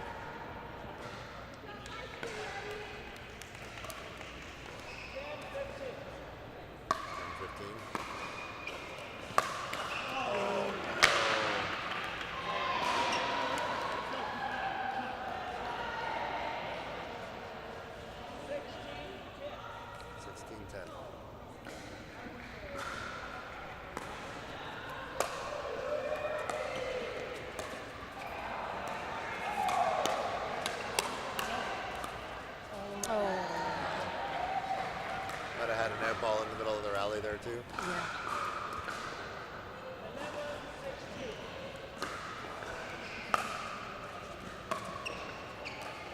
Uh-oh. Okay, nice drop by Brad there.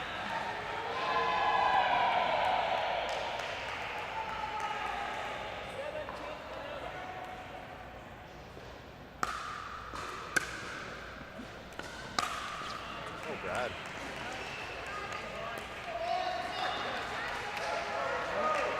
All of them maybe needing to find some energy in this moment. Yeah. It's tough. It's a long day, right? Yep. This is match number 4 or 5. Yep.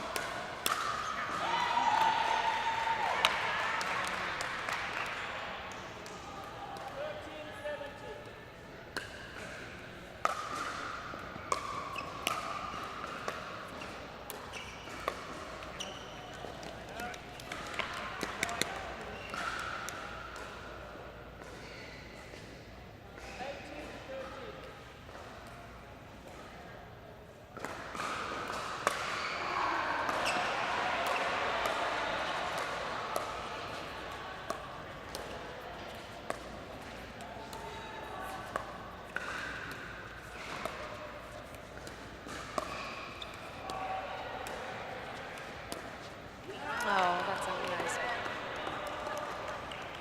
That was a nice play. Yeah. 19-13. Roller's got to try to find an answer here. Oh, yeah.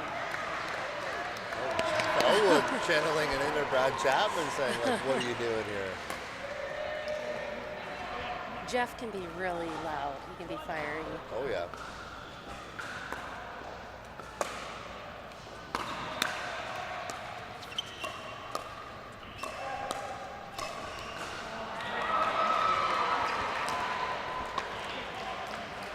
All right, Rollers digging deep here.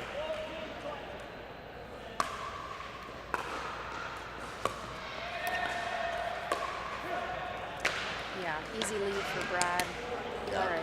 pretty nonchalant about it. Absolutely. Frozen at 20 here.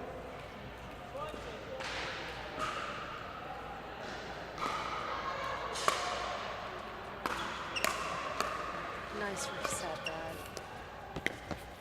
Oh my goodness. How did he get that ball down? I'm not One, how do you get sure. that ball, period? How did he get that ball down? He had some hang time.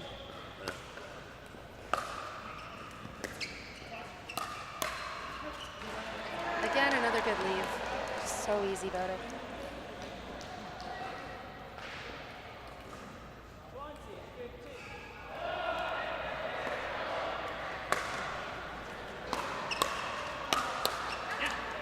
There it is. Pronghorns take it 2-0.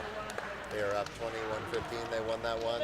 Going up 2-0, winning the men's and the women's match. Rollers are going to have to dig deep here coming into the mixed matches. We're going to grab a quick message from one of our sponsors, and we will be right back.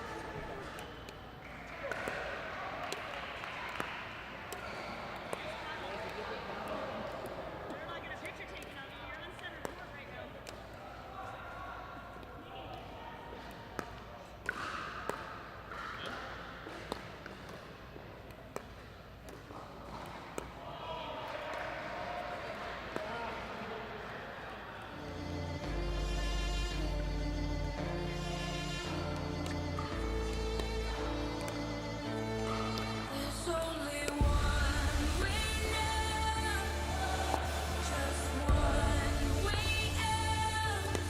With every single breath comes crashing down. There's only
back. Cam Taylor from Taylor Pickleball Academy, joined by Sarah McInnes of Sarah McInnes Pickleball.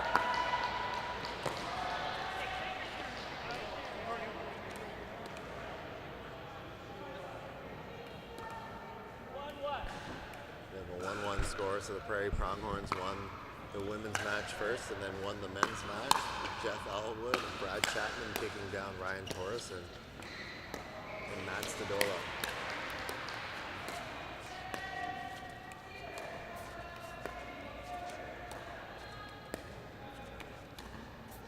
Oh, we have the Northern Rollers in the blue and gray, Jess Kawamoto from Hamilton, Ontario playing right side. We have Ryan Torreson playing left side. And then we have, for the Prairie Pronghorns, we have Kim Brent on the right side, and we have Jeff Elwood on the left side giving it a little shake.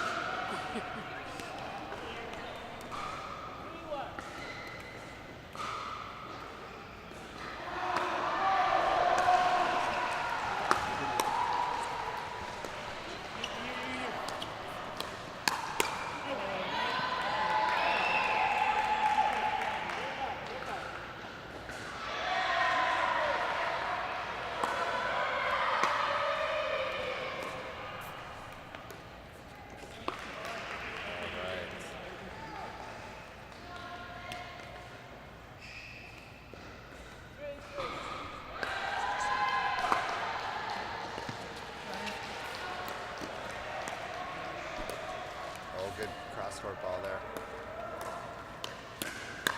Whoa! Jeff Elwood's playing pretty fiery right now. He is. Yeah. He's locked in. He's such a good competitor.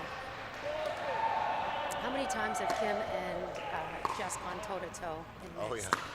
yeah. Mixed and ladies. I mean, back in the day when Jeff Elwood. Okay. Okay, Kim using full name. She's into it. Jeffrey? Yeah. Yeah, it's serious.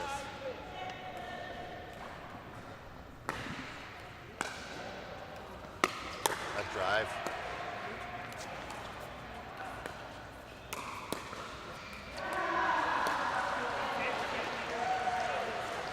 I like that reset by Kim where she puts the paddle in front of everything and moves her body away physically from the paddle. However, it takes longer to recover from. Correct.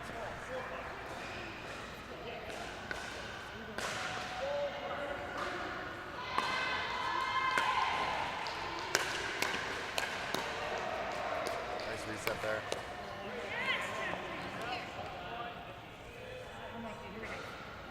All right. 6-4. So I think we just have the score wrong on the board there. It's 6-4 for the Pronghorns, not for the Rollers. Uh-oh. Uh-oh. Uh-oh. Nice low ball by Jeff there. Oh, to win a point like that after that. I mean, that's what you have to do when you have such good defense on this side. Right.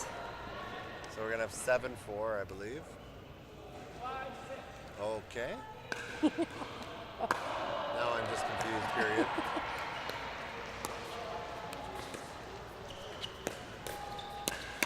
Oh, good hands by Jeff. What a counter. Oh. Kim just pushing that ball wide, got jammed up just a little bit. Our score is still wrong here on the board, though. Should be 8-6 then. Oh, 6-6. All right. 6-6.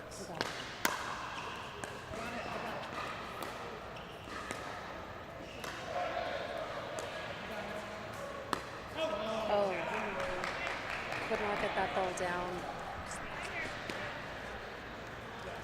Kim and Jeff using the same paddle. Yeah.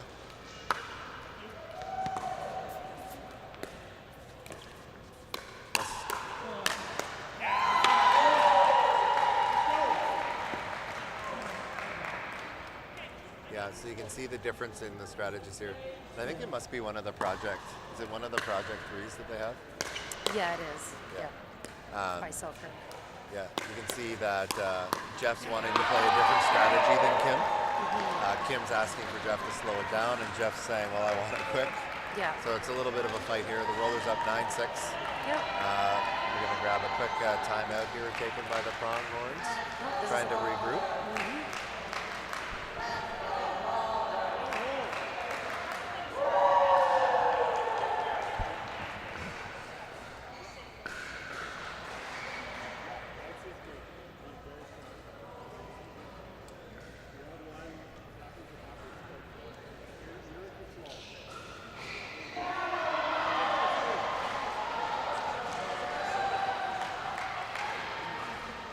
Jess and Ryan looking so comfortable with each other. Yeah, and especially such a short period of time.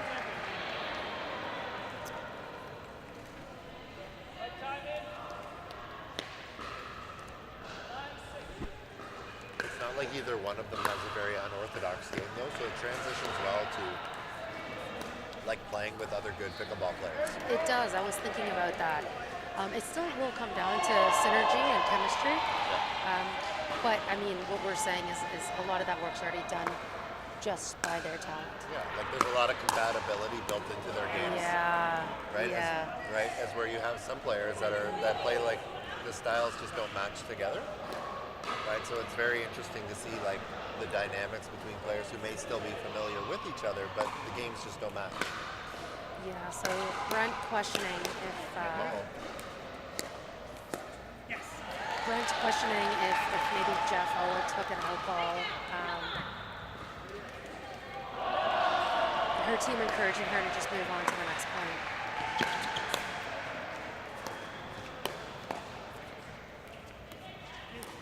Good ball by Jess.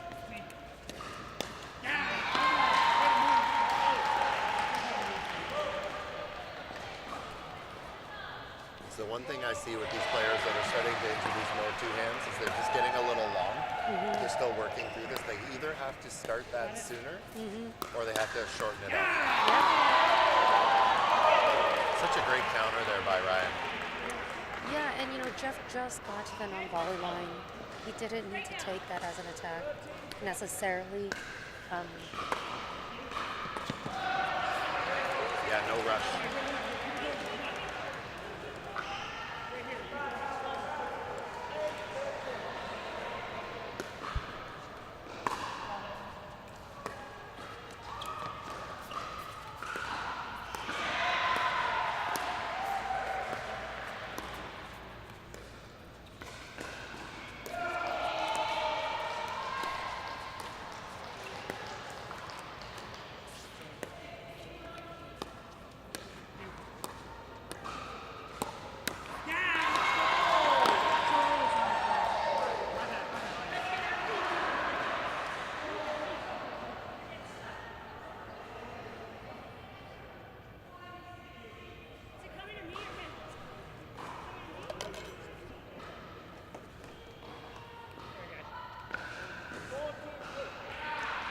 All right, we've got 14-8.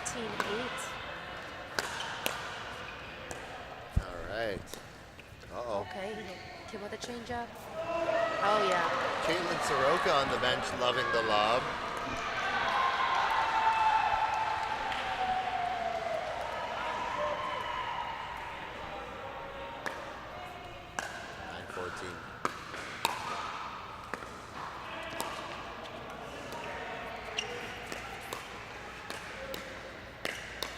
Nice resets by Kim. She's great at resetting. Great answer there. That's about 3 in this match, though, that I've seen Jess miss when she's taking that step to her right. Yeah. Yeah, and then miss trying to force a ball to Kim. Again, that may just be a ball that's better played to Jeff Elwood. Possibly, yeah.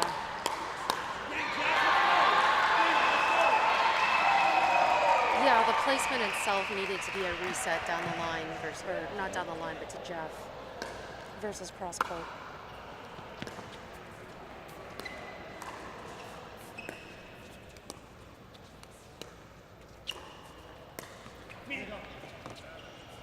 Oh, Ryan got it.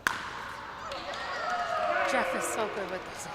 It's just so much air.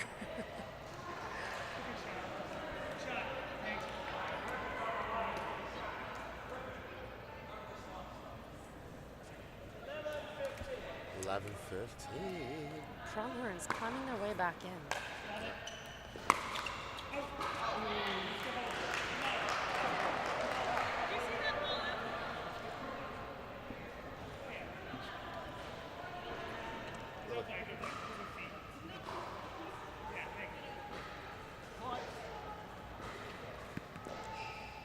Hey, again, it doesn't hurt to ask, right? Just kind of gives Jeff and Kim a moment to regroup there. Yep, nothing wrong. Sometimes that's part of it too, right? Like I'm just asking to grab a little free timeout. Yeah, I mean, hey, that's why players have towels on the side. Yeah. Between points, they go use their towel, they take it over. Woo!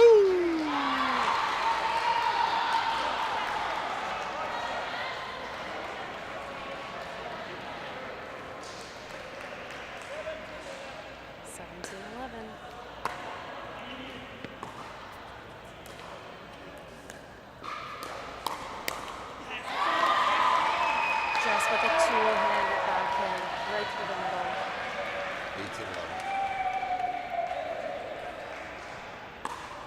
And you can see just again, the different dynamics, the different compatibility on the court. Like Ryan and Jess really seeming like they're on the same page and looking for similar balls. Yes, And definitely. then, you know, the two kind of clashing styles of Jeff and Kim, where Kim's really looking to reset and slow down here, right? And Jeff's really looking to speed up. Yeah.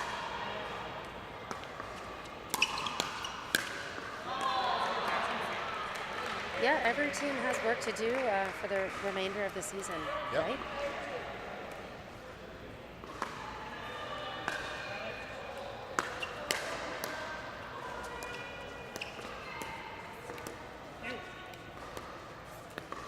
Oh, Kim getting really low. Oh, boy. Why? Oh, got away with it. Did she ever?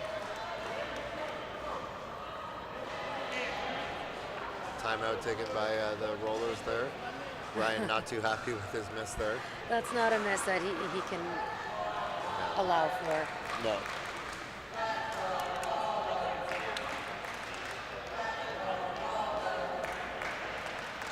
All right, so the Rollers trying to claw their way back into this match. So they've lost the first two matches, the men's and the ladies match.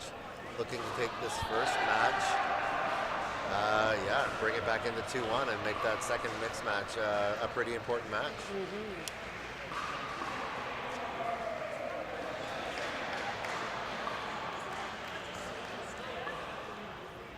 All right, we're seeing Kim and Jeff have some difference of opinions in kind of the conversation there.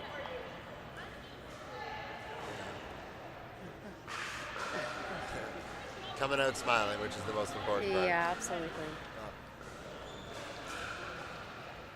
All right. 14-18 on serve here.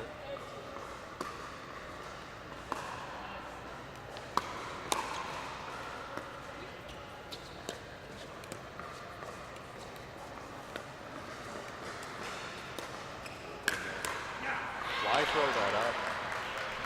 That was an interesting choice. I do like the volley lob. Like I like the Yeah. change, Yeah. the change of when she's done it.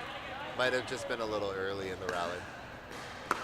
And she had just tried that a play or two ago as well.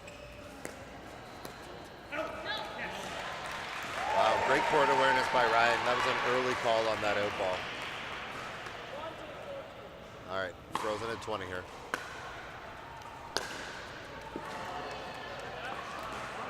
Ryan needed just to get to the net. Right.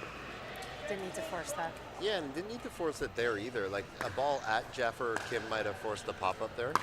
Might have been less pressure on them.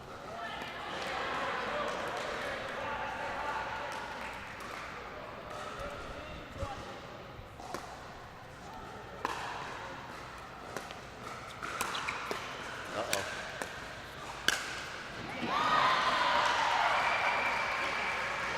All right, second chance.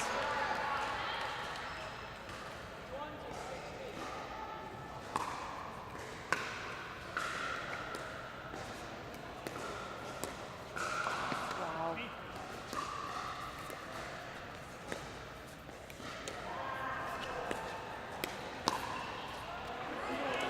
What a lead by Jeff.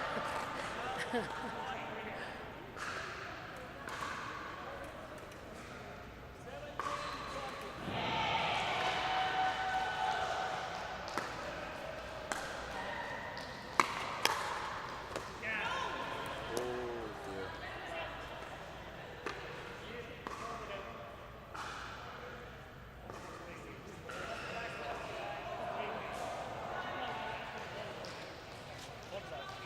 Okay, so the referee's confirming that the ball was out. We have 18-20 on our hands. Here we go, Pronghorns calling back into it.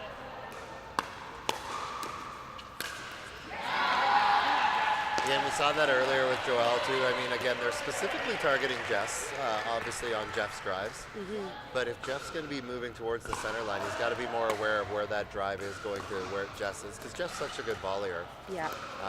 She's able to get that ball behind her. Yeah, Ryan's saying, before that last point, right now, Jess, right now. Yeah, it's got to be. It had to right? be, yeah, and they got it done. All right, so big crucial game victory there by the Rollers. Get to 2-1. We're going to see Emma Lee coming out with Brad Chapman. All Matt right. Stadola and Casey Rogers playing together here, looking to try to tie this up. We're going to grab a quick message from one of our sponsors. We'll be right back.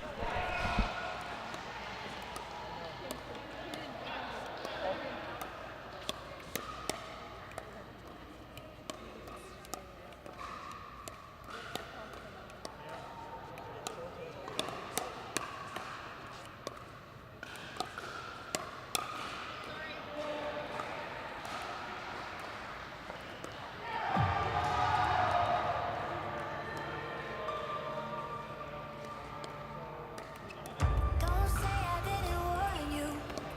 You're gonna know my name. I know that you ain't ready. I'm not just anybody. I know that you ain't ready. You're gonna know my name. You're gonna know my name.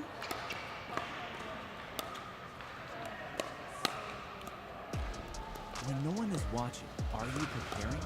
Preparing to leave it all on the court. Every ounce of energy. The work that brought you here.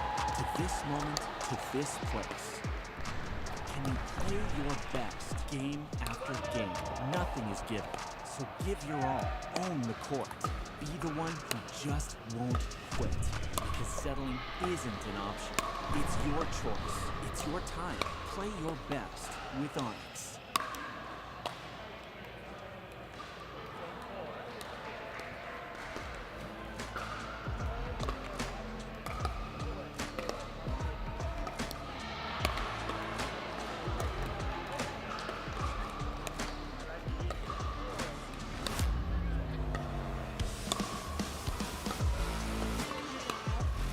Thank you to Pickle Roll.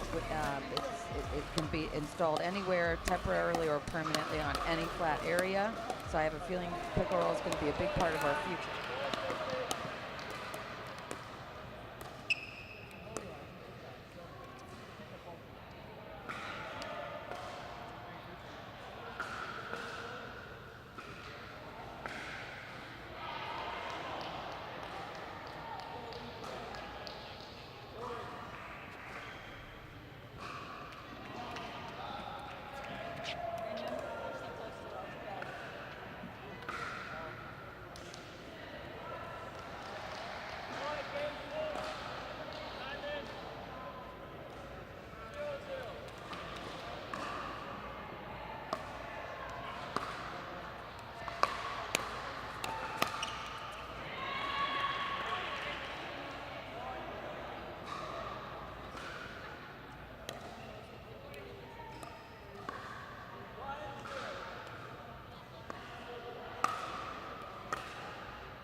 Hey everyone, we're back with game 4 In this match, Pronghorns versus the Rollers.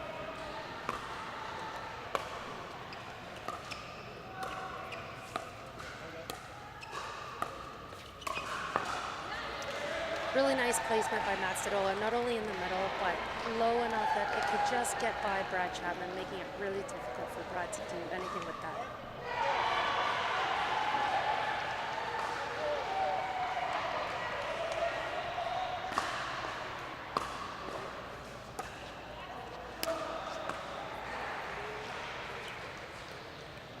Such a smart play. Very smart play. And so composed after.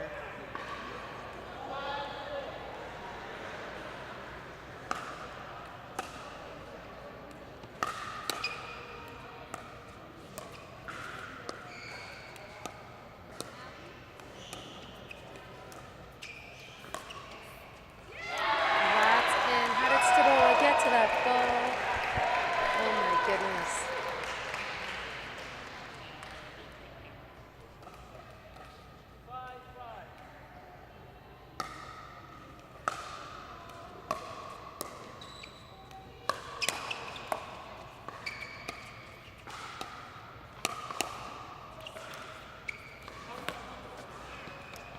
Okay, so with that, the Rollers take a small lead at 6-5. Just a reminder that if the Rollers win this game, the teams will head into a tiebreaker. Emma reading that ball well, maybe just a little bit ahead of it.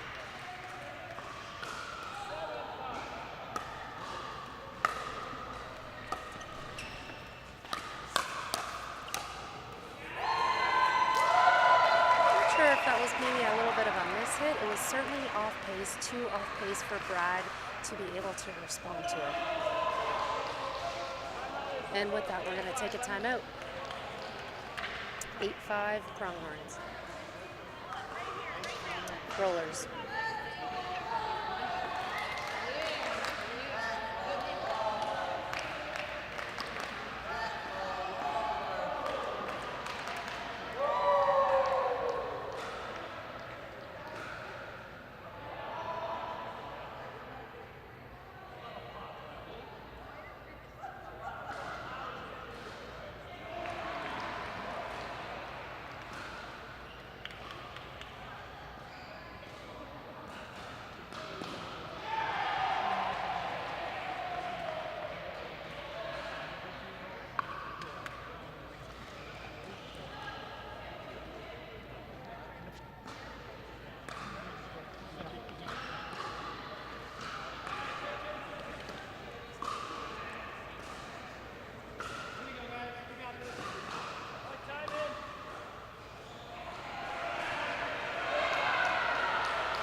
Rogers misses that third shot drop. Ball goes back to the Pronghorns, 7-9.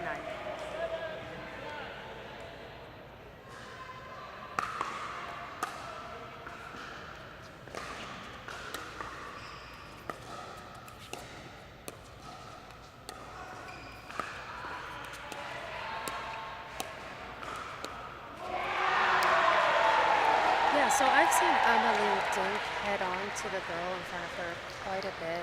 That's a shot she absolutely wants to get back. She's very comfortable dinking head on.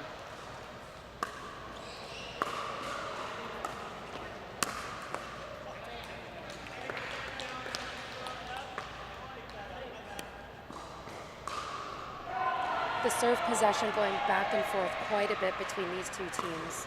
Not much of a lead has been gained by either side.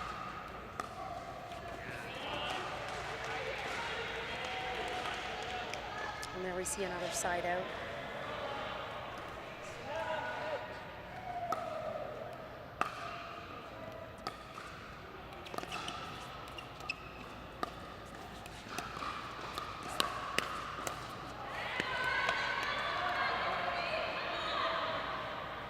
That's away, Brad.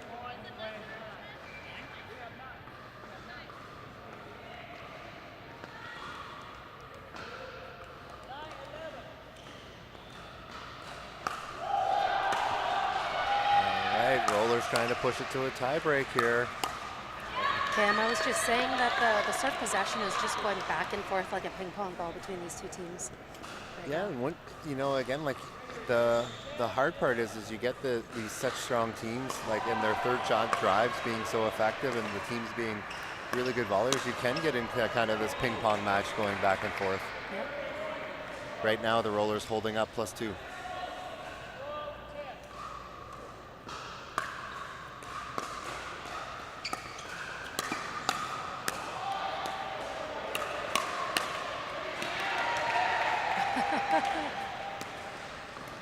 Oh, Brad's reaction. He's always got that funny look. Yeah. There's no evaluation. He's just like, ah, it's not good.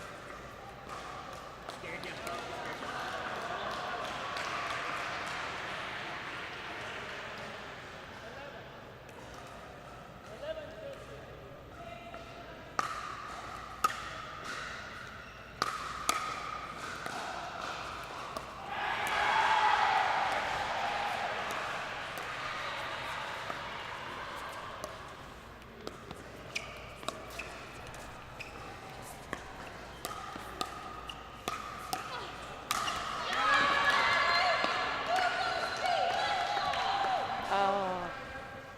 Can we just talk about how great pickleball is? Pickleball is great. For sure it is. Draws in all sorts of people. 12-13 prompt. Oh, boy. Some end of the day mistakes happening here, both sides. And in the booth. And in the booth. All right, 14-12. Rollers up. A little loose by Matt again, like you said, like everyone just trying to dial this in.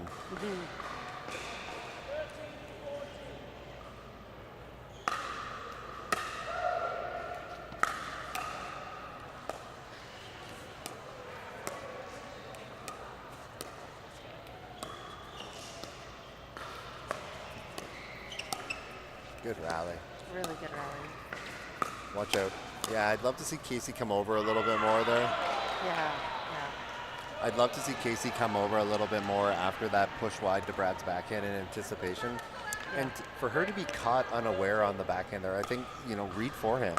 Yeah, absolutely. Good ball behind Brad. Pronghorns desperately wanting to finish the match off right here in this game. Rollers wanting to push for a tiebreak. Yeah.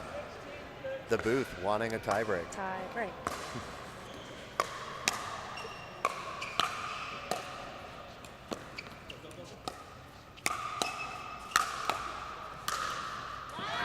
Solid defense by Rogers, though. Oh, yeah.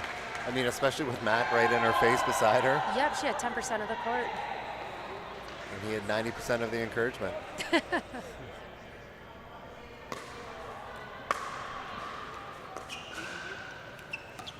High third still gets the job done. Yeah. Yeah, that's just uncharacteristic there. It is.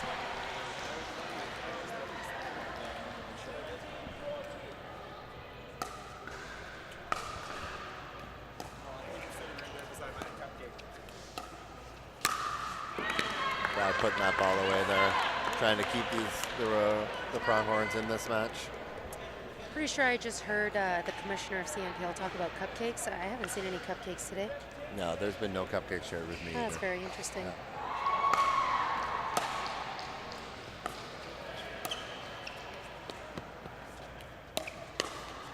Oh, wow.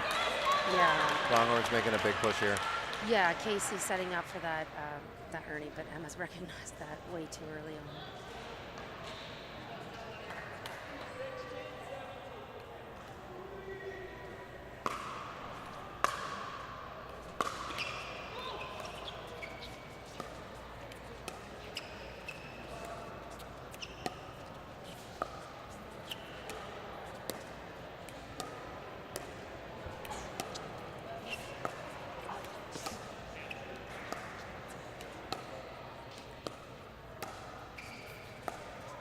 Nice rally.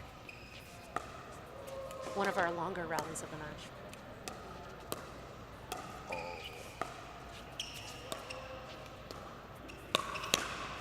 Uh-oh.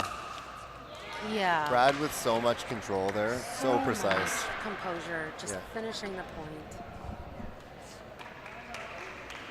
And a nice strategic timeout here. Yep, I think so. I think it's a great timeout by the Rollers there. They need this game to force it to a tiebreak. I think we're 17-16. Rollers still holding on to the lead. Might be 17-17. The ball's under Brad's paddle there.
Okay, here we go. We've got 17-17. Oh, love it. Rollers needing an answer here.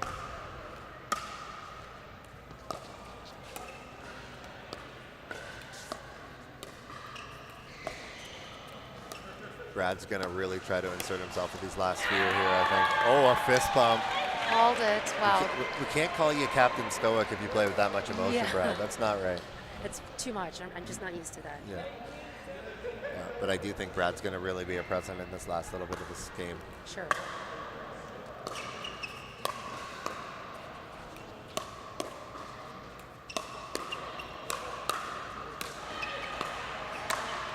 Wow, Matt Stadola shot for shot. Yeah, just not letting up on that. No, you can't. He can't. Yeah, you take a little off there, you know, they're gonna get a ball down and flip the script.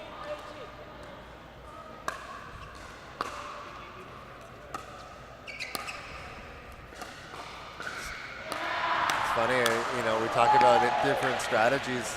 Looking at the mixed match on the far side there, we got both females playing left side. So Kim Late and Dalbeer, and then Victoria DeMuzio of the Brewers playing with Mikkel Gamont. She's playing left side as well. I think it just goes to show how impactful that two-handed backhand really is in today's game. Yeah.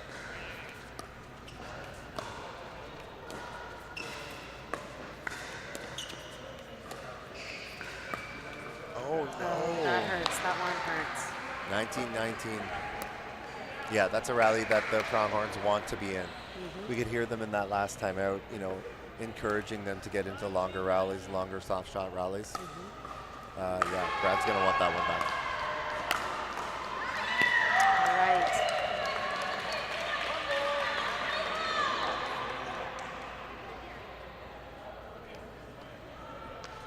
(2019) Pronghorns. Match point. Trying to end it here.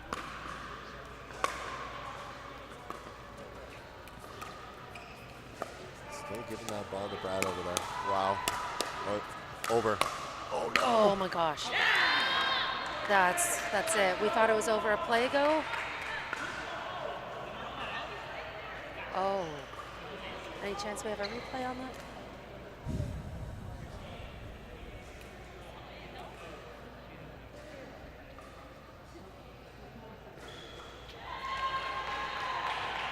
Okay, here we go. We're taking a look at the replay. Not sure what we'll see.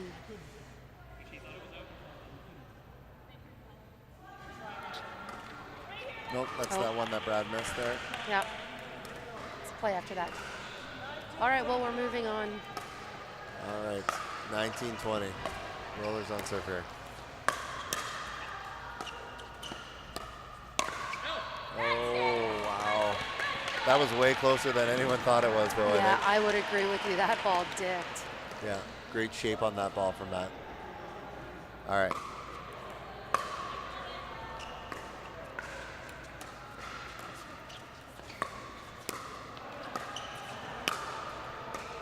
Oh no. Pronghorns 3-1. What a match. What a match. All right, the Prairie Pronghorns coming out, winning this one 3-1, taking the last mixed match, taking the men's and the ladies match, knocking down the Rollers, who are having a heck of a start to the season. But Yeah, and they still did. yeah, but the Prairie Pronghorns answering right back. Yeah. We're going to grab a quick commercial break. Sarah, we'll see you tomorrow. It's been a blast. Thanks, Cam. All right, have a great night.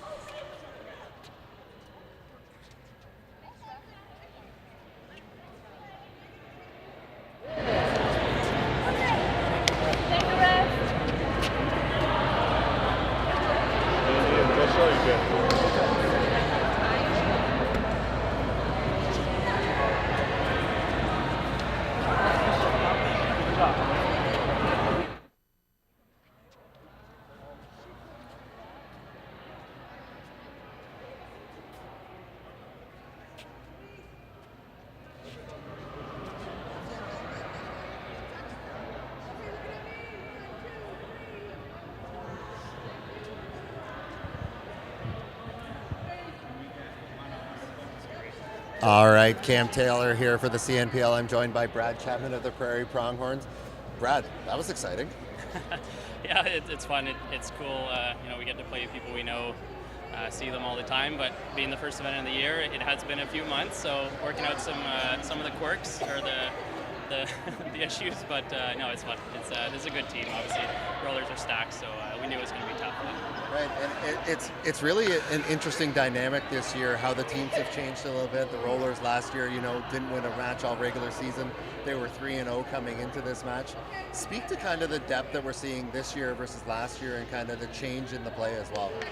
Yeah, it's pretty cool actually. I'm so unfamiliar with a good amount of players here, which is really exciting. And seeing all these first-time players, I've been really impressed with the talent pool that we have this year, and obviously that's just going to make the league better and help the sport grow. And Canada's just we're catching up. We're doing great. That's good. Yeah, and one of the things that we're noticing in the booth there is building off of last year, we were calling you Captain Stoic. You're starting to show a little emotion. That we're not going to keep that nickname if you start showing this much emotion on the court, Brad. Yeah, I told my team at supper last night that my goal for today was not to let Cam Taylor call me Mr. Stoic on the live stream, and I don't know if that came through or not, but yeah, just trying to show a little more emotion and be a little lighter out there and just bring a little bit more energy. Awesome. Well, thanks, Brad. Enjoy the rest of the day. We'll see you tomorrow. Thanks. All right, so that was Brad Chapman of the Prairie Pronghorns. That's match number 6 of the day. Prairie Pronghorns taking it down to the Northern Rollers.